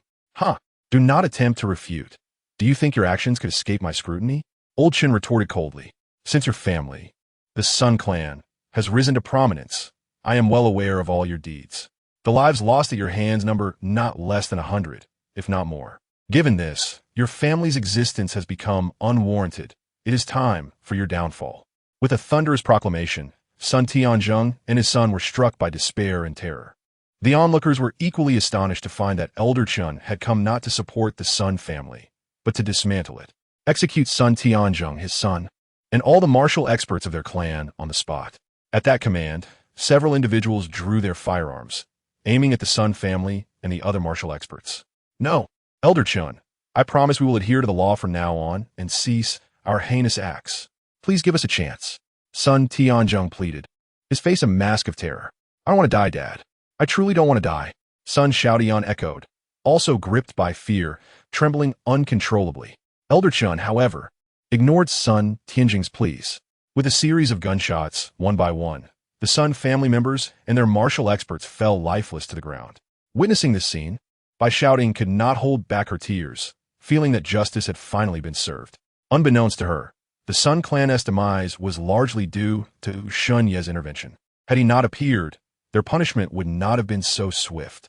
The spectators believed that the Sun family was being dealt with for their many misdeeds, prompting even the military to intervene. "You, young friend, have bravely protected the last descendant of the Bai family, Miss Bai. This merits recognition. Come with me to receive your reward." Ada Chen adresiste Chenye, nodding in acknowledgement. Shun Yi understood that the reward was merely a pretext to bring him before the sovereign. Bai Shouting, hearing of the reward, felt joy for Shun Yi. "Mr. Shun, thank you," she expressed gratefully. "Ah, it was a trivial matter. Remember, regardless of what happens in the future, maintain a kind heart." Shun Yi replied with a smile. "Yes, I will," Bai Shouting affirmed. Shun Yi then proceeded towards Elder Chen's Lincoln, while Elder Chun surveyed the crowd and stated, "I do not wish for any of today's events to be leaked. Otherwise, those responsible will face severe consequences." Though his voice was low, every person present heard him clearly. After delivering his warning, Elder Chun turned and approached the vehicle. Inside the Lincoln, Shun Yi coldly inquired of Elder Chun, "So tell me, why do you offer protection to these prominent families? Young King of the South, have you heard the phrase all crows are black?" Elder Chun responded respectfully, nodding in acknowledgement. Shun Yi listened as Elder Chun continued, "Take not only Zhongzhou, but all of Daxia. What family does not harbor some dark secrets? Especially the major families. Which one has not spilled blood?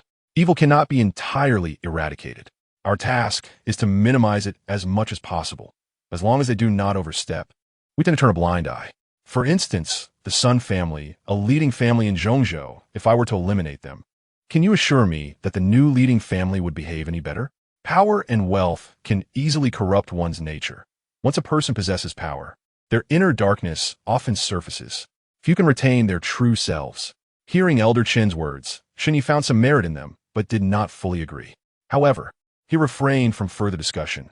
Governance was not his expertise, as he was more versed in military matters. "I have an idea. I believe Bai Shouting possesses a kind heart, and I wish to support her in becoming a newly prominent family in Zhongzhou. I believe her goodness will prevent her from committing any wrongdoings." Shun Yi proposed, "Young King of the South, it is possible to support her in becoming a top-tier family, but she must possess the means to maintain that status. Otherwise, even if you elevate her, she may not be able to hold on to it." Elder Chun cautioned. Shun Yi nodded, acknowledging the wisdom in his words. "What status did Bai Shouting's family hold previously in Zhongzhou?" he inquired. "Merely scraping by as a third-rate family," Elder Chun replied. After a moment of contemplation, Shun Yi raised his head and declared, "I will have her absorb the Sun family's assets. I hope you can provide some covert assistance. But you must gauge the extent of your help wisely. It will depend on her capacity to absorb as much as possible. If she can acquire over 30% of the Sun family's assets, it will indicate her capability, and I will personally support her in becoming a leading family. Shun Ye's motivation for this endeavor was to conduct an experiment. If by shouting were to rise to power, would her inherent goodness remain intact? Or would she succumb to the darkness like others once in a position of authority? If her kindness endured, he could seek out more individuals of similar character and ability to support, thereby improving the lives of the common people. Elder Chun, being a person of considerable insight, recognizes Shan Yi's intentions. Is worth trying. If she can manage to acquire over 30% of the Sun family's assets with minimal assistance from us, it would certainly reflect her capability. With the Sun family's fall, other families in Zhongzhou would quickly catch wind of the news and rush to seize their assets. If by shouting demonstrated her skill in this competition, under Elder Chen's slight support, it would affirm her prowess. Minutes later, Shen Yi and Elder Chen arrived at an imposing building, where a middle-aged man had already prepared tea and awaited them. Upon entering, Shen Yi met the man's penetrating gaze, which seemed to peer into his soul. After a moment, the man smiled and gestured, "Please have a seat. You must harbor a great deal of resentment towards me for imprisoning you for 3 years, the middle-aged man stated. Let us not dwell on that. I have come to ask you several questions. Shen Yi redirected the conversation. Ask away. I will tell you all that I can. That old man in prison, was he placed there by you intentionally? Shan Yi questioned it. Not intentionally, but he came to me, stating you would face life-threatening danger and needed to be imprisoned for 3 years, the man replied. Is that the reason you insisted on imprisoning me for 3 years? Shen Yi asked. Yes, the man confirmed with a nod. Then I have a second question. What is that old man's background, and where is he now? I cannot say, the middle-aged man replied. Shen Yi scrutinized his eyes for 5 seconds, discerning no deceit. Disheartened by the response, Shen Yi stood up and began to leave. Will you not stay for a cup of tea? The man asked. No, thank you, Shen Yi replied curtly. Your master left you a message. What message? Shen Yi turned back, curiosity piqued. He advised you to maintain a low profile in recent years. Your crisis has not yet been resolved. And perhaps someone has already set their sights on you, the middle-aged man remarked. Upon hearing this, Shen Yi was momentarily taken aback, as it reminded him of the peculiar individuals he had encountered outside his master's modest clinic. Are there still others? Shan Yi inquired. Indeed, there is one more. He instructed you to marry Zhao Shui promptly, as your master insisted you must wed her without delay. The man replied. Hearing this, Shen Yi felt a sudden wave of frustration. Why did his master insist on him marrying this woman? To be honest, he harbored no fondness for Zhao Shui, as her arrogance was quite off-putting. What is the reason? Shen Yi asked nonchalantly. You would do well to consult your master for that. I am merely relaying his message. The middle-aged man explained. With that, Shen Yi chose to remain silent and turned to leave. He was quite exasperated with his master's indirectness. If he wanted him to marry Zhao Shui, why not speak to him directly and provide a reason? Such behavior was undeniably perplexing. As he exited the imposing building, Shen Yi noticed a red Porsche parked at the entrance. Just then, the car door swung open, and by shouting stepped out. How'd it go? What commendation did Old Chen grant you? She asked curiously. Just a verbal commendation, Shen Yi replied. By shouting pouted at his response, saying, Really?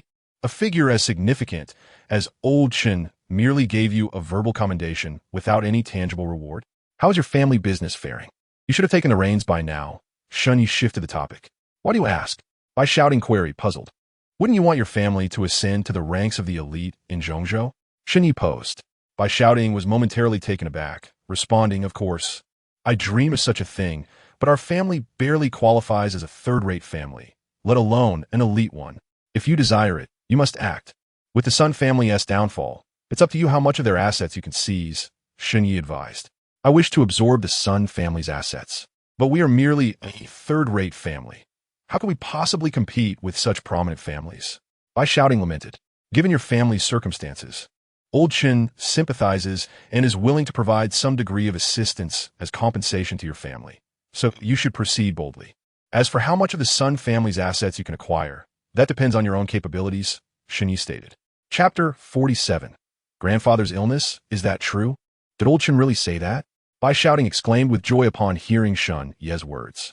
If you don't believe me, you can call Old Chen yourself. He replied, and then provided her with a contact number.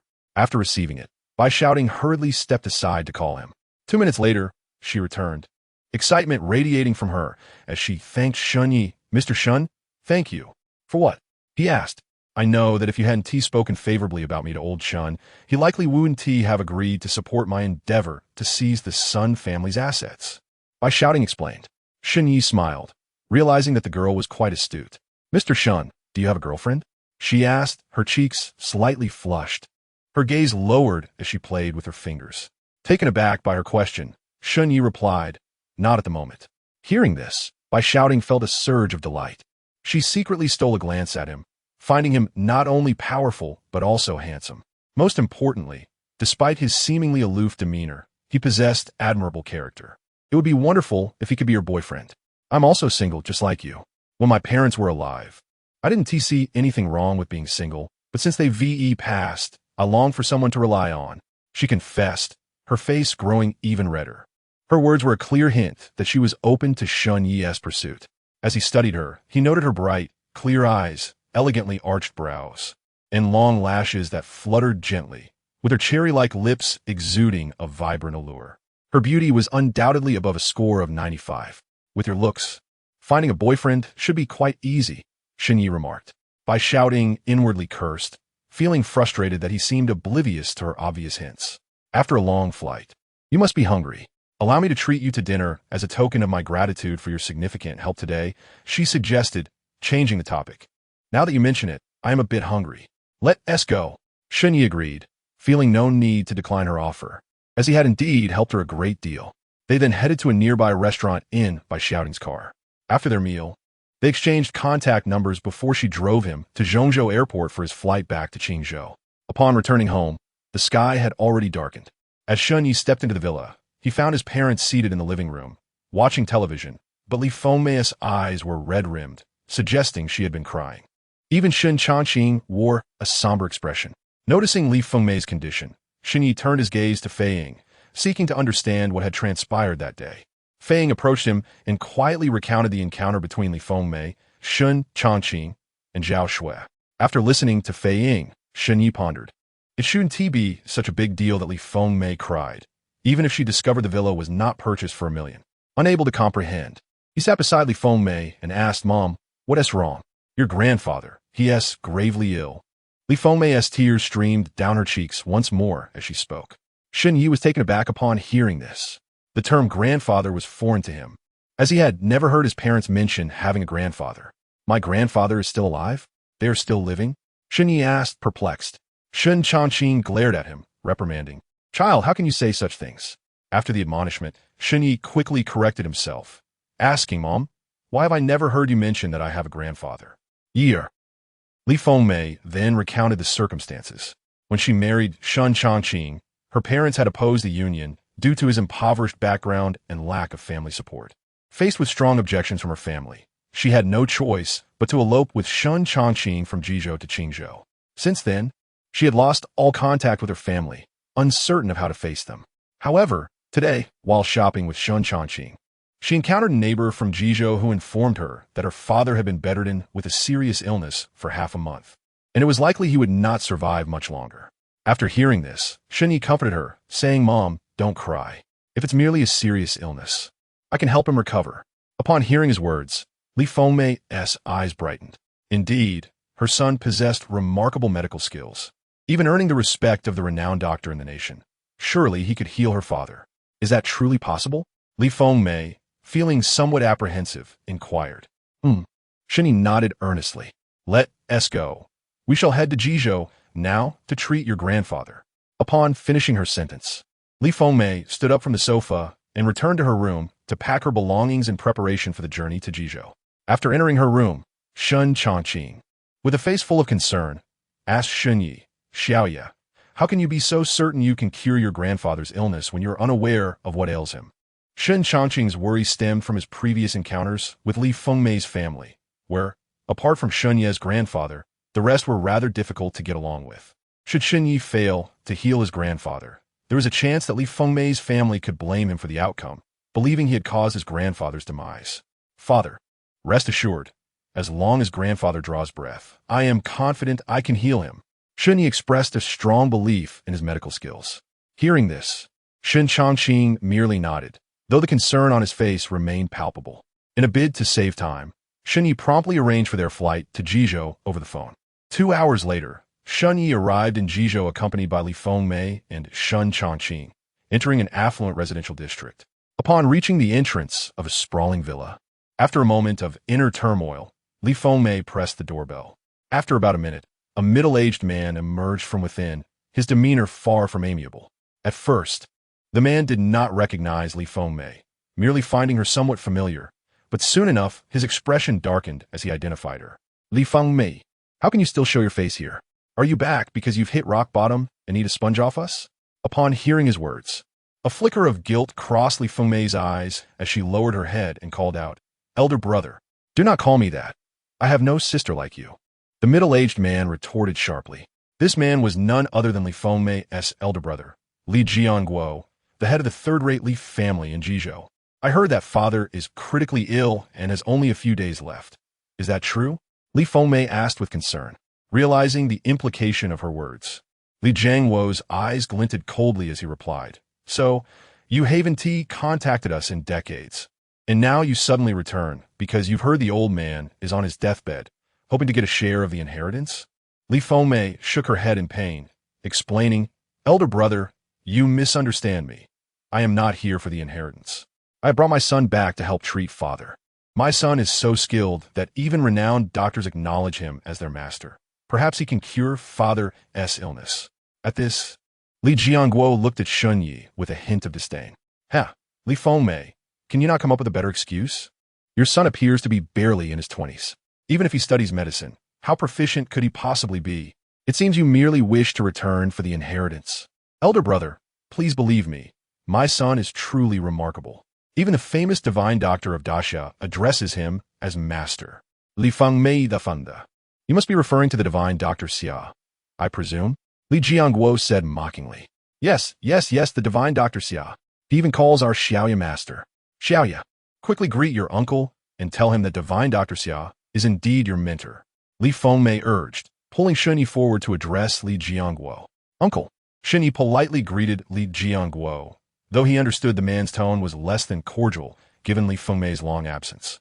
"You know divine Dr. Xia?" Li Jianguo asked coldly. "Scrutinizing Shanye." "Yes," Shen Yi nodded. At this, a flicker of derision crossed Li Jianguo's face as he coldly remarked, "At such a young age, you dare to boast? What sort of nonsense is this? What is divine Dr. Xia to people like you?" He continued, "And you claim he calls you master. Do you truly expect anyone to believe such absurdity? Elder brother, enough. Since you are here, let's go in to see the old man one last time. But let me be clear. After he passes, do not expect a single cent of the inheritance." Li Fengmei had intended to explain further, but was abruptly cut off by Li Jianguo. With that, he opened the villa's door and led Shen Ye's family inside. Shortly thereafter, they arrived at the room of Shen Ye's grandfather, where a strong medicinal scent wafted through the air. The room was spacious, approximately 70 to 80 square meters, with a bed at its center surrounded by various medical equipment. Lying on the bed was an elderly man, pale and emaciated, wearing an oxygen mask, his eyes closed. Surrounding the bed stood a group of people of varying ages. "Jianjun, who are these people?" A regal-looking elderly woman with white hair asked Li Jianguo upon seeing Shen Ye's family enter. "Mother, take a closer look at her," Li Jianguo instructed, pointing at Li Fengmei. Upon further inspection, the elderly woman's expression shifted dramatically as she trembled. She is Fengmei? Mother," Li Fengmei exclaimed. "Do not call me mother. I cannot bear that title." The elderly woman, evidently agitated, turned her head aside and responded curtly. "Mother, I know I have wronged you," Li Fengmei said, her face filled with remorse, before kneeling before the elderly woman. Only after Li Fengmei knelt did the elderly woman soften, saying, "You may return, but I will not accept that wild child you bore with that man. Our Li family will never acknowledge him." Despite being a piece of the elderly woman's heart, she would not accept Shen Yi or Shen Chongqing. "Mother, Shen Yi is my biological son and your true grandson. How can you say such things?" Li Fengmei's heart ached at the elderly woman's words. "Do not refer to him as my grandson. I will not accept it. The Li family cannot afford such disgrace," the elderly woman declared. "Oh, weren't you so resolute back then, leaving with that poor man for decades?" Now that you've hit a rough patch, you wish to return to us? A middle-aged woman interjected sharply. This woman was Li Jianguo's wife and Shunyi's aunt. Exactly. Since you chose to leave with that poor man, you should maintain your pride and not return even if you starve. Another middle-aged woman, Li Jianguo's sister-in-law, sneered at the Shun family. Shunyi, unable to contain his frustration at the barrage of insults from the Li family, spoke up. I believe you have misunderstood. My mother and I have returned to help treat grandfather, not to seek refuge with the Li family. Oh, and by the way, earlier Li Fengmei mentioned that her son is a disciple of the divine Dr. Xia. Li Jianguo retorted. At this, the Li family members paused. Then their expressions turned even more contemptuous. What a world we live in, where people claim to be the disciples of the divine Dr. Xia. If he truly is, I would willingly give him 50% of the Li family's assets. Xinye's aunt mocked. Chapter 49, no salvaste nada. Since my sister-in-law is so generous, allow me to express my stance as well. If this illegitimate child is indeed the disciple of Master Xia, I am willing to relinquish 50% of the Li family's assets to him. Upon hearing my sister-in-law's words, my second aunt burst into laughter, echoing her sentiment. The Li family consists of 2 sons and 1 daughter. If we disregard Li Fengmei, then after the passing of the elderly couple, the family's fortune will indeed be equally divided between the 2 sons. Jianguo, did you not spend a fortune to invite Master Xia from Qingzhou to treat our father? You should be arriving shortly, right? My sister-in-law remarked with a sense of pride. This statement was deliberately aimed at Shunye's family, implying that they should await Master Xia's arrival, who would soon expose their deceit. Indeed, our longer has already set out to fetch him. He should arrive in a few minutes, Li Jianguo replied. You were boasting that Master Xia must address this illegitimate child as his master, correct?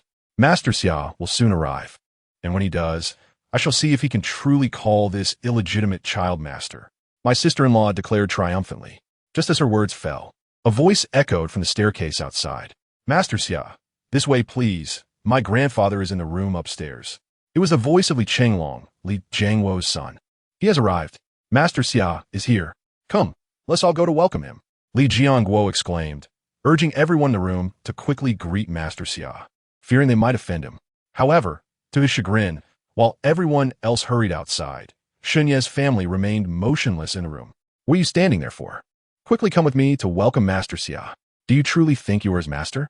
If you cause Master Xia to be displeased and he refuses to treat my father, I shall not spare you. Li Jianguo glared at Shunyi and his family, his voice laced with anger. If I were to personally greet him, it would indeed provoke Master Xia's ire. Shunyi replied coldly. Shunyi was, after all, Master Xia's mentor, and if Master Xia were to learn that the Li family insisted Shunyi greet him, he would undoubtedly be furious. Nonsense. If you provoke Master Xia, do not blame me for turning against you. Li Jianguo dared not delay further. In a fit of rage, he flung his sleeves and rushed outside to welcome Master Xia. Master Xia, we have finally invited you. With your arrival, my father shall be saved. Outside the room, Li Jianguo's obsequious voice rang out. Soon, accompanied by the Li family, Master Xia entered the room. Upon seeing Shunyi, he paused in astonishment, perplexed as to why the Li family would summon his mentor while still spending lavishly to invite him. Seeing Master Xia staring at Shunyi in a daze, the Li family's expressions shifted drastically, fearing that Master Xia was angered by the absence of a proper welcome. Li Jianguo hastily explained, Master Xia, please do not take offense. These individuals are not part of the Li family. I intended for them to greet you, but they are behaving disrespectfully. I will have them removed immediately so they do not offend your presence. Li Jianguo's words only deepened the tension as they noticed Master Xia's expression darken, coldness radiating from him. Master Xia, I shall call security to handle them and have them thrown out. Li Jianguo mistakenly thought that Master Xia was displeased with his previous comment about removing them. Yet, this only fueled Master Xia's fury. Impudence. Master Xia's furious shout left the Li family in shock. My sister-in-law turned to Shunyi, exclaiming, look at the mess you've created. You refused to welcome Master Xia, and now you've angered him. I demand an explanation. At this moment, the Li family glared at Shunyi and his kin, their eyes filled with resentment, wishing to tear them apart. Just as Li Jianguo was about to lash out at Shunyi, Master Xia spoke up. I said, you're being outrageous. How dare you treat my mentor this way? I shall not treat your elder. Seek another physician. I will have the funds returned to you shortly." Upon finishing his words, Master Xia respectfully addressed Shunyi. "Master, I was unaware of their disrespect towards you. Had I known, no amount of money would have compelled me to treat the Li family's elder." The Li family was left in stunned silence. What was happening? Master Xia truly referred to that illegitimate child as master. How could this be? Master Xia is so young. How could that child possibly be his mentor? Surely, we must have misheard. "Master, I shall leave at once. If they dare to treat you this way, they shall never have my assistance with their ailments." Master Xia, fearing Shunyi might blame him, quickly declared. Upon hearing Master Xia's intent to leave, Li Jiangguo panicked and rushed forward to grasp Master Xia's arm, pleading, "Please, do not go. If you leave, my father will truly be without hope." "Oomph. You treat my mentor so poorly and still dare to cling to me?" Master Xia huffed disdainfully, continuing to walk away, infuriating Li Jiangguo. He quickly turned to Li Fengmei, saying, "Li Fengmei, why are you still standing there? Have your son plead for Master Xia's mercy. Do you truly wish for our father to perish?" Hearing Li Jiangguo's words, Li Fengmei hurriedly turned to Shunyi, saying, "Ye, please plead for your granduncle. If you wish for my intercession, you must treat my mother with respect in the future and refrain from mockery, as you did today." Shanye replied to Li Jiangguo. "Agreed. If you can convince Master Xia to treat my father, I will comply." Li Jiangguo quickly acquiesced. Upon hearing this, Shunyi turned to Xia Zhongwen and said, "In that case, please stay and assist my grandfather." Shunyi's reasoning for asking Xia Zhongwen to stay was to evaluate his medical skills. "Since the patient is your grandfather, I shall do my utmost to provide care." Xia Zhongwen promptly responded, realizing Shun Yi was testing his abilities and determined to prove his worth. Xia Zhongwen approached the bed, beginning his examination of the patient. However, as he assessed the condition, his expression fell. He discovered that the patient was in the late stages of liver cancer, beyond salvation. He felt that even his mentor could not save him. Chapter 50. A Medical Miracle Master. Your grandfather is in the late stages of liver cancer, and his condition is dire. He may not last more than 2 hours. There is no hope left. Xia Zhongwen spoke with a sorrowful expression directed at Shunyi. Upon hearing Xia Zhongwen's words, the Li family's countenance shifted dramatically. Particularly, Li Fengmei began to weep uncontrollably, collapsing onto Shunyi's grandfather in despair. Shanye se grand moter, a frail old woman with a head of white hair, also lost control of her emotions, rushing to the bedside to grasp Shunyi's grandfather's hand, her tears flowing freely. "Is there truly no way, Master Xia?" Li Jiangguo asked, his eyes reddening. Sighing heavily, Xia Zhongwen shook his head. At that moment, Shunyi approached Li Fengmei from behind, gently patting her back, saying, "Mother, do not cry. There's still hope for grandfather." Hearing Shun Ye's words, Li Fengmei's face brightened as she turned her tear-streaked face towards him, grasping his hand tightly. Her voice laced with urgency, "Ye, can you truly save your grandfather?" "Yes." Shanya nodded affirmatively. "Master, this is late-stage liver cancer. It's impossible to save him." Xia Zhongwen approached Shunyi and said so. "Who says late-stage liver cancer is untreatable?" Shunyi asked calmly. "This is a consensus in the medical community. Not only in Daxia, but even globally, there is no such advanced medical technique." Xia Zhongwen asserted with determination. Although he acknowledged his master's exceptional medical skills, he did not believe that he could cure a late-stage liver cancer patient. It seemed as daunting as climbing to the heavens. If your medical skills are lacking, then they are lacking. Do not use consensus as an excuse. Shunyi replied coolly. With that, Shunyi took out silver needles from his belongings and addressed Xia Zhongwen. "Since you call me master, I shall impart some skills to you. Pay close attention. I will only demonstrate this acupuncture technique once. Whether you can grasp it depends on your own comprehension." Subsequently, Shunyi seized the silver needles and began to administer acupuncture to his grandfather. Acupoints such as Ashur, Fenglong, Gongsun, Xingjian, and Yinlingwen. The acupuncture technique Shunyi employed was not the 7 absolute needles, but rather another technique taught to him by his master, known for its remarkable efficacy in treating cancer patients. The members of the Li family watched in astonishment as Shunyi applied an overwhelming number of needles, over 200, covering every part of the patient's body with a dense array of silver needles. And it appeared he had no intention of stopping. At that moment, they began to doubt Shunyi's medical competence. Even Xia Zhongwen frowned deeply. After years of practicing traditional Chinese medicine, he typically used about 20 needles and, at most, around 100. But now, Shen Yi had already inserted over 200 needles and showed no signs of halting. You wild seed, do you even know how to practice medicine? If you continue this way, even if Dad doesn't die from illness, he might perish from your needles. Aunt scolded Shen Yi, unable to contain herself.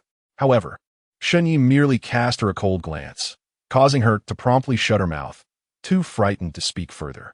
Even she felt inexplicably shaken. When Shen Yi looked at her, her heart raced, and she felt as though she had plunged into an icy abyss, a suffocating sensation she never wished to experience again. Finally, after more than an hour, as Shen Yi inserted the last needle into his grandfather's temple, the acupuncture process came to an end. Exhaling a breath of relief, Shen Yi felt a wave of fatigue wash over him. At this moment, over 500 silver needles adorned his grandfather's body, a sight that was both startling and unnerving. Did you remember the locations where I inserted the needles? Shen Yi turned to Xia Zhongwen and inquired. I remember, but will this really work? Xia Zhongwen replied, uncertainty clouding his voice. Now go and diagnose my grandfather again. Shen Yi commanded. Hesitantly, Xia Zhongwen approached the patient, conducting another examination. As he did so, a look of joy spread across his face. He discovered that the patient's pulse and heartbeat had improved significantly. Although still weak, it was indeed a miracle. Master, it seems your grandfather's condition has genuinely improved.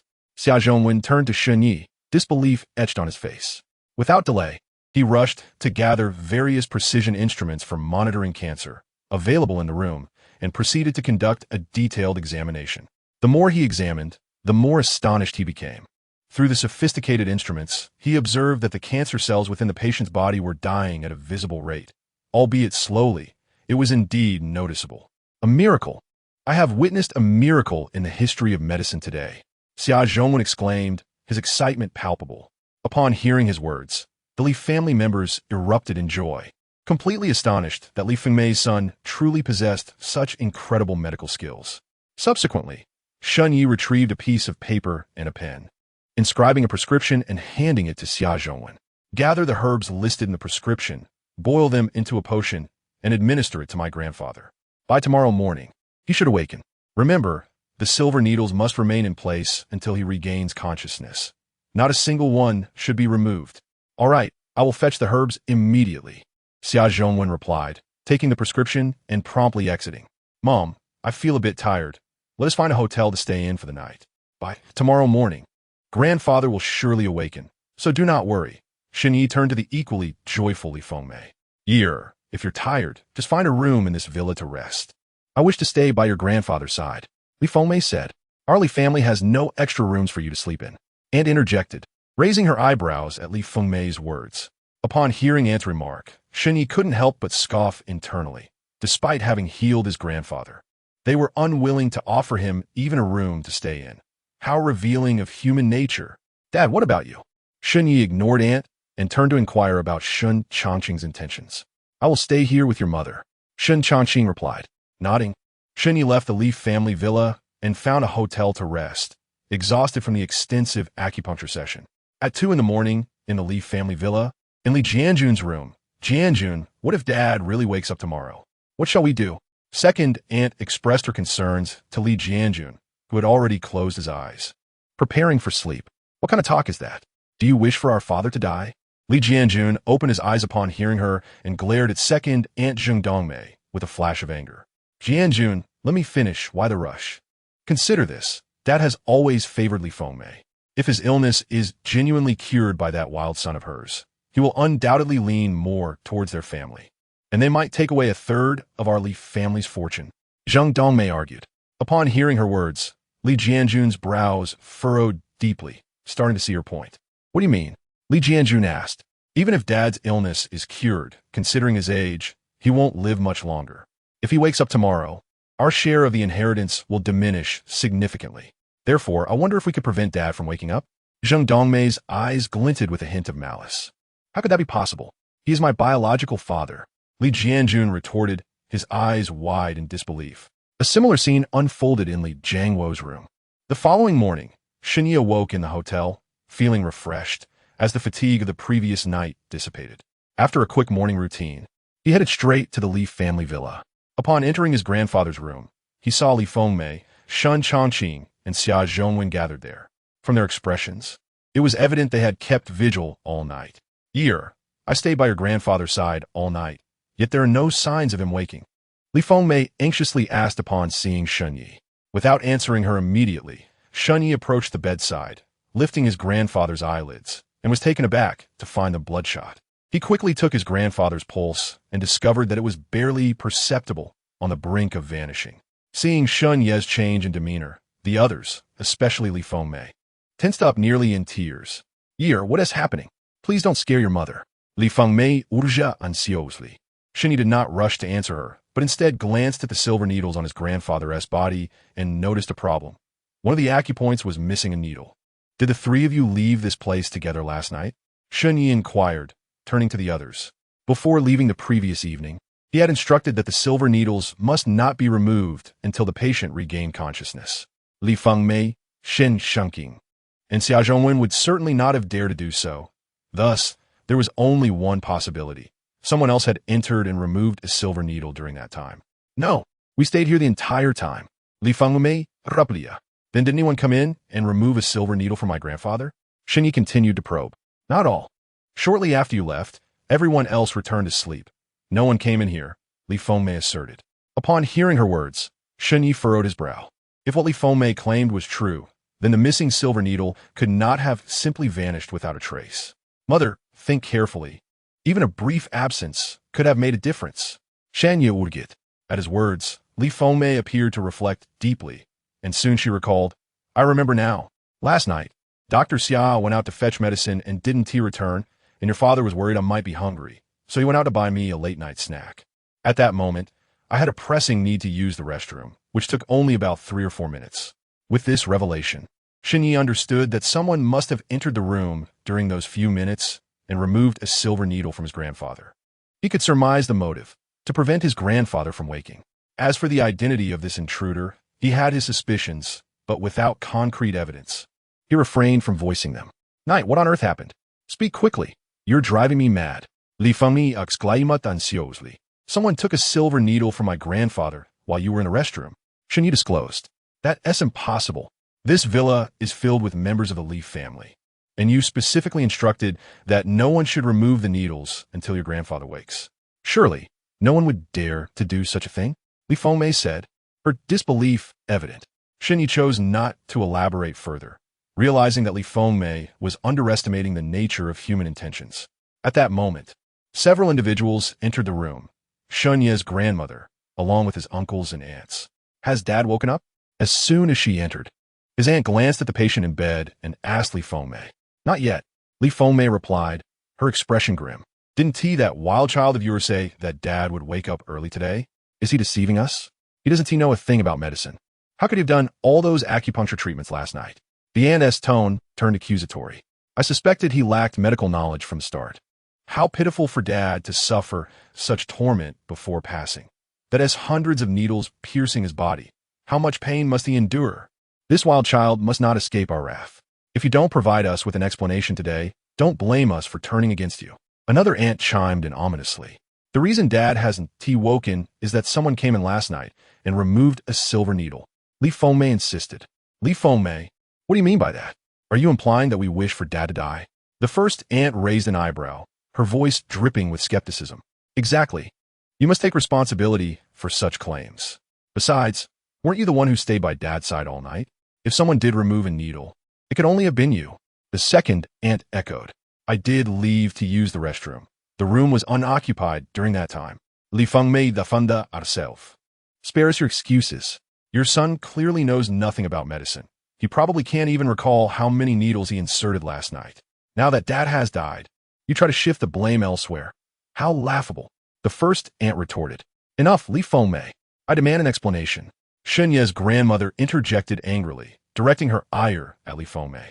I mentioned last night that I would ensure grandfather wakes up this morning, and I shall deliver on that promise. Why the urgency? As for the person who removed the needle, I will find out who it is. Shunyi declared, his demeanor icy. Chapter 52. Li Changfeng awakens upon finishing his statement. Shunyi scanned the faces of the Li family, searching for the slightest hint of panic. Yet, They all concealed their emotions well, revealing no trace of distress. Shun Yi remained unperturbed, turning his attention to the hospital bed, where he began to remove the silver needles one by one from his grandfather. As each needle was extracted, the heart monitor beside the bed displayed a sudden and alarming drop in its readings. Beep, beep, beep. A rapid succession of beeping filled the air, and the monitor's line flattened, indicating that the patient had stopped breathing. He was dead. Witnessing this, the faces of those present transformed in an instant, particularly Li Fengmei and Shun Ye's grandmother, who were stricken with grief. Dad, Changfeng, the mother and daughter exclaimed in unison, tears streaming down their faces as they fell to their knees beside the bed. You've done it now, wild child. You've killed my father. You must take full responsibility. Aunt Qian Shufan immediately turned to accuse Shun Yi. You were so adamant yesterday that my father would awaken this morning. What happened? He is dead now, and you will pay for this. Zheng Dongmei shouted, her face contorted with anger as she berated Shun Yi. Calm down, everyone. I examined your father yesterday, and his life force had already faded. Even if my master hadn't intervened, he wouldn't have survived the night. Dr. Xia interjected. Defending Shanye. Your assertion that my father wouldn't have survived the night is merely speculation. Many patients diagnosed with terminal illnesses have lived for years beyond their prognosis. Li Jianwu Kuntarat. What is all this fuss about? Did I claim my grandfather had died? I stated that I would ensure he wakes up this morning, and I will fulfill that promise. Shun Yi replied coldly. The heart has stopped beating, and you still insist he is alive? Zheng Dongmei retorted, pointing to the flat line on the heart monitor. Who told you that a stop heart means death? Shun Yi shot back with a frigid glare. That is common knowledge. Zheng Dongmei replied, her brow furrowed. If you know nothing, keep your mouth shut and don't interfere with my attempt to treat my grandfather. Shan Yi replied eagerly. You heartless wretch. I can't believe you would torment your grandfather even in death. Li Jianjun glared at Shun Yi, his face filled with rage. Indeed, the man is already dead. Must you continue to disturb his remains? This is utterly disgraceful. The second aunt added angrily. Knight, perhaps you should stop this. Let us do our best and leave it at that, Li Fengmei advised, influenced by the other's words, recognizing the rarity of reviving the deceased. I can vouch for my master. He assured me that he can bring him back. Dr. Xia stepped forward to back Shun Yi. Last night, I witnessed my master's medical prowess. Had it not been for the removal of a needle, the patient would have awoken by now. I firmly believe that if he says he can save him, he will. Dr. Xia, death is paramount. Now that my father is gone, you wish to disturb his body? That would be the height of unfiliality, Li Jianguo argued with Dr. Xia. If you truly cared for your father, you would be doing everything possible to help him recover, not obstructing my efforts to treat him, unless you wish for him to remain unconscious, in which case, I suspect that you were the one who removed the silver needle last night. Shun Yi's gaze turned icy as he fixed it on Li Jianguo. Upon hearing Shun Yi's words, Li Jianguo's expression shifted dramatically, and he retorted angrily, stop slandering. If you claim you can save your grandfather, then tell me. What will you do if you fail? Do as you wish. Shan Yi replied coolly. Very well, I shall grant you another chance. But let me make myself clear. If you cannot save your grandfather, I will bury you and your grandfather alive together. Li Jiangu Triatanat. At this, both Li Fengmei and Shun Changqing were alarmed and hastily urged Shun Yi, Xiao Yi, let it go. Your grandfather is beyond saving. Do not risk your own life for this. Father, mother, do not worry. Shun Yi reassured them. After speaking, he turned to Li Jianguo and stated, it's fine. With that, Shun Yi approached his grandfather and began administering acupuncture. This time, the onlookers refrained from interrupting him. They recognized that to do so would implicate them in wishing harm upon the old man. The current procedure was far easier than the previous night, as Shun Yi was now employing the 7 absolute needles, requiring only 7 needles to be inserted in 7 specific acupoints on his grandfather's body. I doubt he knows anything about medicine. Last night, he inserted hundreds of needles into our father, and now he only uses 7. This is sheer nonsense, remarked second Aunt Zheng Dongmei. Ugh. Just then, as if in response to Zheng Dongmei's words, Li Changfeng, who had been lying motionless on the bed, suddenly began to vomit. The sound startled everyone, their faces a mixture of disbelief and hope. The man whose heart had seemingly ceased to beat was indeed being revived by Shun Yi. Li Fengmei was overjoyed, tears streaming down her face as she exclaimed, Father, She rushed to the bedside, lifting Li Chongfeng's head to allow him to vomit onto the floor. Ugh! Li Chongfeng retched again, and shortly thereafter, a foul, dark blood poured from his mouth. Chafeng, can you hear me? Shenye's grandmother, Wu Liping, approached him with a mixture of excitement and concern. As her words fell, Li Chongfeng, who had previously kept his eyes tightly shut, suddenly fluttered his eyelashes and gradually opened his eyes. Am I still alive? He asked, confusion etched on his face as he surveyed the room. Father, you're alive. You're going to live to a ripe old age. Li Fengmei cried, grasping his hand with tears of joy. Is that you, Fengmei? Li Chongfeng's eyes brightened at the sight of his daughter. Yes, father. I'm your daughter, Fengmei. I have come back to see you. I'm sorry for my past recklessness, she sobbed. To see you one last time before I depart would be enough for me, Li Chongfeng responded, a look of contentment spreading across his face.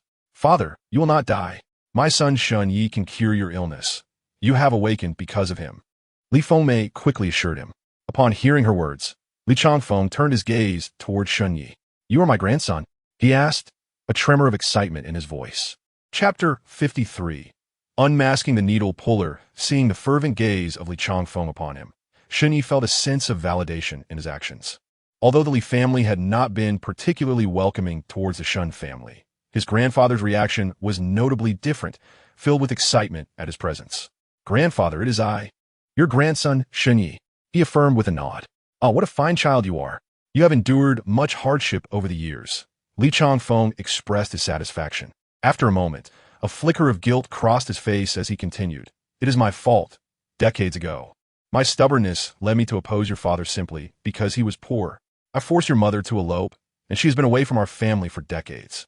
How foolish it seems now to have thought that the esteemed Li family could not support your family of three.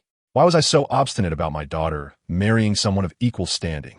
Money is but a fleeting thing. We cannot take it with us upon our departure. What matters most is that our family can remain united. Now that you have returned, you must stay in the Li family home. This shall be your home as well. He concluded. Upon hearing the old man's words, Shun Yi felt a warmth in his heart, and Li Fengmei and Shun Chongqing also beamed with smiles. However, not everyone shared in this joy. Li Jianguo and Li Jianjun grew solemn upon hearing Li Chongfeng's words. Their fears had come to fruition. The old man intended to keep Shun Ye's family in the household, which would inevitably affect the distribution of inheritance. To them, this felt like a direct encroachment on their own share. Grandfather, you have just recovered from serious illness. Do not speak too much. It is best for you to lie down and rest, Shun Yi said reassuringly. Child, have you truly cured my illness? Li Chongfeng asked, half in disbelief. Indeed, grandfather. Though your illness has improved, you remain weak and will need time to fully recuperate, Shun Yi confirmed. Hearing this, Li Chongfeng's face shone with gratitude. Astonished that his grandson possessed such extraordinary medical skills, even capable of reviving him from late-stage liver cancer. Soon, Li Chongfeng closed his eyes, drifting into a deep sleep. Grandfather needs peace to recover. Let us step outside and not disturb his rest, Shun Yi suggested, leading the way out of the room. Once outside, Shun Ye's demeanor hardened. With his grandfather's health stabilized, it was time to unearth the identity of the person who had removed the needles from him the previous night. Descending to the hall, Shun Yi turned and surveyed the Li family members with a cold gaze, declaring, Who among you removed my grandfather's needles last night? I expect you to come forward willingly. Otherwise, if I have to find out myself, do not blame me for sending you to prison for several years.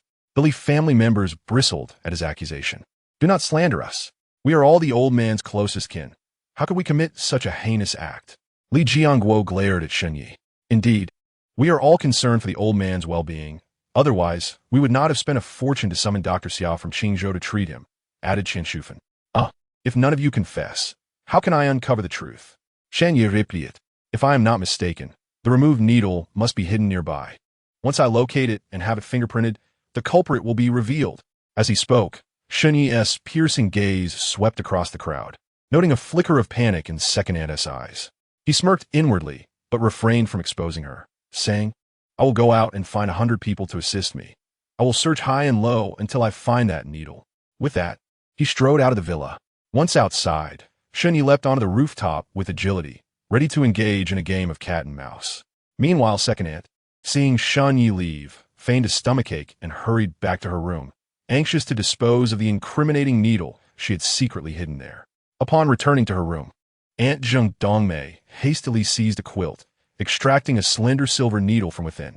Clutching the needle, she hurried towards the bathroom, intent on disposing of it in the toilet, wishing to obliterate any evidence. However, at that very moment, a chilling voice resonated through the room, causing Aunt Zheng to tremble, and the silver needle slipped from her grasp and clattered to the floor.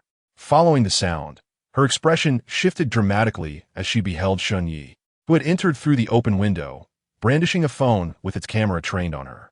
In a panic, Zheng Dongmei did not lose her composure. She quickly threatened Shun Yi. "I advise you to delete that recording, or you will find yourself utterly unaware of your demise." "Is that a threat?" Shun Yi retorted with a cold laugh.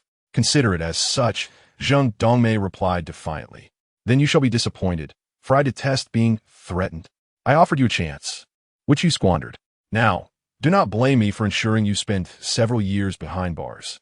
With that declaration, Shun Yi leaped back out the window. Before long, he returned to the grand hall of the Li family villa, where everyone, including Shun Ye's parents, had gathered, save for Zheng Dongmei. "Weren't you supposed to find 100 people to search for the needle?" Li Jianguo mocked upon Shun Ye's arrival.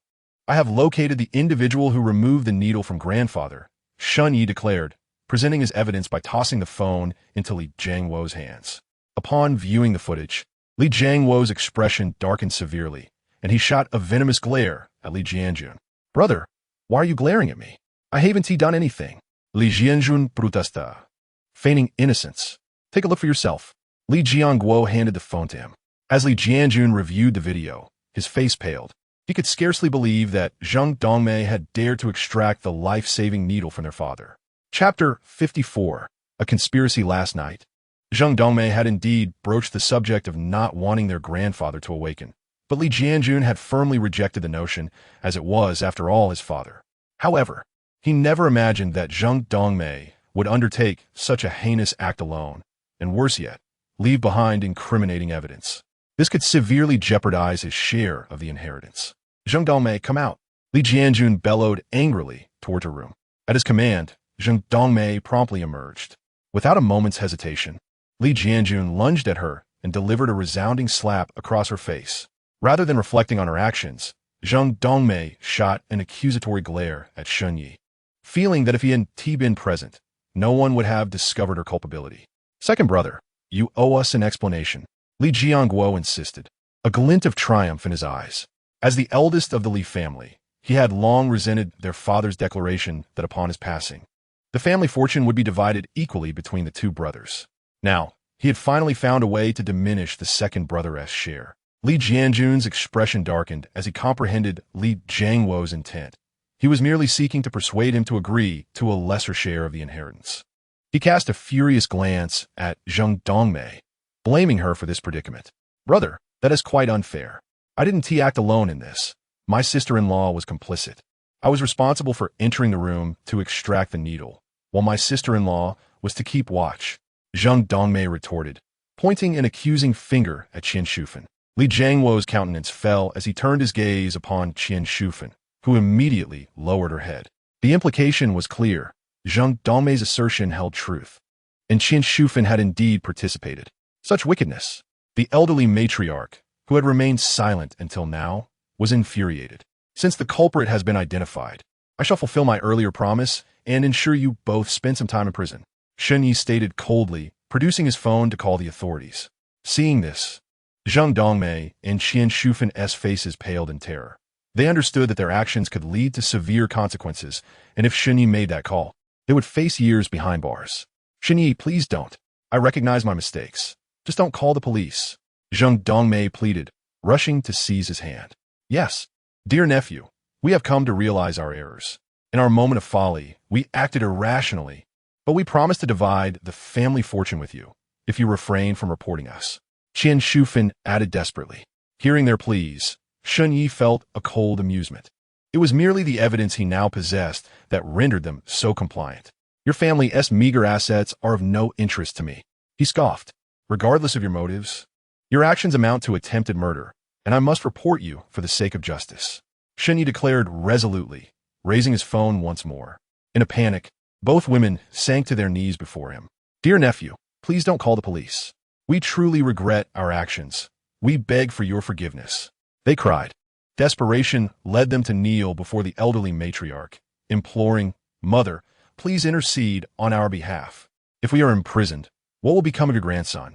Sighing heavily, the matriarch felt torn between her husband and her daughters-in-law, unsure of how to proceed. "Shenyi, postpone your call until your grandfather awakens. Allow him to decide how to handle this," she advised coldly, withholding any warmth towards him. Reluctantly, Shenyi pocketed his phone, recognizing that this was ultimately a family matter best left to his grandfather. He then accompanied Li Fengmei and Shun Chongqing back to the hotel, where they had kept vigil over Shun Ye's grandfather the night prior and were utterly exhausted. Upon their return, they collapsed into bed, drifting into a deep slumber. In the ensuing days, Shun Ye's family remained at the hotel, visiting his grandfather daily, whose condition improved steadily. By the following afternoon, he was able to rise and walk unassisted.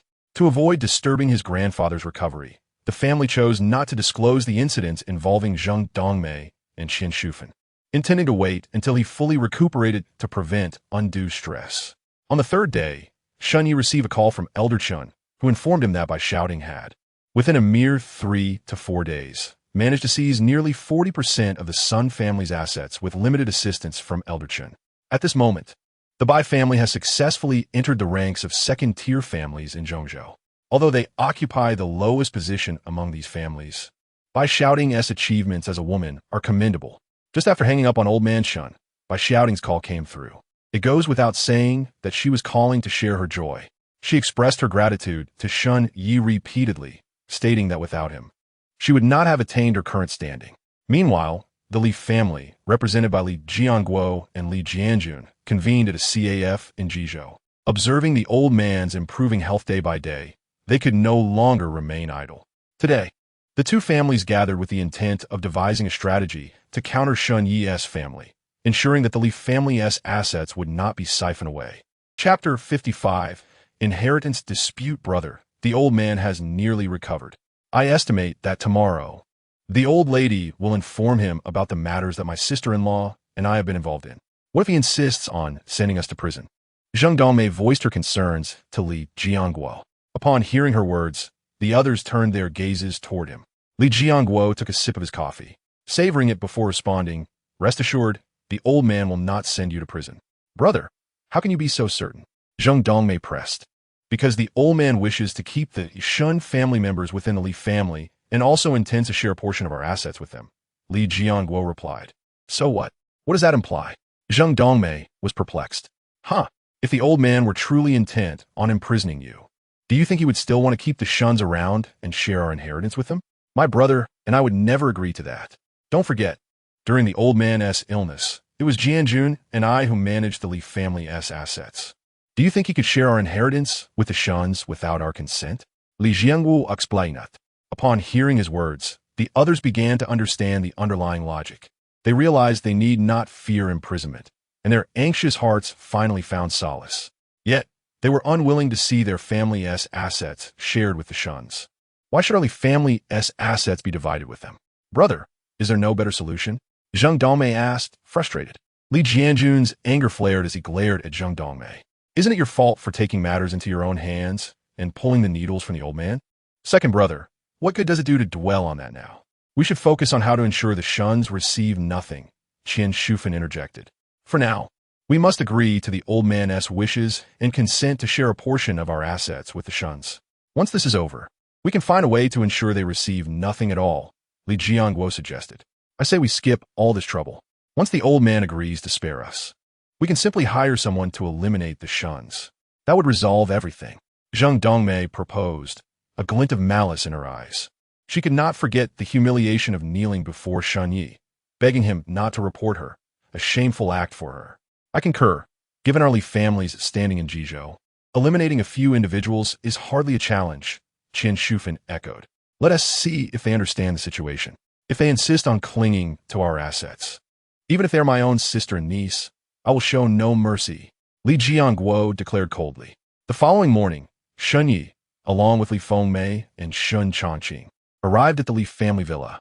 Upon entering the courtyard, Shen Yi observed his grandfather practicing Tai Chi, his vibrant spirit indicating full recovery. Xiao Yi, you're here.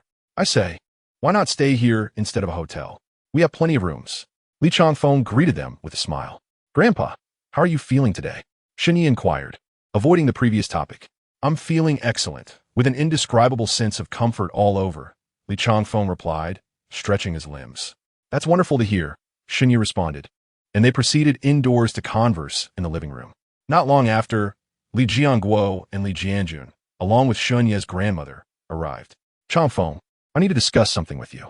The old lady, seeing that Li Changfeng had fully recovered, planned to address the actions of Zheng Dongmei and Qian Shufan, seeking guidance on how to handle them. What is the matter? Why so serious?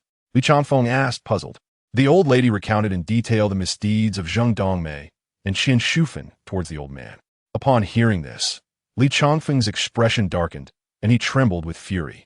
After a long silence, he let out a heavy sigh. Since the matter is already past, and I am well, let us consider it settled. However, I hope both families can show some restraint. My recovery is largely due to Xiao Ye's help. Without him, I would not be here. Therefore, I wish to allocate 30% of our family assets to Li Fengmei. You all shouldn't have any objections, right? Upon finishing his statement, Li Changfeng fixed his gaze on Li Jianguo and Li Jianjun. A flicker of coldness crossed their eyes upon hearing his words. Dad, if we disagree, what will you do? Li Jianguo was the first to voice his challenge. Li Changfeng's expression darkened again, and he remained silent, simply regarding Li Jianguo coldly. An awkward tension enveloped the room for 10 seconds before Li Jianguo finally spoke. Dad, Li Fengmei is, after all, my and Jianjun's sister. How can we possibly disagree? Li Changfeng nodded slightly and turned his attention to Li Jianjun. What about you? Since my brother agrees, I naturally have no objections. Li Jianjun stated. What do we do if we disagree? Should we really allow the old man to send his own wife to prison? At that moment, Shen Ye's grandmother interjected with a dissenting opinion. Upon hearing her words, the others felt a surge of joy. If she opposed, they would not be held accountable. What do you oppose? Isn't Li Fengmei your daughter? Can't you bear to see her suffering? Li Changfeng's expression hardened as he confronted the old lady. I ceased to regard her as my daughter the moment she eloped with Shun Changqing. The old lady replied coldly. Your opposition is invalid. Li Changfeng raturta angrily. Damn, Mom. Please stop arguing. Our primary reason for returning is to treat Dad. As for our family assets, I never intended to claim them. Li Fengmei intervened, sensing the brewing conflict. Chapter 56. Shell Company Fengmei.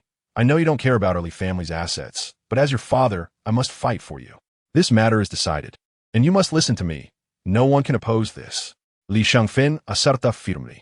Dad, since our sister is indifferent to our family's assets, why must you insist? Zheng Dongmei questioned. Be quiet. You have no say here. Li Changfeng glared menacingly at Zheng Dongmei, who promptly lowered her head, silenced. Father, I have no objections to giving 1/3 of the Li family's assets to our third sister, but I worry that she may lack the capability to manage the assets we allocate to her, Li Jianguo expressed. What do you mean by that? Li Changfeng raplia coldly. Father, do not misunderstand. Our third sister has never been involved in business. She lacks any experience in this field. Even if we give her 1/3 of the assets, she does not possess the ability to manage them, which inevitably exposes those assets to the risk of failure, Li Jianguo elaborated. Upon hearing Li Jianguo's words, Li Changfeng pondered deeply and found merit in his reasoning. What do you propose? He inquired. My suggestion is to start her off with a small company to assess her ability to manage it. If she proves capable of running that small company, then we can consider distributing the 1/3 of the assets to her, Li Jianguo proposed. Li Changfeng found this approach reasonable and thought that if Li Fengmei struggled with management, he could simply provide her with a sum of money instead. Which company do you suggest we assign to Fengmei for her practice? He asked. ISNT, they're a pharmaceutical company we own in Qingzhou. We can allocate that company to our third sister to give her a chance to try, Li Jianguo suggested. Upon hearing this, Li Changfeng furrowed his brow. He was aware that the pharmaceutical company in Qingzhou had been operating at a loss for years. Assigning it to Li Fengmei would indeed be a poor decision. No, that company has been losing money consistently. Your sister lacks experience in this area. It would be too difficult for her, Li Changfeng responded. Father, why the rush? Perhaps we should first consult our sister for her opinion, Li Jianguo suggested. Turning towards Li Fengmei. Sister, what do you think? I have no experience in business either. I do not understand these matters, Li Fengmei replied, feeling somewhat at a loss. If asked whether she desired a portion of the assets, her answer would undoubtedly be affirmative. After all, Shen had just been released from 3 years of imprisonment and was currently unemployed. As a concerned parent, she yearned for a means to provide a better life for Shen Yi. Yet, she would not press if it were not feasible. Would you like to give a try? Shen Yi inquired of Li Fengmei. Li Fengmei, being a part of the Li family despite her past, retained her rights to inherit the family's wealth. Initially, Shen Yi had been reluctant to accept the Li family's assets, believing them beneath him. However, after witnessing the family's attitude towards Li Fengmei, he changed his mind. If Li Fengmei desired it, he would assist her in claiming it. If the Li family treated her with more kindness, Shen Yi believed he could elevate the family's status in Jizhou to that of a prominent clan, even within the greater context of the Daxian nation. However, from the moment they encountered Li Fengmei, they had been scornful and insulting towards both Shen Yi and his father, which left Shen Yi feeling quite displeased. I also lack knowledge in pharmaceuticals, Li Fengmei admitted. That is of no consequence. I am knowledgeable in that area and can assist you. Shen Yi assured her. Then I shall give it a try, Li Fengmei asked, feeling a spark of enthusiasm. Indeed, Shen Yi nodded affirmatively. Upon hearing Li Fengmei's words, both Li Jiangguo and Li Jianjun felt a surge of joy. They were well aware that the pharmaceutical company in Qingzhou incurred losses exceeding $1 million annually, rendering profitability a daunting challenge. As long as Li Fengmei agreed to embrace this trial, the family's assets would remain secure. Father, see that our sister has agreed. You surely have no further objections? Li Jiangguo asserted. Li Changfeng chose to disregard Li Jiangguo and instead turned his gaze towards Shen Yi and Li Fengmei. Fengmei, Xiao Yi must think this through. The Qingzhou Pharmaceutical Company has been losing money for years. Even Zhang Wo and the others have been unable to rectify the situation. They have already contemplated abandoning that business. Grandfather, I understand your good intentions, but we have made our decision. We will take on that company as a trial. And I am confident that we can achieve profitability within a month, Shen Yi declared. To Shen Yi, even a company that lost billions annually could be turned around in a single day, given his status as the king of the Southern Realm. Li Shangfeng, wishing to offer further counsel, noted Shen Yi's determination and eventually relented. Subsequently, Li Jiangguo produced a contract, indicating that once Li Fengmei affixed her signature, the Qingzhou Pharmaceutical Company would officially belong to her. In due course, Li Fengmei signed her name on the contract, and her expression transformed into one of excitement. After signing, the group enjoyed a meal at the Li residence before Shen Yi's family departed for the airport and boarded a flight back to Qingzhou. Upon returning to Qingzhou that evening, the families of Li Jiangguo and Li Jianjun reconvened. At this moment, their faces radiated with smug satisfaction, as they had not anticipated Shen Yi's family to be so naive. The elder had clearly stated the company's financial struggles, yet they had foolishly agreed to take it on as a challenge. Zhang Wo, doesn't that pharmaceutical company still have a few clients? Perhaps you could contact them and persuade them to cease their orders from the Qingzhou company and redirect them to other Li family enterprises, Zheng Dongmei suggested to Li Jiangguo. Her intent was to ensure that Li Fengmei would be unable to maintain the company, ideally driving it into substantial debt and ultimately leading to bankruptcy, which would satisfy her desires.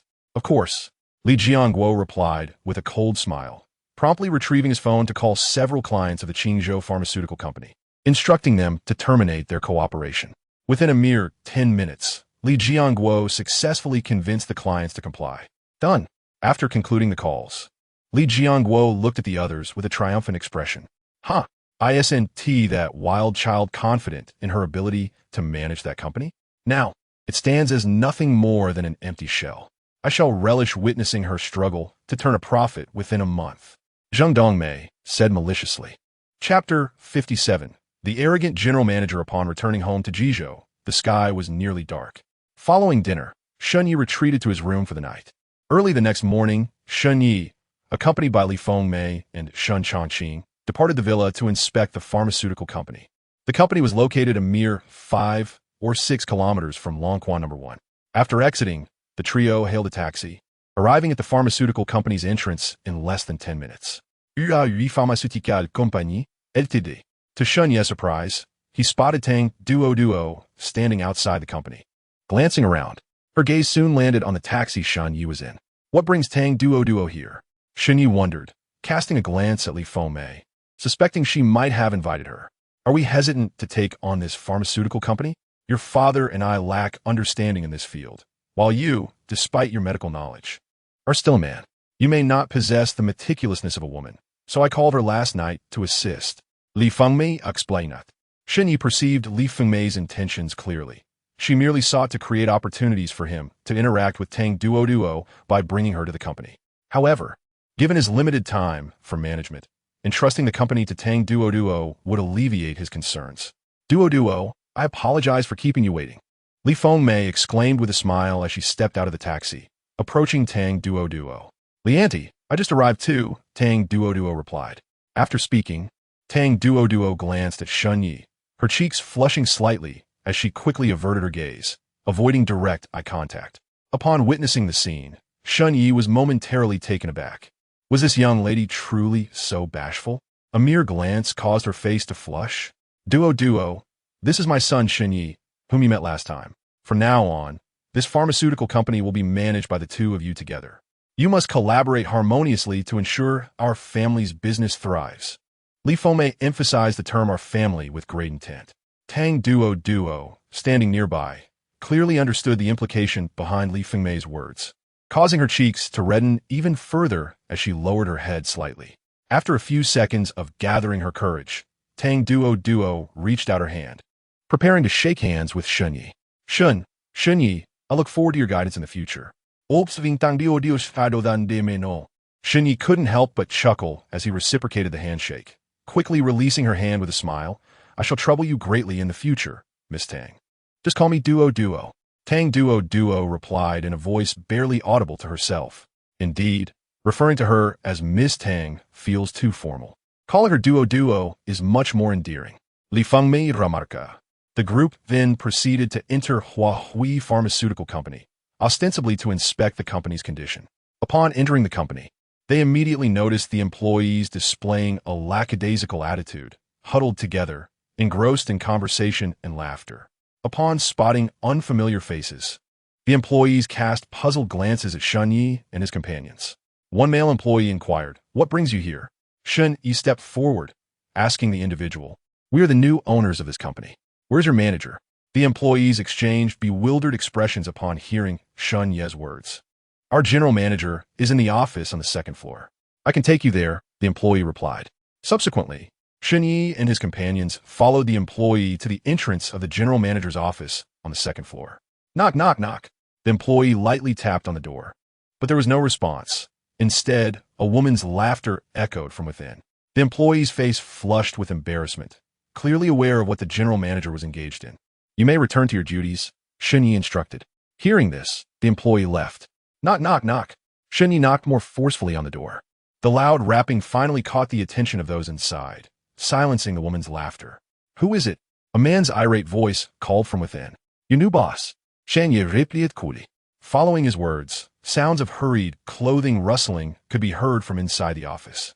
After approximately 2 minutes, the door swung open, revealing a sensually dressed woman with dyed blonde hair, her face flushed and her hair slightly disheveled despite having been styled.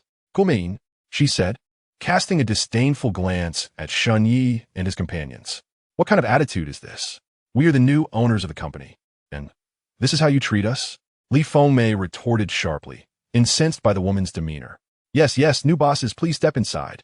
The woman responded with a tone laced with impatience, turning on her heel and entering the office.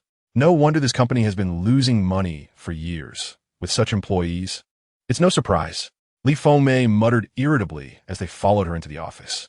Inside the office, they encountered a portly man seated at a desk, sipping goji berry tea. He glanced dismissively at Shan Yi and his companions, saying, "New bosses, to what do I owe the pleasure of your visit to my office?" This general manager had received a call from Li Jiangguo the previous day, instructing him to make things difficult for Shan Yi's family. Ensuring their transition into the pharmaceutical company was anything but smooth. "You must be the general manager of this pharmaceutical company." "I am Li Fengmei, the new owner," she stated. "Oh, I see. Do you have any business here? If not, kindly leave," the portly man replied nonchalantly. Li Fengmei was taken aback. How could the general manager exude an air of superiority greater than that of the owner, telling her to leave? What sort of attitude is this? As a new boss, you should at least brief me on the company's status. Li fang me raturta, frustrata. Am I obliged to report to you?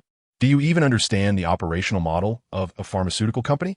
If there's to be any reporting, it will be to General Li. You're merely here to go through the motions. Do you truly believe you're the boss? The portly man scoffed, his disdain evident.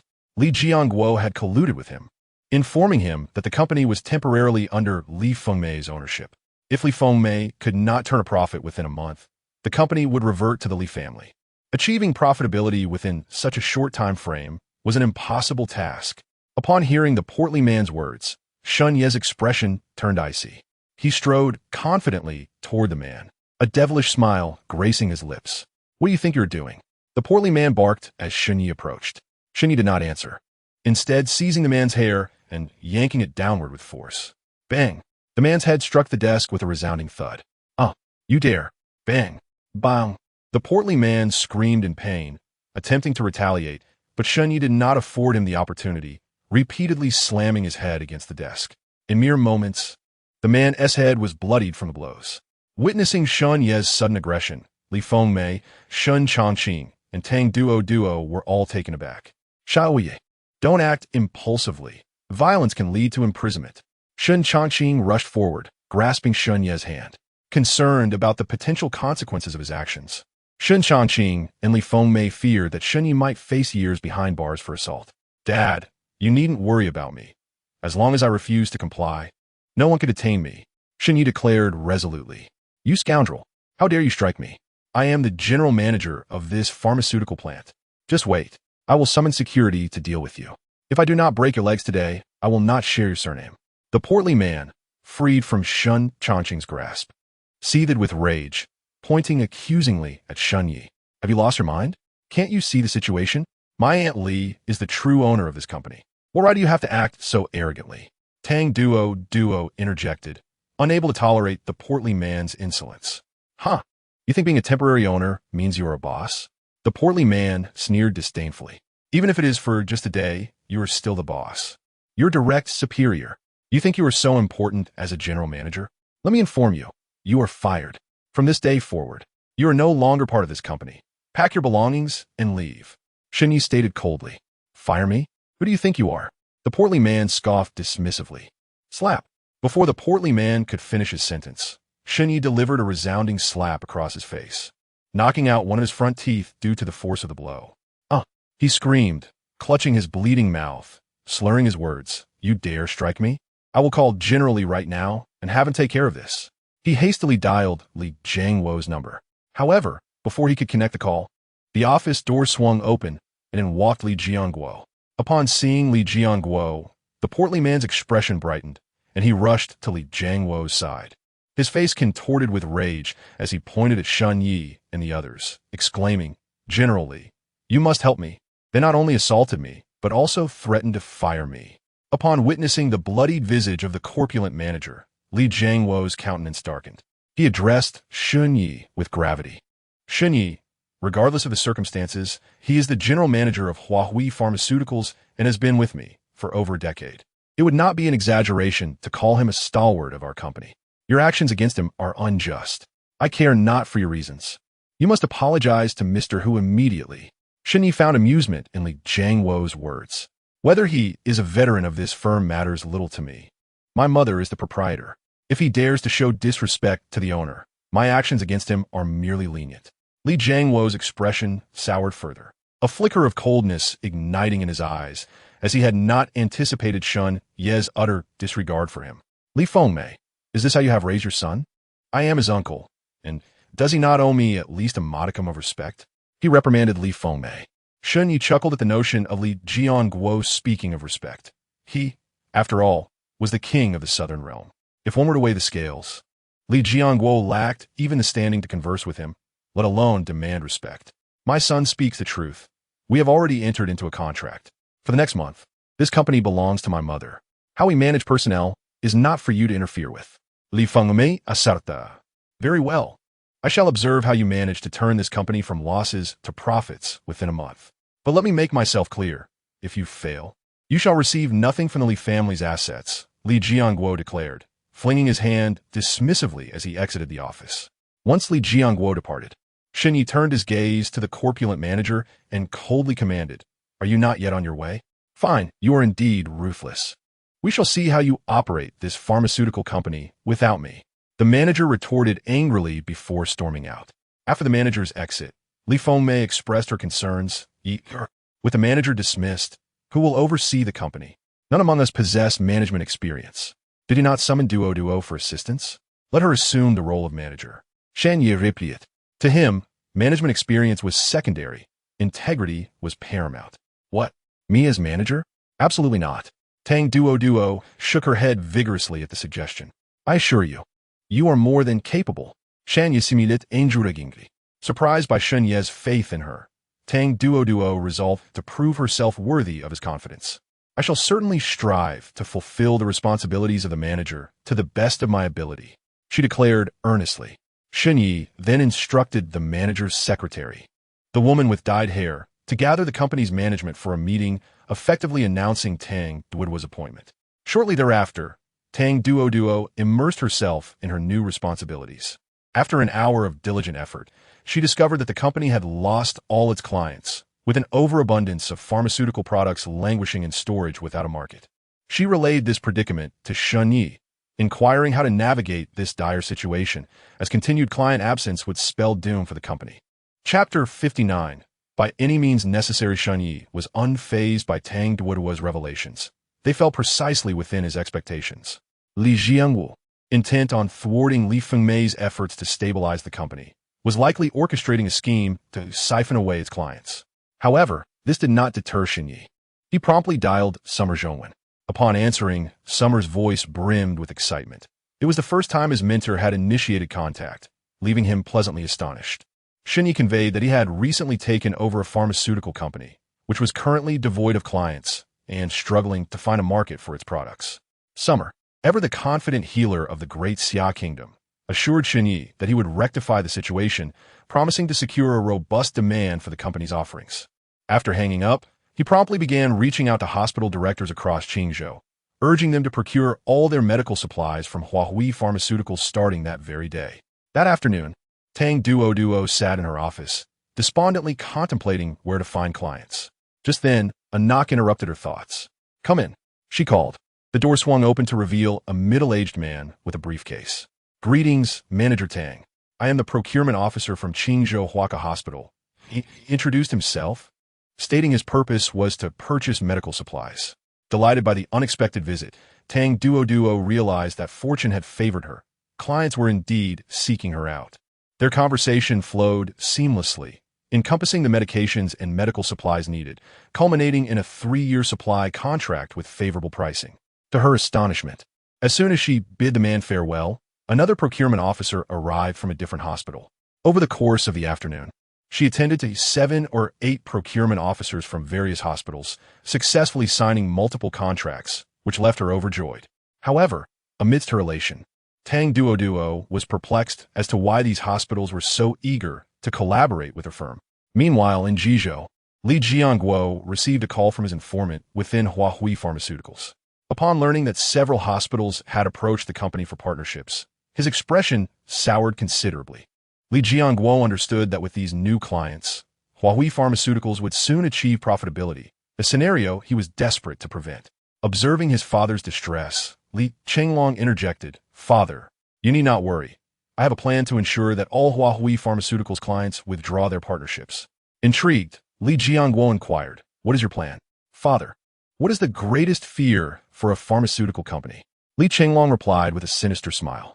"Naturally, it is when patients experience complications from their medications and the media gets involved." Li Jiangguo responded. Upon realizing the implications, he asked, "You mean to suggest we create issues with Huahui's medications and invite media scrutiny?" "Precisely," Li Chenglong affirmed. "But the drugs produced by Huahui Pharmaceuticals are sound. Unless one were to have an allergic reaction, which is typically screened by doctors beforehand." Li Jiangguo remarked, "Father, that is rather too conventional. Otherwise, our family, the Li family, would have long become a second-rate family in Jizhou, if not first-rate. We should pursue our goals with unwavering determination." Li Shanglong luminusly responda. Upon hearing his words, Li Jiangwo's expression shifted multiple times, and after a moment's contemplation, he nodded, saying, "Perhaps you are right. One must be ruthless in their endeavors. You shall take charge of this matter and ensure it is executed flawlessly. Rest assured, father, I will handle it with utmost precision." Li Shanglong confidently promisa. In the ensuing days, Shen Yi found himself quite occupied, spending each day at the pharmaceutical company. His primary focus was on refining the formulations of the medications. Having taken the reins of the company, he approached this responsibility with seriousness, determined to ensure that Huahui Pharmaceuticals' products surpassed those of its competitors. After several days of diligent work, Shen Yi thoroughly revamped the formulations of commonly used medications. The efficacy of the revised products was tenfold greater than their predecessors. Soon, these enhanced medications began mass production and were released into the market, garnering enthusiastic praise from users. Throughout this period, Tang Duo was in high spirits, her smile unwavering as numerous hospitals sought collaborations with her. To date, the demand for Huahui Pharmaceuticals' products had begun to exceed supply. One morning, while Tang Duo sat in her office contemplating the addition of new production lines, a flustered individual burst in. It was Shun Ye's newly assigned assistant. The assistant, visibly panicked, immediately addressed Tang Duo, exclaiming, "President Tang, we have a serious situation." Tang Duo's smile vanished at once, and she inquired anxiously, "What is the matter?" "President Tang, there is a problem with our medications. A patient who used our product has fallen into a coma and is currently in the hospital undergoing emergency treatment." The assistant replied in distress. Horrified, Tang Duo sprang to her feet, declaring, "We must hurry to the hospital to check on the patient. Regardless of the cost, we must ensure the patient recovers and stabilize the situation to prevent further escalation. It may already be too late. This incident has made headlines across major news outlets, and it has escalated significantly," the assistant warned. Upon hearing this, Tang Duo's face turned ashen. She quickly took out her phone to check the trending news. Chapter 60. Expired Medication Shock. Heartless Pharmaceutical Company utilizes expired drugs, causing patient to fall into a coma and be admitted to the ICU. Outrageous. Huahui Pharmaceutical employs expired medications, endangering a patient's life. Tang Duo was astounded to see a barrage of sensational headlines about their company. How is this possible? All our products are meticulously inspected, and expired medications have been disposed of. There is no way they could have made it to the market, she exclaimed incredulously. Indeed, the medications that leave our warehouse undergo rigorous scrutiny, making it impossible for any expired products to circulate, the assistant echoed, equally bewildered. Let's head to the hospital. No matter what, we must rescue that individual and do everything in our power to secure their understanding, Tang Duo asserted as she moved towards the office door. Seeing this, the female assistant hurriedly followed, asking, "President Tang, should we inform President Shen?" "There's no need. He has been tirelessly working on improving our product formulations and must be exhausted. We should assess the situation ourselves first. If we can resolve it, we will. If not, we will inform President Shen," Tang Duo replied decisively. Shortly thereafter, the two arrived at the hospital's emergency room entrance. There, a middle-aged man in a suit was present. He was responsible for the hospital's procurement. Given the circumstances, he bore a significant share of the blame, remaining vigilantly at the emergency room's entrance, praying for the patient's recovery. Upon spotting Tang Duo, his fury erupted as he approached her, seizing her by the collar and accusing, "How could I have trusted your company? Only for you to use expired medications to harm me?" After his accusation, he turned to the patient's family outside the emergency room, shouting, "It was her. The expired medications were procured from their company." As his words fell, the patient's family cast murderous glares at Tang Duo, with a middle-aged woman lunging forward, attempting to grab her hair. Tang Duo and her assistant, unaccustomed to such hostility, were taken aback, fearful and stammering, "Auntie, please calm down. I also wish this had never happened. But now that it has, resorting to violence won't solve anything. Rest assured, the medical expenses will be fully covered by our company. As for compensation, we can discuss it once the patient is stabilized," Tang Duo assured, her sincerity somewhat diffusing the woman's fury. "Should anything happen to my son, I will hold you accountable," the woman retorted, her anger still simmering. Tang Duo, now pale, turned to the procurement officer, asking what is going on. The medications from our warehouse are thoroughly vetted. How could expired product have found their way to your hospital? Are you implying that I am falsely accusing your company? The procurement officer shot back, glaring at her. That is not my intention. I simply cannot understand how expired medications could have entered your hospital. Oof. You dare to question me? Take a look at this. Is this not your company's medication? The procurement manager demanded, producing a medication box from his pocket and thrusting it into Tang Duoduo's hands. Upon examining the box, Tang Duoduo confirmed it bore the insignia of Huahui Pharmaceutical, and upon checking the production date and expiration, it was indeed expired. What else do you have to say? The procurement manager pressed. I truly do not know why this has occurred. We have professionals overseeing every step, Tang Duoduo replied, shaking her head in disbelief.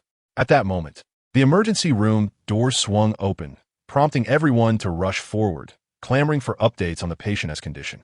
Doctor, how is my son? The woman pleaded with the physician. The doctor, wearing a pained expression, addressed her. I'm sorry. After more than 2 hours of resuscitation, the patient has stabilized, but there's a possibility he may never awaken. I'll kill you. The woman screamed, her emotions spiraling out of control as she lunged for the doctor's throat. Mom, please calm down. Let go. Several nurses exclaimed, rushing to pry her hands away. Heartless pharmacist, I will make you pay for my son's life. At that moment, a middle-aged man brandished a kitchen knife, charging towards Tang Duoduo, the knife raised high, intent on striking her down. Seeing this, Tang Duoduo turned pale with fear, letting out a terrified scream while instinctively closing her eyes, paralyzed by shock and forgetting to evade. Just as the knife was about to descend upon her, a hand reached out from behind her.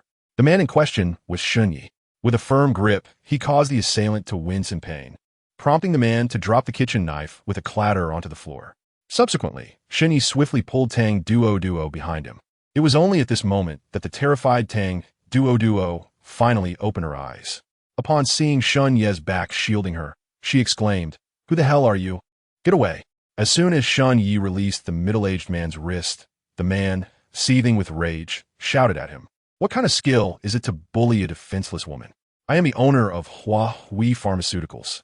Shun Yi retorted to the middle-aged man, "So you are the unscrupulous owner of that pharmaceutical company.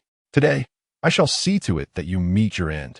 The man's fury intensified upon hearing Shun Yi's words, and he bent down to retrieve the knife from the ground. "If you do not wish your son to become a vegetable, I advise you to remain calm." Chapter 61. He is my master. Are you talking nonsense? My son is already a vegetable. It's all your fault. The middle-aged man bellowed, his emotions spiraling out of control. Just then, an energetic old man approached. The doctors in the emergency room, upon seeing him, respectfully called out, "Dr. Xia, what brings you here?" In truth, Shunyi had come with Xia Zhongwen, but concerned for Tang Duoduo facing the patient's family alone, he had rushed ahead after getting out of the car. Shunyi was informed of the troubles at Huahui Pharmaceuticals by Xia Zhongwen, as such a significant incident would undoubtedly prompt the hospital to notify him first, given that he had recommended the company. Upon hearing the name Dr. Xia, the middle-aged man's eyes lit up with a glimmer of hope. He quickly knelt before Xia Zhongwen, tears streaming down his face as he pleaded, "Dr. Xia, it is truly a blessing to encounter you here. Please, I beg you, save my son. He is still so young, in his 20s. He shouldn't be lying on a hospital bed. Please get up and speak." Xia Zhongwen urged as he helped the man to his feet. "If you do not promise to save my son, I shall not rise." The middle-aged man insisted. "Rest assured, we will certainly do everything we can to save your son," Xia Zhongwen assured him. Hearing these words, the man's heart swelled with joy as hope flickered back to life. "Shunyi, what brings you here?" Tang Duoduo finally had the opportunity to inquire. "How could I not come after such a significant incident?" Shunyi replied, casting an irritated glance at her. "If I hadn't arrived in time, you would have been in real danger. I'm sorry, I had no idea this would happen. I had arranged for people to oversee everything when the medications left the warehouse," Tang Duoduo explained, thinking Shun Yu was upset over the situation. "That is not what I am referring to. Do you have any idea how dangerous it was for you to come here alone? Had I not arrived on time, the consequences could have been dire. Remember, no matter what happens, you must inform me immediately, especially in risky situations." Shan Ye admonishit. Tang Duoduo froze, her heart racing. Was he genuinely concerned for her? This feeling of being cared for was delightful. "Oh, I understand now," she chirped, nodding obediently, her heart fluttering with happiness. "Let us go check on the patient," Shunyi said, turning back to Xia Zhongwen. As Dr. Xia entered the emergency room, the doctors and nurses hurriedly followed, eager to observe the renowned physician at work. It was a rare opportunity to witness such a master at healing, and they were eager to learn from him. Inside the emergency room, they found a young man, around 20 years old, lying on the rescue table. His face was pallid, his eyes slightly closed, motionless on the table. Shunyi exchanged a glance with Xia Zhongwen, who immediately understood and approached the patient for examination. After a brief assessment, Xia Zhongwen's brow furrowed, and he turned to Shunyi, stating, "The patient has suffered cerebral hemorrhage and subarachnoid hemorrhage due to exposure to expired medication, resulting in a permanent state of unconsciousness." Shunyi nodded and stepped forward to examine the patient himself, confirming Xia Zhongwen's assessment. "Do you have confidence in treating him?" Shan Yi inwaited. Xia Zhongwen, with an embarrassed expression, shook his head, saying, "At most, I have a 30% chance." "Then let me take over," Shunyi replied. With that, he retrieved silver needles from his pocket, preparing to administer acupuncture to the patient. The doctors, nurses, and the patient's family were visibly alarmed, rushing to stop him. "What do you think you're doing?" The father of the patient shouted angrily. "What else but to save your son?" Shan Yi replied. "Get out of here. Dr. Xia is present. We do not need your interference." The middle-aged man retorted. "All bystanders, please exit and wait outside." A doctor interjected, attempting to usher Shunyi out. "Stop. If you throw him out, who will treat the patient?" Xia Zhongwen commanded. The family and doctors were taken aback. "Dr. Xia, aren't you the one taking charge?" One of the doctors asked. "What nonsense. Didn't I make myself clear? I have only a 30% chance." Xia Zhongwen fumed. "Dr. Xia, with your 30% chance, surely it would be even less for someone else." Another doctor pointed out, "Do you even understand? He is my master, and if he cannot succeed, I certainly cannot." Hearing this, the room fell into disbelief. The young man was the master of Dr. Xia? How could this be? However, since Dr. Xia had spoken, they reluctantly allowed Shunyi to proceed. Who would dare contradict his words? Shunyi began the acupuncture, each needle inserted causing the onlookers to hold their breath in trepidation, fearing for the patient's life. In another location, Li Chenglong spoke to his father, Li Jiangguo, with pride. "Father, everything is in order. You can check the news headlines on your phone." Li Jiangguo's eyes shone with approval as he looked at his son. "I have already seen the news. You did very well, impeccable." Encouraged by his father's praise, Li Chenglong's demeanor grew colder. After this incident, the Shun family will never rise again. That pharmaceutical company will soon be shut down, and the Shuns will face at least 3 to 5 years of sentencing. Li Jiangguo nodded, a sinister smile gracing his face. Indeed, the Shun family will find it impossible to recover. They should never have coveted our Li family's fortune. "I want to know how you accomplished this," he inquired.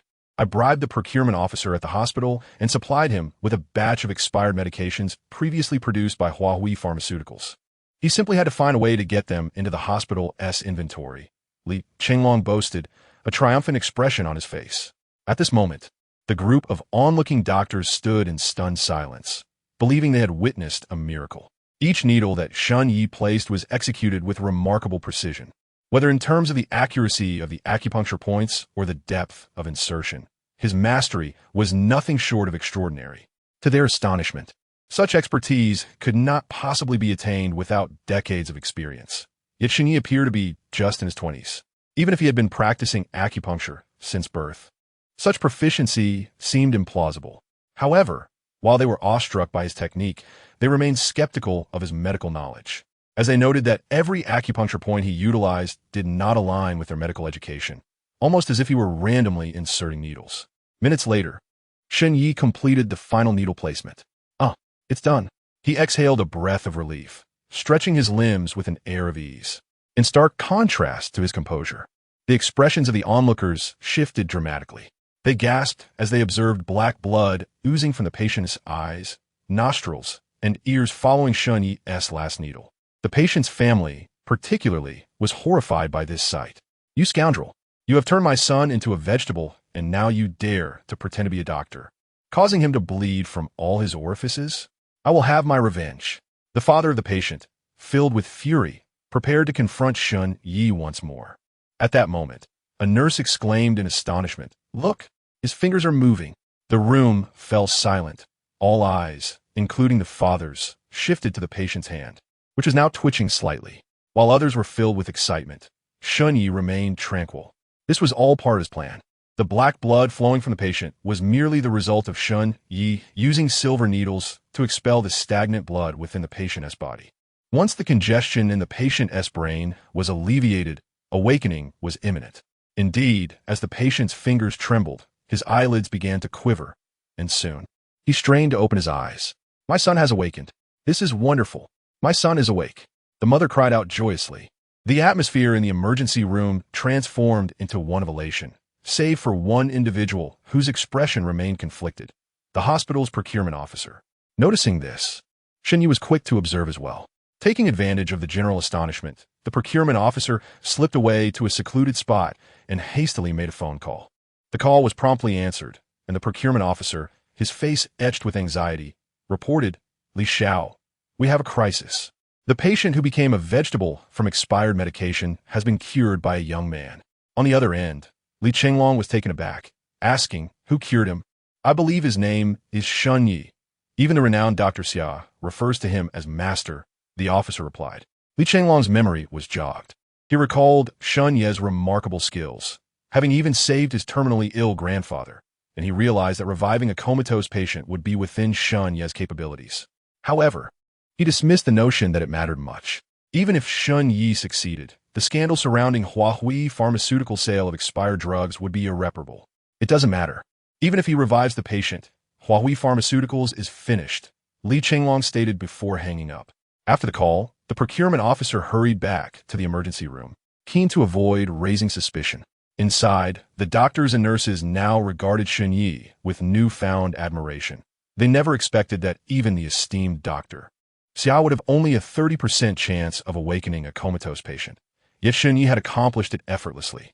The younger medical staff, particularly, found themselves enamored, daydreaming about what it would be like if Shun Yi were their boyfriend.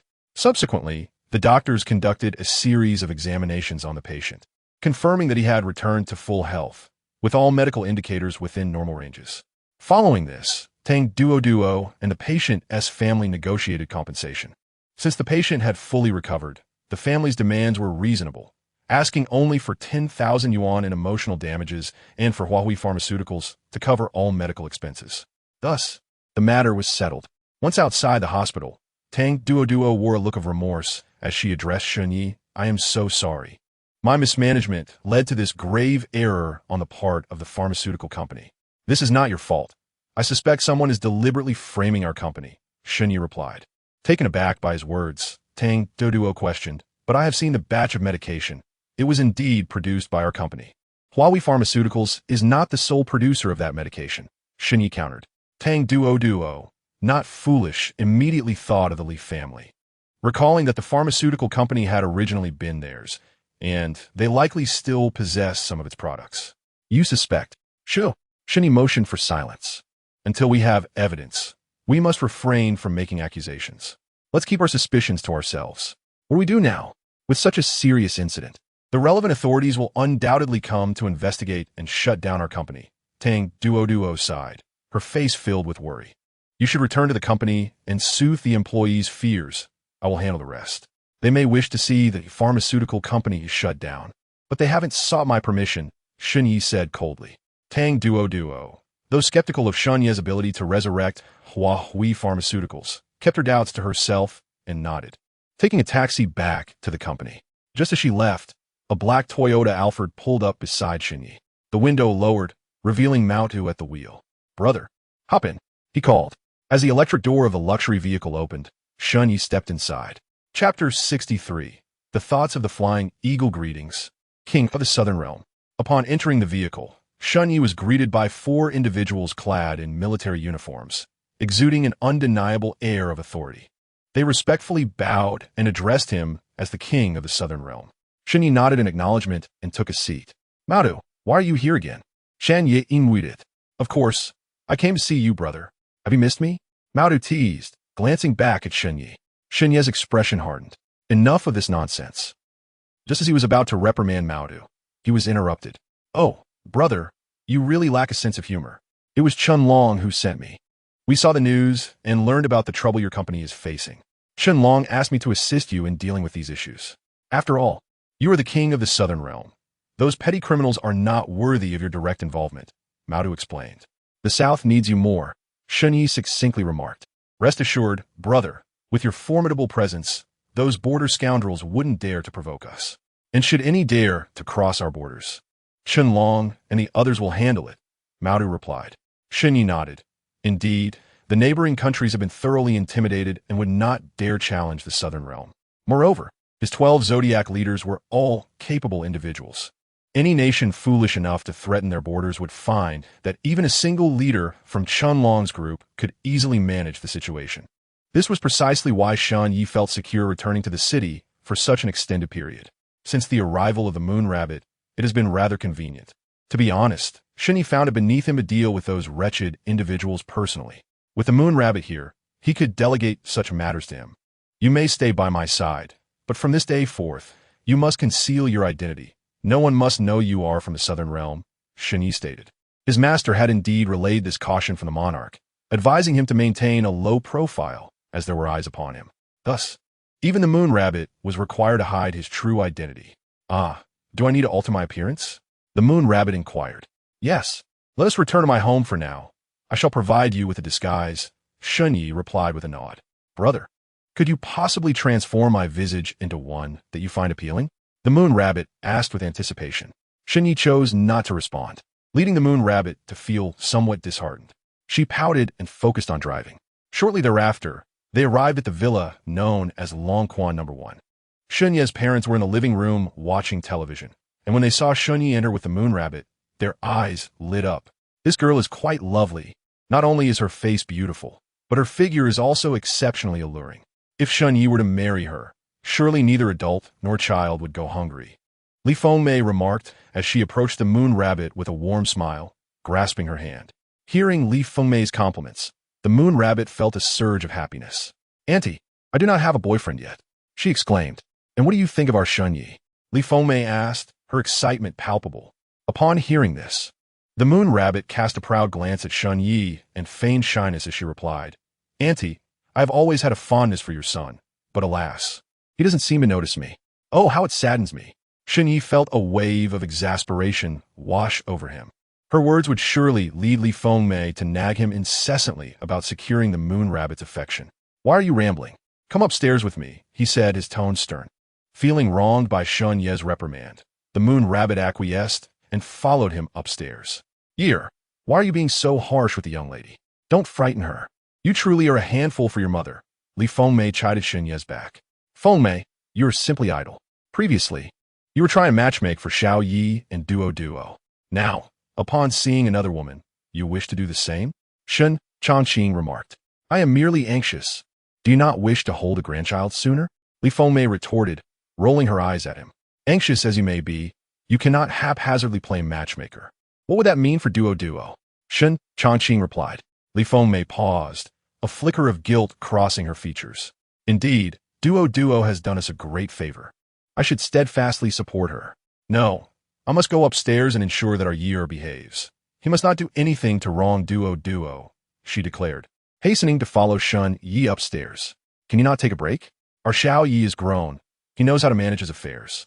Yet, whom he chooses in the future is his prerogative, Shun Changqing said, restraining Li Fengmei. Oh, she replied, reluctantly settling back down to resume watching television. Once upstairs, Shun Yi instructed the Moon Rabbit to wait in the living room while he gathered materials for her disguise. Just then, Fang emerged from his room. Upon spotting the Moon Rabbit, he felt a shift in the air. He sensed her formidable prowess. Ever since Shun Yi had bested him and made him his servant, Fei Ying had felt a simmering frustration within him. How could he, an internationally wanted S-class criminal, be reduced to servitude? He had assumed that the Moon Rabbit was merely another maid brought back by Shun Yi, as he believed his master had a penchant for such companions. If she were indeed a servant, he felt compelled to assert his dominance, unable to establish his status in front of his master. He turned his attention to the Moon Rabbit. Even in servitude, he intended to be the leader among them. Sensing her strength, he realized that mere words would not suffice to command her respect, so he resolved to subdue her through force. From this day forth, I am your superior. I know you may not accept it, but I will make you submit, Fei Ying declared, approaching the moon rabbit with an air of arrogance. Taken aback, the moon rabbit scrutinized Fei Ying with a glint of coldness in her eyes. Are you certain? Enough of your frivolities. As a woman, I command you to strike first. Fei Ying boasted. Are you implying that you look down upon women? The moon rabbit retorted, her gaze sharpening. I sense your strength, yet you are, after all, a woman, and your physical prowess.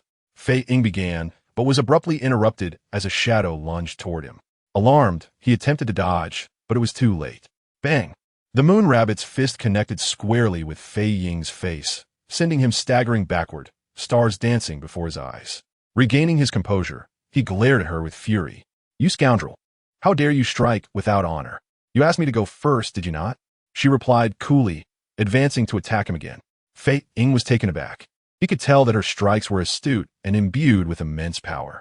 He quickly engaged her, but the more they fought, the more he realized that she surpassed even the renowned General Zhao Shui of the Great Xia Kingdom. In mere moments, she seized his hair, forcefully pressing his head against the ground and rubbing it. At that moment, Fei Ying's spirit shattered. He silently vowed that once this was over, he would shave his head to prevent anyone from grasping his hair again. Please, I yield. You are my superior now, just stop. He cried out in desperation. You disdain women, do you? Allow me to show you their strength today, the moon rabbit replied coldly, her grip unwavering as she toyed with him like a rag doll. Master, save me. Fei Ying shouted for help.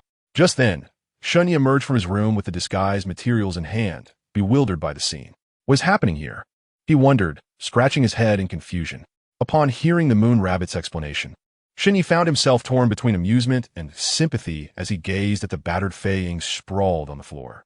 His face was bruised and scraped, but, fortunately, only superficial injuries had been inflicted.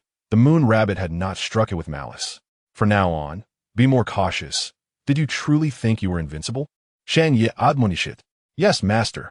Fei Ying replied, scrambling to his feet, his respect for Shun Yi deepening. How could a mere maid overpower him so easily? In that moment, he began to question the validity of his own status as an internationally wanted S-class criminal. With a disgruntled expression, Fei Ying retreated to his room. Subsequently, Shen Yi commenced the process of disguising the moon rabbit. Approximately half an hour later, the transformation was complete. At this moment, the beauty known as Mao Tu bore an entirely different visage. Although still striking, her new appearance was a world apart from her former self.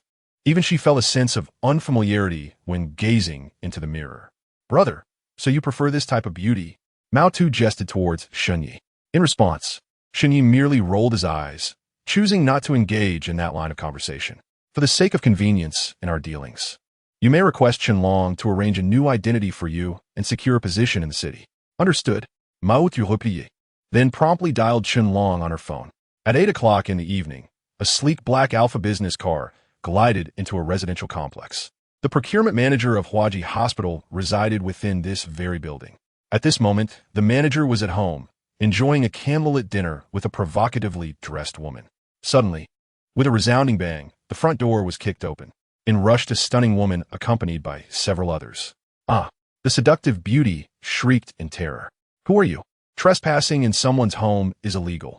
I can easily call the police to have you arrested. You must be Lu Cheng'an, the woman said coldly. Yes, that's me. Who are you? Lu Cheng'an replied, his face etched with fear. That's correct. The woman stated icily, turning to her companions. Take him away. Without hesitation, her associates advanced towards Lu Cheng'an, seizing him and escorting him out of the house. Who are you? Why will Righty take me? Lu Cheng'an shouted, but his captors remained silent as they swiftly brought him downstairs and shoved him into the black Alpha car. Ah, so it's you? Lu Cheng'an realized upon spotting Shun Yi seated in the back. A flicker of anger crossed his eyes. If you wish to avoid a grim fate, divulge the details of your dealings with Li Chenglong, Shun Yi commanded coldly. Startled, Lu Cheng'an feigned ignorance. I don't know what you're talking about. I don't even know anyone named Li Chenglong. Let me go, or I will call the police. So, you intend to summon the police? Be my guest, go ahead. Shun Yi signaled to his associates, who promptly released Lu Cheng'an. However, Lu Cheng'an did not dare to call the authorities. He understood the implications of his actions. Should they be discovered, a prison sentence awaited him. What's the matter? Are you afraid to call the police? Shun Yi mocked, his gaze fixed on Lu Cheng'an. Mr. Shun, I truly don't know who Li Chenglong is. Please, just let me go. Lu Qingyan pleaded. Smug, are we? Just as Lu Qingyan finished speaking, the transformed Mao Tu delivered a sharp slap across his face. I genuinely don't know who Li Chenglong is, he insisted, refusing to divulge anything that might implicate him. Still playing tough, are we? 3 days ago, why did Li Chenglong transfer 500,000 into your bank account? Mao Tu inquired coldly. Lu Qingyan's expression faltered. He had not anticipated that they could trace his bank transactions. I don't know. I have no idea who Li Chenglong is. Perhaps he transferred to the wrong account. He stammered, aware that admitting anything could lead to his demise. Take him outside and break both his legs. Shanya commanded. Hearing this, Lu Qingyan was swiftly dragged from the vehicle. No, I truly don't know Li Chenglong. He screamed in panic. A resounding crack echoed as someone struck Lu Qingyan's leg with a thick club, followed by his agonizing cries. Soon after, the assailant broke his other leg. I really don't know who Li Chenglong is. Please let me go. Even with his leg shattered, Lu Qingyan remained obstinate. Still defiant. Are we? Then there is nothing more to discuss. Get him in the car, find a secluded spot, and bury him alive. Shen Yi spoke with chilling finality. Overcome with fear, Lu Qingyan lost control, a stream of yellow liquid flowing from beneath him. The terror of being buried alive was palpable. He had no doubt Shen Yi would carry out his threat, especially after witnessing the ease with which his legs were broken. If I confess, will you refrain from calling the police? Lu Qingyan asked, gritting his teeth against the pain. You are in no position to negotiate with me, Shen Yi replied coldly. I'll tell you. 3 days ago, Li Chenglong approached me, requesting that I stock a batch of expired medicines under the name of Huahui Pharmaceutical for our hospital, and he transferred 500,000 directly to me. Lu Qingyan recounted the entire transaction with Li Chenglong in detail. Now call Li Chenglong. I don't care what excuse you use. Bring him here, Shen Yi instructed. I can't. If I lure him here, he'll kill me. Lu Qingyan exclaimed, alarmed. Though the Li family was not a top-tier clan, they were still a significant family in Jizhou. Taking a life was far too simple for them. If you refuse to comply, I will bury you alive right now, Shen Yi warned. Realizing he had no choice, Lu Qingyan reluctantly retrieved his phone and dialed Li Chenglong. Young Master Li, it's me. Manager Lu, what is the matter? Came Li Chenglong's voice from the other end. You need to come to Qingzhou immediately. Our dealings may be exposed, Lu Qingyan urged. What do you mean? Explain yourself. Li Chenglong demanded, his voice tense. It's like this. During our last transaction, a few thugs overheard our conversation. They're now blackmailing me for 5 million, threatening to expose our dealings unless I pay them. I'm watching them closely. Hurry and bring people to deal with them, or it will be detrimental for both of us. After hearing this, Li Chenglong's heart sank. Keep an eye on them and don't let them out of your sight. I'll take a plane there immediately, he instructed before hanging up. Mr. Shun, can I go now? Lu Qingyan implored, his face a mask of desperation. Go. Where to? Shanya retorted coldly. Home. How can I return home after committing such acts? Lu Qingyan's complexion drained of color as he realized the gravity of his situation. Deep regret washed over him. He lamented his decision to engage in such dealings for a mere 500,000, only to find himself facing imprisonment for years. Li Shanglong, where are you headed with those men? Li Jiangguo, patriarch of the Li family in Jizhou, inquired as he observed the hurried pace of Li Chenglong and his entourage. Subsequently, Li Chenglong recounted Lu Qingyan's phone call to Li Jiangguo.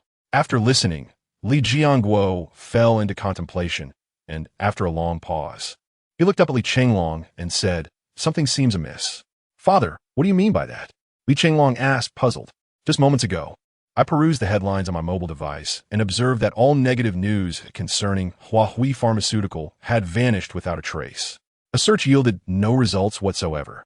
I suspect the matter has been exposed, and if you proceed with your plans, it would be akin to walking into a trap, Li Jiangguo stated. Upon hearing his words, Li Chenglong was taken aback and hastily retrieved his phone to check the news, only to find that all unfavorable reports about Huahui Pharmaceutical had inexplicably disappeared. He performed another search and found no trace of any negative articles regarding the company. This is inconceivable.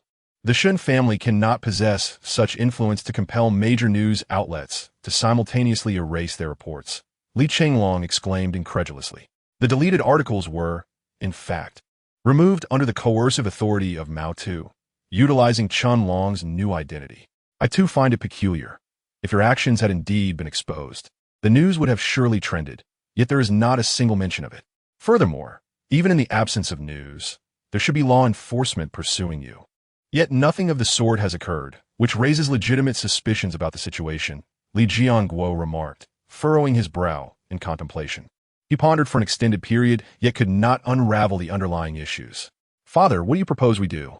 We cannot simply sit idly by, Li Chenglong queried anxiously. Let's do this. Summon a few martial arts experts from our family to accompany you and assess the situation. Even if circumstances prove unfavorable, it should not be too difficult for them to ensure your safe return. I shall arrange for someone to inquire with the media about their reasons for deleting the reports on Huahui Pharmaceutical, Li Jianguo concluded after a moment of reflection. Excellent. With Li Jianguo's words, Li Chenglong felt a surge of relief. If he could bring along several martial arts experts, he would have the means to address any challenges that might arise. After acknowledging his father's plan, Li Chenglong hastened to the family estate, gathered a few martial arts experts, and took a flight towards Xingzhou. 3 hours later, Li Chenglong and the martial arts experts from the Li family arrived at the residential complex where Lu Cheng'en resided. Upon seeing Lu Cheng'en lying on the ground with his legs broken, Li Chenglong was momentarily startled. Thankfully, his father had the foresight to send him with several martial arts experts. Otherwise, his fate would undoubtedly have been far worse than Lu Cheng'en's. Lu Cheng'en, you wretched scoundrel. I knew you were deceiving me. Fortunately, I was prepared, or I would have met a similar, if not worse, end. Li Chenglong, accompanied by the martial arts experts, approached Lu Cheng'en with a confident demeanor. Chapter 66. Oppressing through power as he approached Lu Cheng'en. Li Chenglong glanced into the black Alpha business vehicle and immediately spotted Shun Yi seated in the back. Upon seeing Shun Yi, a glint of cold malice flickered in Li Chenglong's eyes. Perfect. With the martial arts experts from my family by my side, I shall take decisive action and eliminate Shun Yi once and for all. As Li Chenglong drew near, Shun Yi stepped out of the vehicle, his gaze icy as he addressed Li Chenglong. Give me a reason for your actions. Shun Yi was well aware of Li Chenglong's motives, but sought to hear them articulated. Why do I do this? You, a mere illegitimate child, should know better. You are nothing but the offspring of Li Fengmei and Shun Chongqing. What give you the right to lay claim to our Li family's inheritance? Li Shanglong raturta ominusli. Is that truly your justification for committing such heinous acts? Do you not realize that those expired medications could lead to innocent lives lost? Shun Yi shot back, his eyes gleaming with disdain. And what of it? They are but a swarm of ants. Their deaths mean nothing, Li Chenglong replied arrogantly, shrugging dismissively. Ants, you say? Shan Yi scoffed. To me, you're no different than those ants. You think you are impressive for breaking Lu Cheng'en's legs? Look at those accompanying me. They are martial arts experts from the Li family. Each one could easily subdue 20 of you, Li Chenglong boasted. You are courting death.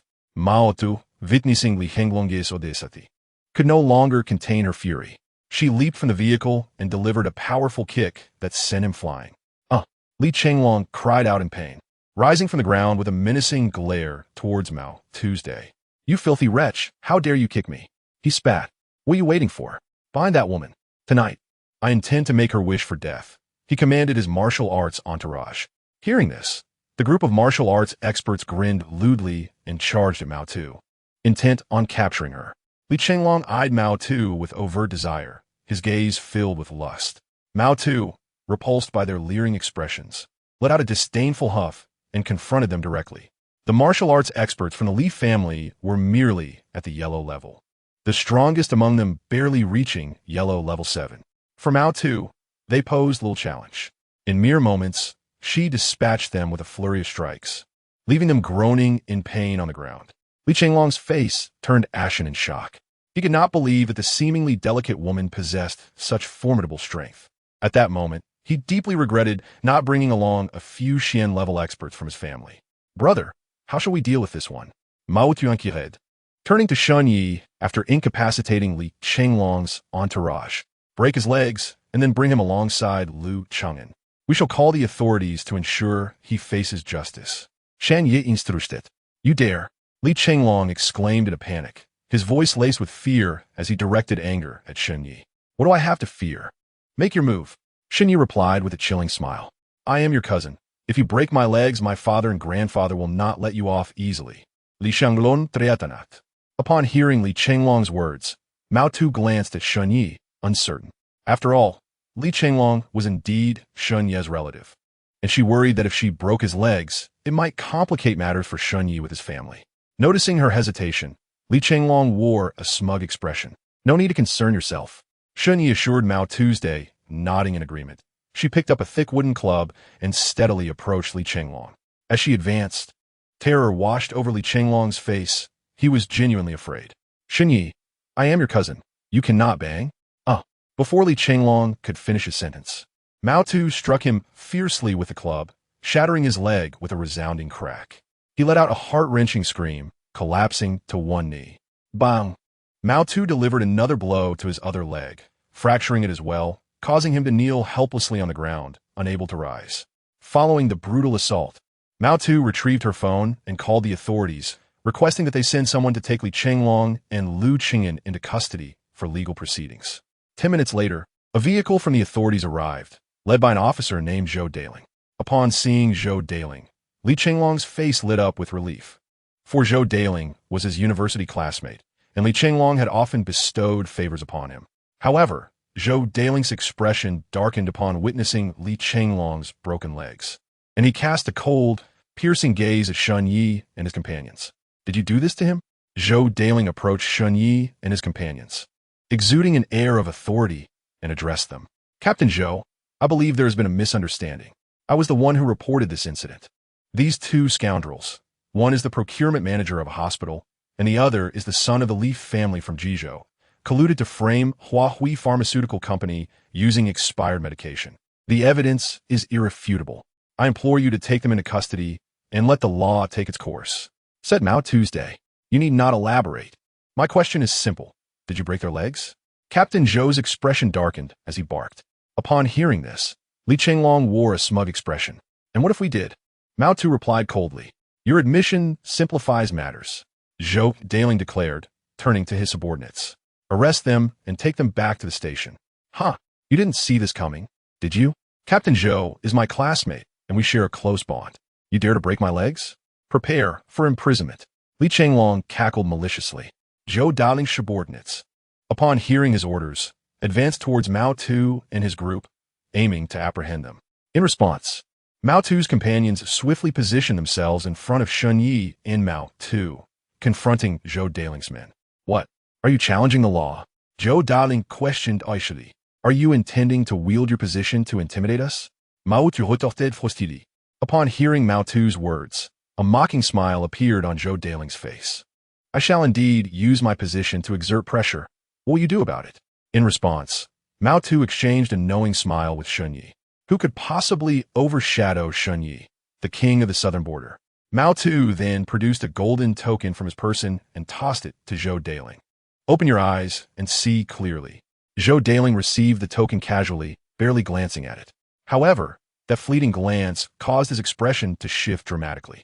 The token bore the inscription, Deputy Commander of the Qingzhou Garrison. In that moment, Zhou Daling's body trembled uncontrollably. He was merely a small captain in the office, while Mao Tu was the Deputy Commander of the garrison, a position far superior to his own. Ironically, he had just boasted about using his authority to intimidate others. Captain Zhou, what seems to be the matter? Li Shanglong inquired, noticing Zhou Daling's complexion. Zhou Daling's heart burned with fury, realizing that this fool had caused him to confront the deputy commander of the garrison. Arrest him, Zhou Daling commanded. Li Chenglong mistakenly believed Zhou Daling intended to apprehend Shun Yi and his entourage, a smug smile spreading across his face. Even Zhou Daling's subordinates assumed he was going after Shun Yi, almost provoking a confrontation with Mao Tu's group. What are you doing? I ordered you to apprehend him. Zhou Daling shouted in panic, directing his ire at his oblivious subordinates, and then gesturing toward Li Chenglong. Upon seeing Zhou Daling point at Li Chenglong, his men paused in confusion. Fortunately, they quickly regained their wits, rushing over to seize Li Chenglong as if he were a mere chick. Zhou Daling, what is the meaning of this? Why are you apprehending me? Li Shanglong exclaimed, bewildered. What do you think? After your heinous actions, who else should I arrest? Zhou Daling replied irritably. After speaking, Zhou Daling quickly forced a smile and turned to Mao Tu, attempting to ingratiate himself. Deputy Commander, I apologize for my lack of discernment regarding your identity. I hope you can overlook my transgressions and grant me a chance to redeem myself. Hearing Zhou Daling address Mao Tu as deputy commander, Li Chenglong's heart sank, realizing his predicament was dire. Yet, he could not fathom how Shen Yi had managed to associate with such influential figures. How laughable! A mere captain in a small office, wielding authority that far exceeds your true merit. I hereby dismiss you from your position, Mao Tu stated coldly. At this, Zhou Daling's face drained of color, and he promptly knelt before Mao Tu, pleading for mercy. Deputy Commander, please. I was unaware of your status. I beseech you to forgive me this once. Huh? Were it not for my superior rank, would you have shown me mercy? Mao Tu replied with a cynical smile. Zhou Daling was engulfed in despair. Realizing Zhou Daling was of no further help, Li Chenglong hastily pulled out his phone and called his father, Li Jianguo. He recounted the events in detail, urging his father to find a way to rescue him, for if he were taken to the station and sentenced, it would be too late. Upon receiving Li Chenglong's call, Li Jianguo immediately sought out Shen Ye's grandfather, Li Changfeng. He understood that only Li Changfeng could intervene to save Li Chenglong in this dire situation. When Li Changfeng learned of Li Chenglong's actions, he was furious and berated Li Jianguo, declaring that Li Chenglong had brought this upon himself and deserved whatever punishment awaited him. Dad, regardless of his actions, he is still your grandson. Can you truly bear to see Shen Yi send him to prison? Li Jianguo imprudeth. He is young. If sentenced to several years, his future would be irrevocably ruined. Please, call Shen Yi and ask him to grant Li Chenglong a reprieve. I will ensure he is properly disciplined upon his return and will not allow such behavior again. Handle your own affairs. I cannot afford to lose face over this. Li Shangfeng rapidly estarly. You know that if I were to plead for him, Shen Yi would not grant me any favor. Only you can save him, Li Jianguo insisted. After a prolonged silence, Li Changfeng finally relented. This is a one-time concession. Should there be a next time, I will not intervene again. Despite his reservations, he could not stand idly by as his grandson faced imprisonment. With that, Li Changfeng dialed Shen Yi's number. On the other end, Shen Yi, recognizing the call, anticipated its purpose but answered nonetheless. Xiao Yi, I know Li Chenglong's actions are inexcusable, but he is my grandson. I wish to plead on his behalf. Please, grant me this favor and allow him one chance for redemption. After all, he is your cousin, and family ties cannot easily be severed. Are you aware of what he has done? Shan Yi responded. I know, and your uncle has informed me. Xiao Yi, please consider this a favor for your grandfather. Once he returns, I will ensure he is strictly disciplined and will not repeat such transgressions. Very well, since you are personally interceding, I shall grant him another chance. However, should he dare to repeat such actions, my leniency will not extend further, Shen Yi stated resolutely. Understanding the weight of the request coming from Shen Ye's grandfather, Li Changfeng acknowledged the necessity of this intervention. Rest assured, if there is a next time, I will not have the audacity to plead again. After ending the call, Shen Yi turned to Mao Tuesday release Li Chenglong. As for Lu Chengyan and Zhou Daling, take them directly to the station where legal proceedings will ensue. With that, Shen Yi turned and returned to his vehicle. In that fleeting moment, a cold glint flickered in Li Chenglong's eyes. Shen Yi released him this time, but he certainly would not be grateful. In his heart, he vowed to dismember Shen Yi into 1,000 pieces. Otherwise, he would be unable to quell the wrath within him. Chapter 68. Movie date. By the time Shen Yi returned home, it was already past 2 o'clock in the morning. Early the next day, after having breakfast, Shen Yi arrived at Huahui Pharmaceutical Company. Upon entering Tang Duoduo's office, he noticed her eyes were bloodshot, indicating she had likely been worried about the company's affairs and had not slept well. Not sleeping well, Shen Yi approached her and asked with a smile, how could I possibly rest easy with such matters occurring at the company? I suspect the relevant departments will come to seal it off today, Tang Duoduo replied, her face filled with worry. Do not fret. Nothing will happen, Shen Yi reassured her. How could nothing happen? The events of yesterday made headlines across major news outlets. With such a commotion, our company is bound to be investigated. Tang Duoduo rolled her eyes at him, feeling exasperated by his apparent lack of concern amidst such a significant crisis. I assure you, it's true. If you don't believe me, check the news on your phone right now, Shen Yi said. Seeing Shen Yi's confident demeanor, Tang Duoduo skeptically took out her phone to check the news. To her astonishment, the negative reports about Huahui Pharmaceutical had vanished, replaced by articles claiming the company was a victim of malicious slander. Upon reading further, she discovered that the individual who falsely accused Huahui Pharmaceutical of using expired medications had been apprehended by the authorities. However, the news only mentioned a procurement manager from a certain hospital who had taken a bribe of 500,000 but did not reveal the mastermind behind the scheme. How peculiar. Who could it be? Who knows? As long as our pharmaceutical company can clear its name, that's all that matters, Xinyi replied. He was well aware of the reason behind this turn of events. It was due to his decision to spare Li Chenglong for the sake of his grandfather, which resulted in the news omitting any mention of him. If he had been implicated, Li Chenglong would certainly have faced arrest, given the gravity of the situation. True, as long as the truth prevails, our company will remain safe, and that's a relief. Tang Duo nodded in agreement. Then, if everything is settled, I shall take my leave, Xinyi stated, turning to exit. Shanye. Suddenly, Tang Duo called out to him. He turned back to see her cheeks flushed and her expression shy. What was wrong with this girl? Why was her face so red? Shanye musid inyardli. What is it?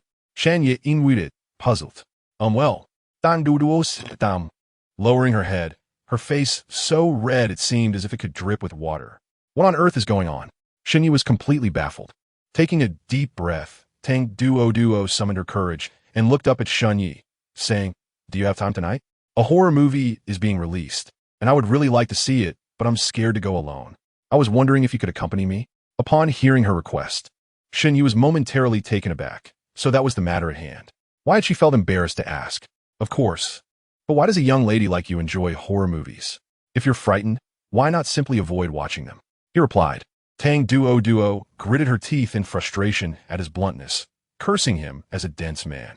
Yet, she was relieved that he had agreed, which brought her great joy. Then it's settled. After I finish work, I'll call you. We can grab dinner first, and then head to the movie. It's on me, Tang Duo declared. All right, just call me when you're done, Xinyi responded before turning to leave. At that moment, Li Chenglong lay in a hospital bed in Jizhou, his legs encased in plaster. Dad, this matter cannot simply be brushed aside. I will make Xinyi pay dearly for what he has done to my legs, Li Chenglong said, glaring at Li Jianguo, who stood at his bedside. Li Jianguo's expression was equally grim. He had not anticipated that this wild child, Xinyi, would be so ruthless as to break his son's legs, showing no regard for familial ties. Chenglong, do you think Xinyi is acquainted with a high-ranking deputy commander? Li Jianguo inquired. If it were just Xinyi alone, he would not be concerned. He could crush him like an ant. However, if a deputy commander were backing Xinyi, it could complicate matters. Yes, the deputy commander is a woman, and her combat skills are formidable. The martial arts experts we brought from our family were defeated by her in mere moments, Li Chenglong replied. In that case, we should refrain from provoking Xinyi for the time being. We might end up embroiled in trouble ourselves before we can deal with him, Li Jianguo warned. Dad, when did you become so timid? Xinyi is merely a wild child, an insignificant figure. I suspect the only reason that deputy commander is helping him is due to his medical skills. He must have treated her or her family, and she is merely repaying a favor, Li Chenglong asserted. However, once that favor is paid back, she will have no reason to assist him further, he added. Li Jianguo nodded, finding Li Chenglong's analysis reasonable. He had also researched Xinyi's background and concluded that Xinyi had never had the opportunity to interact with someone of the deputy commander's stature. The only plausible explanation was as Li Chenglong suggested. Xinyi's medical expertise had led to this connection. You make a compelling argument. In that case, I cannot let this wild child escape unscathed. He dared to break your legs. I will ensure he pays 100-fold for his actions, Li Jianguo said darkly. With that, he took out his phone and contacted a martial arts expert from the family. You must head to the airport immediately and fly to Qingzhou. I will provide you with an address and send you several photos. Eliminate everyone in the pictures, Li Jianguo ordered. He had already discovered that Xinyi was residing in the luxurious Longquan No. 1 villa. At 1:30 p.m., a plane from Jizhou landed at Qingzhou Airport. As the cabin door opened, a middle-aged man wearing a black hat stepped out. This man exuded an air of menace, causing anyone who passed by him to feel an inexplicable sense of dread and hastily distance themselves. The middle-aged man exited the airport and hailed a taxi. To Longquan No. 1 Villa, please. Chapter 69. ISNT living well enough? 20 minutes later, The taxi arrived at the entrance of Lonquan No. 1 Villa. The man in the black hat alighted from the vehicle, his icy gaze sweeping over the villa. This man was Zhang Shilong, the martial arts expert sent by the Li family to eliminate Shen Yi and his family, with a prowess reaching the 5th level of the Xian rank. He was the 3rd strongest member of the Li family. Zhang Shilong pulled out his phone and typed a message. I have arrived at the location. Wait for my update. He then sent it to Li Jianguo. Receiving the message in the hospital, Li Jianguo's lips curled into a slight smile as he turned to Li Chenglong, who lay on the hospital bed. Chenglong, Zhang Shilong has arrived. I expect good news shortly. Hearing his father's words, a glint of hatred flickered in Li Chenglong's eyes. Shen Yi, you dare break my legs? I will make you pay for it. As Zhang Shilong prepared to infiltrate the villa and carry out his mission, he raised his head only to find a cold face staring back at him. Zhang Shilong was taken aback. He distinctly remembered that he was alone just moments ago. Yet suddenly, a figure materialized before him without a sound. A chill coursed through his veins, for he was certain that the person standing in front of him possessed far greater strength, as it was impossible for someone to approach him unnoticed. Brother, you exude a heavy aura of malice. Are you here to kill? The stranger asked coldly. This man was none other than Fei Ying, a servant of Shen Yi. No, it's not like that. Zhang Shilong stammered in alarm. Your stammering reveals your true nature. You are no good. Fei Ying snapped, seizing Zhang Shilong by the hair and forcefully pressing his head to the ground, rubbing it back and forth. Fei Ying was an internationally wanted S-class criminal, his strength formidable, while Zhang Shilong, at merely the 5th level of the Xian realm, had no chance to resist, enduring the humiliation as his face was ground into the dirt. After a brief while, Fei Ying relished the moment, recalling how he had been subjected to similar treatment by Shen Yi and Mao Tu. Now, as he pressed someone else down, he felt a sense of release and satisfaction. Soon enough, Zhang Shilong was left unrecognizable, his face bloodied and bruised. Get lost. If I see you wandering around here again, I'll take your life. After a final shove, Fei Ying kicked Zhang Shilong away, sending him flying, before leaping back into the villa. Once Fei Ying had departed, Zhang Shilong, dazed and reeling, managed to rise from the ground. A glance around revealed that Fei Ying had vanished. The humiliation he felt mirrored what he had previously inflicted on Fei Ying. He had never anticipated that such a formidable individual resided within the Lonquan No. 1 Villa area. Fear gripped him as he wiped the blood from his face, hastily retracing his steps down the mountain, planning to return at night to carry out his intentions. He feared that if he were caught by that person again, his life would surely be forfeit. Meanwhile, in the hospital, Li Jianguo anxiously awaited news from Zhang Shilong, growing increasingly impatient. He sent a message inquiring about the situation. Naturally, Zhang Shilong would not disclose such a disgraceful incident to Li Jianguo, instead responding, "The situation has changed. We will act after dark," and fell silent thereafter. At around 5 in the afternoon, Shen Yi received a call from Tang Duoduo, and they agreed to meet in half an hour at the nearby Heozilai restaurant. After the half-hour wait, Shen Yi arrived at the restaurant's entrance but did not see Tang Duoduo. Minutes later, a taxi pulled up, and Tang Duoduo stepped out, clearly having put effort into her appearance, her subtle makeup catching Shen Ye's eye and evoking a moment of admiration. "Sorry for being a bit late. Let us head inside," Tang Duoduo said shyly as she approached Shen Yi. "It's fine. I only waited a few minutes," Shen Yi replied. Hearing this, Tang Duoduo's cheeks flushed red as she thought. Such a straightforward man. Even if I was late, he couldn't say he had just arrived. Just as they were about to enter the restaurant, a striking red Ferrari captured Tang Duoduo's attention. "Wow, what a beautiful car. If only I could own one like that. I'd dream of it and wake up smiling," she exclaimed with envy. "Like it? If you do, I could gift you one," Shen Yi replied nonchalantly. "Let us not get carried away. That car must cost at least 4 to 5 million. I doubt I could ever afford such a luxury," Tang Duoduo said. Although she did not believe Shen Yi could buy such an expensive car, she felt a thrill at his words. As they conversed, the Ferrari rolled to a stop just meters away. When the door opened and the occupants stepped out, Shen Ye's expression hardened upon recognizing Wang Dachui and Lin Ming, who he thought had been disposed of in the sea. He had no doubt about the competence of his subordinates. Leaving only one possibility, Wang Dachui and Lin Ming had been rescued shortly after their supposed demise. Wang Dachui and Lin Ming, noticing Shen Yi, approached with smug grins. Well, if at ISNT the green-haired turtle Shen Yi. Surprised to see us alive? Wang Dachui sneered. Since you're not dead, you should cherish your lives and refrain from provoking me. Isn't living better? Shen Yi replied, his eyes narrowing coldly. Huh, you put on quite the act. Last time, it was because you saved Mao Tu that she helped you deal with us, but now her debt to you is settled. Isn't it? Lin Meng said dismissively. Think what you will, but heed my warning. Do not provoke me. Shen Yi retorted with a chilling smile. Turning to Tang Duo, he said, let us go inside. Oh, could this be your new girlfriend? She is quite pretty, but judging by her attire, she likely comes from a humble background, much like you. Be careful. She might betray you just like I did. Lin Meng remarked with a condescending tone, as if her betrayal was something to boast about. I would never betray her. Not everyone is as shameless as you. Tang Duo shot back at Lin Meng, only to realize her words implied she accepted the role of Shen Ye's girlfriend. Leaving her face flushed in embarrassment, she quickly averted her gaze, lowering her head. Through Lin Meng and Shen Ye's exchange, Tang Duo understood that Lin Meng was Shen Ye's former fiancée, having heard about it from Li Fomei. You dare call me shameless? Do you know who I am?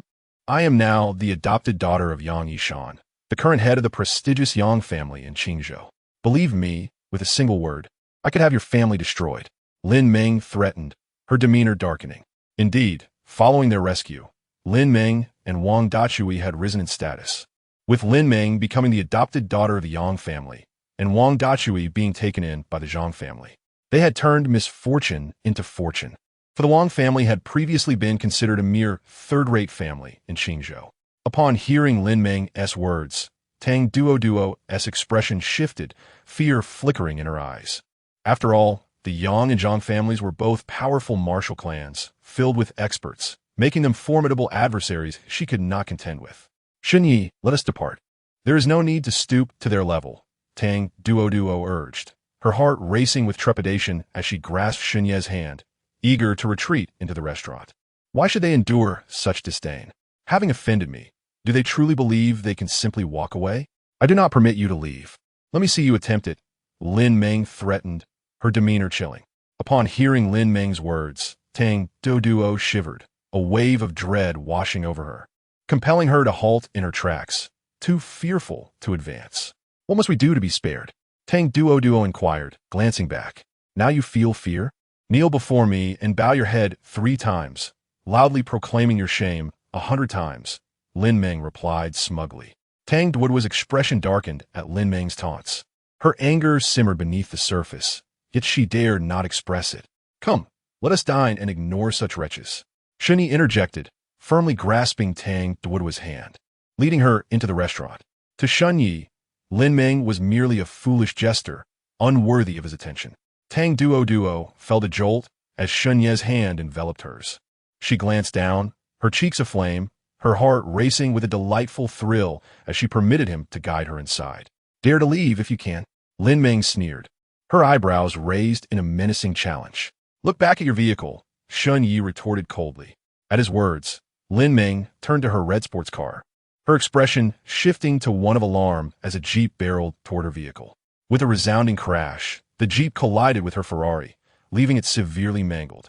Lin Meng's face contorted with rage as she stormed toward the Jeep, intent on confronting the driver. At that moment, the door of the Jeep swung open, and the disguised Mao Tu leapt out in a fury. Is this your car? Mao Tu demanded, her face a mask of anger as she approached Lin Meng. You crashed into my vehicle, and you dare speak to me like that? Lin Meng retorted defiantly, glaring at Mao Tuesday. However, Lin Meng was met with a stinging slap from Mao Tuesday. How dare you park like this? Look at the damage you've inflicted on my car. Mao Tu shouted, pointing at the wreckage. Stung by the slap, Lin Meng felt a surge of indignation. She had parked legally, and yet she was the one being blamed and struck. How could she accept such treatment? As the favored daughter of the esteemed Yang family, she was accustomed to wielding power over others, not being victimized herself. Do you know who I am? Lin Meng seethed. Do enlighten me, Mao Tu replied with a derisive laugh. I am the adopted daughter of the head of the Yang family, a prominent clan in Qingzhou. If you dare strike me, prepare for dire consequences. With that, she pulled out her phone, ready to call her guardian. Is the adopted daughter of the Yang family truly so formidable? Mao Tu scoffed, delivering another resounding slap to Lin Meng's face, leaving her momentarily dazed. This was not the narrative Lin Meng had expected. She had anticipated that her status would instill fear, prompting Mao Tu to cower before her. "You are finished. Allow me to inform you."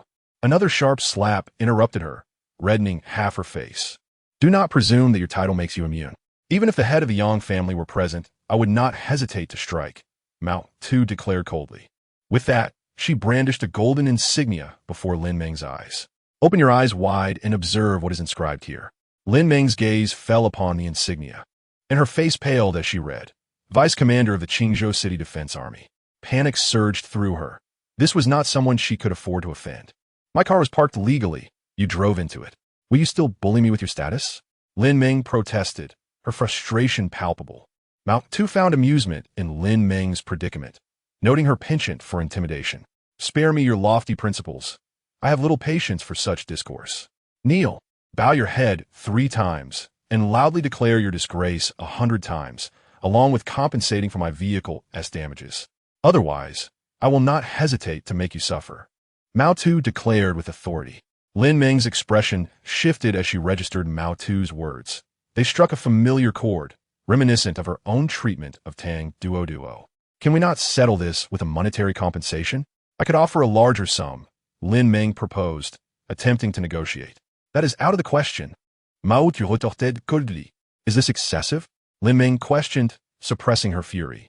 "It seems you refuse to comply. Thus, I must show you the consequences," Mao Tu warned, signaling to the jeep. Moments later, several men emerged from the vehicle, their expressions menacing. Lin Meng's face drained of color, and she fell to her knees before Mao Tu, banging her head against the ground 3 times. "I am a disgrace.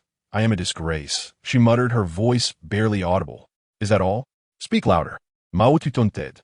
"I am a disgrace. I am a disgrace." Lin Meng nearly screamed, raising her voice to comply. Meanwhile, Tang Duo, witnessing the scene unfold from the restaurant entrance, felt a wave of satisfaction. Just moments ago, Lin Meng had demanded her humiliation, yet now she found herself forced to kneel and apologize, proclaiming her disgrace. Tang Duo pondered whether this woman had appeared to avenge her, but she quickly dismissed the thought, recognizing that Mao Tu had no reason to intervene on her behalf. In due course, Lin Meng completed her humiliating proclamation, transferring a substantial sum to Mao Tu for the damages. "Remember to park responsibly in the future. Next time, I may be less forgiving," Mao Tu remarked, departing with her companions. After Mao Tu's exit, Lin Meng shot a venomous glare at Shun Yi and Tang Duo, blaming them for her misfortune. If it were not for them, she mused, she would not have parked in that location nor suffered the collision with the vice commander. As Shun Yi ignored her hateful gaze and led Tang Duo into the restaurant, Lin Meng seethed, "I shall not let this go. I will ensure your demise." "What are your plans?" Wang Dezue inquired ominously as he approached. "I will have them killed," Lin Meng replied darkly. "That sounds feasible. After all, they humiliated us by trapping us in a cage and tossing us into the sea. Their death could scarcely quench my thirst for vengeance." Wang Dezue nodded in agreement. Following this, he retrieved his phone, calling for a vehicle from the Zhang family, intent on using it to eliminate Shun Yi and Tang Duo once they emerged from the restaurant. Half an hour later, after having dinner, Shun Yi and Tang Duo exited the restaurant and made their way towards the cinema. Suddenly, a thunderous roar of an engine erupted behind them. A black SUV barreled towards them at breakneck speed. Naturally, Shun Yi and Tang Duo heard the commotion and turned to see the vehicle hurtling towards them. Tang Duo gasped, her face paling in terror as she shut her eyes and emitted a quivering sound. Just as she closed her eyes, she felt herself enveloped in a pair of strong arms, and moments later, her feet left the ground. The rush of wind whistled past her ears, as if she were being whisked away at great speed. Bang! A tremendous crash followed as the black SUV missed its target and collided with the roadside barrier. Tentatively, Tang Duo opened one eye, only to find herself tightly cradled in Shun Ye's embrace. His gaze was ice cold as he stared at the SUV that had crashed into the barrier. "Thank you," Tang Duo said, her cheeks flushed with shyness. At that moment, her heart raced. It was the first time she had been held so closely by someone of the opposite sex. Damn it, how did he evade the collision?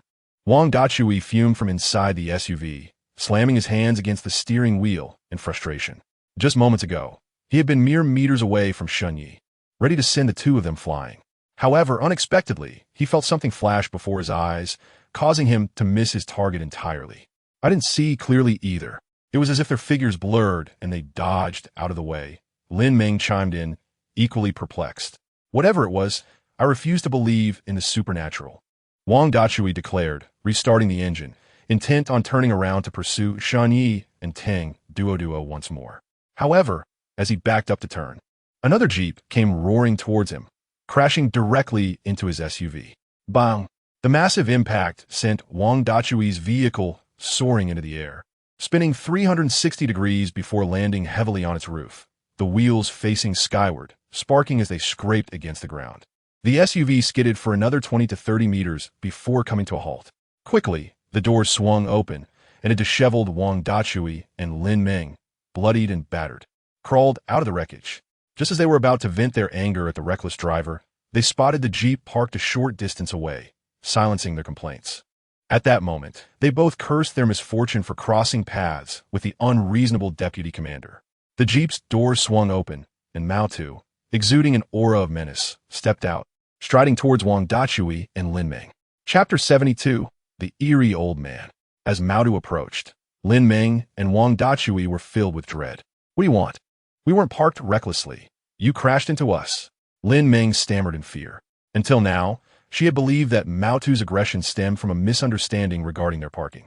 Indeed, we accidentally hit a flower bed while I was reversing, and you barreled into us. You can't blame us. Wang Dachui echoed, panic evident in his voice. He could sense the murderous intent radiating from Mao Tu, who appeared ready to kill them. Without uttering a word, Mao Tu's expression remained frigid as she glared at Wang Dachui and Lin Meng with eyes as cold as death. The audacity of these two to deliberately drive into her brother was a capital offense. Suddenly, a glint of steel appeared in Mao Tu's hand as she raised a chilling sword, preparing to strike at Lin Meng and Wang Dachui. Seeing the sword, both Wang Dachui and Lin Meng turned pale, trembling uncontrollably. No, please, they cried out in terror, closing their eyes tightly in anticipation of the impending blow. At that moment, however, Shunyi, standing a short distance away, felt a peculiar energy in the air. He turned to see a familiar, eerie old man materializing behind Mao Tu, who looked at Shunyi with an unsettling smile. Wasn't this the same strange old man he had encountered at the coffin shop? Be careful, Shunyi shouted urgently at Mao Tu, rushing towards the mysterious figure. Just then, the old man tossed a device into the air. Bang! A blinding flash erupted, nearly blinding Shunyi and causing a wave of dizziness to wash over him. A flashbang. When Shunyi's vision gradually cleared, he realized that the old man, along with Lin Meng and Wang Dachui, had already vanished. Fortunately, the old man had not ambushed Mao Tu, who was now similarly disoriented and rubbing her stinging eyes. After what felt like an eternity, she finally regained her senses, surveying her surroundings. And upon realizing that Lin Meng and Wang Dachui had disappeared, she turned to Shunyi with a remorseful expression. Brother, I'm sorry. That old man took them away. I want to know everything about that old man. Shunyi commanded, a glimmer of coldness in his eyes. Yes, Mao Tu replied respectfully, turning to return to the vehicle and driving off. Shunyi, are you all right? At that moment, Tang Duo, having finally collected herself, rushed to Shunyi's side, inspecting him for injuries. When she confirmed he was unharmed, she breathed a sigh of relief and asked with concern. Shunyi shook his head, I'm fine. Yet, his mind was heavy with thoughts of the eerie old man. He speculated that the old man might have been responsible for rescuing Wang Dachui and Lin Meng after he had previously disposed of them in a pig cage and cast them into the sea. However, he couldn't fathom why the old man would save them. Moreover, he pondered the identities of the two individuals he had seen at the coffin shop. Could they be the very ones his master had warned him about? Can we still watch the movie? Anxious that the recent events would deter Shunyi from accompanying her. Of course, why wouldn't we? Shunyi replied. Delighted by his words, Tang Duo beamed, and the two made their way to the nearby cinema.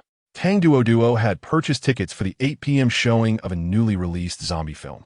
Upon arriving at the cinema, she instructed Shunyi to wait for her momentarily before darting off. Before long, she returned with 2 bottles of soda and a large bucket of popcorn. A movie without popcorn and soda lacks soul, she declared with a grin. Xinyi smiled in response, accepting the snacks from her as they proceeded into the theater. As they entered, the film was about to begin, and the audience was filled with young couples. Following their ticket numbers, Xinyi and Tang Duoduo found their seats in the last row, tucked into a corner. Not long after they settled in, the movie commenced with a terrifying scene, causing Tang Duoduo to grip Xinyi's hand tightly in fear.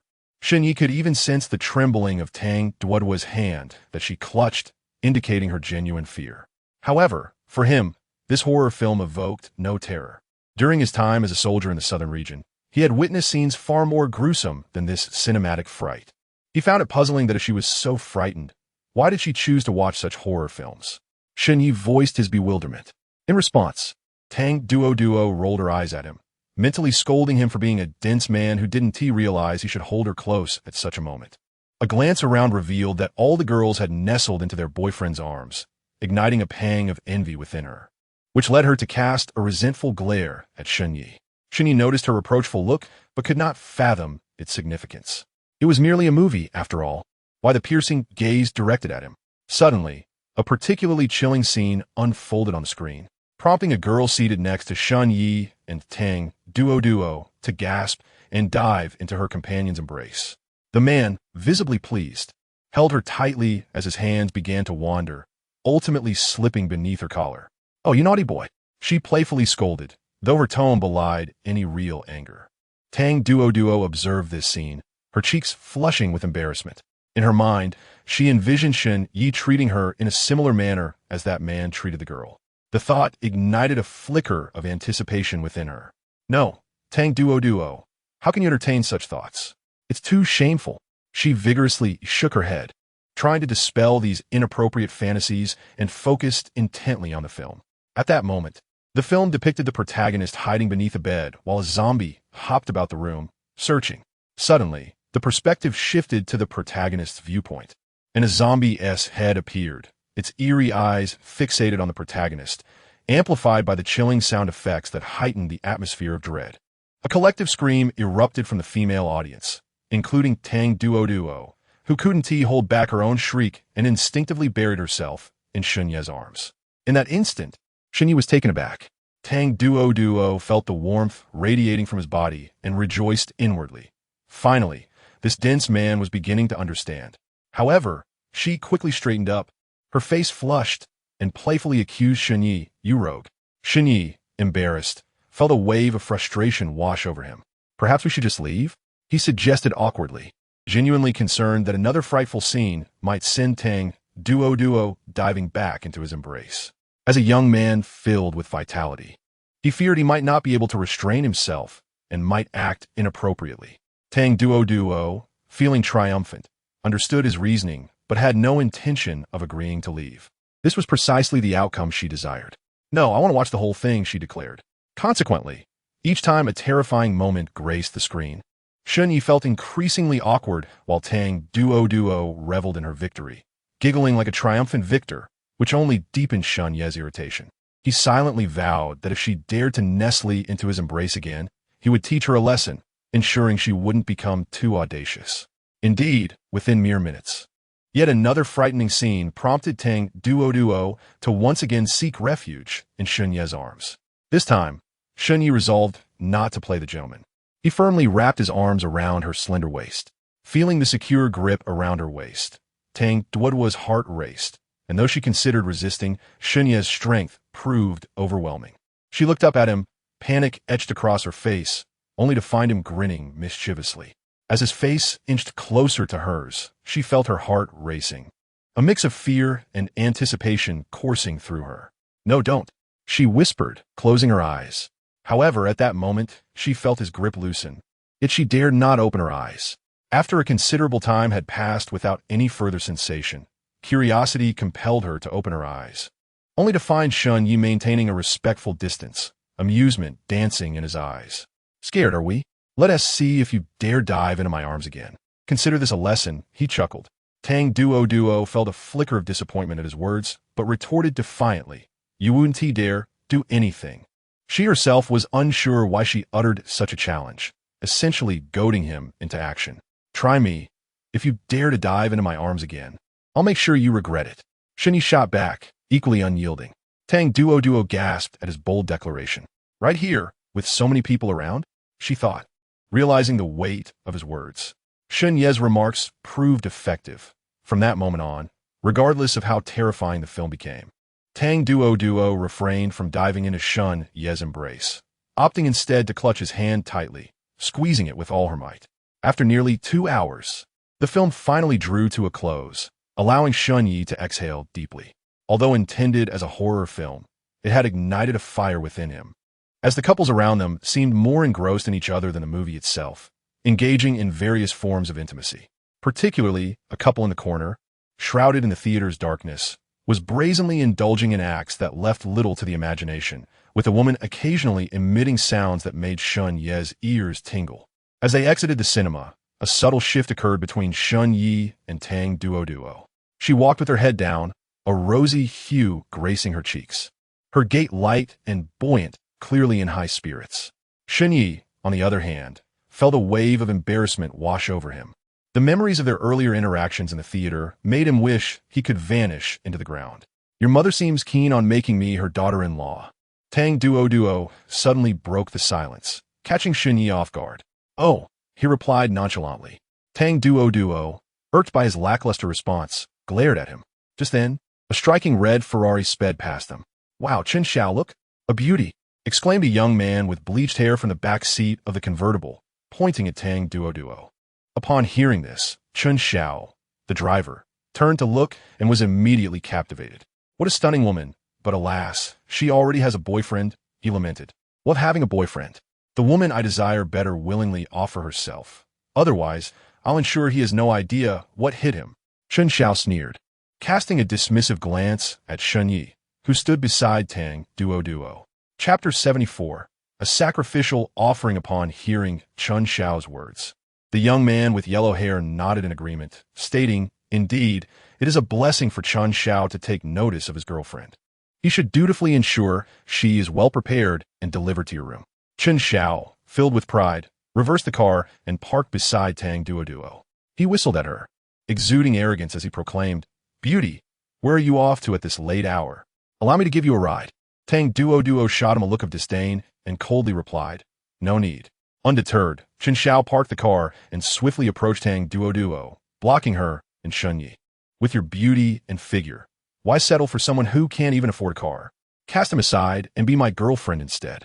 I can assure you a life of luxury with daily rides in a luxury vehicle. As he spoke, Chen Xiao cast a scornful glance at Shun Yi. Shun Ye's expression hardened at the blatant disrespect shown to him. At that moment, the young man with yellow hair stepped out of the car and approached Tang Duo, adding, Yes, beauty. Only Chen Xiao is worthy of you. Look at your boyfriend. His clothes are likely cheap rags bought from a street vendor.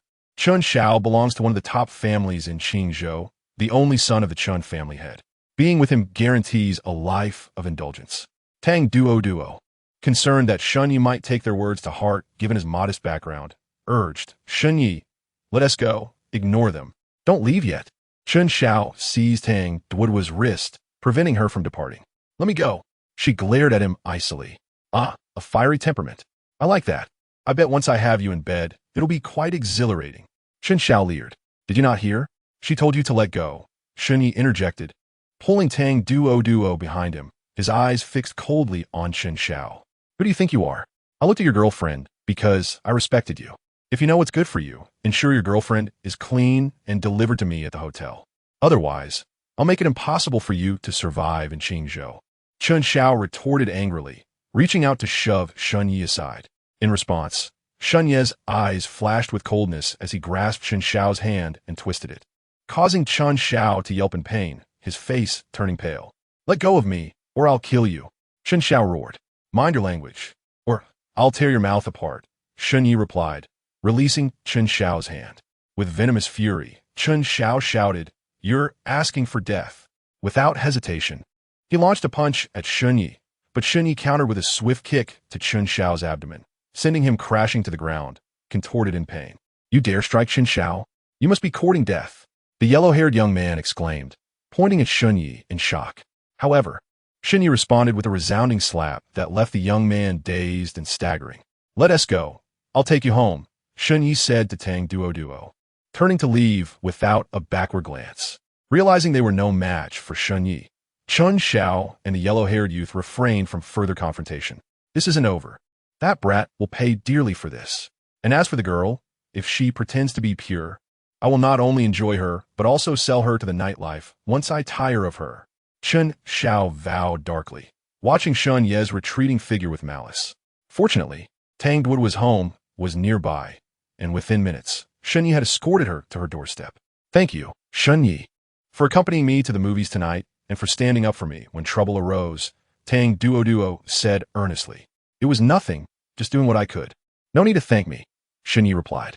Just then, Tang Duoduo unexpectedly rose on her tiptoes and planted a quick kiss on Shun Ye's cheek, akin to a dragonfly skimming the water surface. Instantly, her face flushed red as she turned and dashed upstairs, waving back without looking. Good night. See you tomorrow. Shun Yi stood momentarily stunned, feeling an electrifying sensation from the kiss that lingered pleasantly. He touched his cheek, still warm from her lips. Are girls becoming this bold nowadays? He mused, shaking his head as he hailed a taxi to return home. Upon arriving at Longquan No. 1 Villa District, Shun Yi realized that due to regulations, no vehicles other than those belonging to residents were allowed entry at night. He decided it was time to acquire a car for convenience. Meanwhile, hidden in the shadows by a tree along the road leading to the hillside villas, Zhang Shilong glanced at his watch, noting it was already past midnight. He figured the man who had assaulted him earlier must be asleep by now and prepared to descend from the tree to take care of business. Just then, he spotted Shun Yi approaching. Despite the dim light, his martial arts training enabled him to recognize Shun Yi from the photograph sent by Li Jianguo. Indeed, this is the very man Li Jianguo wants me to eliminate, he thought, feeling as though fate had delivered Shun Yi right to him. Chapter 75. A reward for valor. As Zhang Shilong leapt down from the tree, Shun Yi remained impassive, having sensed his presence from afar. Zhang Shilong, noticing Shun Yi's calm demeanor, was puzzled. Most people would be terrified by such a sudden confrontation, yet Shun Yi exhibited no sign of fear. Not afraid of me, are you? Zhang Shilong inquired. Why should I fear you? Shun Yi replied with a cold smirk. I'm here to kill you. We don't seem to have met before. Tell me, who sent you to kill me? Shun Yi asked, seeking to uncover the identity of Zhang Shilong's employer. Taking Shun Yi's question as a sign of fear, Zhang Shilong's face broke into a smug grin. If you wish to know who wants you dead, ask the King of Hell when you descend. With that, he lunged at Shun Yi's throat. In response, Shun Yi's eyes gleamed with cold determination. He leaned back to evade the attack and seized Zhang Shilong's wrist, twisting it forcefully.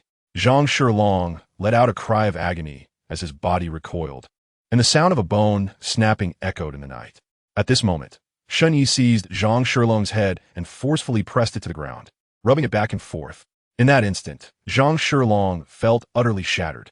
Having his hand twisted was trivial compared to the humiliation of having his head ground against the earth, an indignity he could only truly comprehend himself. No, Fang must have felt it deeply as well. Zhang Shilong was taken aback. He never anticipated Shun Yi's strength to be so formidable, rivaling that of the formidable Fei from earlier that afternoon. What was it with them, this penchant for grinding faces into the dirt? After toying with Zhang Shilong on the ground for a while, Shun Yi lifted him as if he were a mere chicken, coldly inquiring. Can you answer my questions properly now? If I tell you, will you let me go? Zhang Shilong asked, his face pale with terror. Depend on my mood. Shan Yi replied ijiri. Yes, it's Li Jianguo. He sent me to exterminate your entire family. Zhang Shilong hastily confessed. Upon hearing Zhang Shilong's words, a frigid glint flickered in Shun Yi's eyes. Li Jianguo was indeed vicious, dispatching a martial artist from his household to annihilate his family. It was astonishing that he could be so ruthless, especially since Li Fengmei was his own sister. I've said it. Will you let me go now? Zhang Shilong pleaded. Scram. Shun Yi released his grip. To Shun Yi, Zhang Shilong was merely a pawn, a small fry caught in the web of someone's misfortune. Having taught him a lesson, he had no intention of taking his life. If I discover you continue to abuse your strength to do wrong, I shall take your life. Shun Yi added. I dare not. I will never do it again. Zhang Shilong quickly replied. With that, he crawled away in haste down the mountain path. Not long after he departed, his phone rang. Upon checking, he saw it was a call from Li Jianguo. Seeing the caller ID filled Zhang Shilong with loathing. That wretched scoundrel had sent him to kill such a terrifying individual, disregarding his life entirely. If that were the case, he cannot be blamed for his lack of loyalty. He answered the call, and Li Jiangwo's furious voice erupted from the other end. Zhang Shilong, what's the situation? I sent you to kill Shen Ye's family, and it's nearly 1 in the morning. Have you accomplished nothing? You're utterly useless. Zhang Shilong nearly snapped back, but reconsidered. Such a response would be too easy for Li Jiangwo and detrimental to himself. After all, he was merely the 3rd strongest in the Li household. Provoking Li Jiangwo could summon the 1st and 2nd strongest to end his life. So, he cleverly replied, Master, I apologize. I encounter my sworn enemy here. After years apart, he has greatly improved his skills, defeating me and rendering me powerless. Please do not abandon me. Send someone to rescue me, so I can recuperate. Li Jiangwo's face turned ashen with rage upon hearing Zhang Shilong's words. He thought to himself that Shen Yi was truly fortunate. You've lost all your strength. What good would it do for me to bring you back? The Li family does not care for the useless. He spat and hung up. As Li Jiangwo ended the call, a smirk crept onto Zhang Shilong's lips, revealing a cold smile. Useless? He was eager to see if Li Jiangwo would still consider himself strong when facing Shen Yi. Zhang Shilong intentionally withheld Shen Ye's formidable strength.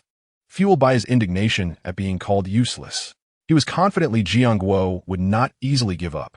When Shen Yi returned home, Li Fengmei and Shen Changqing had long since retired to their rooms, while Fei Ying remained awake. He informed Shen Yi of a menacing figure he had spotted lurking outside the villa, boasting about having pressed someone to the ground. After hearing Fei Ying's report, Shen Yi nodded, relieved he had foresight in retaining Fei Ying to protect his parents. Without him, perhaps Zhang Shilong would have already attacked his family, with dire consequences. Master, now I understand why you enjoyed pressing me to the ground. It truly is exhilarating, Fei Ying remarked, still savoring the experience. Don't get cocky. That person was merely mediocre. If you encounter someone significantly stronger, how will you fare? You must focus on improving yourself, Shen Yi advised. Upon hearing this, Fei Ying's expression turned sour. Master, my cultivation has stagnated at this level for 5 to 6 years. I doubt I will progress further in this lifetime. Perhaps I may improve slightly, but it requires time. Shen Yi assessed Fei Ying's cultivation level, noting he was at the 5th stage of the Earth Realm, a level that could nearly touch the tail end of the Dragon List. This strength was neither strong nor weak. To ensure Fei Ying could better protect his family, Shen Yi decided to assist in elevating his abilities.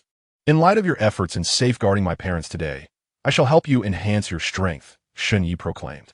Fei Ying was momentarily stunned, unable to believe it. He understood that a warrior's potential was determined by innate talent and diligent training.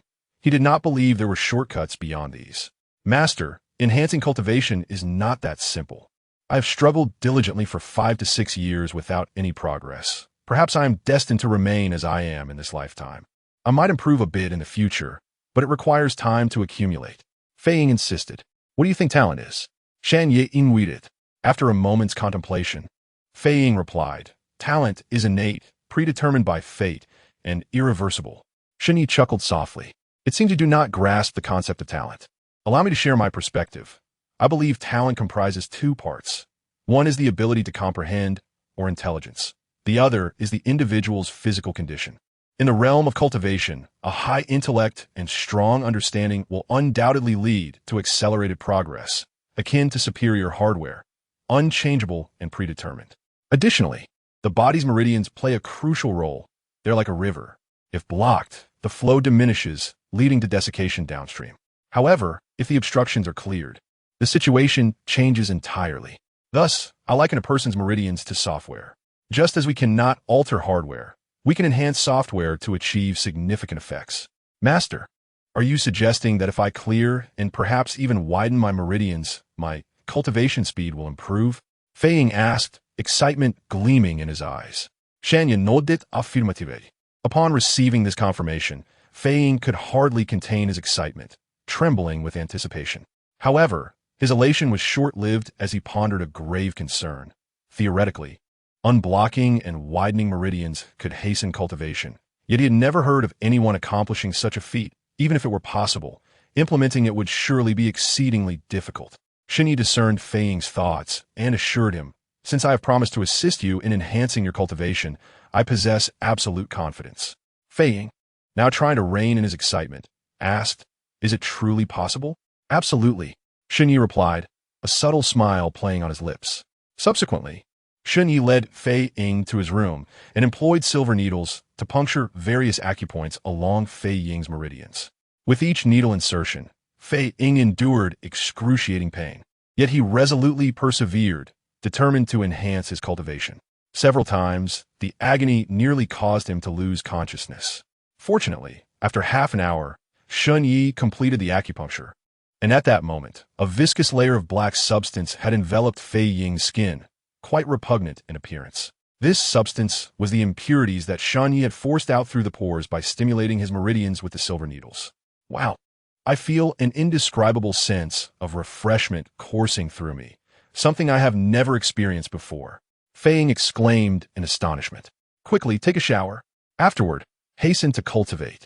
Your foundation has been dormant for far too long.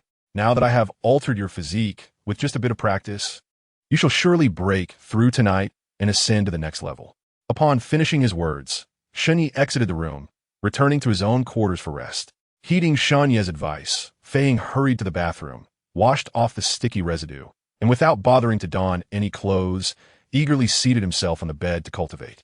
As he began to channel his energy, he was delighted to discover that his absorption of the surrounding spiritual energy had accelerated to 3 or 4 times its previous rate.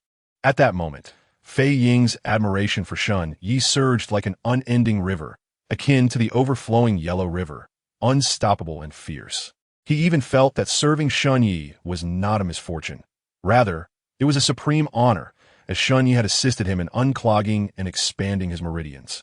A feat unmatched by others. Fei Ying firmly believed that if anyone were to learn of Shunyi's extraordinary skill, they would undoubtedly kneel and plead for him to accept them as servants. Indeed, after a brief period of cultivation, Fei Ying felt a sudden loosening of his energy.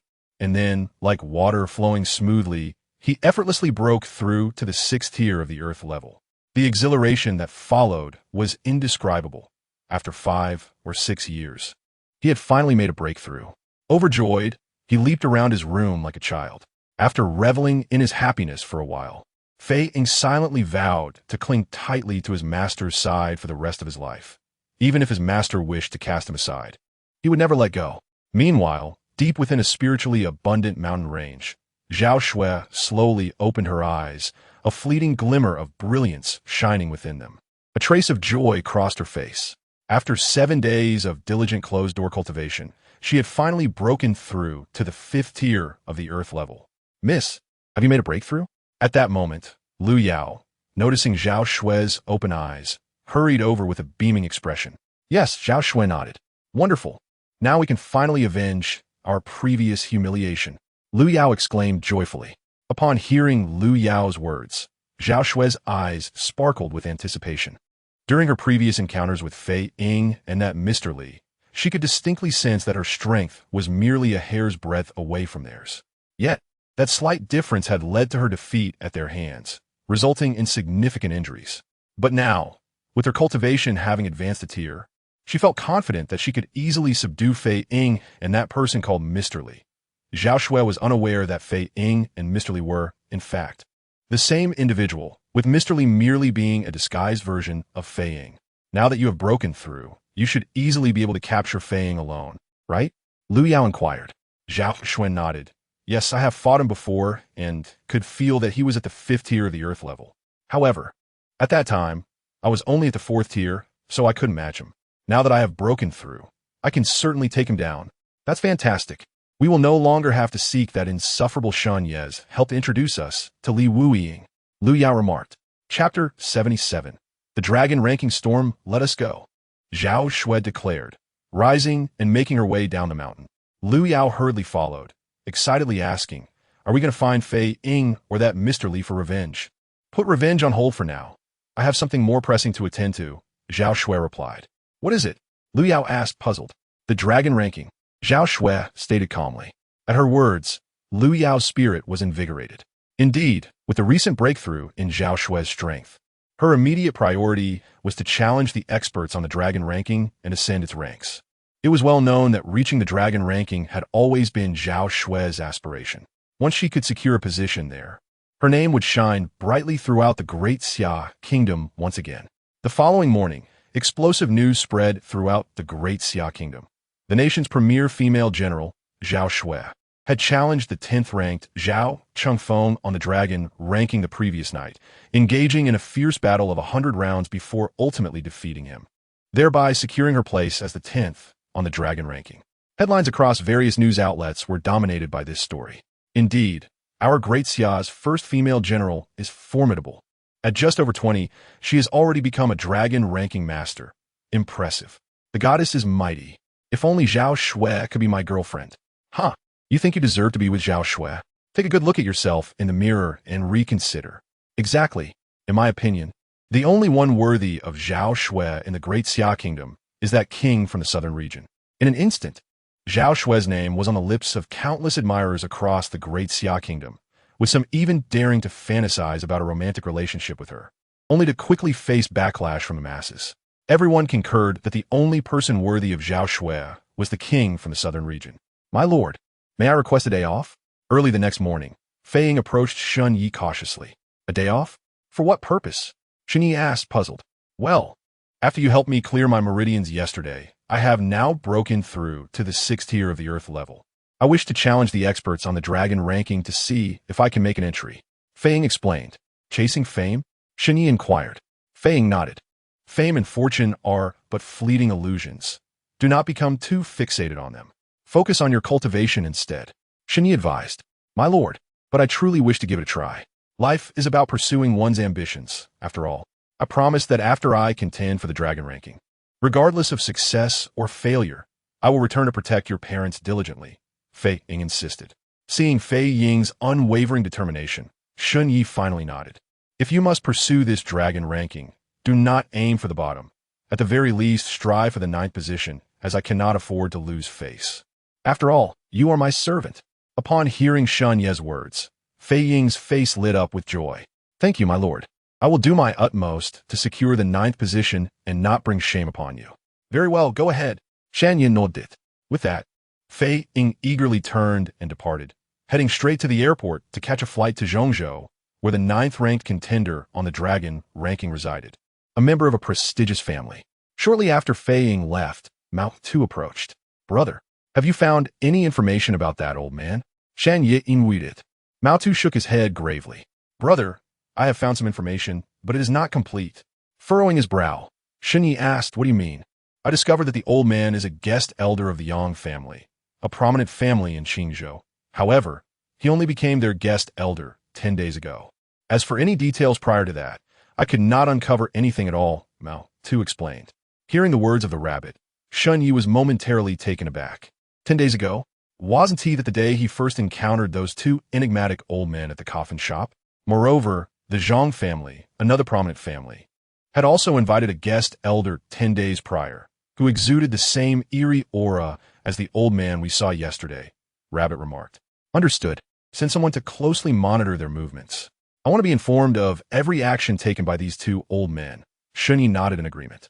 Yes, Rabbit replied, and promptly exited, due to the eagle's absence as he challenged the dragon ranking. Shun Yi was concerned that Li Jianguo would remain relentless and might send someone to harm his parents. Thus, he spent the entire day guarding his villa without stepping outside. At 3 in the afternoon, the disguised eagle arrived at the entrance of the prestigious Yi family in Zhongzhou. The eagle, a formidable character, wasted no time and fought his way into the Yi family, incapacitating dozens of their martial arts experts. Eventually, he forced the 9th-ranked elder of the dragon ranking to confront him. After exchanging dozens of blows, the eagle struck the elder in the chest, causing him to spit blood and be sent flying. Consequently, the eagle successfully ascended to the 9th position on the dragon ranking, but he chose to adopt the name Li Yi, as he was a wanted fugitive. The elder from the Yi family, in turn, slid down to the 10th position.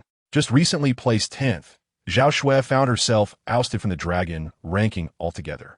Learning of her fall, she turned pale with rage, having just secured her spot the previous night, only to be displaced by afternoon. Her name, fleeting in the rankings, would surely be a source of ridicule. Who is this Li Yi that has emerged, directly challenging you, miss? He has displaced you from the rankings after you just achieved your position. Lu Yao lamented on Zhao Shui's behalf.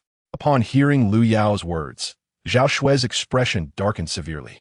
Little did she know that the very Li Yi who had ousted her was none other than the eagle, who had previously injured her twice and was, moreover, Shenye's servant, whom she looked down upon. Frustrated, Zhao Xue promptly released news of her intent to challenge Li Yi. This announcement spread throughout Zhongzhou. Yet the victorious eagle had already boarded a plane back to Qingzhou, oblivious to Zhao Xue's challenge. After waiting in vain for Li Yi to confront her, Zhao Xue reluctantly abandoned her quest for vengeance and resolved to challenge the Yi family's elder instead, aiming to reclaim her position on the dragon ranking. Chapter 78. The Alliance. The elder of the Yi family, possessing strength at the 6th tier of the Earth rank, though not as formidable as the eagle, was still a significant challenge. When Zhao Xue approached the elder to declare her intent to challenge him for the 10th position, the elder was incensed. Having just been defeated by the 6th tier Li Yi, he felt humiliated. Now, another challenger of the 5th tier, Zhao Xue, appeared. The elder, fueled by rage and superior strength, unleashed fierce attacks, overpowering Zhao Xue within mere exchanges. Ultimately, he struck her with a powerful blow that sent her sprawling. As Zhao Xue lay on the ground, her expression was one of despair, realizing once more that she was slipping away from the dragon ranking. Yet, with determination, she vowed that one day she would ascend the ranks and perhaps even claim the top position, resolving to seek vengeance against Li Yi and the eagle. Zhao Xue was unaware that they were indeed one and the same. That evening, Tang Duo returned home from work and was greeted by the sight of a black Maybach parked outside her door. The moment she laid eyes on the car, her face drained of color, for it belonged to her unfeeling mother. Tang Duo's mother was the daughter of the esteemed Cheng family in Qingzhou. Tang Duo's father, Tang Wenshan, had once been a son-in-law to the Cheng family but was looked down upon, even by Tang Duo's mother, who deemed him a mere quack. Unable to endure the humiliation from the Cheng family, Tang Wenshan eventually divorced Tang Duo's mother. After the divorce, Tang Duo resolutely chose to stay with her father. In a bid to coerce Tang Duo back, her mother resorted to economic sanctions, freezing all her bank accounts. Nevertheless, Tang Duo remained undeterred, finding solace in her daily life of healing others alongside her father. Yet, the sight of her mother's car parked below filled her with an ominous premonition. With a steely expression, Tang Duo approached her home. Upon entering, she found her father seated on the sofa, his countenance grim, while her mother, Cheng Wenjing, sat across from him, arms crossed, embodying the demeanor of a career woman. Beside her mother sat a well-dressed, handsome young man exuding an air of arrogance, unmistakably a scion of a prominent family. Ah, Duo has returned. Come sit beside your mother, Cheng Wenjing exclaimed with feigned delight, beckoning her daughter.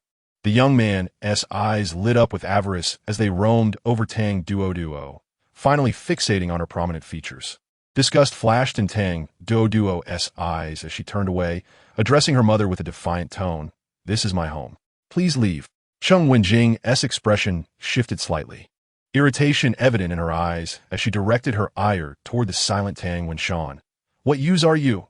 You worthless man. Can't even raise your daughter properly? How dare she speak to her mother that way? Dad, you need not fear her. You are no longer her husband. She has no right to reprimand you.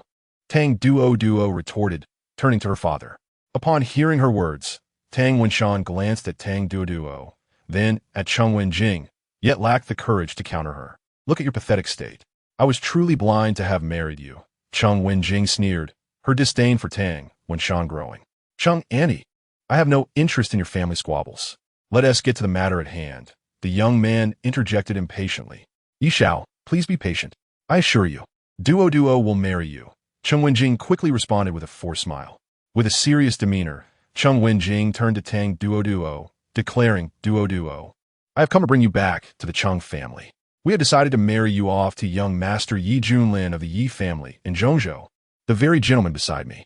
Tang Duo's face paled, her large, expressive eyes glistening with unshed tears. She could hardly believe that her own mother would seek to marry her off to a stranger without her consent. I will not return with you, nor will I marry this young Master Yi.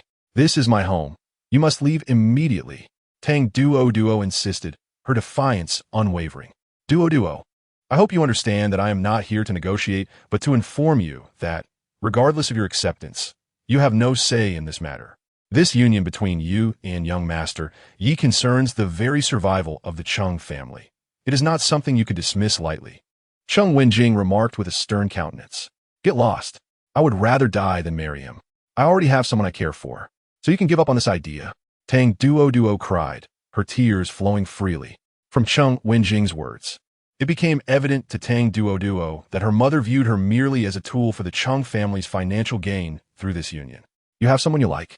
If I am not mistaken, it must be Shun Yi from your current workplace, right? I have investigated him.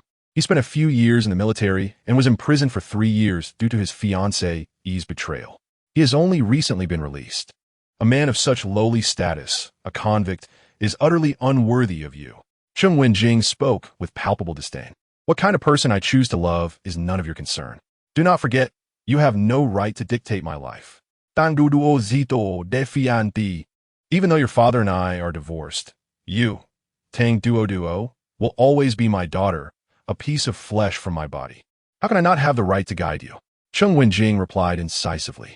Upon hearing Chung Wenjing's words, Tang Duo's face twisted into a sneer. Enough. I do not wish to engage in this meaningless conversation. I will ask you once, are you coming home with me or not?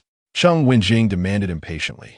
I will not go, Tang Duo replied, her eyes glistening with unshed tears, her resolve unwavering. Is it because of that, Shen Yi? I advise you to obediently return to the Chung family and choose an auspicious day to marry young Master Yi. Otherwise, with the Chung family's standing in Qingzhou, it would be a trivial matter to make a mere Shun Yi disappear without a trace. A chilling glint flashed in Chung Wenjing's eyes. Tang Duo's expression paled drastically upon hearing her mother's words. She understood Chung Wenjing well enough to know that she was a woman of action. In that moment, despair enveloped her. Are you threatening me? Tang Duo asked, her eyes reddening. Chung Wenjing remained silent, but her expression spoke volumes. At that moment, young Master Yi rose, his demeanor haughty as he declared, Your mother is doing this for your own good. That Shun Yi is merely a convict from a destitute family. If you marry him, he can offer you nothing but hardship. I, Yi Junlin, am the heir of the prestigious Yi family in Zhongzhou. In terms of status and wealth, I surpass him by leagues. If you marry me, I will ensure you live a life of unimaginable luxury. Furthermore, our family has a protector ranked 9th on the dragon list. Unbeknownst to Yi Junlin, their family's protector had already been defeated by Shun Ye's servant, Fei Ying, and his ranking had since dropped to 10th. Regardless of your family stature, I have no interest, Tang Duo asserted. And what of Shun Ye's life? Do you care about that? Yi Yunlin sneered. Tang Duo's complexion turned ashen at his words. Perhaps I should summon someone to bring Shun Yi here and, before your very eyes, slowly end his life. What do you think? Yi Junlin said with a wicked glint in his eyes. No, I will return to the Chung family. Tang Duo said, her expression one of despair. To protect Shun Yi, she felt compelled to acquiesce. As she spoke those words, a crystalline tear slipped from the corner of her eye. At that moment, Shun Yi remained unaware of the turmoil unfolding on Tang Duo's side.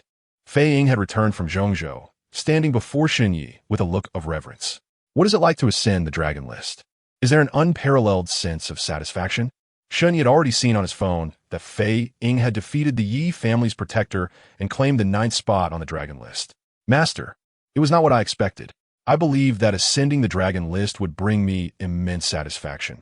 Yet the reality was far from that, Fei Ying replied. Shaking his head, Shun Yi nodded thoughtfully.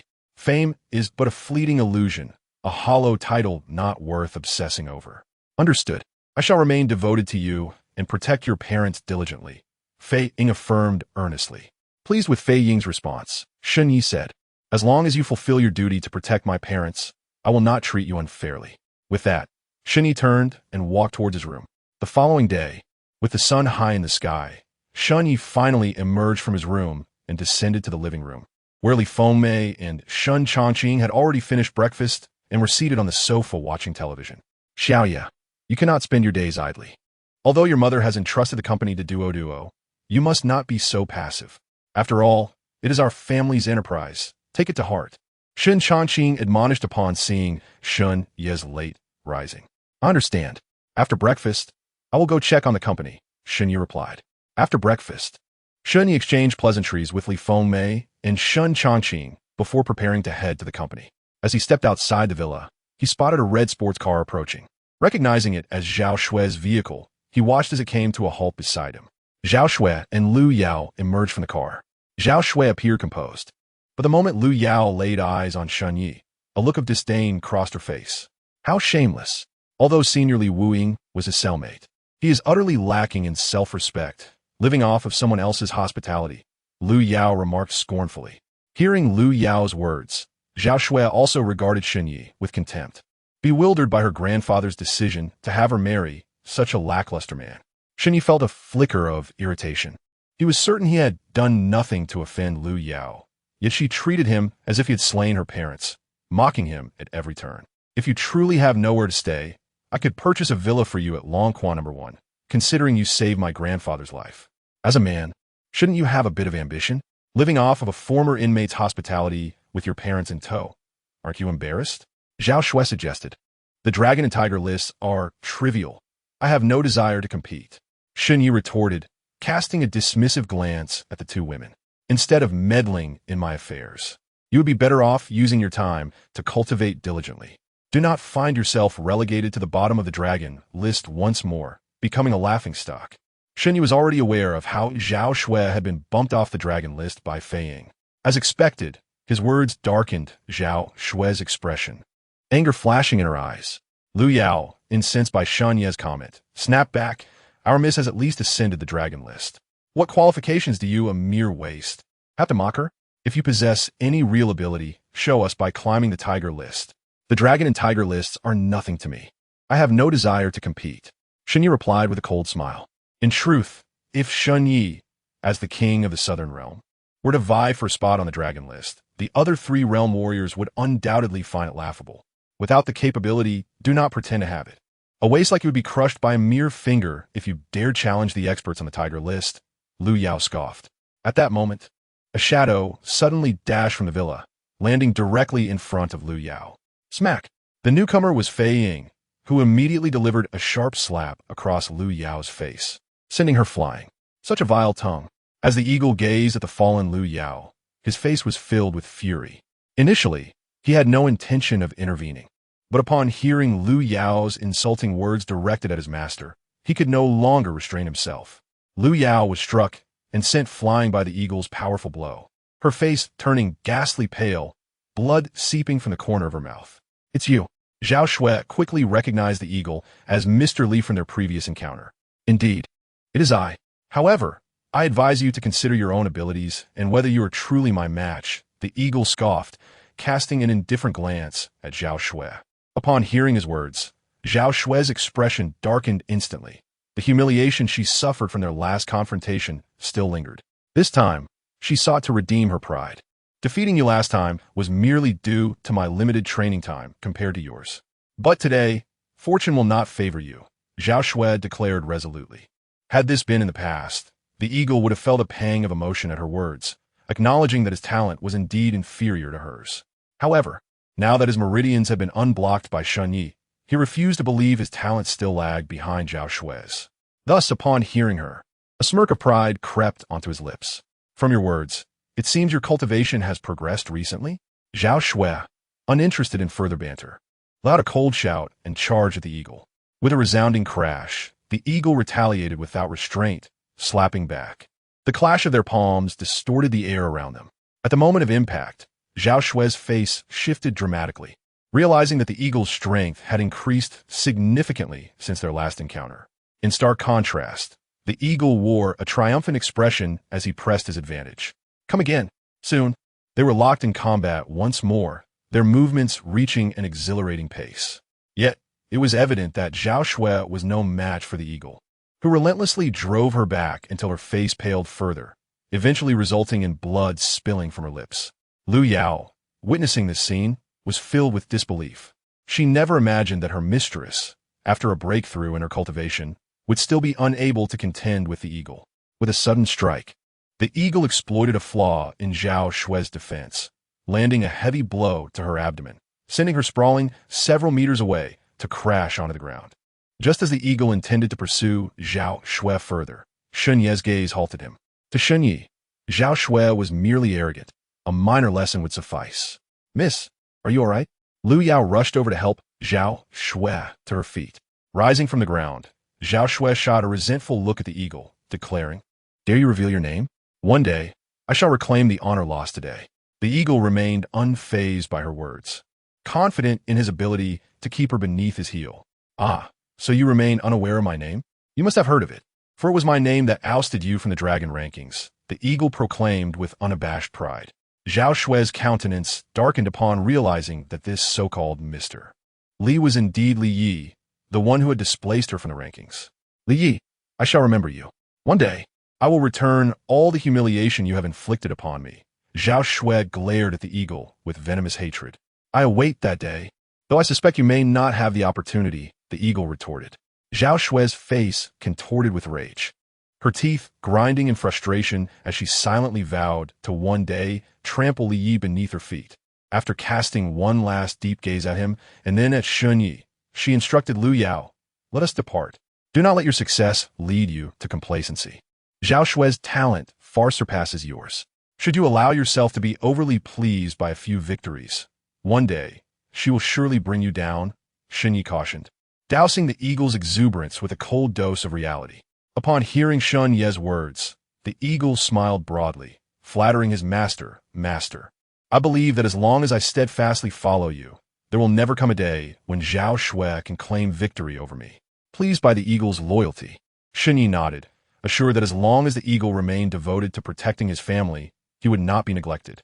Arriving at Huahui Pharmaceutical Company, Shun Yi first visited Tang Duoduo's office, but found it empty. Inquiring with her assistant revealed that she had not come to work that day. Shun Yi felt a twinge of concern. Normally, if Tang Duoduo had an emergency, she would have at least informed him. He dialed her number, but went unanswered. Meanwhile, at the Chung family residence, Tang Duoduo hesitated at the sight of Shun Ye's call, yearning to answer, but aware that doing so would endanger him. Standing beside her was Yi Junlin, who had already warned her that contacting Shun Yi would result in dire consequences for him. How presumptuous! He believes he can pursue someone beyond his reach. Yi Junlin scoffed, glancing disdainfully at the incoming call. "Do not speak of him like that. He is not what you claim." "Tang Duoduo zito, visibili ditsplet, sin kad defen sheng ye ignitet ye yunin sengif. It appears he holds a significant place in your heart. If that is the case, I cannot allow him to live." With that, he turned to gather men to eliminate Shun Yi. "Should you dare lay a finger on him, I swear I will not marry you, even if it costs me my life." Tang Duoduo shouted in desperation. Yi Junlin's lips curled into a sinister smile. "In that case, I shall first incapacitate him. As long as he remains alive, I'm not worried about your compliance." On the other side, Shun Yi, having dialed Tang Duoduo several times without a response, sensed that she might be in trouble. He promptly called his mother, Li Fengmei, to inform her of the situation and urge her to check with Tang Wenshan. Upon hearing his words, Li Fengmei grew anxious. After hanging up, she quickly called Tang Wenshan. Following their conversation, Li Fengmei was left in shock, realizing that Tang Duoduo was the daughter of the prestigious Chung family. What alarmed her further was that the Chung family intended to marry Tang Duoduo to a prominent family in Zhongzhou. This revelation distressed her, for she had envisioned Tang Duoduo as her future daughter-in-law. She intended to inform Shun Yi immediately, hoping he could devise a plan, yet she was interrupted by Shun Chongqing. "Why are you stopping me from telling him this? She is my future daughter-in-law. I cannot stand by and watch her be taken by that Yi Shao," Li Fengmei exclaimed, her eyes wide with urgency. "Wife, if you relay this news to Shao Yi, you will be endangering him. That family wields immense power, and we are but an ordinary family. How can we contend with the Yi family? Moreover, Duoduo's decision to follow Cheng Wenjing back to the Chung family and agree to marry Yi Junlin was driven by her fear that they would retaliate against Shao Yi if she refused." Shun Chongqing explained calmly. Though Shun Chongqing held a deep fondness for Tang Duoduo, he remained composed, recognizing the gravity of their situation. Upon hearing his explanation, Li Fengmei's expression shifted dramatically. "What shall we do? We cannot simply stand by and watch Duoduo marry that Yi Junlin, can we?" Li Fengmei inquired. "Alas, what can we do? Who asked us, as parents, to be so powerless?" Shun Chongqing sighed heavily, a look of helplessness etched on his face. Hearing Shun Chongqing's words, Li Fengmei became as restless as an ant on a hot pan, pacing the room in a flurry of uncertainty. Unbeknownst to them, in the guise of Shun Yi, not only could he turn the tables on a first-rate family in Zhongzhou, but he could also upend the entire region if he so desired. After pacing the room several times, Li Fengmei finally resolved to keep Shun Yi in the dark. She dialed his number, informing him that Tang Duo was feeling down and had gone abroad for a holiday. However, Shun Yi, being no ordinary man, could easily detect the deceit in Li Fengmei's voice. Firstly, if Tang Duo were genuinely distressed and seeking to travel abroad, she would certainly inform Shun Yi, for she was not one to act so thoughtlessly. Secondly, Li Fengmei's tone was suspicious. She stammered and hesitated, clearly revealing her dishonesty. Yet, Shun Yi chose not to expose her. He understood her reluctance to speak the truth was rooted in her own concerns. Nevertheless, from her tone, he discerned that Tang Duo was in trouble. After hanging up, Shun Yi immediately contacted Mao Tu, requesting her to investigate whether Tang Duo was indeed facing difficulties. Within 5 minutes, Mao Tu returned his call, revealing that Tang Duo was the daughter of the prestigious Cheng family in Qingzhou. Recently, the Cheng family had encountered business troubles due to the joint suppression from the Zhang and Yang families. Without external assistance, the Cheng family would soon collapse. To combat this, they sought connections and reached out to the Yi family in Zhongzhou for help. However, lacking any ties to the Cheng family, it was unlikely the Yi family would extend their aid.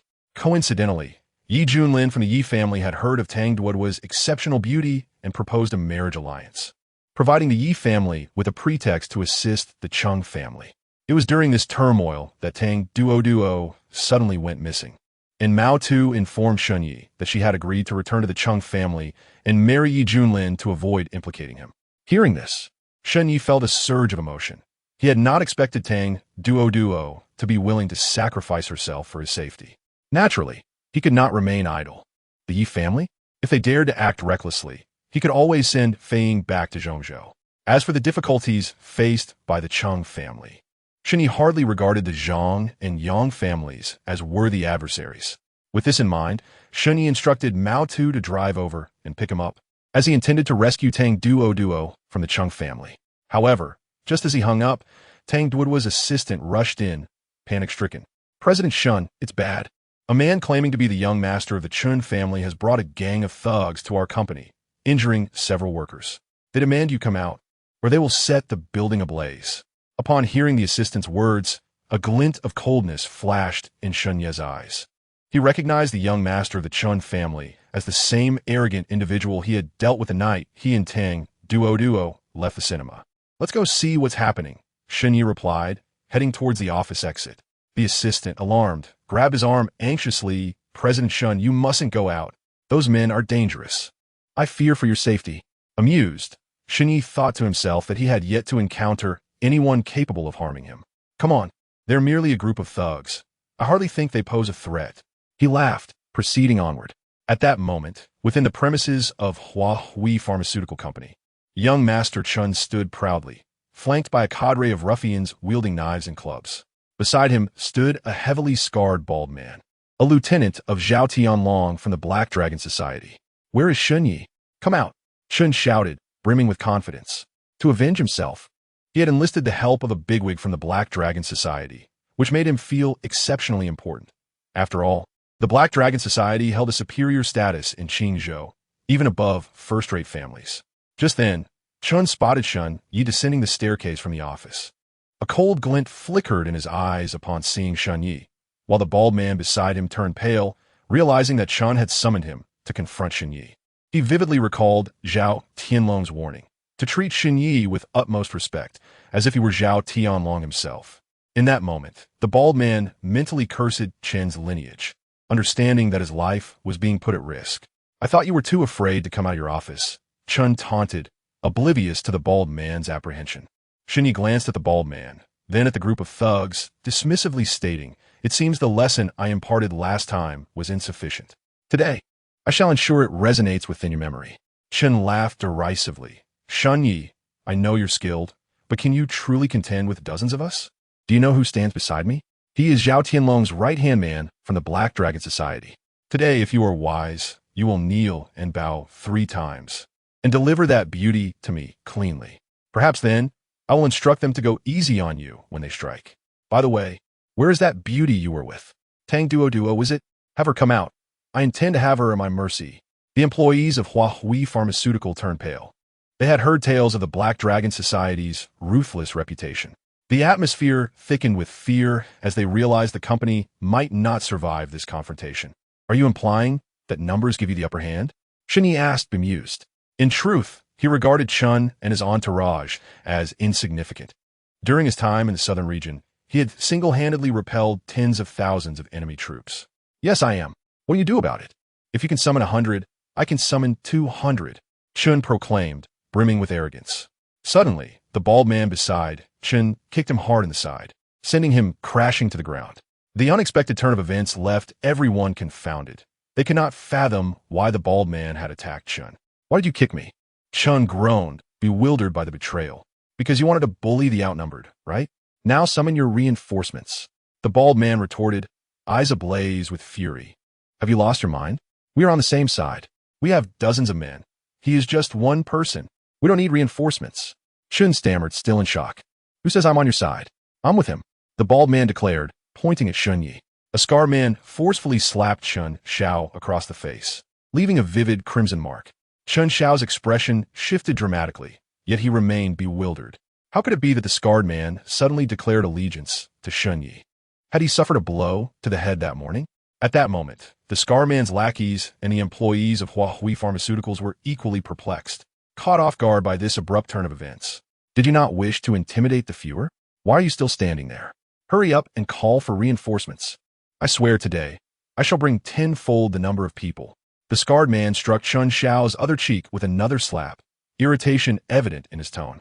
At that moment, Chun Xiao felt his head buzzing, unable to comprehend the situation. Initially, he had summoned the scarred man from the Black Dragon Society to assert his dominance, only to find himself humiliated. Call for help. He dared not. Even if he did, could he possibly summon more people than the Black Dragon Society? Just then, a Lamborghini roared into the company's entrance, igniting a wave of joy across Chun Xiao's face. The two Lamborghinis bore the license plates from Zhongzhou, specifically numbered 8 followed by 4 nines, vehicles belonging to Yi Junlin of the Yi family. As Chun Xiao had a modicum of acquaintance with Yi Junlin, his spirits soared. With Yi Junlin's arrival, even the Black Dragon Society would pale in comparison. You are finished. Yi Xiao is here. He's my good brother, Chun Xiao proclaimed, scrambling to his feet and donning a sycophantic smile as he approached the Lamborghini. Upon hearing the name Yi Xiao, the scarred man's expression faltered slightly. Although the Black Dragon Society reigned supreme in Qingzhou, their power paled in comparison to that of Zhongzhou's elite families. Yi Xiao, you arrived just in time. If you had been any later, I might have been beaten to death, Chun Xiao exclaimed, reaching the window of the Lamborghini. Yi Junlin, spotting the red marks on Chun Xiao's face, frowned. In Qingzhou, is there anyone bold enough to bully you, Chun Xiao? Don't mention it. I was seeking help from a senior member of the Black Dragon Society to deal with a troublesome brat, only to have that scoundrel turn on me. Chun Xiao lamented, his frustration palpable. Realization danit onye yunin. So it was the Black Dragon Society that harmed you. No wonder. Yi Xiao, you must help me take revenge, Chun Xiao implored. Rest assured, while the Black Dragon Society may appear formidable to the people of Qingzhou, to us from Zhongzhou, they are nothing more than a third-rate family. Yi Junlin's eyes glinted with cold intent. I will certainly avenge you, but first, I must settle my own affairs. As he exited the vehicle, Chun Xiao inquired, is there anyone in this pharmaceutical company who dares to offend you? Yi Xiao? Offend is a strong word, but someone has foolishly attempted to compete with me for my fiancée, Yi. His name appears to be Shan Yi, and I have come to teach him a lesson. Chun Xiao's surprise quickly turned to delight. What a coincidence! The person I wish to discipline is also Shan Yi. This scoundrel is so arrogant that he dares to covet your fiancée, Yi Xiao. He truly knows not the measure of his own worth. With that, Chun Xiao pointed at Shan Yi. This is the one. Yi Junlin's gaze shifted to Shan Yi, his expression radiating disdain. So, you are Shan Yi? Shan Yi did not respond directly, instead countering with a question. This retort irked Yi Junlin, who felt as though he was being belittled. I have come to warn you. Tang Duo is now my fiancée, Yi. You would do well to cease all contact with her, or I shall ensure your demise is most unpleasant. Yi Junlin, uninterested in banter, delivered his threat straightforwardly. Shen Yi remained unfazed, while Chen Xiao felt a chill run down his spine. It dawned on him that Tang Duo was indeed Yi Junlin's fiancée, Yi. Had he known she was sought after by Yi Junlin, he would be in grave danger for his earlier intentions. I must clarify, Tang Duo is a person, not an object. She possesses the right to choose her own companions. If you persist in coercing her, beware of the consequences, Shen Yi declared, his presence exuding authority that overshadowed Yi Junlin's discomfort. I have not coerced her. She is marrying me of her own volition. If she does not, the Chung family shall be devoured by the Zhang and Yang families. Only I, Yi Junlin, possess the strength to rescue them from ruin. You, on the other hand, are merely a convict. What makes you think you deserve Tang Duo? Ye Yunin Sukofut. Apologies, but I actually can, Shen Yi retorted with a cold smile. Are you attempting to make me laugh to death? I have thoroughly investigated your background. Your only claim to this half-dead pharmaceutical company is your mother's connection to the Leaf family of Jizhou. Without that, you are no different from a beggar. Yi Junlin laughed derisively. What you have discovered is merely what I allowed you to know. Perhaps with a mere finger. I could crush your Zhongzhou Yi family like an ant, Shen Yi replied with a smirk. Enough with your bluster. I will ask you once more. Can you sever all ties with Tang Duo? If you can, I shall break one of your legs as a lesson. If not, do not blame me for my ruthlessness. I shall send you to meet the king of hell. Ye Yunin's patience vanit. At that moment, a robust, middle-aged man emerged from the Lamborghini, radiating strength. Shen Yi recognized him as a martial artist, possessing second-tier Xian-level combat prowess. Regardless, I maintain my stance. Tang Duo has the freedom to choose her own associations, and you have no right to dictate her life or mine. Shanya asartet koldi. Ye Yunin's kuntenan starkinet. It had been a long time since someone had dared to disregard him so openly. Since you are so eager for death, I shall oblige. With that, Yi Junlin directed his gaze toward the scarred man, a chilling smile gracing his lips. You believe you can act with such bravado. Your backing must be him. Today, I shall kill you before his very eyes and see if the Black Dragon Society dares to challenge my Zhongzhou Yi family. While Yi Junlin's words were ostensibly directed at Shen Yi, they were equally aimed at the scarred man, asserting his family's dominance to dissuade any interference. The scarred man, understanding the implications, displayed uncertainty, caught between the formidable Zhongzhou Yi family and the daunting Shen Yi, whose reputation preceded him. He contemplated calling Zhao Tailong for guidance on the matter. Chapter 84. The tremor in Qingzhou contemplating this. Scar hurriedly pulled out his phone and stepped aside to call Zhao Tailong. Observing Scar retreating to make the call, Yi Xiao's face flashed with a hint of smugness as he derided Shen Yi, saying, did you see that? Your alliance seems unable to protect you. In response to Yi Xiao's taunts, Shen Yi merely smiled coldly, seemingly unfazed. For Shen Yi, his confidence had never stemmed from the so-called Black Dragon Society. It was rooted in his own strength, for he did not require anyone else's support. Noticing Shen Yi's unwavering composure, Yi Junlin felt a twinge of annoyance. Convinced that Shen Yi believed Zhao Tailong of the Black Dragon Society would surely stand by him. I know your thoughts, so give up hope. Zhao Tailong of the Black Dragon Society would never offend our Yi family of Zhongzhou for you, Yi Junlin asserted. Shen Yi, however, remained silent, deeming Yi Junlin merely a clown. What intrigued him more was how Zhao Tailong would choose to act under the pressure from the Yi family. Should he resolutely decide to align with Shen Yi would indeed consider supporting the Black Dragon Society, aspiring to elevate it as the most formidable force in the Great Xia. Scar, is there something amiss? On the other end, Zhao Tailong's voice echoed with confusion after Scar's call connected. Brother Long, I am currently a Huahui pharmaceutical, and Shen Yi is here too. However, he has offended Yi Junlin of the Zhongzhou Yi family, who intends to deal with him. I am uncertain whether I should assist him. Hence I call to seek your guidance. Upon hearing Scar's words, Zhao Tailong's expression shifted slightly. However, he did not dwell on it long and replied assertively, Scar, I have previously stated that seeing Shen Yi is akin to seeing me, Zhao Tailong himself. I do not care whom he has offended. Your priority now is to protect him, and I will come with my men immediately. But they are from the Zhongzhou Yi family. Scar reminded him again. What the Zhongzhou Yi family? This is Qingzhou, our territory of the Black Dragon Society. If the Yi family dares to set foot here, they will either bow down like a dragon or lie low like a tiger, Zhao Tailong declared with overwhelming authority. With those words, He abruptly ended the call and sent a message to all his subordinates, instructing them to gather a Huahui pharmaceutical with all haste. Upon seeing Scar return after the call, Yi Junlin's smug demeanor resurfaced as he queried, "So, did Zhao Tailong of your Black Dragon Society instruct you not to meddle in affairs? What nonsense! This is Qingzhou. If you wish to flaunt your arrogance, do it back in Zhongzhou. Brother Long has declared that in Qingzhou, one either reigns like a dragon or lies low like a tiger. Mr. Shun, we of the Black Dragon Society will safeguard you." Scar retorted fiercely, confronting Yi Yunlin. Yi Junlin's expression shifted as he registered Scar's words, astonished that a mere faction from Qingzhou would dare disrespect the Zhongzhou Yi family for Shun Yi, asserting dominance over them. Rest assured, Mr. Shun, Brother Long, is already en route with his men. With the Black Dragon Society's presence, no one shall harm you. Scar turned respectfully towards Shun Yi, who nodded appreciatively, recognizing Zhao Tielong's commendable loyalty. Meanwhile, all the members of the Black Dragon Society received urgent messages from their leader, hastily converging towards Huahui Pharmaceutical. Some of them, still entangled in intimate moments with their partners, hastily donned their clothes and rushed out, unwilling to waste a second. Vehicles surged through the streets, racing towards Huahui Pharmaceutical at full throttle. At an intersection, traffic officers were diligently managing the flow, feeling a sense of accomplishment as they observed the orderly stream of vehicles.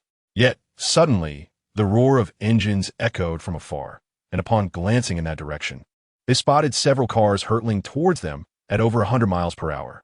The officers' expressions soured instantly, and they blew their whistles, signaling the speeding vehicles to pull over.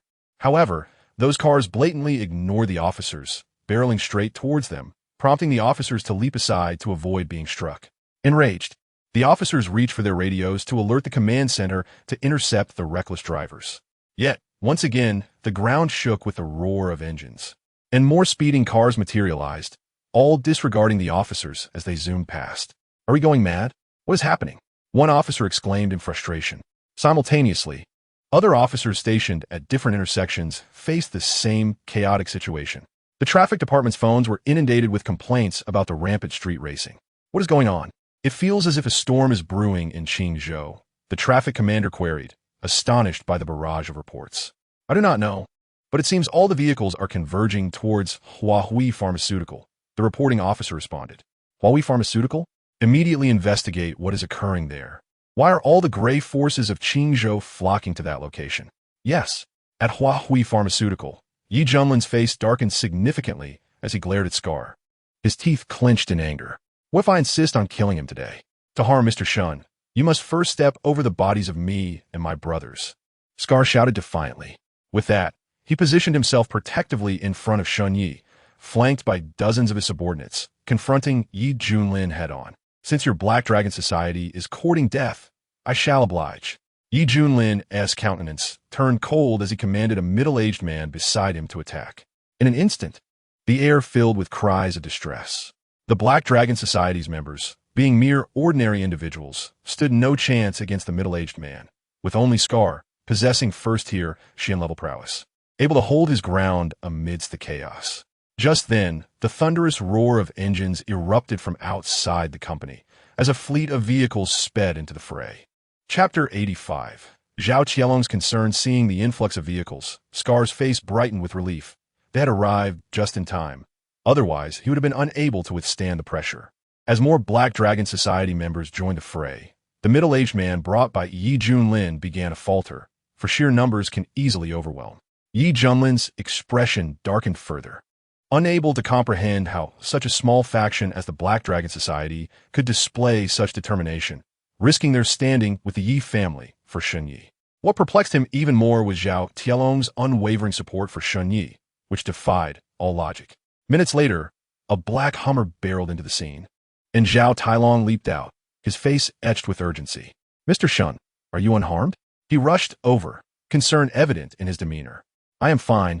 Your concern is appreciated," Shun Yi replied, visibly gratified. "Now that you are safe, I can breathe easy," Zhao Tailong remarked.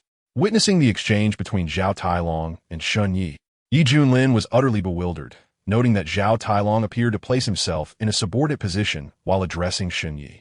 Could it be that Shun Yi possessed some formidable identity? Yi Junlin commanded the middle-aged man to cease his actions and return to his side, fully aware that continuing the confrontation would not only yield no advantage, but also lead to a complete loss of dignity. Zhao Tailong, are you truly willing to offend the Yi family of Zhongzhou for the sake of Shenyi? Yi Junlin coldly scrutinized Zhao Tailong, threatening him. Isn't it already apparent? Zhao Tailong remained unfazed, spreading his hands in a gesture of defiance. Very well, Zhao Tailong. You shall regret this foolish decision of yours today, I assure you. Yi Junlin's expression darkened as he surveyed the increasing number of Black Dragon Society members surrounding them. At that moment, even outside the Huahui Pharmaceutical Company, countless members of the Black Dragon Society had gathered, as the interior could hardly accommodate such a crowd. Since I, Zhao Tailong, can remember, I have never known the meaning of regret. Zhao Tailong declared boldly. Fine, wait for it. I will ensure you understand the wrath of the Zhongzhou Yi family, a burden you cannot bear. Yi Junlin gritted his teeth, and upon finishing his words, he turned and strode towards his car. Get lost, Zhao Tailong retorted. As Yi Junlin, humiliated, turned to enter his vehicle, the members of the Black Dragon Society erupted in mockery. The ridicule only deepened Yi Junlin's humiliation. He had never endured such disgrace before. This was the first, but he swore it would also be the last. Unable to tolerate the shame any longer, he pressed the accelerator fiercely, causing the Lamborghini's engine to roar as it violently collided with the car obstructing its path, speeding away until it vanished from sight. Observing Yi Junlin's retreat, Chen Xiao felt equally embarrassed and quickly slipped into his own car to leave. Zhao Tailong, witnessing Yi Junlin's disheveled exit, felt no satisfaction. He knew all too well that soon, the Black Dragon Society would face the vengeful retaliation of the Yi family, potentially leading to their downfall. Although he recognized that Shun Yi had once been the king of the southern region, he also understood that Shun Yi had been imprisoned for 3 years due to the treachery of his fiancée, Yi. Thus, he speculated that Shun Yi was likely no longer the king. Otherwise, how could he have been captured?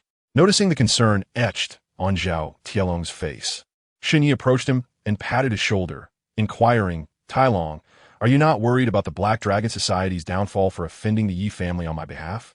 I am worried, but I do not fear death. I fear for the lives of my brothers, who may perish due to my decision, Zhao Tailong replied candidly. Upon hearing his words, Shun Yi nodded in acknowledgement. Brother Long, we fear not death, Scarface interjected, glancing at the surrounding members. Is that not so, brothers? However, only a handful responded affirmatively, while the majority remained silent. Observing this scene, Shun Yi smiled knowingly. It was all within expectations. Tailong, rest assured, as long as I am here, the Yi family cannot harm any of you. Enough, if there are no further matters, let everyone disperse. Zhao Tailong did not ponder Shun Yi's words too deeply, promptly instructing the members to leave. Tailong, you should go back as well. Do not carry too much burden. I have assured you that the Yi family cannot do anything to any of you. As the members of the Black Dragon Society dispersed, Shun Yi gave Zhao Tailong's shoulder a reassuring pat. Very well, Mr. Shun, I shall take my leave. Should you require my assistance in the future, simply call, and I will arrive without delay, Zhao Tailong promised. With that, he and Scarface headed towards their vehicle and drove off. Brother Long, there's something I don't understand, Scarface said, appearing hesitant in the car. You wish to ask why I am so concerned about Mr. Shun that I would offend the Yi family of Zhongzhou, correct? Zhao Tailong responded. Indeed, after all, offending the Yi family is an extremely unwise decision. Scarface nodded. You need not worry about that, but if you are afraid, you may leave. I will provide you with enough funds to ensure your family's comfort for the rest of their lives, Zhao Tailong declared. Brother Long, what are you saying? How could I possibly be afraid? I merely find it puzzling. If you're unwilling to share, I shall refrain from asking in the future, Scarface replied. As Zhao Tailong departed, Shun Yi made his way to the car of Miao Tuesday. In truth, Miao too had arrived long ago, but without his command, she had refrained from acting, as she could have easily dealt with Yi Junlin and the martial artist from the Yi family without the help of the Black Dragon Society. Let us go to the Chung family, Shun Yi stated calmly as he settled into the car. Brother, you're concerned for Tang Duoduo's affairs. Could it be that you have fallen in love with her? Miao Tu asked while driving, glancing back at Shun Yi. Upon hearing Miao Tu's words, Shun Yi was momentarily taken aback. He contemplated silently. To be honest, during that night, watching a film with Tang Duo, he had indeed felt a flutter of emotions. yet he believed it was merely infatuation, far from true love. No, I don't think so, Xinyi replied uncertainly. Huh, how hypocritical. Are you worried about making me jealous by speaking the truth? Brother, rest assured, I believe that no woman deserves to possess you alone. So even if you fall for another, I shan't feel jealous. Miao Tu scoffed. Xinyi felt a wave of exasperation at Miao Tu's words. What did she think of herself? A mere distraction? Focus on driving. Spare me your fanciful thoughts. Continue this line of conversation, and I shall send you back to the southern region. Shan Yi retorted. Hearing back to the southern region, Miao Tu playfully stuck out her tongue, feigning innocence, and said, Brother, I promise not to say anything further. Despite her words, she remained firmly convinced that no woman, including herself, was worthy of possessing such an exceptional man as her brother. Meanwhile, after leaving Huahui Pharmaceutical, Yi Junlin, unable to swallow his indignation, called his father, Yi Jingtian. Father, quickly send over a dozen of our family's experts. Otherwise, our Zhongzhou Yi family's reputation will be utterly tarnished. Yi Yunlin urged. Upon hearing his son's words, Yi Jingtian's expression shifted slightly, and he furrowed his brow, asking, What has happened? Is there a family in Qingzhou that dares to disrespect our Yi family? Yi Junlin recounted the day's events in detail. After listening to his son's account, Yi Jingtian's face darkened considerably. A mere Black Dragon society in Qingzhou dares to disregard the Yi family. It seems their existence is no longer necessary. And that Shun Yi, how audacious. He even attempts to encroach upon my son's fiancée, Yi, if I did not have him torn to shreds. How will the other first-rate families in Zhongzhou perceive the Yi family? Yi Jingtian declared ominously. After ending the call with Yi Junlin, Yi Jingtian headed to the family estate, summoning over a dozen martial artists, the strongest of whom possessed a 9th-level Xian rank. He believed that with these martial artists, they could uproot the Black Dragon Society in Qingzhou, including Xinyi. Meanwhile, at the Qingzhou City Lord's residence, City Lord Ma Chuan awaited the return of his subordinates to report on the situation. Today, the subordinates of the Black Dragon Society mobilized en masse, stirring quite a commotion. Upon learning of this development, he immediately dispatched someone to Huahui Pharmaceuticals to investigate the matter and ascertain what had transpired. Before long, a subordinate entered, his face a mask of deference as he reported to Ma Chuan. City Lord, I have gathered information. The root of the incident stems from an individual named Xinyi. This Xinyi, in defense of a woman named Tang Duo, confronted Yi Junlin from the Yi family of Zhongzhou directly. In support of Xinyi against Yi Junlin, Zhao Tailong of the Black Dragon Society has rallied the entire force of the organization, and now Yi Junlin of the Zhongzhou Yi family has been compelled to retreat. Hearing this report, a flicker of delight appeared on Ma Chuan's face. How intriguing! It has always been we, Qingzhou, who suffer at the hands of those from Zhongzhou. At last, Zhao Tailong has shown some backbone, restoring a modicum of dignity to us. Ma Chuan remarked. He had long harbored grievances against Zhongzhou. As the Lord of Qingzhou, each time he attended meetings in Zhongzhou, he was looked down upon by the local lord, subjected to various forms of derision. Logically, both he and the Lord of Zhongzhou held equal titles, yet the latter assumed an air of superiority, dismissing the other lords with disdain. This had left Ma Chuan utterly dissatisfied.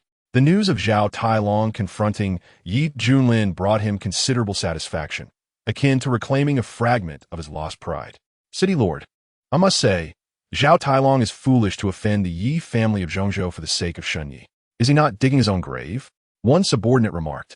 Have you ever encountered Xinyi? Ma Chuan inquired, ignoring his subordinate's comments. I caught a glimpse from a distance.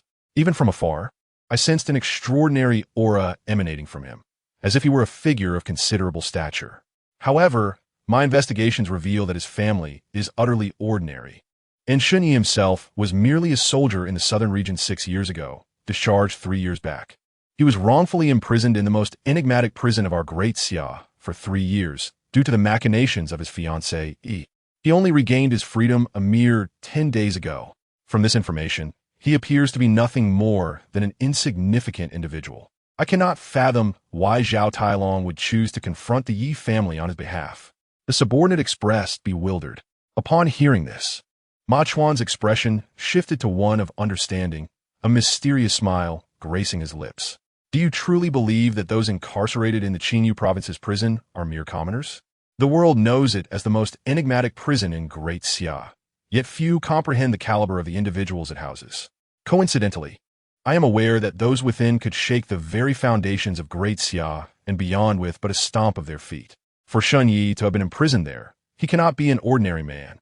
At the very least, he must be of the same caliber as those who reside within. With the realization that Shun Yi had emerged from the Qingyu province prison, Ma Chuan's mind began to race with possibilities. He sensed that an opportunity had presented itself. If he could seize this chance with Shun Yi, perhaps he could one day stand tall before the Lord of Zhongzhou. Though it is regarded as the most mysterious prison of our Great Xia, is it not still a prison meant for confining criminals? The subordinate remarked, unaware of the true nature of the individuals held within. Enough. There are matters I cannot disclose to you, but remember this, from this day forth, should you encounter this Shun Yi, treat him with the same respect you would afford me. If he makes any requests, do your utmost to fulfill them. Should you find yourself unable to comply, inform me, and I shall see it through. Ma Chuan commanded. The subordinate was taken aback by Ma Chuan's words. After decades of service, he had never seen his superior so invested in anyone. Where is Shun Yi now? Fetch a brand new Pagani Huayra immediately. I wish to present it to him as a token of our first meeting, hoping to leave a favorable impression. Ma Chuan ordered. Chapter 87.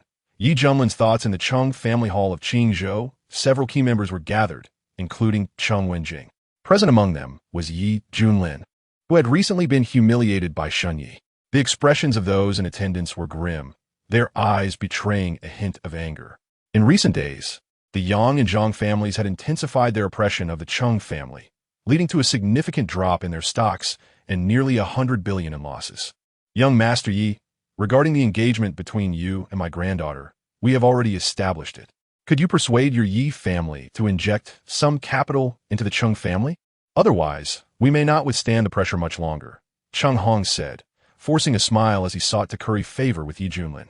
At Cheng Hong's words, a smug look crossed Yi Junlin's face. Cheng family head, though an engagement exists between me and Duo, we have yet to formalize our marriage. If I were to approach my family for funds to bail out the Cheng family, it would be futile. My grandfather has made it clear that he will only lend money after Duo and I are officially wed, a fact you should recall. Upon hearing Yi Junlin's words, Cheng Hong turned his gaze to Cheng Wenjing, urging, Wenjing, hurry and have Duo bring the household registration book to register our marriage with young Master Yi. The Cheng family cannot afford to wait any longer. Isn't this a bit too hasty? I fear Duo may refuse, Cheng Wenjing replied, feeling conflicted. As Tang Duo was mother, she understood her daughter's disposition. Duo was quite resistant to Yi Junlin, and pressing her to register their marriage now would likely meet with refusal. Her consent is not required.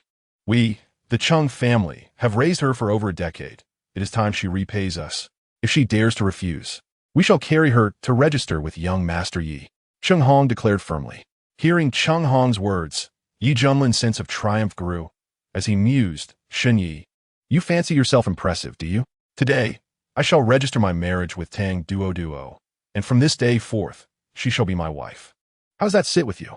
Just as Cheng Wenjing prepared to seek out Tang Duo, a guard responsible for the entrance rushed in, addressing Cheng Wenjing, second miss. There is someone outside, named Shun Yi, who wishes to see you. Startled by the guard's words, Cheng Wenjing paused. Shun Yi? Wasn't he the object of Tang Duo's affection? How dare he come to the Cheng family? What audacity! Have you lost your mind? Why should I meet with anyone who wishes to see me? From now on, send away such insignificant characters. She replied impatiently. As the guard stood there, feeling wronged and ready to leave, Yi Junlin interjected, wait. His intention was straightforward. He sought to reclaim the dignity he had lost to Shun Yi earlier that day. He recalled Shun Yi's audacious claim that he could aid the Cheng family in resolving their financial crisis. To alleviate the Cheng family's plight would require at least 500 billion in funding, and Yi Junlin knew Shun Yi well enough to realize he lacked even 5 million. Though Zhao Tailong of the Black Dragon Society might support Shun Yi, could the society truly muster 500 billion? It was implausible. Even a few billion would be a stretch. The reason the Black Dragon Society instilled fear in first-rate families in Qingzhou was due to its sheer numbers and its status as a gray power. Thus, Yi Junlin intended to seize this opportunity to humiliate Shun Yi. Aren't you impressive? You're not boasting, are you? If so, Then why don't you take out money to save the Chung family? Cheng Wenjing looked at Yi Junlin with confusion. I have already met Shen Yi today, and he mentioned that he could help you navigate through the crisis your family is facing. Perhaps you should let him in. He might indeed be able to assist you. Yi Yunin replied. Yi Xiao, are you joking? We have investigated Shen Yi, and he is nothing but a poor lowlife and a labor reform convict. How could he possibly have the means to help the Chung family? Cheng Wenjing retorted. Just let him in, Yi Junlin said, his expression darkening with displeasure at Cheng Wenjing's doubt. Recognizing Yi Junlin's discontent, Cheng Wenjing reluctantly instructed the guard, go bring him in. Cheng Wenjing was not foolish. She understood Yi Junlin's intent was to embarrass Shen Yi. By the way, have Duo come over as well. Tell her Shen Yi is here, Yi Junlin added. Cheng Wenjing was momentarily taken aback by Yi Junlin's spiteful words, realizing that he intended to humiliate Shen Yi in front of Tang Duo to highlight the disparity between them. All right, Cheng Wenjing responded before turning to leave to fetch Tang Duo. In her room, Tang Duo's eyes were red, indicating she had been crying. Memories of watching movies with Shen Yi flooded her mind, and whenever she recalled burying herself in his embrace, a sweet smile crept onto her lips. Just then, Cheng Wenjing pushed the door open and entered. Could you knock before entering someone's room? Tang Duo exclaimed, irritated at the interruption of her pleasant memories. Casting a displeased glance at Cheng Wenjing. This is the Chung family. Do I need to knock in my own house? Cheng Wenjing replied sternly. Hearing this, Tang Duo scoffed in derision. Your own house. Clearly, you don't consider me part of the family. Then let me leave. Do you think I want to stay in your Chung family? Tang Duo retorted angrily. Cheng Wenjing was momentarily taken aback, realizing her misstep. She quickly shifted the topic. Come with me to the Chung family hall. I'm not going. Shen Yi is here, right now, in the Chung family hall. Are you sure you don't want to go? Cheng Wenjing insisted. Tang Duo froze, her heart leaping with joy. Could it be that Shen Yi had come to rescue her? The thought filled her with a sweetness akin to honey, realizing he truly cared for her. However, she quickly reminded herself that this was the Chung family, a prestigious family in Qingzhou. If Shen Yi angered them, it could lead to serious trouble. Chapter 88. The Chung family hall. With that in mind, Tang Duo hurriedly made her way out of the room and towards the Chung family hall. At that moment, Shen Yi and Mao Tu were also brought into the hall by the Chung family guards. Upon seeing Shen Yi, Yi Junlin's eyes flashed with a cold glint. However, when Shen Yi entered the hall and spotted Yi Junlin, he did not linger his gaze on him. To Shen Yi, Yi Junlin was merely a jester, unworthy of his attention. Yet, Yi Junlin misinterpreted Shen Yi's lack of regard as fear, thinking he was too intimidated to make eye contact, especially without the backing of the Black Dragon Society, who was the head of the Chung family. Shen Yi scanned the room and inquired. At his words, Cheng Hong's face darkened with anger. A mere boy entering their family dared to ask who the head was without any courtesy. You think this is a joke?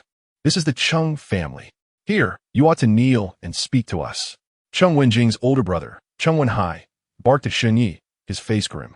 Cheng Wenhai was well aware of Yi Junlin's intentions in inviting Shen Yi, and he aimed to curry favor with Yi Junlin by putting Shen Yi in his place first.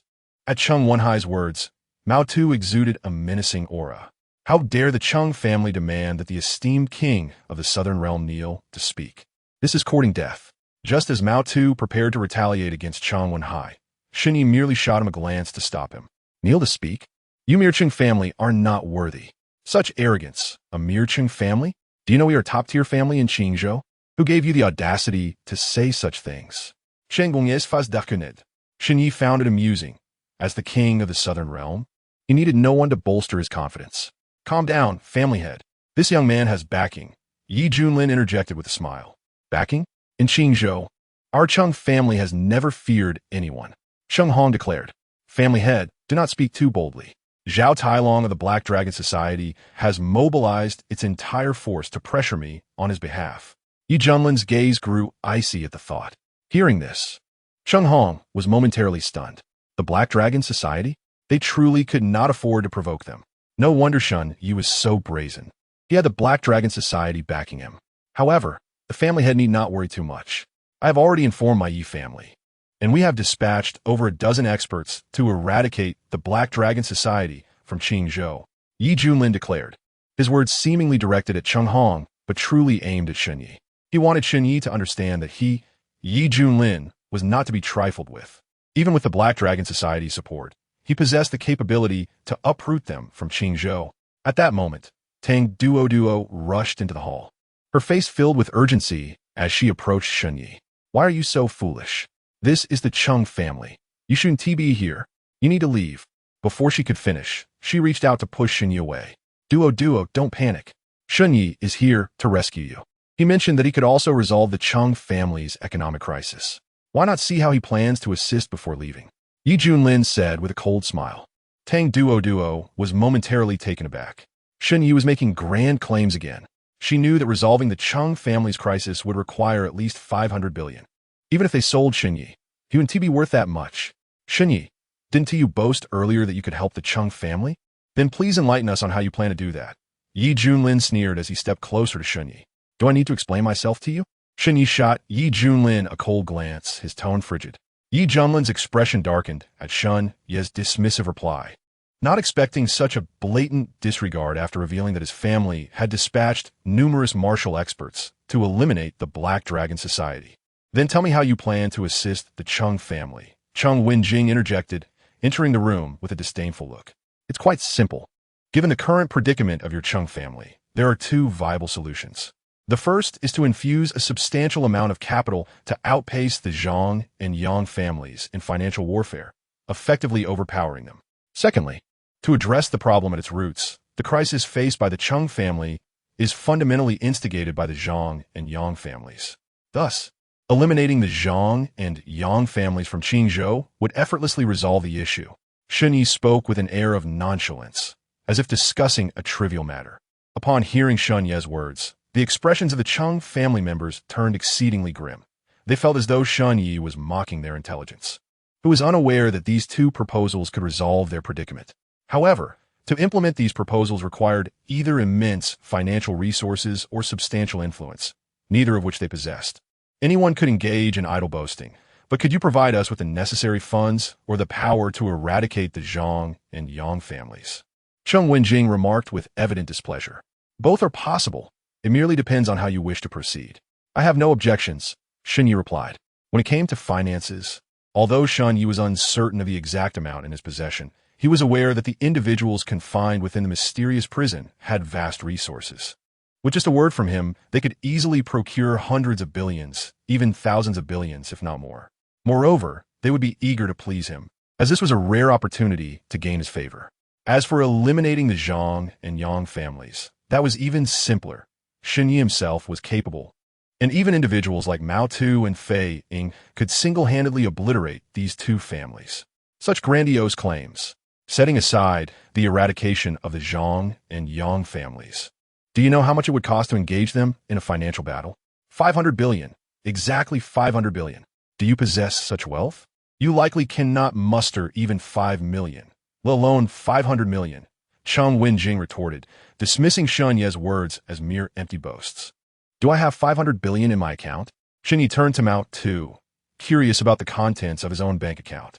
Mao Tu, embarrassed, shook her head in response. No? Upon hearing her reply, Yi Junlin and the Chung family members wore expressions of barely concealed amusement. Aren't you the one boasting? Yet, even your own entourage refrains from joining in your exaggerations. How much do I have in my account? Shunyi continued, oblivious to their mocking expressions. Shall I speak the truth? Mao Tu asked, apprehensive that revealing the truth might embarrass Shunyi. She understood that, despite his esteemed position as the king of the Southern Realm, he was generous to his soldiers, often using his own funds to ensure they had adequate provisions. At present, Shunyi's account held not even 500 million, but a mere fraction of that. Speak the truth. Shan Yi insisted.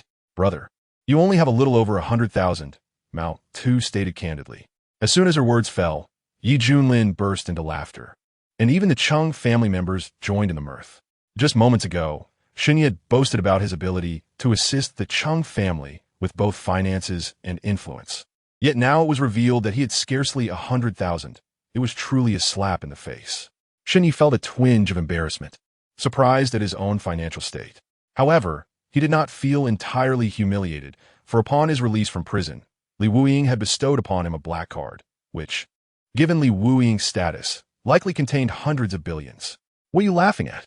My brother claimed he could assist the Chung family, And he certainly can. Mao Tu snapped at the mocking onlookers. Dear lady, aren't you contradicting yourself? You just said Shun Yi has only a little over 100,000. Yet you claim he can help the Chung family. When you lie, could you at least prepare a draft first? Ye yun in chakrit, adre sink maotu. Duo. Have you seen clearly? Shun Yi is merely a braggart. If you truly ended up with such a person, could you find happiness? Cheng Wenjing directed her gaze at Tang Duo. Upon hearing Cheng Wenjing's words, Yi Junlin's eyes gleamed with satisfaction. This was precisely the outcome he desired. I do not require your concern, Tang Duo retorted sharply. In her view, despite Shun Yi's bluster, he was boasting to save her, and rather than looking down upon him, she felt increasingly touched. Cheng Wenjing's expression darkened at her daughter's unwavering support for Shun Yi, leaving her puzzled as to what enchantment Shun Yi had cast upon her. With an expression of fury, Cheng Wenjing glowered at Shun Yi, coldly stating, Before I lose my temper, you ought to disappear from my sight. Otherwise, do not blame me for being unkind. You mentioned giving the Cheng family an opportunity for my assistance. Are you sure you wish to forego it? Shun Yi asked with a chilling smile. Upon hearing his words, the Cheng family and Yi Junlin regarded him as if he were sharing an absurd jest. Is the opportunity you offer so valuable? Apologies, but we do not share that sentiment. Leave, Cheng Wenjing commanded angrily. Then I shall take it as your family has willingly forfeited this opportunity.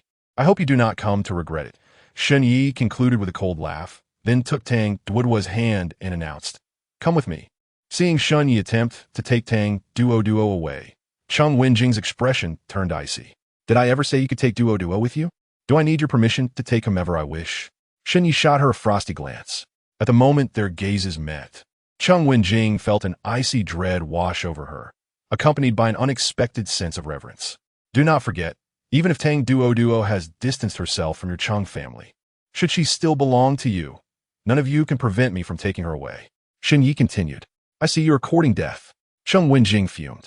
As her words echoed, several experts from the Xuanji level leaped in front of Shun Yi, obstructing his path. Observing this, Mao Tu swiftly stepped forward to shield Shun Yi. Just as tensions escalated and conflict seemed imminent, a guard's voice rang out from the entrance. The Lord of Qingzhou has arrived. Hearing this announcement, the Cheng family members froze momentarily before their faces lit up with joy. Even Cheng Hong, seated at the head of the room, hurriedly stood and made his way to the entrance to welcome the Lord of Qingzhou. Quickly, come with me to greet the Lord. Cheng Hong urged Cheng Wenhai and Cheng Wenjing. Dad, what is happening? Why has the Lord suddenly come to our home? This is unprecedented. Cheng Wenhai queried with curiosity. I am unsure. Perhaps the Lord has heard of our Cheng family's plight and intends to lend a hand? For now, everyone should refrain from speaking out of turn. Follow my lead, Cheng Hong replied, excitement evident in his demeanor. If it were true that the Lord sought to assist their family, then how could the alliance of the Zhang and Yang families pose a threat? Soon, two figures approached the hall with great urgency. Lord Ma Chuan of Qingzhou and his subordinates. The presence of the Lord brings great honor to our Cheng family. We apologize for not welcoming you properly. Cheng Hong and the Cheng family members bowed respectfully to Ma Chuan. Please, no formalities, Ma Chuan replied, bypassing the Cheng family members and heading directly toward Shun Yi. Cheng Hong and the others were taken aback, wondering what was happening. Shouldn't the Lord have greeted the important figures of the Cheng family first? Why had he chosen to bypass them? Did he perhaps perceive them as mere servants of the Cheng family? Swiftly, Cheng Hong and his companions followed in the wake of the Lord. However, in the next moment, the members of the Cheng family were left astonished, for they witnessed the city lord standing before Shun Yi. What left them utterly flabbergasted was that the city lord adopted a posture even lower than Shun Yi's, addressing him with polite deference. Mr. Shun, at that moment, not only were the Cheng family members bewildered, but even Shun Yi himself was somewhat taken aback. He did not seem to recognize this city lord at all. Do we know each other? Shun Yi inquired, furrowing his brow as he directed the question to Ma Chuan. Hearing Shun Yi's direct inquiry, Ma Chuan was momentarily stunned, not expecting such candor from him. He understood that if it had been anyone else, upon discovering his identity as the city lord of Qingzhou, they would have rushed to curry favor without a second thought. However, it was precisely Shun Yi's demeanor that made Ma Chuan increasingly convinced that Shun Yi was far from ordinary. Mr. Shun, whether we have met before is of little consequence. We can become acquainted now.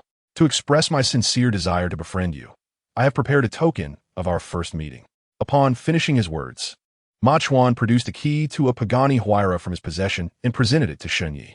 The sight of the car key sent a shockwave through those present. A key to a Pagani Huayra? Ma Chuan's generosity was indeed astonishing, as it represented a vehicle worth over 20 million. The Chung family members, in particular, began to feel a twinge of regret for having declined the opportunity they once had with Shen Yi. After all, even the city lord was willing to offer a luxury car valued in the tens of millions to curry favor with him. Regardless of whether Shen Yi could procure 500 billion, he was worth befriending for the Chung family. On the other hand, Yi Junlin, witnessing this scene, wore a dark expression. He could not fathom why the esteemed city lord of Qingzhou would deign to flatter a convict. Even if Shen Yi had the backing of the Black Dragon Society, what of it? Was the city lord of Qingzhou truly so insignificant as to overlook the Black Dragon Society? City lord, having traveled such a distance, please allow me to invite you to the hall for a seat. I shall have the finest tea prepared for you. Cheng Hong approached, eager to extend an invitation to Ma Chuan. This was a once-in-a-lifetime opportunity to befriend the city lord, and Cheng Hong was determined not to let it slip away. Very well, ensure that the finest tea is prepared. I wish to have a proper conversation with Mr. Shen. Ma Chuan nodded, casting a look of appreciation towards Cheng Hong. Seeing that look, Cheng Hong felt a surge of elation. Mr. Shen, let us proceed to the Chung family hall, where we may enjoy tea and converse. Ma Chuan gestured invitingly towards Shen Yi. Perhaps not. The Chung family does not welcome me, Shen Yi replied coolly. At Shen Yi's words, Ma Chuan's expression darkened immediately, his face betraying anger as he turned to Cheng Hong and the others. Cheng Hong, taken aback, wished he could slap himself for having previously rejected Shen Yi. Mr. Shen, it was a misunderstanding. Had I known you were a friend of the city lord, how could our Chung family possibly not welcome you? Cheng Hongastidi responded, wearing a forced smile in an attempt to placate Shen Yi. Initially, he had intended to address Shen Yi directly, but upon realizing that the city lord referred to him as Mr. Shen, he quickly amended his address to avoid offending Ma Chuan. However, despite Cheng Hong's change in tone, Ma Chuan remained visibly irate. Do you wish to jeopardize your standing in Qingzhou? What do you mean by saying, if only you had known Mr. Shen was my friend, you would have welcomed him? Is Mr. Shen not my friend? Would you not welcome him otherwise? Ma Chuan reprimanded Cheng Hong, his face darkening further. The Chung family members were left in shock. What was Shen Yi's true identity that even the city lord would lower himself so? It seemed as though Ma Chuan was indeed treating Shen Yi with an unusual level of respect. Mr. Ma, Shen Yi is merely a convict. Why must you go out of your way to appease him at the expense of the Chung family's dignity?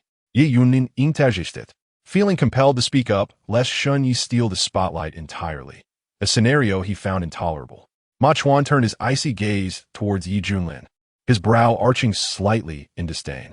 And who might you be to interject in my conversation? I am Yi Junlin, of the Yi family from Zhongzhou, son of Yi Jingtian. Yi Junlin declared, feeling emboldened to assert his family's prominence. Even should your father Yi Jingtian appear, you would still lack the standing to interrupt me. What are you? Ma Chuan replied with a dismissive tone. Yi Junlin's expression hardened, his anger simmering beneath the surface. Yet, he could not react rashly. For Ma Chuan was indeed the city lord, and while his own family was prominent in Zhongzhou, it paled in comparison to the authority of a city lord.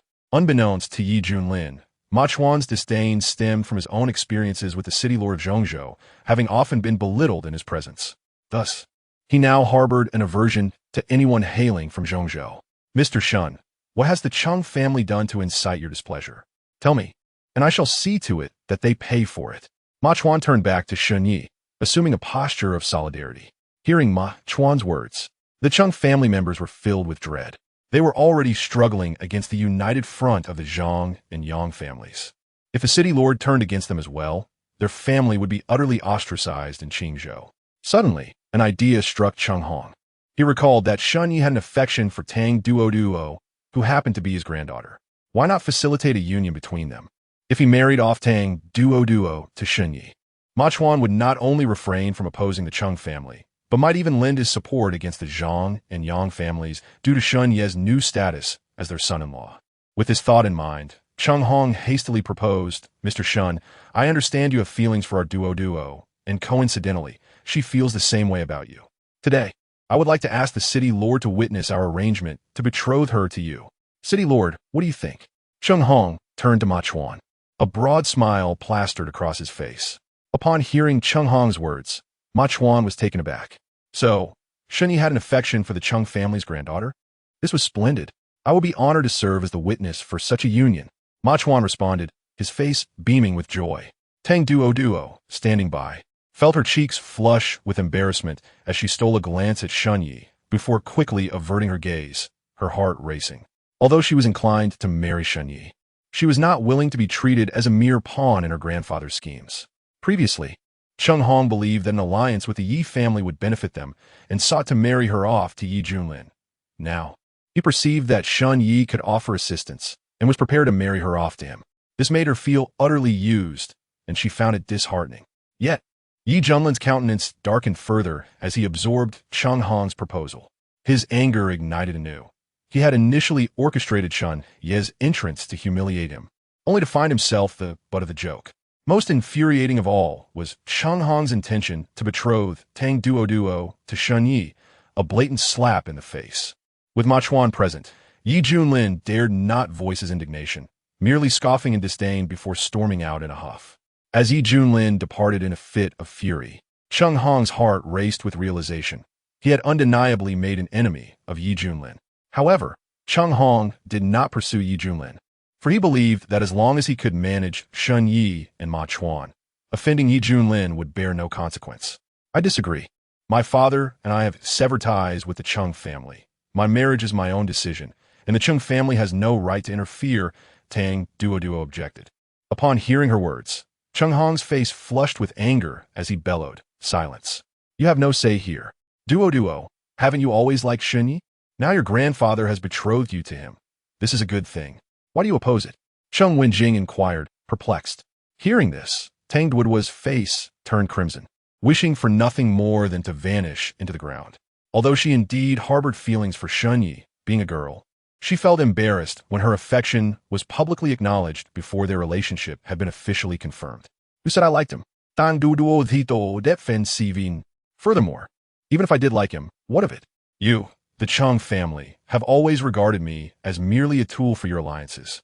Upon hearing her words, Shen Yi cast an appreciative glance at Tang Duo, recognizing her principled nature. There is no need for further argument. I previously offered the Chung family an opportunity, which you foolishly declined. Now, regretting it is too late, Shen Yi stated coldly. Ma Chuan, with a look of disappointment, surveyed the Chung family and remarked, You are blind to the worth of others. Mr. Shen extended a chance to you, yet you squandered it. I have heard of the Chung family's affairs. With a mere word from Mr. Shen, I could have had the Zhang and Yang families ousted from Qingzhou. Your refusal of his opportunity is laughable. At Ma Chuan's words, the faces of the Chung family shifted dramatically, filled with regret. Let us depart. There is nothing more to discuss, Shen Yi said indifferently, taking Tang Duo's hand and heading toward the Chung family's entrance. Seeing Shen Yi intending to leave with Tang Duo, Chung Hong's expression turned frantic. With Shen Yi now beyond his reach, he needed to ensure that Tang Duo remained to marry Yi Junlin. Otherwise, the Chung family would face ruin. Mr. Shen, you may leave, but Tang Duo is my granddaughter.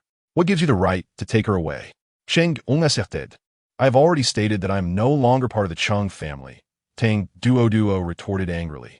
Chung Hong, do you intend to restrict another's freedom? Regardless of her ties to the Chung family, she has the right to go wherever she pleases, Ma Chuan shot back, his expression icy as he glared at Chung Hong. Chung Hong's face darkened, and he fell silent, helplessly watching as Shen Yi led Tang Duo away from the Chung family. Mr. Shen, why not come to my lord's residence? We could have a proper discussion, Ma Chuan invited after they left the Chung family. I think not. I am rather fatigued from today's endeavors, Shen Yi replied. His claim of fatigue was merely an excuse. He was simply uninterested in visiting the lord's residence, as he and Ma Chuan were not well acquainted. Ma Chuan's eyes briefly flickered with disappointment upon hearing Shen Yi's response. He then handed the car keys to Shen Yi, gesturing toward Pagani parked nearby. In that case, please accept this token of our meeting, he insisted.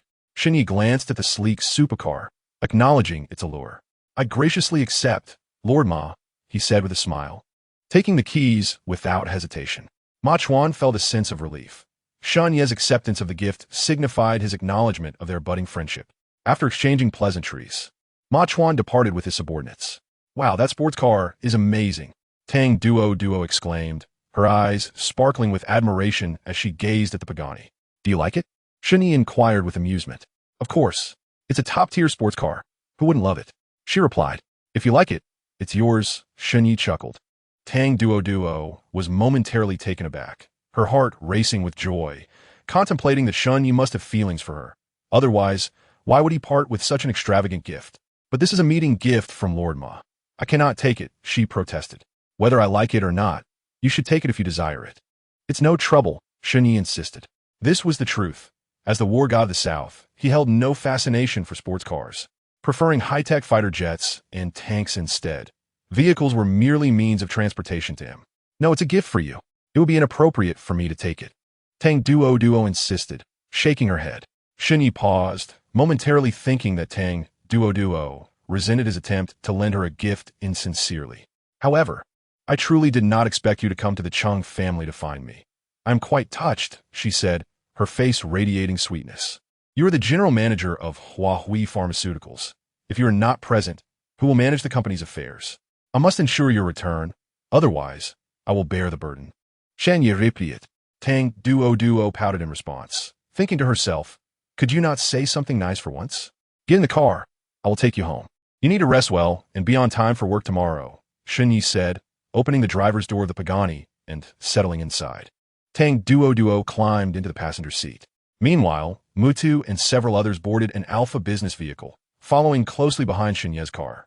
Driving a supercar certainly turned heads, as countless onlookers cast envious glances at Shunyi and Tang Duo. Chapter 92.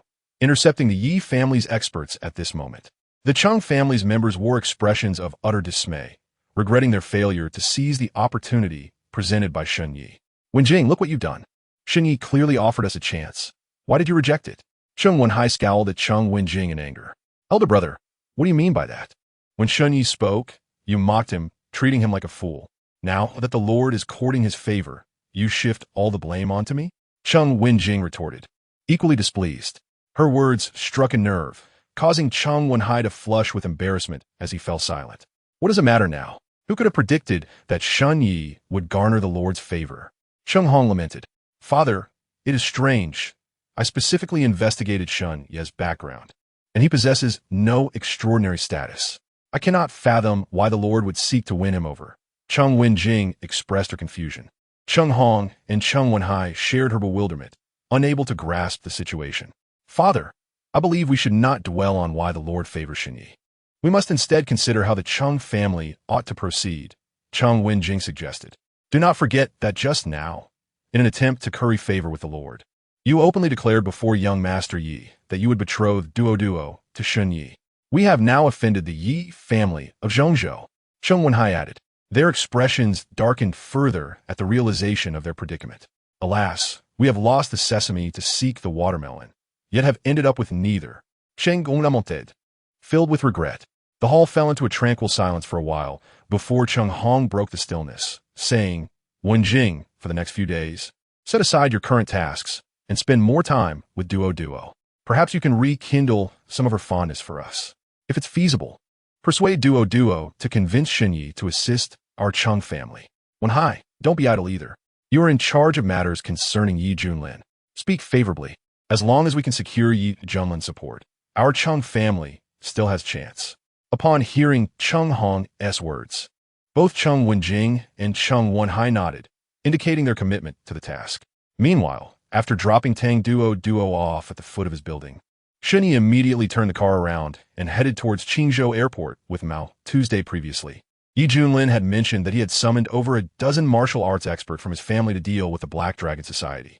Hence, Shunyi intended to intercept those experts before they landed, as Zhao Tailong had offended the Yi family solely to aid him. He could not allow the Yi family's experts to obliterate the Black Dragon Society. At Qingzhou Airport, when Shunyi parked his Pagani Huayra, he immediately attracted envious glances from those around. A confident beauty, proud of her figure and looks, made her way directly to Shunyi's car. Hey, handsome, your car is so cool. As Shunyi stepped out of the vehicle, the alluring woman, dressed provocatively, approached him with a flirtatious gait. Shun Yi instinctively felt disdain for such gold-digging types and shot her a dismissive glance, intending to walk past her. However, the woman was undeterred. She pretended to stumble in her high heels and fell into Shun Yi's arms, thinking he would certainly catch her. While she was indeed caught, it was not by Shun Yi, but by one of Mao Tu's subordinates who had just disembarked from an Alpha business vehicle. Seeing Mao Tu's subordinate catch her, the woman glared at him, thinking, mind your own business. She shrugged off his hand and hurried after Shun Yi, her voice dripping with seduction as she called out, "Handsome, do you have a girlfriend? How about I become your girlfriend? Apologies, but you are a step too late. This handsome man is already taken by me. Perhaps you should look for another target." At that moment, Mao Tu stepped forward, linking her arm with Shun Yi's wrist and addressing the beauty. Upon hearing Mao Tu's words, the woman left in disappointment. "Can you let go now?" After the beauty departed, Shun Yi looked at Mao Tu's grip on his arm and said coolly.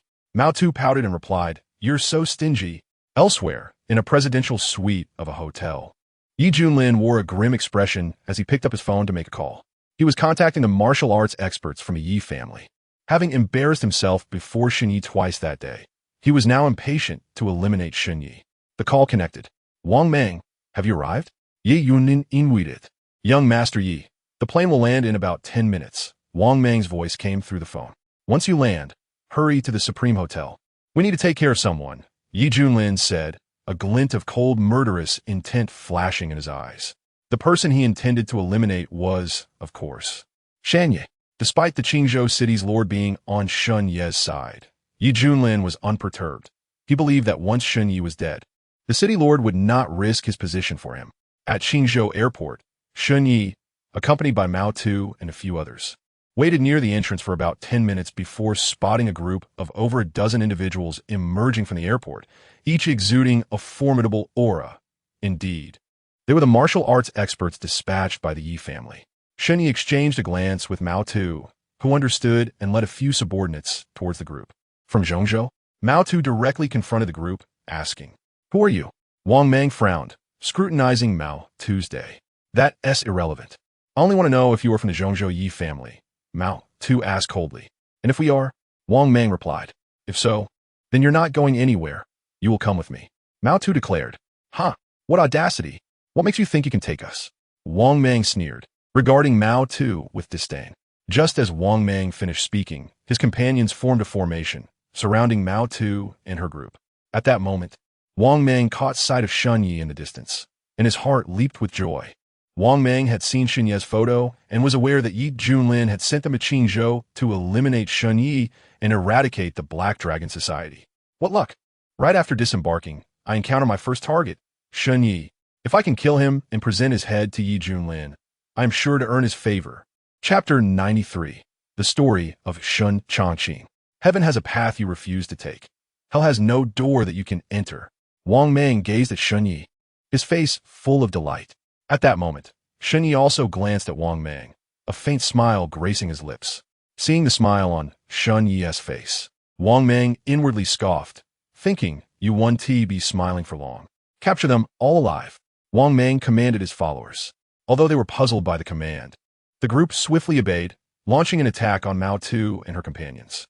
However, within moments, Wang Mang's expression changed dramatically. He realized that the martial arts experts he had brought from the Yi family were simply no match for Mao Tu and her group. In a mere exchange, his men were all taken down. A bunch of useless fools. Wang Mang cursed under his breath. Despite witnessing his subordinates being defeated, Wang Mang did not show fear. His prowess surpassed theirs by several levels, and he believed he could easily subdue them in one blow. "I underestimated you. However, do not rejoice too soon. Defeating my subordinates does not mean you can defeat me. I am the 5th-ranked expert of the Yi family, with my cultivation at the 9th level of the Xian realm, just a step away from breaking into the Earth realm. Do not say I lack compassion. I find you quite attractive. If you agree to be my lover, I shall spare your life." Upon hearing Wang Mang's final words, a flicker of disgust crossed Mao Tu's eyes as she coldly retorted, "You think you're worthy?" With that, Mao Tu charged at Wang Mang, seeking death. Wang Mang's eyes turned icy as he bellowed, preparing to strike and subdue Mao Tu's day. However, just as he was about to act, he suddenly felt darkness before his eyes, followed by a sharp pain on his face. Smack! Mao Tu delivered a resounding slap to Wang Mang's face, leaving him dazed. Enraged from the slap, Wang Mang swung a fist toward Mao Tu's chest. Yet, just as his fist was within 5 centimeters of her, he felt a tremendous force strike his abdomen, followed by excruciating pain. It was Mao Tu's foot that had struck his chest first, sending Wang Mang flying backward. Mao Tu advanced, seizing Wang Mang by the throat as he flew through the air and slammed him down to the ground. Cough! Cough! Wang Mang's face turned crimson as he struggled for breath, choking violently. At that moment, he was utterly astonished. He never expected Mao Tu to be so powerful that he had no chance to resist. Subsequently, Mao Tu expertly struck a few acupoints on his chest, rendering him immobile. Take him away. The rabbit of the year rose majestically, exuding an air of confidence.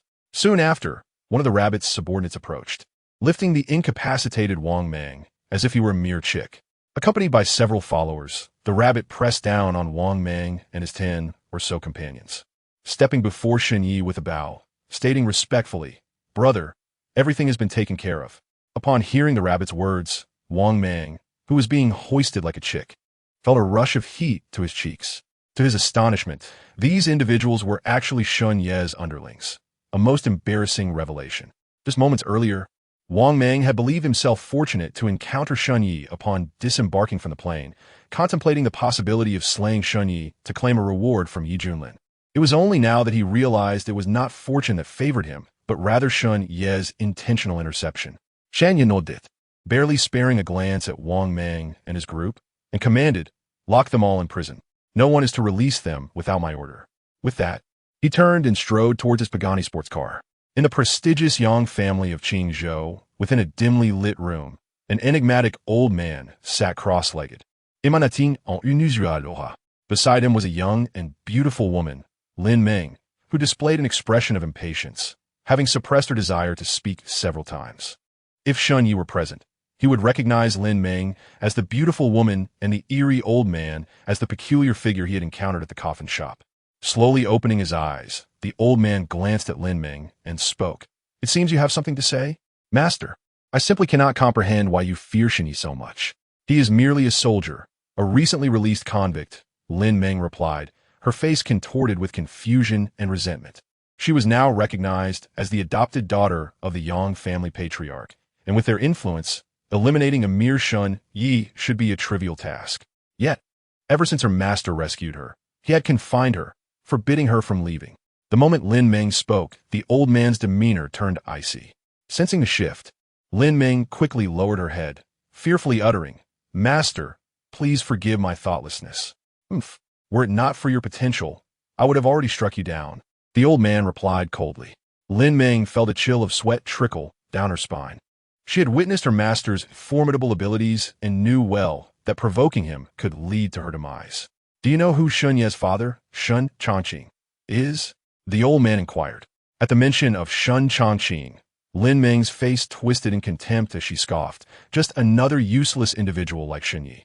"Huh, if he is useless, then you are far beneath even the dust of the useless," the old man retorted with a chilling smile. "Master, what do you mean by that? Shun Changqing is merely an ordinary person. If he were anything more, I would never have been able to leave his son," Lin Meng questioned, puzzled. "It was he who offended those he ought not have, leading to the destruction of his family and the obliteration of his own power.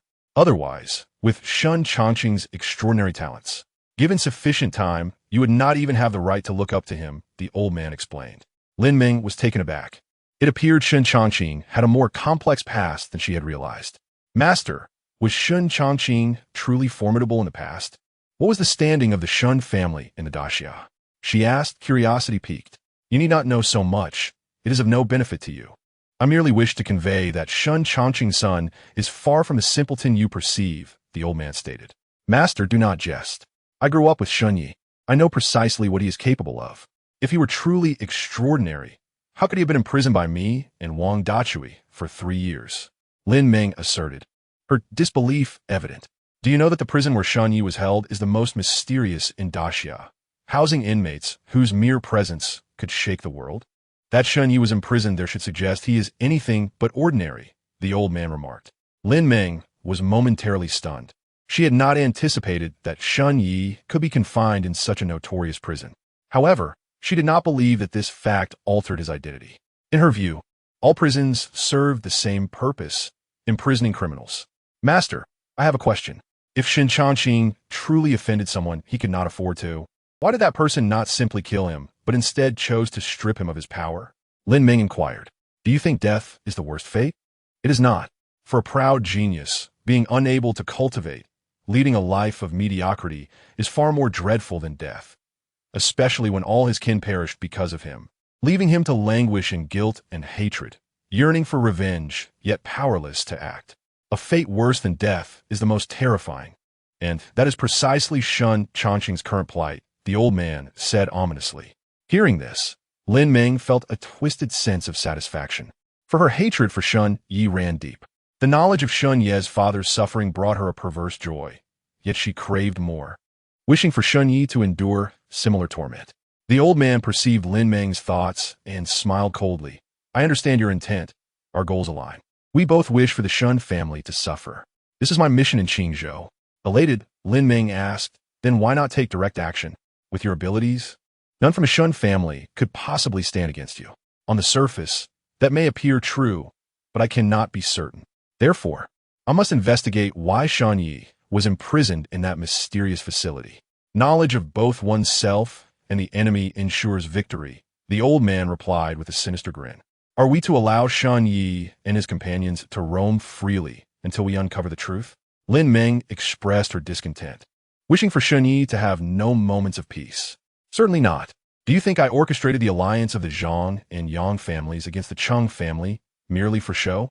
I aim to consolidate the forces of Qingzhou, turning the Shun family into pariahs. Additionally, I can utilize the suppression of the Cheng family to test Shun Ye's capabilities.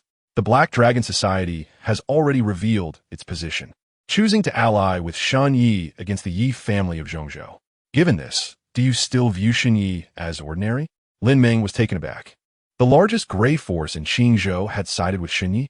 It made sense why Wang Dachui's father had appeared so unnerved when he summoned Zhao Tailong. Only then did she truly grasp that Shun Yi was far from simple, at least not as uncomplicated as he seemed on the surface. Simultaneously, she felt fortunate to have found such a master as the old man. Lin Ming was convinced that as long as she followed her master's lead, she would undoubtedly be able to once again trample Shun Yi beneath her feet. In the presidential suite of the Supreme Hotel, Yi Junlin's face darkened as he clutched his phone, repeatedly dialing numbers, yet the call remained unanswered. At that moment, he fell on the brink of collapse. More than an hour ago, he had spoken with Wang Mang over the phone, who mentioned that he would land in a mere 10 minutes. Yet, an hour had elapsed, and his companion had yet to arrive. When he attempted to call again, there was no answer.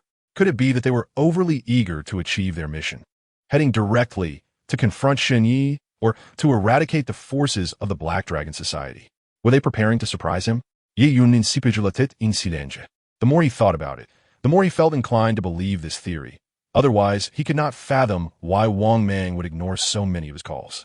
It was evident that Wang Mang was deliberately avoiding him, planning to return with Shun Ye's head in hand after dealing with the Black Dragon Society to claim credit for the deed.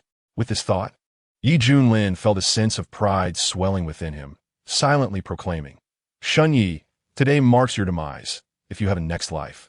I hope you learn your lesson and kneel before me when we meet again. Upon leaving the airport, Shun Yi returned home. As soon as he stepped inside, he was met with the sight of his parents, their faces etched with worry, likely still preoccupied with concerns regarding Tang Duo. Yeah, I truly believe that Tang Duo is not suitable for you. The girl you brought back last time seemed quite lovely, and she appeared to have a fondness for you. Why not consider dating her? Li Fengmei suggested to Shun Yi. Her concerns stemmed from the fear that Shun Yi would seek out Tang Duo upon discovering the truth, potentially inciting the wrath of the Cheng family. After all, Li Fengmei was unaware that Shun Yi had already visited the Cheng family and had brought Tang Duo back. Mom, are you worried that I might go to the Cheng family to find Tang Duo and provoke them? Shan Ye recognized Li Fengmei's intentions, feeling a warmth in his heart as he chuckled softly. Upon hearing Shun Ye's words, both Li Fengmei and Shun Changqing's expressions changed dramatically, their concern intensifying. You already know? Li Fengmei asked. Yes, I know. You all deceive me for my own good, but there's no need to worry. I've already been to the Chung family and brought Tang Duo home, Shun Yi replied. Upon hearing Shun Ye's words, Li Fengmei and Shun Chongqing exchanged glances, each recognizing the worry reflected in the other's eyes. They understood that the Chung family was a prominent family in Qingzhou, and they could hardly believe that Shun Yi had truly managed to retrieve Tang Duo from them. Their concern grew. Was Shun Ye's mind compromised after his visit to the Chung family, leading to delusions? Chapter 95. Those not to be provoked. Realizing this, the couple hurriedly approached Shun Yi, probing him for any signs of injury. Once they confirmed that he bore no wounds, they finally felt a sense of relief. Yet, Li Fengmei remained unconvinced and reached out to touch Shun Ye's forehead, hoping to ascertain if he was feverish from anxiety. However, his forehead was cool to the touch. This left Li Fengmei puzzled. If he was unharmed and not feverish, how could Shun Yi make such claims? She found it hard to believe that he had truly brought Tang Duo from the Chung family. Seeing the expressions of Li Fengmei and Shun Chongqing, Shun Yi chuckled. What I said is the truth. If you don't believe me, you can call Tang Duo to verify. With that, he ascended the staircase. After Shun Yi left, Li Fengmei, still skeptical, called Tang Duo, who indeed answered and confirmed that she was home, having been brought back by Shun Yi. Furthermore, Tang Duo recounted how the Lord of Qingzhou had gifted Shun Yi a luxury car worth tens of millions to win his favor. After hanging up, Li Fengmei found herself in a state of disbelief. The Lord of Qingzhou, gifting her son a luxury car worth tens of millions? It felt surreal to her. She couldn't comprehend why the Lord of Qingzhou would bestow such a gift upon her son. Meanwhile, Shun Chongqing, upon hearing Tang Duo's words, wore a contemplative expression, his thoughts becoming more active. Suddenly, he stood up and made his way upstairs. Chongqing, where are you going? Li Fengmei inquired. I want to have a chat with Xiao Yi to discuss some matters, Shun Chongqing replied. I'll go with you, Li Fengmei said, rising to follow him. I'm looking to discuss matters between men. You stay here. I wish to speak with Xiao Yi privately, Shun Chongqing insisted. Are you hiding something from me? Li Fengmei asked, furrowing her brow. No, do you doubt me? He replied. That's true. I suppose you wouldn't dare keep secrets from me after all these years. As they had been married for many years, Li Fengmei held a deep trust in Shun Chongqing. Knock, knock, knock. While Shun Yi was practicing in his room, he heard a knock at the door. Guomin. The door opened, and Shun Chongqing entered. Dad? Shun Yi called out. Xiao Yi, tell me honestly, is your current status something extraordinary? Shun Chongqing asked directly. Shun Yi was momentarily taken aback, but quickly understood. Tang Duo must have informed them about the car gift from the Lord. Yes, he nodded. As your father, I should be pleased that you have acquired such abilities. Upon hearing Shun Chongqing's words, Shun Yi furrowed his brow, remaining silent as he awaited the continuation. However, I would prefer for you to lead a simple life. I do not wish for you to possess great power. I only desire your safety, Shun Chongqing continued. Can you tell me why? Shun Yi asked with a frown. Because there are those who wish to prevent our Shun family from ever rising, Shun Chongqing replied. Hearing his father's words, Shun Ye's expression turned cold, a faint aura of menace radiating from him. Even before he had revived Shun Chongqing from his vegetative state, Shun Yi had suspected that his father held a significant identity. However, Shun Chongqing had been reluctant to speak of it, and Shun Yi had refrained from pressing further. Who are they? Shan Yi inwitted. Upon hearing his question, Shun Chongqing's face contorted with pain, as if trapped in a painful memory. After a long pause, he looked up at Shun Yi and said, I cannot reveal that, for I do not wish for you to become embroiled in this. Xiao Yi, heed your father's words. Regardless of your past identity, I wish for you to abandon it, and for our family to live a simple life. We cannot afford to provoke those individuals.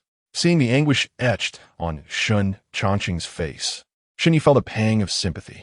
He understood that his father had likely endured unspeakable suffering in the past. Dad, if you knew my true identity, perhaps you would not feel this way. Please, do not hesitate to tell me who they are and what they have done to you. I will ensure justice is served and that they face the consequences of their actions, Shun Yi declared. As the king of the Southern Territory, he was determined to seek justice for his father, who had suffered inhumane treatment. Regardless of your identity, those people are not ones you can provoke. Xiao Yi, I advise you to hide your past, and I only wish for your safety. I do not wish to dwell on hatred or bring it to light. Shun Chongqing implored earnestly. Upon hearing this, Shun Yi contemplated revealing his identity as the king of the Southern Territory, but ultimately decided against it. He knew that even if he disclosed it, Shun Changqing would find it hard to believe. After all, it had only taken Shun Yi a mere 3 years to ascend from being a soldier to the king of the Southern Territory, a feat so extraordinary that he himself struggled to accept it. If Shun Changqing was unwilling to speak, Shun Yi resolved to investigate on his own, confident that his influence would allow him to uncover the truth. After Shun Changqing's departure, Shun Yi summoned Mao Tu directly. Elder brother. Mao Tu entered the room and respectfully called out, "I need you to help me investigate someone." "Who?" "My father, Shun Changqing." Upon hearing Shun Ye's words, Mao Tu was momentarily taken aback, her face filled with confusion. Doesn't the elder brother know his own father well enough to avoid needing me to investigate? I wanted to find out what kind of person he was before he met my mother and uncover the stories behind him. Get to the bottom of it. Shan Ye instructed. Understood. Although Mao Tu was puzzled, as a soldier, obedience to orders was paramount. By the way, have you monitored the 2 strange old men from the Zhang and Yang families? Have they shown any movement? Shan Ye inwitted. Elder brother, I was just about to report this. Recently, those 2 old men seem to be investigating you, especially the matter of your imprisonment in that mysterious jail, Mao Tu replied. Hearing her words, Shun Ye's expression hardened. It appeared that these 2 old men were indeed targeting him. Chapter 96. False identity, huh? Since they wish to know why I was confined in that prison, I might as well let them have a taste of some information, Shun Yi sneered. Elder brother, what do you mean? Mao Tu asked, somewhat puzzled. Arrange for me an identity that they can investigate. It shouldn't be too high or too low. A lowly position might arouse their suspicions, Shun Yi specified. Understood. Mao Tu comprehended Shun Ye's intention and promptly exited. Shun Yi could vaguely infer that those 2 strange old men might be connected to Shun Changqing's true origins. The reason Shun Yi arranged for Mao Tu to do so was to draw them out. The next day, Tang Duo arrived at the company early, her spirits lifted. Whenever she thought of Shun Yi rescuing her from the Chung family, a smile would grace her lips. However, her joy was short-lived as an unwelcome figure entered her office, Chung Wenjing. Duo, are you working? Chung Wenjing smiled broadly and approached her with a concerned demeanor. What do you want? Tang Duo's expression soured. What kind of talk is that? You're my daughter. Can't I come to see my own daughter? Chung Wenjing remained unfazed, still smiling. Please refrain from referring to me as your daughter, for you do not deserve that title, Tang Duo retorted. I know you resent me for marrying you off to Yi Junlin, but I did it for your own good. You are my flesh and blood, and I naturally hope you find good home. Yi Junlin is the son of the head of the Yi family, a prestigious family in Zhongzhou. What is wrong with marrying into such a family? Chung Wenjing played the emotional card, as Chung Hong had tasked her with mending their mother-daughter relationship and regaining Tang Duo's favor. Indeed, Tang Duo was slightly moved by Chung Wenjing's words. Have you ever considered that I do not like Yi Junlin? We are practically strangers. Do you truly believe I would be happy marrying him? Feelings can be nurtured over time. At the very least, by marrying into the Yi family, you wouldn't have to worry about daily meals, would you? Chung Wenjing countered. Is it only status and wealth that matter to you? No wonder you have never looked favorably upon my father since I can remember. You despise him for being poor and lacking a family background, merely a son-in-law, don't you? Tang Duo's eyes reddened. Tang Duo was clearly feeling for her father. Chung Wenjing was momentarily taken aback by her words, a hint of disappointment flashing in her eyes. If I truly despised him for his poverty, I would not have chosen to marry him in the first place. Spare me your excuses. I see through you and the Chung family. You are all a bunch of opportunists. If I am not mistaken, you came here to persuade me to convince Shun Yi to assist the Chung family, didn't you? Let me tell you, that is a delusion. Tang Duo shouted angrily. At that moment, Chung Wenjing's anger simmered beneath the surface, yet she concealed it, knowing she needed something from Tang Duo. Just then, her phone rang. It was Chung Hong calling. Hello, Dad, what is up? Yes, I'm with Duo right now. What? You say that the city lord of Makung is flattering Shun Yi because Shun Yi was imprisoned in the most mysterious jail in Daxia?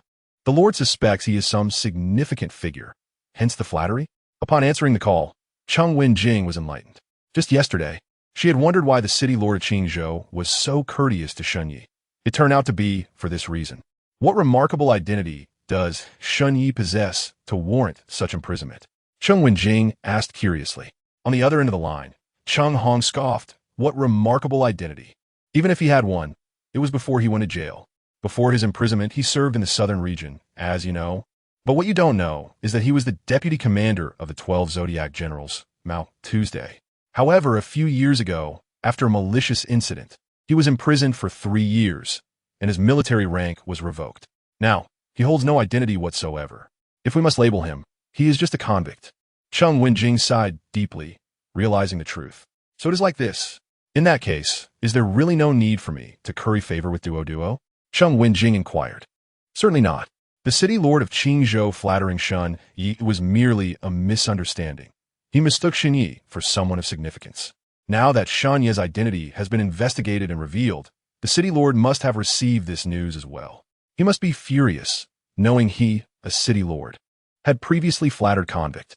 This must be the greatest humiliation in his history. He will surely despise Shen Yi and might even send someone to eliminate him to salvage his pride, Cheng Hong stated ominously. Each time he recalled Shen Yi flaunting his power in the Cheng family, Cheng Hong seethed with rage. Now that the truth had surfaced, he felt a peculiar satisfaction, eagerly wishing for the city lord of Qingzhou to eliminate Shen Yi. After receiving Cheng Hong's confirmation, Cheng Wenjing retracted her feigned smile, reverting to her former haughtiness. Duo, you heard my conversation with your grandfather, didn't you? Cheng Wenjing sneered at Tang Duo. So what? Tang Duo ziplit de fiancée. So what? Huh? Cheng Wenjing's face was filled with derision. This means I no longer need to humbly plead with you to persuade Shen Yi to help our Cheng family. Not only that, but now you'll have to beg me. Given that the city lord of Qingzhou has suffered such a loss in front of Shen Yi, do you think Ma Chuan will let him off the hook? Duo, if you do not wish for Shen Yi to perish, it would be best for you to obediently return to the Cheng family with me and see if you still have a chance to marry Yi Junlin.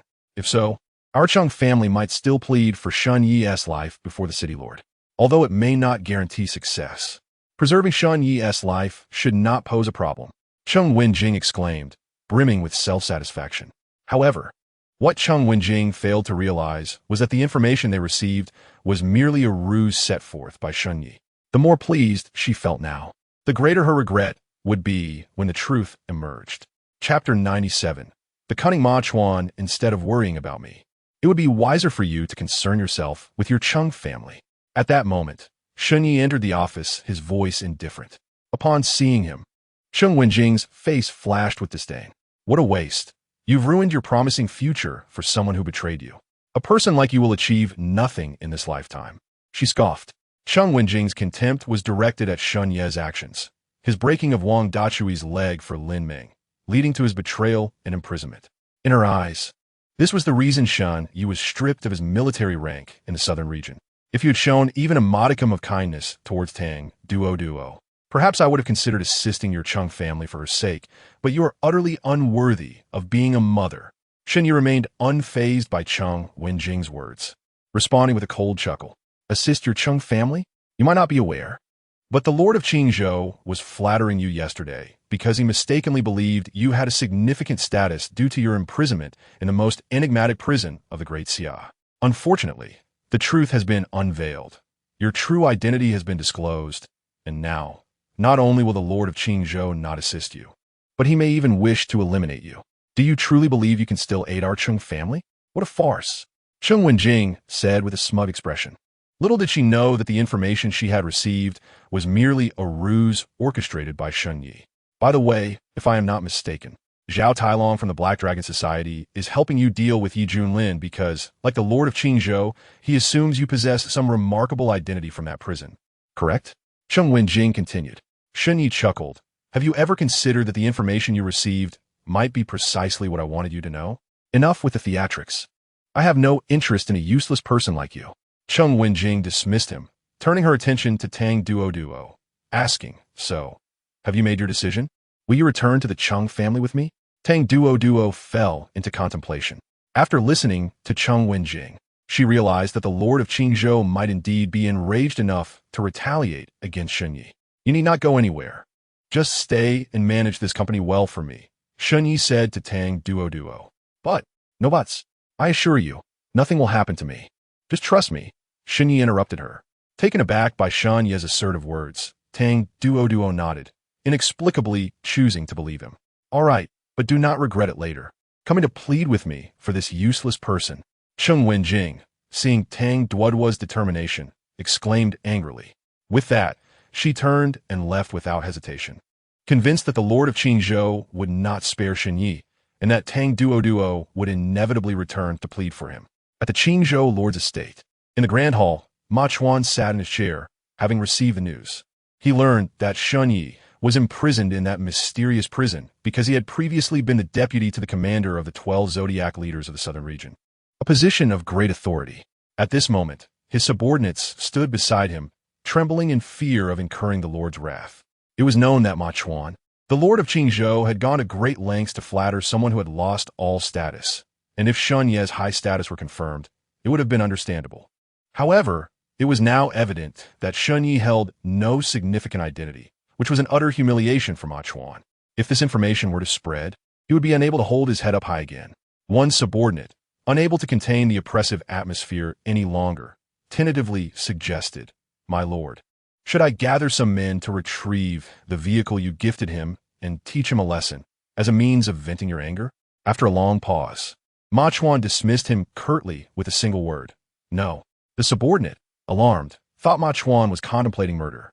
Isn't that excessive? After all, he never claimed to have a significant identity. He exclaimed, startled, "What nonsense are you spouting? Can you refrain from misinterpreting my intentions?" Ma Chuan shot him a glare. Confused, the subordinate asked, "My lord, what do you mean? Let me ask you a question. You met Shen Yi yesterday. What are your impressions of him?" Ma Chuan inquired, raising his gaze. Recalling the previous day's encounter, the subordinate replied, "He struck me as composed and unflappable. Even upon learning your identity, he showed no desire to curry favor, which was rather perplexing. In Qingzhou, who doesn't flatter the Lord? Yet he regarded you as if you were an ordinary person, seemingly dismissing your status." A subtle smile crept onto Ma Chuan's lips, revealing a sense of pride. "Now let me ask you this. In the vast realm of the great Xia, who could be indifferent to my identity? Surely, that would be individuals of higher status than you." The subordinate paused, suddenly grasping the implication. "Exactly," Ma Chuan nodded, his expression one of understanding. "But news has already circulated that Shen Yi is merely a deputy to the commander of the 12 zodiac leaders, and after his imprisonment, that status was revoked?" The subordinate pondered, confusion etched on his face. "Ah, that only confirms that his identity is extraordinary. What others have uncovered is merely what he wishes to reveal," Ma Chuan remarked with a slight smile. At the Supreme Hotel, in the presidential suite, Yi Junlin paced back and forth, agitated. A whole night had passed, yet Wang Mang and the others had not returned his calls, and he had received no news regarding the Black Dragon Society. This indicated that they were not planning to surprise him, but rather intended to eliminate the Black Dragon Society and Shen Yi first. Just then, a knock at the door caught Yi Junlin's attention. Excited, he assumed it was Wang Mang and his team and hurried to open the door. To his dismay, it was Cheng Wenjing, her face adorned with a smile. Yi Junlin's expression darkened, and he snapped, "What do you want now? Yi Shao, please calm down. Yesterday's events were indeed our Cheng family's fault, and I come to apologize on their behalf," Cheng Wenjing said, her face full of contrition. An apology? No need.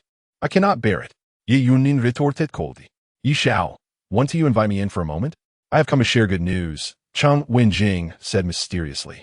Intrigued by the prospect of good news, Yi Junlin's interest piqued, and he thought perhaps Wang Mang and the others had managed to dismantle the Black Dragon Society. "Come in," he said. Once inside, they sat across from each other. "What is this good news?" Yi Junlin asked impatiently. "Do you know why Zhao Tailong from the Black Dragon Society and the Lord of Qingzhou have been so eager to please Shen Yi?" Cheng Wenjing inquired. Her words immediately ignited Yi Junlin's curiosity. He had been puzzled by the undue favor shown to Shen Yi by both Zhao Tailong and the Lord of Qingzhou. "It is due to an absurd misunderstanding." Cheng Wenjing then proceeded to recount the information she had gathered, sharing it with Yi Junlin in full detail. After listening to Cheng Wenjing's words, Yi Junlin suddenly realized, his expression reflecting enlightenment. "Young Master Yi, our Cheng family has also been misled by this misunderstanding, which is why we spoke so indiscreetly yesterday.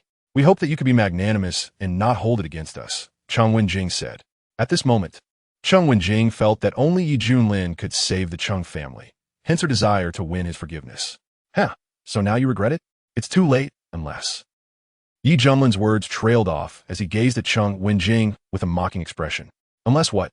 Cheng Wenjing asked anxiously. Unless you marry Tang Duo to me as a concubine. Yi Junlin replied with a cold smirk. Upon hearing his words, Cheng Wenjing's face turned ashen. Her expression filled with distress. Being a concubine meant that Tang Duo would not be Yi Junlin's legitimate wife, but merely a servant or even a subordinate. After all, Tang Duo was Cheng Wenjing's daughter, a piece of her flesh. She could not bear to let her daughter be reduced to a servant for someone else. Meanwhile, Yi Junlin remained silent, quietly observing Cheng Wenjing as he awaited her response. This is unacceptable. I cannot accept it, Cheng Wenjing said, her face contorted with discomfort. Then please leave, Yi Junlin commanded, dismissing her. Cheng Wenjing had intended to say more, but seeing Yi Junlin's icy demeanor, she held back, planning to return and discuss the matter with the old master to figure out a solution. After Cheng Wenjing departed, Yi Junlin's eyes glinted with a hint of coldness. Tang Duo, it is your honor that I, Yi Junlin, have taken an interest in you. Since you enjoy pretending to be aloof, I will ensure that you are not even worthy of being my wife, reduced instead to my plaything, begging on your knees for my favor. Yi Junlin was confident that the Cheng family would eventually capitulate to him, even if it meant allowing Tang Duo to become his concubine. They would have no choice but to comply, as they needed his support. At the entrance of the Black Dragon Society headquarters, a Lamborghini came to a halt. Yi Junlin stepped out of the car, accompanied by a middle-aged martial artist. He was there to seek Zhao Tailong from the Black Dragon Society, intending to relay the information Cheng Wenjing had shared. He believed that upon learning of Shun Ye's true identity, Zhao Tailong would be filled with regret, perhaps even begging for mercy. This was the outcome Yi Junlin desired. He planned to use the Black Dragon Society to deal with Shun Yi. Previously, they had struck him down. Now, he would return the favor, delighting in the prospect of revenge. With these thoughts in mind, Yi Junlin strode towards the entrance of the Black Dragon Society headquarters, exuding an air of arrogance. Who goes there? No unauthorized persons are allowed entry. As he approached the door, 2 guards blocked his path. Yi Junlin's expression darkened, and he gestured to the middle-aged martial artist beside him. Without hesitation, the martial artist stepped forward and slapped each of the guards across the face. Have your eyes been blinded? You dare obstruct young Master Yi of the Yi family in Zhongzhou? Step aside, lest you risk your lives. The martial artist warned coldly. Upon hearing these words, the guards' faces turned pale with fear. They were well aware of the name Yi Junlin and knew that the Black Dragon Society had offended him, especially since he had vowed to eradicate them. Yi Junlin reveled in their terror. He relished the sight of others being afraid of him. Quickly informed Zhao Tailong that he should come down and kneel before me, pleading for my forgiveness. Perhaps I might spare your Black Dragon Society this once. Otherwise, prepare your coffins, Yi Junlin declared haughtily. Upon hearing this, the 2 guards exchanged frightened glances, and one of them hurried inside to notify Zhao Tailong. It seems you are of no further use. I shall have to kill you to collect some interest from your Black Dragon Society, Yi Junlin said, casting a murderous glance at the remaining guard. Before he could finish speaking, the middle-aged martial artist swiftly plunged a sharp dagger into the guard's chest. At that moment, in the conference hall of the headquarters, Zhao Tailong was convening all the top figures under his command to strategize against the impending retribution from the Yi family. Suddenly, a guard burst into the room. Boss, bad news. Yi Junlin is here, and he demands that you come down and kneel, begging for his mercy, or he will have us all prepare our coffins. The guard exclaimed in terror. The news sent shock waves through the room, and fear washed over the faces of those present. How many men did he bring? Zhao Tailong asked, furrowing his brow. Just one, the guard replied. Zhao Tailong was taken aback. Yi Junlin had come with only one person. Could it be one of the top 3 experts from the Yi family? Let's go see what's going on, Zhao Tailong commanded. A minute later, Zhao Tailong, accompanied by several top figures from the Black Dragon Society, arrived at the entrance, where they spotted Yi Junlin. Upon seeing Yi Junlin and the middle-aged martial artist beside him, Zhao Tailong was momentarily stunned. The martial artist was none other than Yi Junlin's bodyguard from before, not particularly impressive in strength. Yi Junlin, what gives you the confidence that you can annihilate our Black Dragon Society with just him? Zhao Tailong asked, his expression frosty. Zhao Tailong, I have come to offer you a chance for redemption, so I hope you do not misjudge the situation, Yi Junlin replied, his demeanor haughty. Oh, you think I was misled by Shun Ye's misleading identity? believing him to be a significant figure. Am I correct? Zhao Tailong laughed. Ye Yunin spoke confidently. You have indeed been deceived. Perhaps, before his imprisonment, he held some status as the deputy of the Zodiac leader of the South. But that position vanished the moment he was incarcerated 3 years ago. Now, he is nothing more than a labor convict without any identity. As Yi Junlin's words sank in, Zhao Tailong was left dumbfounded. How could Yi Junlin possibly know such insider information? The esteemed king of the South was being dismissed as merely a deputy. Zhao Tailong had supported Shun Yi not because of his status, but out of respect for the man himself. While he was uncertain if Shun Yi still held any real power, his allegiance stemmed from personal admiration, not from any title. Seeing Zhao Tielong's stunned expression, Yi Junlin's confidence grew. Now you see the gravity of the situation, don't you? But do not worry. I, Yi Junlin, am magnanimous. If you acknowledge your mistakes and immediately bring Shun Yi before me, I might spare your Black Dragon Society this time. Yi Junlin's primary reason for seeking Zhao Tailong was that all the experts sent by his family had gone missing, leaving him without allies. Little did he know that those sent by his family had already been intercepted and detained by Shun Yi. Yi Junlin believed that once Zhao Tailong learned of Shun Ye's lack of a formidable identity, he would undoubtedly side with him. Thus, accompanied by Shun Ye's former followers, he sought to slap Shun Ye's face, believing it would bring him a greater sense of accomplishment. He yearned to witness the ghastly expression on Shun Ye's face upon seeing Zhao Tailong beside him. Zhao Tailong cast a glance at Yi Junlin, his eyes filled with contempt. Before focusing on a subordinate sprawled in a pool of blood at the doorway, a glint of cold fury flashing in his gaze. Is this person one of your victims? Zhao Tailong inquired icily. Indeed, it was I who killed him, proclaimed a bodyguard beside Yi Junlin, striding forward with an air of arrogance. Seeking death. Zhao Tielong's voice rang out sharply, infused with murderous intent. Without hesitation, he extended a hand, gripping the bodyguard's throat with lethal precision. The bodyguard, taken aback, attempted to evade, but Zhao Tielong's speed was unparalleled. As the thought of escape crossed his mind, Zhao Tielong's grip had already ensnared him. With a forceful twist, a crisp snap echoed, and the bodyguard's head tilted at an unnatural angle, blood spilling forth as he met his demise. Witnessing this, Yi Junlin's heart plummeted, terror etched across his features. He never anticipated that Zhao Tailong would dare to eliminate his own bodyguard after discovering Shun Ye's identity. Zhao Tailong, what do you mean by this? Are you intent on opposing the Yi family? Yi Junlin feigned calmness, mustering his courage to confront Zhao Tailong. I harbor no desire to be your enemy, Zhao Tailong replied. At this, Yi Junlin felt a flicker of relief, though it was premature. However, that does not imply I fear your Yi family. Life for a life is only just... Zhao Tailong continued, his words igniting a furious fire within Yi Junlin. They had merely slain an ordinary member of the Black Dragon Society, while Zhao Tailong had taken the life of his personal bodyguard, a martial arts expert. How could they possibly be equated? Yet, despite his anger, Yi Junlin suppressed his fury, knowing that a wise man does not suffer immediate losses. You have already taken a life. What are your thoughts on what I just said?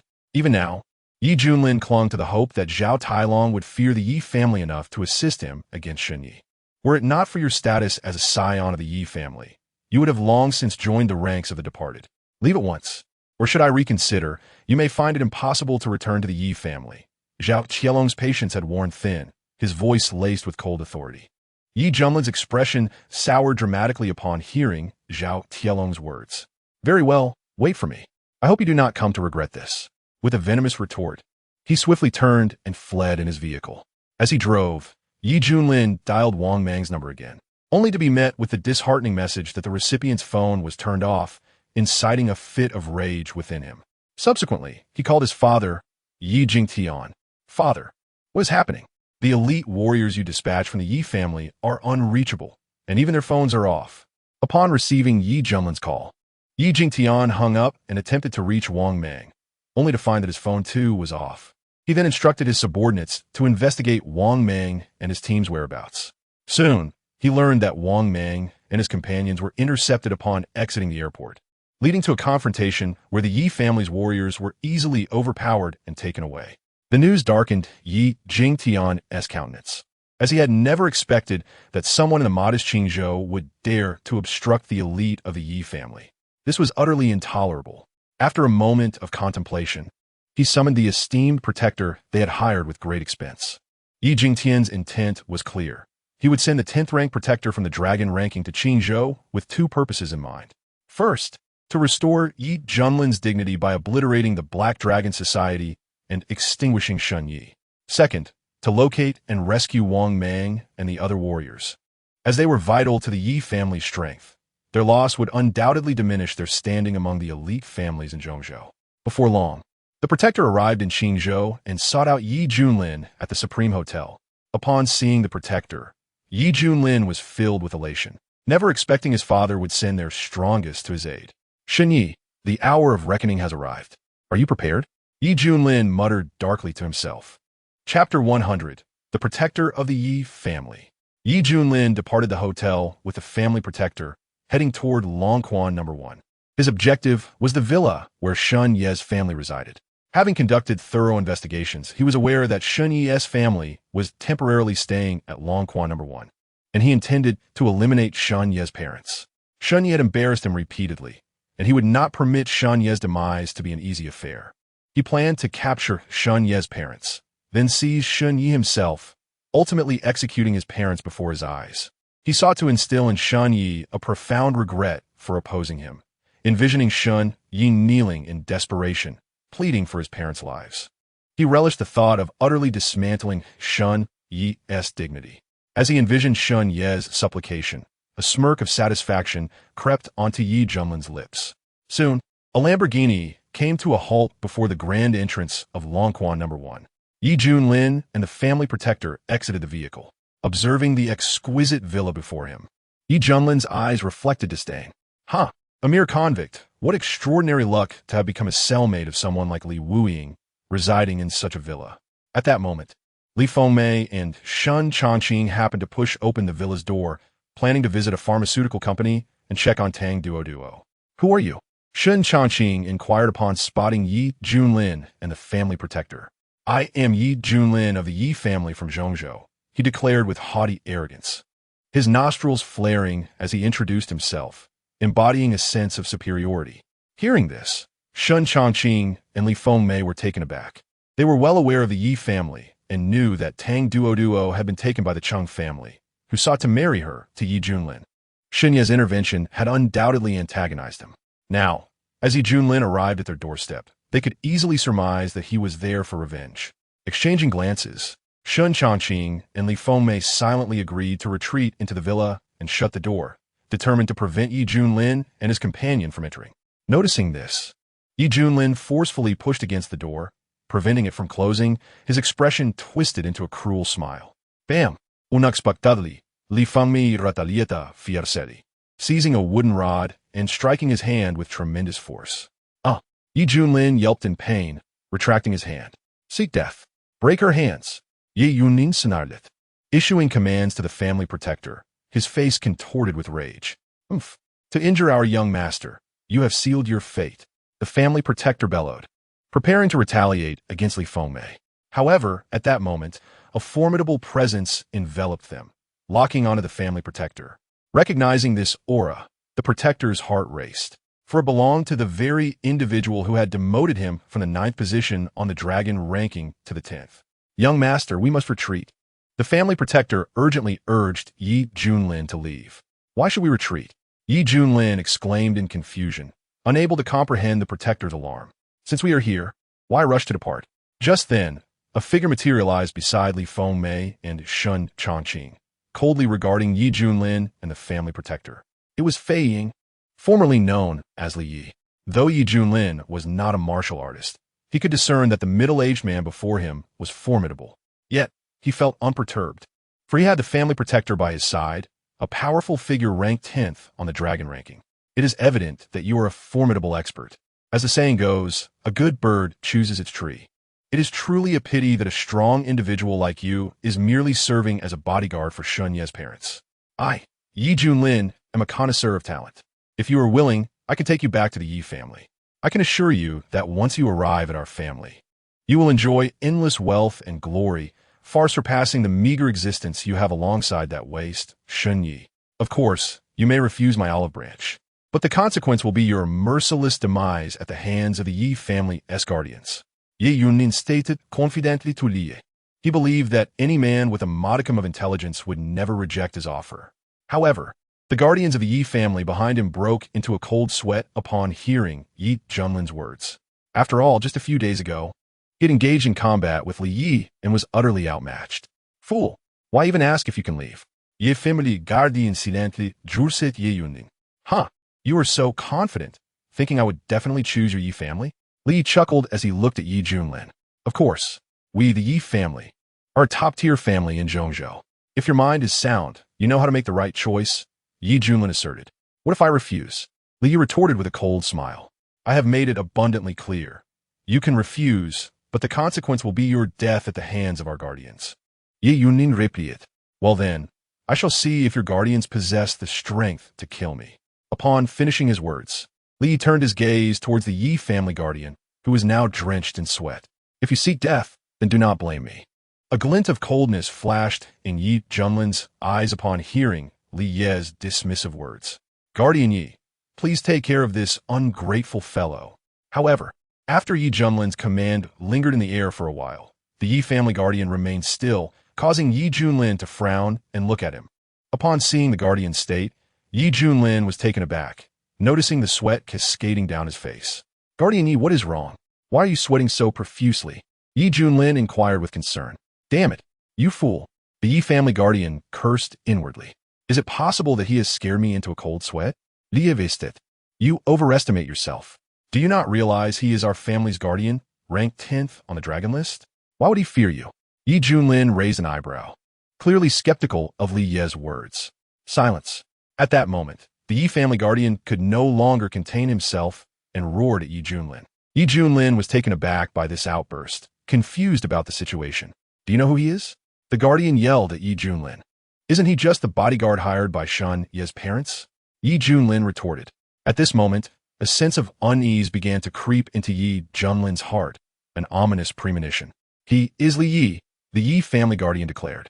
Yet, those four simple words struck Yi Junlin like a bolt of lightning, draining the color from his face. The name Li Yi was not unfamiliar to him, for he knew that the reason their guardian had fallen from 9th to 10th on the dragon list was entirely due to Li Yi.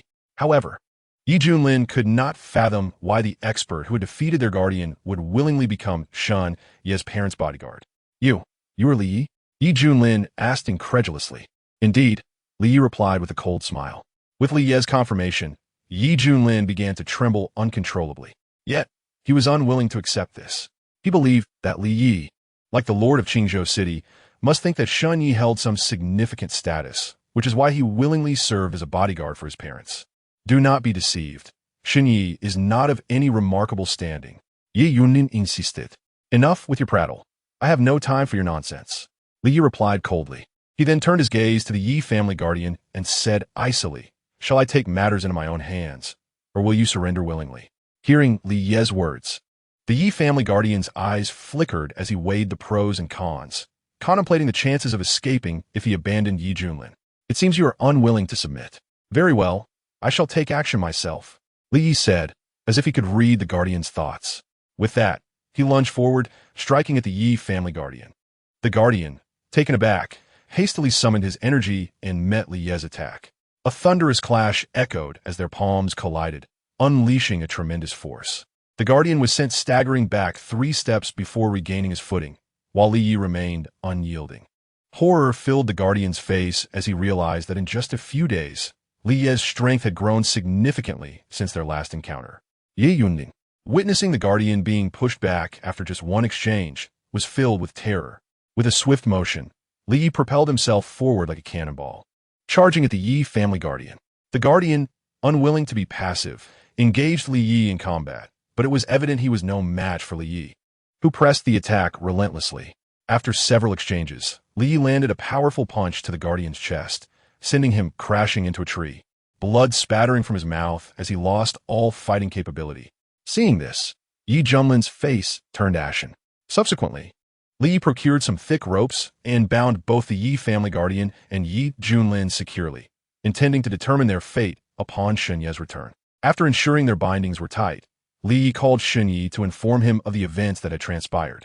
Upon receiving Li Yi's call while at the office, Shen Yi erupted with a chilling, murderous intent. A dragon has its reverse scales. Touch them, and you shall die. And, for Shen Yi, those scales were his parents. Had Yi Junlin merely targeted Shen Yi, he might have spared his life. However, he had made the grave mistake of threatening Shen Yi's parents. After hanging up, Shen Yi left the office and returned home. At that moment, in the Yi family hall, Li Fengmei and Shun Changqing were present. Meanwhile, Yi Junlin and the Yi family guardian lay on the ground, tightly bound like bundles of rice. Xiao Yi, how do you intend to deal with these two? Shun Changqing asked with a worried expression. His concern stemmed from the fact that Yi Junlin was from the Yi family of Zhongzhou, and he feared Shen Yi might act impulsively and kill him, thereby provoking the Yi family. Yi Junlin, sensing Shun Changqing's anxiety, felt emboldened. Shanye, you had better release me. Otherwise, my father will not spare you. Yi Junlin threatened confidently. Xiao Yi, perhaps it would be best to let him go. After all, neither your mother nor I have been harmed, Shun Changqing suggested, wishing for Shun Yi to remain low-key and avoid further trouble. Hearing Shun Changqing's words, Yi Junlin beamed with pride. Did you hear that? Your father is telling you to release me. You should heed his advice to avoid future regrets. You seem overly confident, Shun Yi said coldly as he gazed at Yi Junlin. Of course, you dare not kill me, for I am backed by the Yi family, and you cannot afford to offend them, Yi Junlin replied. Oh, is that so? If I recall correctly, your family's greatest reliance is the dragon list expert bound alongside you. Is it not? The most formidable expert of the Yi family has been vanquished by my servant. Do you think I still need to fear your Yi family? Shun Yi said with a chuckle, questioning whether Yi Junlin was truly so foolish as to remain oblivious to the current situation. Upon hearing Shun Yi's words, Yi Junlin was momentarily taken aback, his complexion turning ashen. For Shun Yi was indeed correct. Their greatest reliance lay in the family's protector. If he were to be killed, and his remains returned to the Yi family in Zhongzhou, perhaps they would cease their troubles, allowing me to grant them a reprieve. However, should they remain obstinate, I would not hesitate to eradicate the Yi family from Zhongzhou, Shen Yi stated coldly. Yi Junlin's expression shifted dramatically. You cannot kill me, or else the Yi family will not spare you, he stammered in terror. Meanwhile, Li Yi, acting upon Shun Yi's directive, approached Yi Junlin with a frigid demeanor, poised to execute him. No, you cannot kill me. Otherwise, the Yi family will ensure your entire clan pays the price. In that moment, Yi Junlin was consumed by sheer fear, a warm liquid escaping from between his thighs. With a swift motion, Li seized Yi Junlin by the neck and twisted it sharply. A crisp crack resonated, and Yi Junlin's head tilted, lifeless. I spare your life. Take Yi Junlin's corpse back to Zhongzhou, Shun Yi instructed the Yi family protector with icy detachment. The protector, stunned, never anticipated that Shun Yi would grant him mercy. In light of your clemency, allow me to warn you. The Yi family is not to be trifled with, and you shall regret having slain Yi Junlin, he cautioned. Chapter 102. Who dares to kill Yi Junlin? Shun Yi understood the implications of the protector's words. There were indeed more formidable figures within the Yi family. Yet, he remained unfazed, replying with a sardonic chuckle. Take Yi Junlin's body back and convey this message to the head of the Yi family. His demise was well-deserved. Should the Yi family choose to behave, they will still hold their status in Zhongzhou. However, if they seek vengeance for their son, it will lead to their own destruction. The protector was taken aback. He had made his insinuations clear, yet Shun Yi dismissed them entirely, audaciously instructing him to relay such words back to the Yi family head, indicating a blatant disregard for their authority. Very well, I shall convey your message verbatim, the protector replied, prioritizing his own safety at that moment. Shun Yi signaled to Li Yi, who promptly untied the protector. After regaining mobility, the protector lifted the lifeless body of Yi Junlin and proceeded toward the exit. By the way, those masters sent by the Yi family to Qingzhou, did you capture them? The protector inquired, suspecting their disappearance was linked to Shun Yi. Without hesitation, Shan Yi nodded in affirmation. I see, the protector murmured, departing with Yi Junlin's remains. Li Yi, are you out of your mind? You have killed the young master of the Yi family.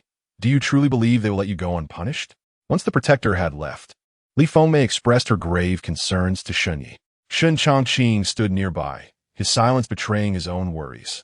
Mother, Yi Junlin dared to threaten you. I cannot let him go unpunished. Besides, the Yi family is hardly a concern for me, Shun Yi reassured her. Alas, my child, Why must you be so headstrong? Now that the deed is done, there is no point in lamentation. Li Fengmei sighed heavily. She harbored doubts about Shun Yi's ability to contend with the Yi family of Zhongzhou, believing that had he possessed such prowess, he would not have spent 3 years imprisoned merely for injuring Wang Dachui. Shun Changqing, too, sighed deeply, though he refrained from rebuking Shun Yi. With their minds preoccupied, Li Fengmei and Shun Changqing opted against visiting Tang Duo and retreated to their chambers. We must remain vigilant and closely follow my parents. We cannot afford to relax for even a moment, Shun Yi instructed Li Yi. Understood, Li repeated respectfully. In Zhongzhou, Yi Jingtian stood before the lifeless form of Yi Junlin, his eyes ablaze with fury, and with a single punch, he shattered the desk in front of him. Shun Yi, you possess audacity beyond measure, daring to slay my son. I vow to take the lives of your entire family in retribution. Yi Jingtian seethed, his teeth grinding. Master, Shun Yi has instructed me to deliver a message to you. The Yi family protector interjected. Speak. Yi Jingtian commanded coldly. He wishes for you to know that Yi Junlin's death was deserved. Should the Yi family choose to retract their ambitions, they shall retain their standing in Zhongzhou. However, should you pursue vengeance for your son, it will mean your own demise, the protector conveyed verbatim. Upon hearing these words, Yi Jingtian's expression darkened, his fists clenched tightly, cracking ominously. Does he believe the Yi family is without strength? Does he truly think that Li Yi can defeat us? Yi Jingtian growled through gritted teeth. The protector remained silent, wary of provoking his wrath. Have you uncovered the whereabouts of the martial experts we dispatched to Qingzhou? Yi Jingtian eventually inquired. Yes. Their disappearance is attributed to Shun Yi, but their fate remains uncertain, the protector confirmed. I understand. You have my gratitude for your efforts. Now rest and recuperate. I shall handle the ensuing matters, Yi Jingtian replied. As you wish. The protector responded before departing. After the protector's exit, Yi Jingtian penned a brief note. Your brother has been slain. Return immediately. Once completed, he summoned a man and entrusted the note to him, instructing, deliver this to Yi Jingtian with utmost haste. In Qingzhou, Cheng family residence. Father, I have met with Yi Junlin, but he has gone too far this time, insisting that Duo marry him as a concubine in exchange for his assistance. Cheng Wenjing reported with a grim expression to Cheng Hong. Upon hearing this, Cheng Hong's countenance shifted, a flicker of anger crossing his features. His concern was not for Duoduo's plight, but rather how it would reflect on the Cheng family if it were known that their granddaughter was deemed worthy only of becoming a concubine to the Yi family of Zhongzhou. Let her be a concubine. What choice do we have but to rely on others? After all, it is the Yi family. Becoming a concubine to their young master is hardly a disgrace, Cheng Wenhai remarked, unperturbed. Elder brother, how can you say such a thing? Do you not regard Duo as your daughter? Is it so easy for you to speak without concern? Cheng Wenjing retorted. If I had a daughter, and if Yi Junlin demanded her as a concubine, I would agree without hesitation if it meant saving our family. Cheng Wenhai replied defiantly. Just as Cheng Wenjing was about to counter, Cheng Hong's phone rang. He answered it promptly. After hanging up, Cheng Hong's face was ashen. He had just learned that Yi Junlin had been killed by Shun Yi. Yi Junlin was their last hope, and now, with his demise, the Cheng family was left in dire straits. Enough. Do not quarrel any longer. Yi Junlin is dead, Cheng Hong declared with a somber countenance. Upon hearing his words, Cheng Wenjing and Cheng Wenhai were taken aback, their faces etched with disbelief. In Qingzhou, who possessed such audacity to assassinate Yi Junlin of the Yi family in Zhongzhou? Was this not a path to certain demise? Who could possibly have the gall to slay Yi Junlin? Cheng Wenhai inquired, his expression one of sheer horror. Who else but Shun Yi? Cheng Hong retorted, his face flushed with fury. At that moment, he wished to see Shun Yi suffer 1,000 tortures. It was essential to recognize that Yi Junlin was the last glimmer of hope for the Cheng family, and now, that hope had been extinguished by Shun Yi's hand. The act was not merely the murder of Yi Junlin, it was a sentence of doom for the prosperous future of the Cheng family. Cheng Wenhai and Cheng Wenjing exchanged glances, momentarily stunned. They found it difficult to fathom that Shun Yi had indeed dared to kill Yi Junlin. How despicable! That wretched Shun Yi, if he seeks his own demise, does he not realize he jeopardizes the Cheng family as well? Cheng Wenhai exclaimed with indignation. Initially, we had hoped Yi Junlin would aid our family, but now, with his demise, the Yi family is unlikely to extend a helping hand. In fact, they may even shift their wrath upon us. Cheng Wenhai lamented. What shall we do now, father? Cheng Wenjing asked anxiously, glancing at Cheng Hong. There is but one solution. We must capture Shen Yi and deliver him to the Yi family. Only then might they refrain from directing their ire towards us, and perhaps even offer us assistance. Cheng Hong proposed. Father, do not forget that Shen Yi is backed by the Black Dragon Society. If Yi Junlin could not deal with him, what can our Cheng family possibly do? Cheng Wenhai countered. With Yi Junlin now deceased, do you truly believe the Yi family will spare the Black Dragon Society? They themselves are on the brink of collapse and lack the luxury to concern themselves with Shen Yi. Moreover, who said you must confront Shen Yi head-on? Why not target his parents instead? Simply abduct them and use them as leverage against him? Cheng Hong suggested, his expression twisted with cunning. Father, if we were to resort to such tactics, would it not be exceedingly despicable? Cheng Wenjing exclaimed, astonished by her father's unscrupulousness. At her words, Cheng Hong's eyes flashed with anger, but he quickly concealed it. I merely spoke in jest. I did not intend for it to be taken literally. Now I am weary. You may all take your leave, he stated. Upon hearing this, Cheng Wenjing breathed a sigh of relief, bid her father farewell, and turned to leave. Cheng Wenhai followed suit, offering a parting word before departing. Wenhai, do not leave just yet. I have a few more words to discuss with you. Cheng Hong called out to him. Cheng Wenhai paused, puzzled as to why Cheng Hong wished to speak with him privately, excluding Cheng Wenjing. Could it be that Wenjing is a woman and lacks the necessary ruthlessness? Cheng Hong discerned the doubt in Cheng Wenhai's heart. Father, are you suggesting? Cheng Wenhai began, but Cheng Hong's eyes glimmered with malice as he said, indeed. For the sake of our family's legacy, we must proceed in this manner. It is our only chance of salvation. Wenhai, I entrust this matter to you. Do not let me down. Cheng Wenhai clenched his teeth, a similar glint of ruthlessness shining in his eyes as he replied, Yes, I shall not disappoint you, father. With that, he turned and departed. Later that evening, after dinner, Li Fengmei and Shun Chongqing left the villa for a stroll. As they exited the gates of Longquan No. 1, a black van started up and slowly followed them. Inside the vehicle, Cheng Wenhai wore a cold expression, his gaze fixed on Li Fengmei and Shun Chongqing, directing the driver to follow them at a leisurely pace. Cheng Wenhai's intention was clear, to tail them until they reached a secluded area, where he would instruct his subordinates to ambush and abduct them. Unbeknownst to Cheng Wenhai, a black Maybach was following closely behind the van. Inside the luxurious car sat Lin Meng and her enigmatic mentor. Observing the van that trailed Li Fengmei and her husband, Lin Meng expressed her admiration, saying, Master, you truly possess remarkable foresight. Not only did you predict that Shen Yi would kill Yi Junlin, but you also anticipated that the Cheng family would attempt to kidnap his parents. At that moment, Lin Meng held her mentor in the highest esteem. The information regarding Shen Yi's identity had been disseminated by her master, who had foreseen that once the news spread, Yi Junlin would meet his end at Shen Yi's hands, and the Cheng family would retaliate against Shen Yi's parents. Everything unfolded precisely as her master had predicted, without a hint of deviation. However, one question lingered in Lin Meng's mind. If her master had already uncovered that Shen Yi possessed no extraordinary background, why not take direct action against him instead of employing such indirect methods? The enigmatic elder glanced at Lin Meng, seemingly perceiving her thoughts, and replied thoughtfully, Caution is the key to survival.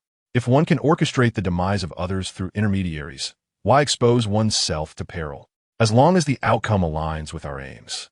That is all that matters.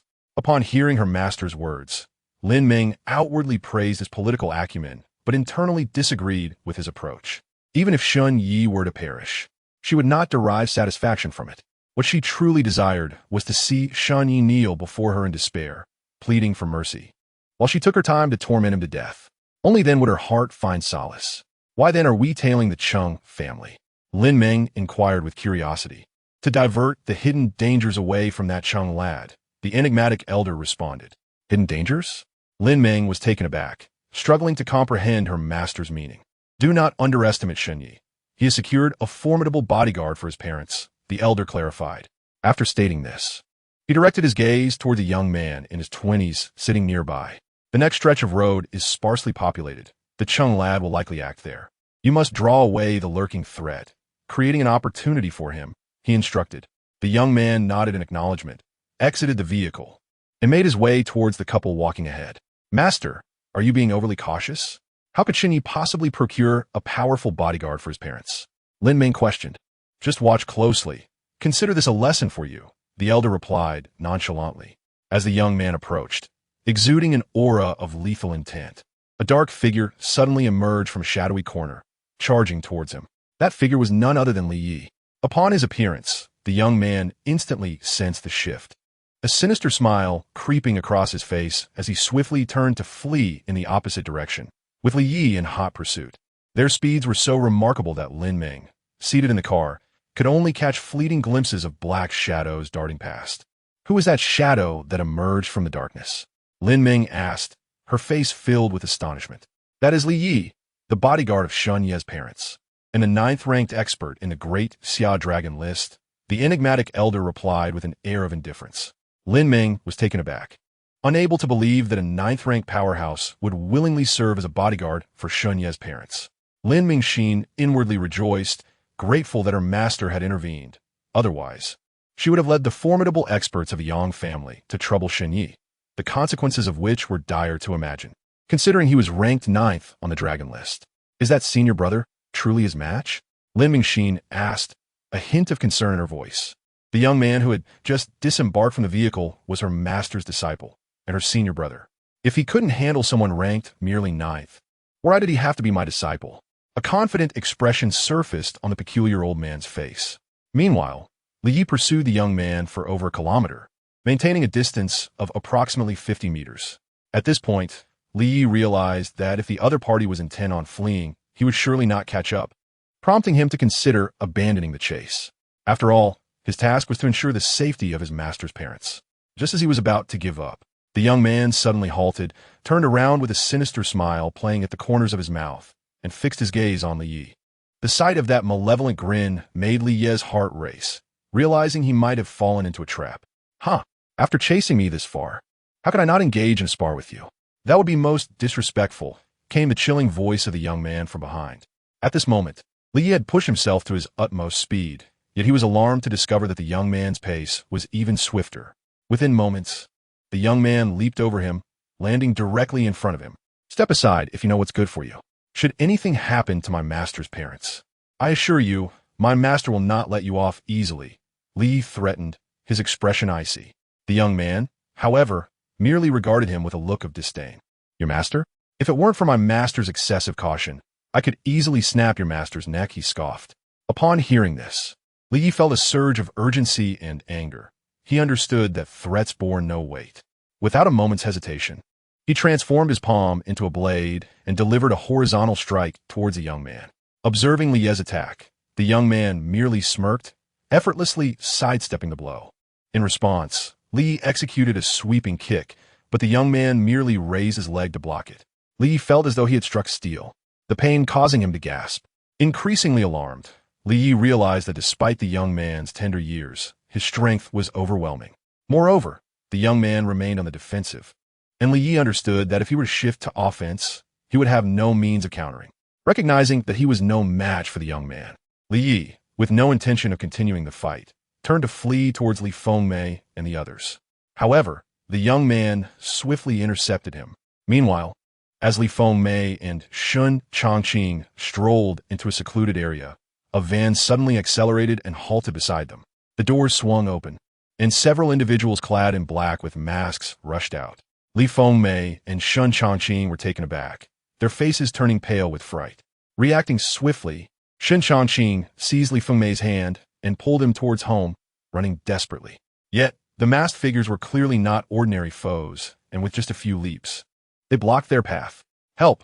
Li Fengmei began to cry out, but before he could finish, a masked assailant struck their necks with force, rendering them unconscious. They were swiftly lifted and dragged into the van, which then sped away. Back with Li Yi, frustration mounted as he found himself outmatched and unable to escape.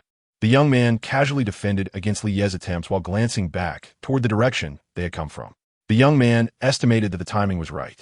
The Chung family should have achieved their objective by now. Boring.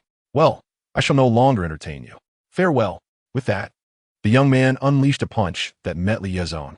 The impact of their fists colliding sent a shockwave through Li Yi, causing his hands to tingle and forcing him to stagger back several steps before regaining his balance. When he looked up again, he found the young man had vanished. Ignoring the pain in his chest, Li sprinted back down the path they had taken. Upon reaching the area where Li Fengmei and Shun Changqing had been walking, he found it deserted. Panic surged within him as he feared the worst. He dashed home, silently praying that Li Fengmei and his spouse had returned safely. However, upon reaching the villa, he found no sign of them. "Why are you back? Where are my parents?" Shan Ye waited, his intuition sensing something amiss as he observed Li Ye's breathless and pale visage. Thud! Li fell to his knees before Shun Yi, guilt etched on his face. "Master, it's my fault. I failed to protect your parents. They have been kidnapped," he confessed. Crack! The remote control in Shun Ye's hand shattered as Li Ye's words sank in. Instantly, an icy chill enveloped the hall, a layer of frost forming in the air, emanating from Shun Yi.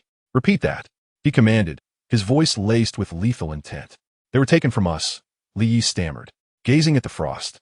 He was astounded by his master's formidable presence. "Who did this?" Shan Ye waited coldly. I don't know. I was discreetly following your parents when a man, roughly your age, emerged from a vehicle and approached them with a menacing aura.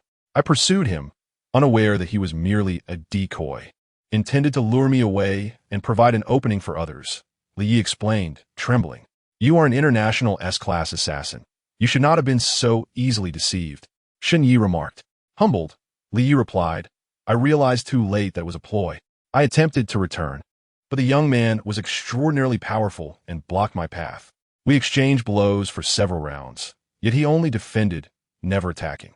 I barely gained any advantage, and I am certain that if he had unleashed his full strength, I would not have endured a single blow." Shen Yi narrowed his eyes. If what Li Yi claimed was true, and he could not withstand a single strike from that young man, then that individual must rank among the top 3 on the dragon list. Yet, the top 3 were all elderly well past their prime, and none resembled someone of Shun Yi's age. This led Shun Yi to suspect that it might be those whom Shun Changqing feared, or perhaps the individuals his master had warned him about, who had made their move. However, there was no time to ponder further. Shun Yi pulled out his phone and dialed Maodu. "My parents have been kidnapped. Activate all possible connections to trace their whereabouts immediately." Upon hearing Shun Ye's urgent words, Maodu shuddered involuntarily. The parents of the southern border's war god have been abducted? Who possesses such audacity, daring to provoke the heavens? Indeed, the rabbit, responding with a firm acknowledgement, immediately severed the call and began to relay Shun Ye's orders through a series of urgent phone calls. At the southern border, the commanding dragon, who was relentlessly pursuing the enemy, was taken aback upon receiving the rabbit's call. A tremendous aura erupted from within him. "What? My brother's parents have been taken? Withdraw the troops." The dragon, consumed by anxiety, hastily commanded a retreat, disregarding the pursuit of the enemy forces. He needed to return to the southern border at once, board a fighter jet, and rush to Qingzhou to rescue his brother's abducted parents, and subsequently exact a brutal vengeance upon those who dared to commit such an atrocity. His subordinates, stunned by the order to withdraw, momentarily thought they had misheard. "Commander Dragon, we are on the verge of annihilating the invading enemy forces. To withdraw now would be akin to releasing a tiger back into the wild. Do you not comprehend my words? Withdraw immediately." The dragon bellowed in fury. Yes, his subordinates, not daring to hesitate, promptly executed the command to retreat. Meanwhile, the other 10 leaders of the 12 Zodiac, stationed at the southern border, also received the rabbit's urgent call. Upon hearing the news, their expressions shifted dramatically, uncontrollable power radiating from their beings. Immediately arrange for the fighter jets to head towards Qingzhou. One by one, the most advanced fighter jets of the Great Xia soared into the sky, racing towards Qingzhou. Goodness, the stealth, 20 fighter jets. Enough with the exaggerations. The stealth, 20 is a national treasure of our Great Xia, only revealed in times of war. Indeed, in the bustling city, a man suddenly exclaimed with fervor, pointing at a jet speeding overhead. Another man dismissed him as boasting, but upon glancing skyward, his demeanor shifted entirely. There indeed flew a stealth 20 fighter jet. Typically, they could only view images of such aircraft online, having never witnessed one soaring through the skies. The mere sight of a flying fighter was enough to fuel tales for a lifetime. In an instant, the entire street was filled with onlookers gazing up at the jets. Excitement etched on their faces. Look, there goes another stealth 20. And another here. What in the world? Why are 11 stealth 20 jets suddenly deployed? Is war upon us? Could it be a military exercise? Don't be ridiculous. If it were an exercise, there would have been prior notifications to avoid causing unrest. As the number of stealth 20 jets increased in the sky, the initial excitement of the crowd morphed into fear. They worried that such a significant military mobilization indicated an impending invasion, and the specter of war loomed large. Panic rippled through the populace, with some rushing into supermarkets to stockpile supplies in preparation for uncertain times. The news of the 11 jets taking flight rapidly reached the headquarters of the Great Xia's War Department. Chief Chen, we have a grave situation. Reports from the public indicate that 11 of our most advanced stealth 20 jets have been deployed towards Qingzhou. The sight of the jets had already incited public panic, with crowds storming supermarket shelves. A person rushed into Chief Chen's office, delivering the urgent report. Upon hearing the news, Chief Chen was taken aback. 11 stealth 20 jets airborne? What on earth happened? Why had he, the supreme commander of the War Department, received no prior information? Qingzhou. Suddenly, the mention of Qingzhou piqued his interest, for it was the very city where the southern border king resided. Could it be? Quickly, check the sky, and investigate what transpired in Qingzhou, and specifically look into a person named Shunyi, Chief Chen instructed, furrowing his brow.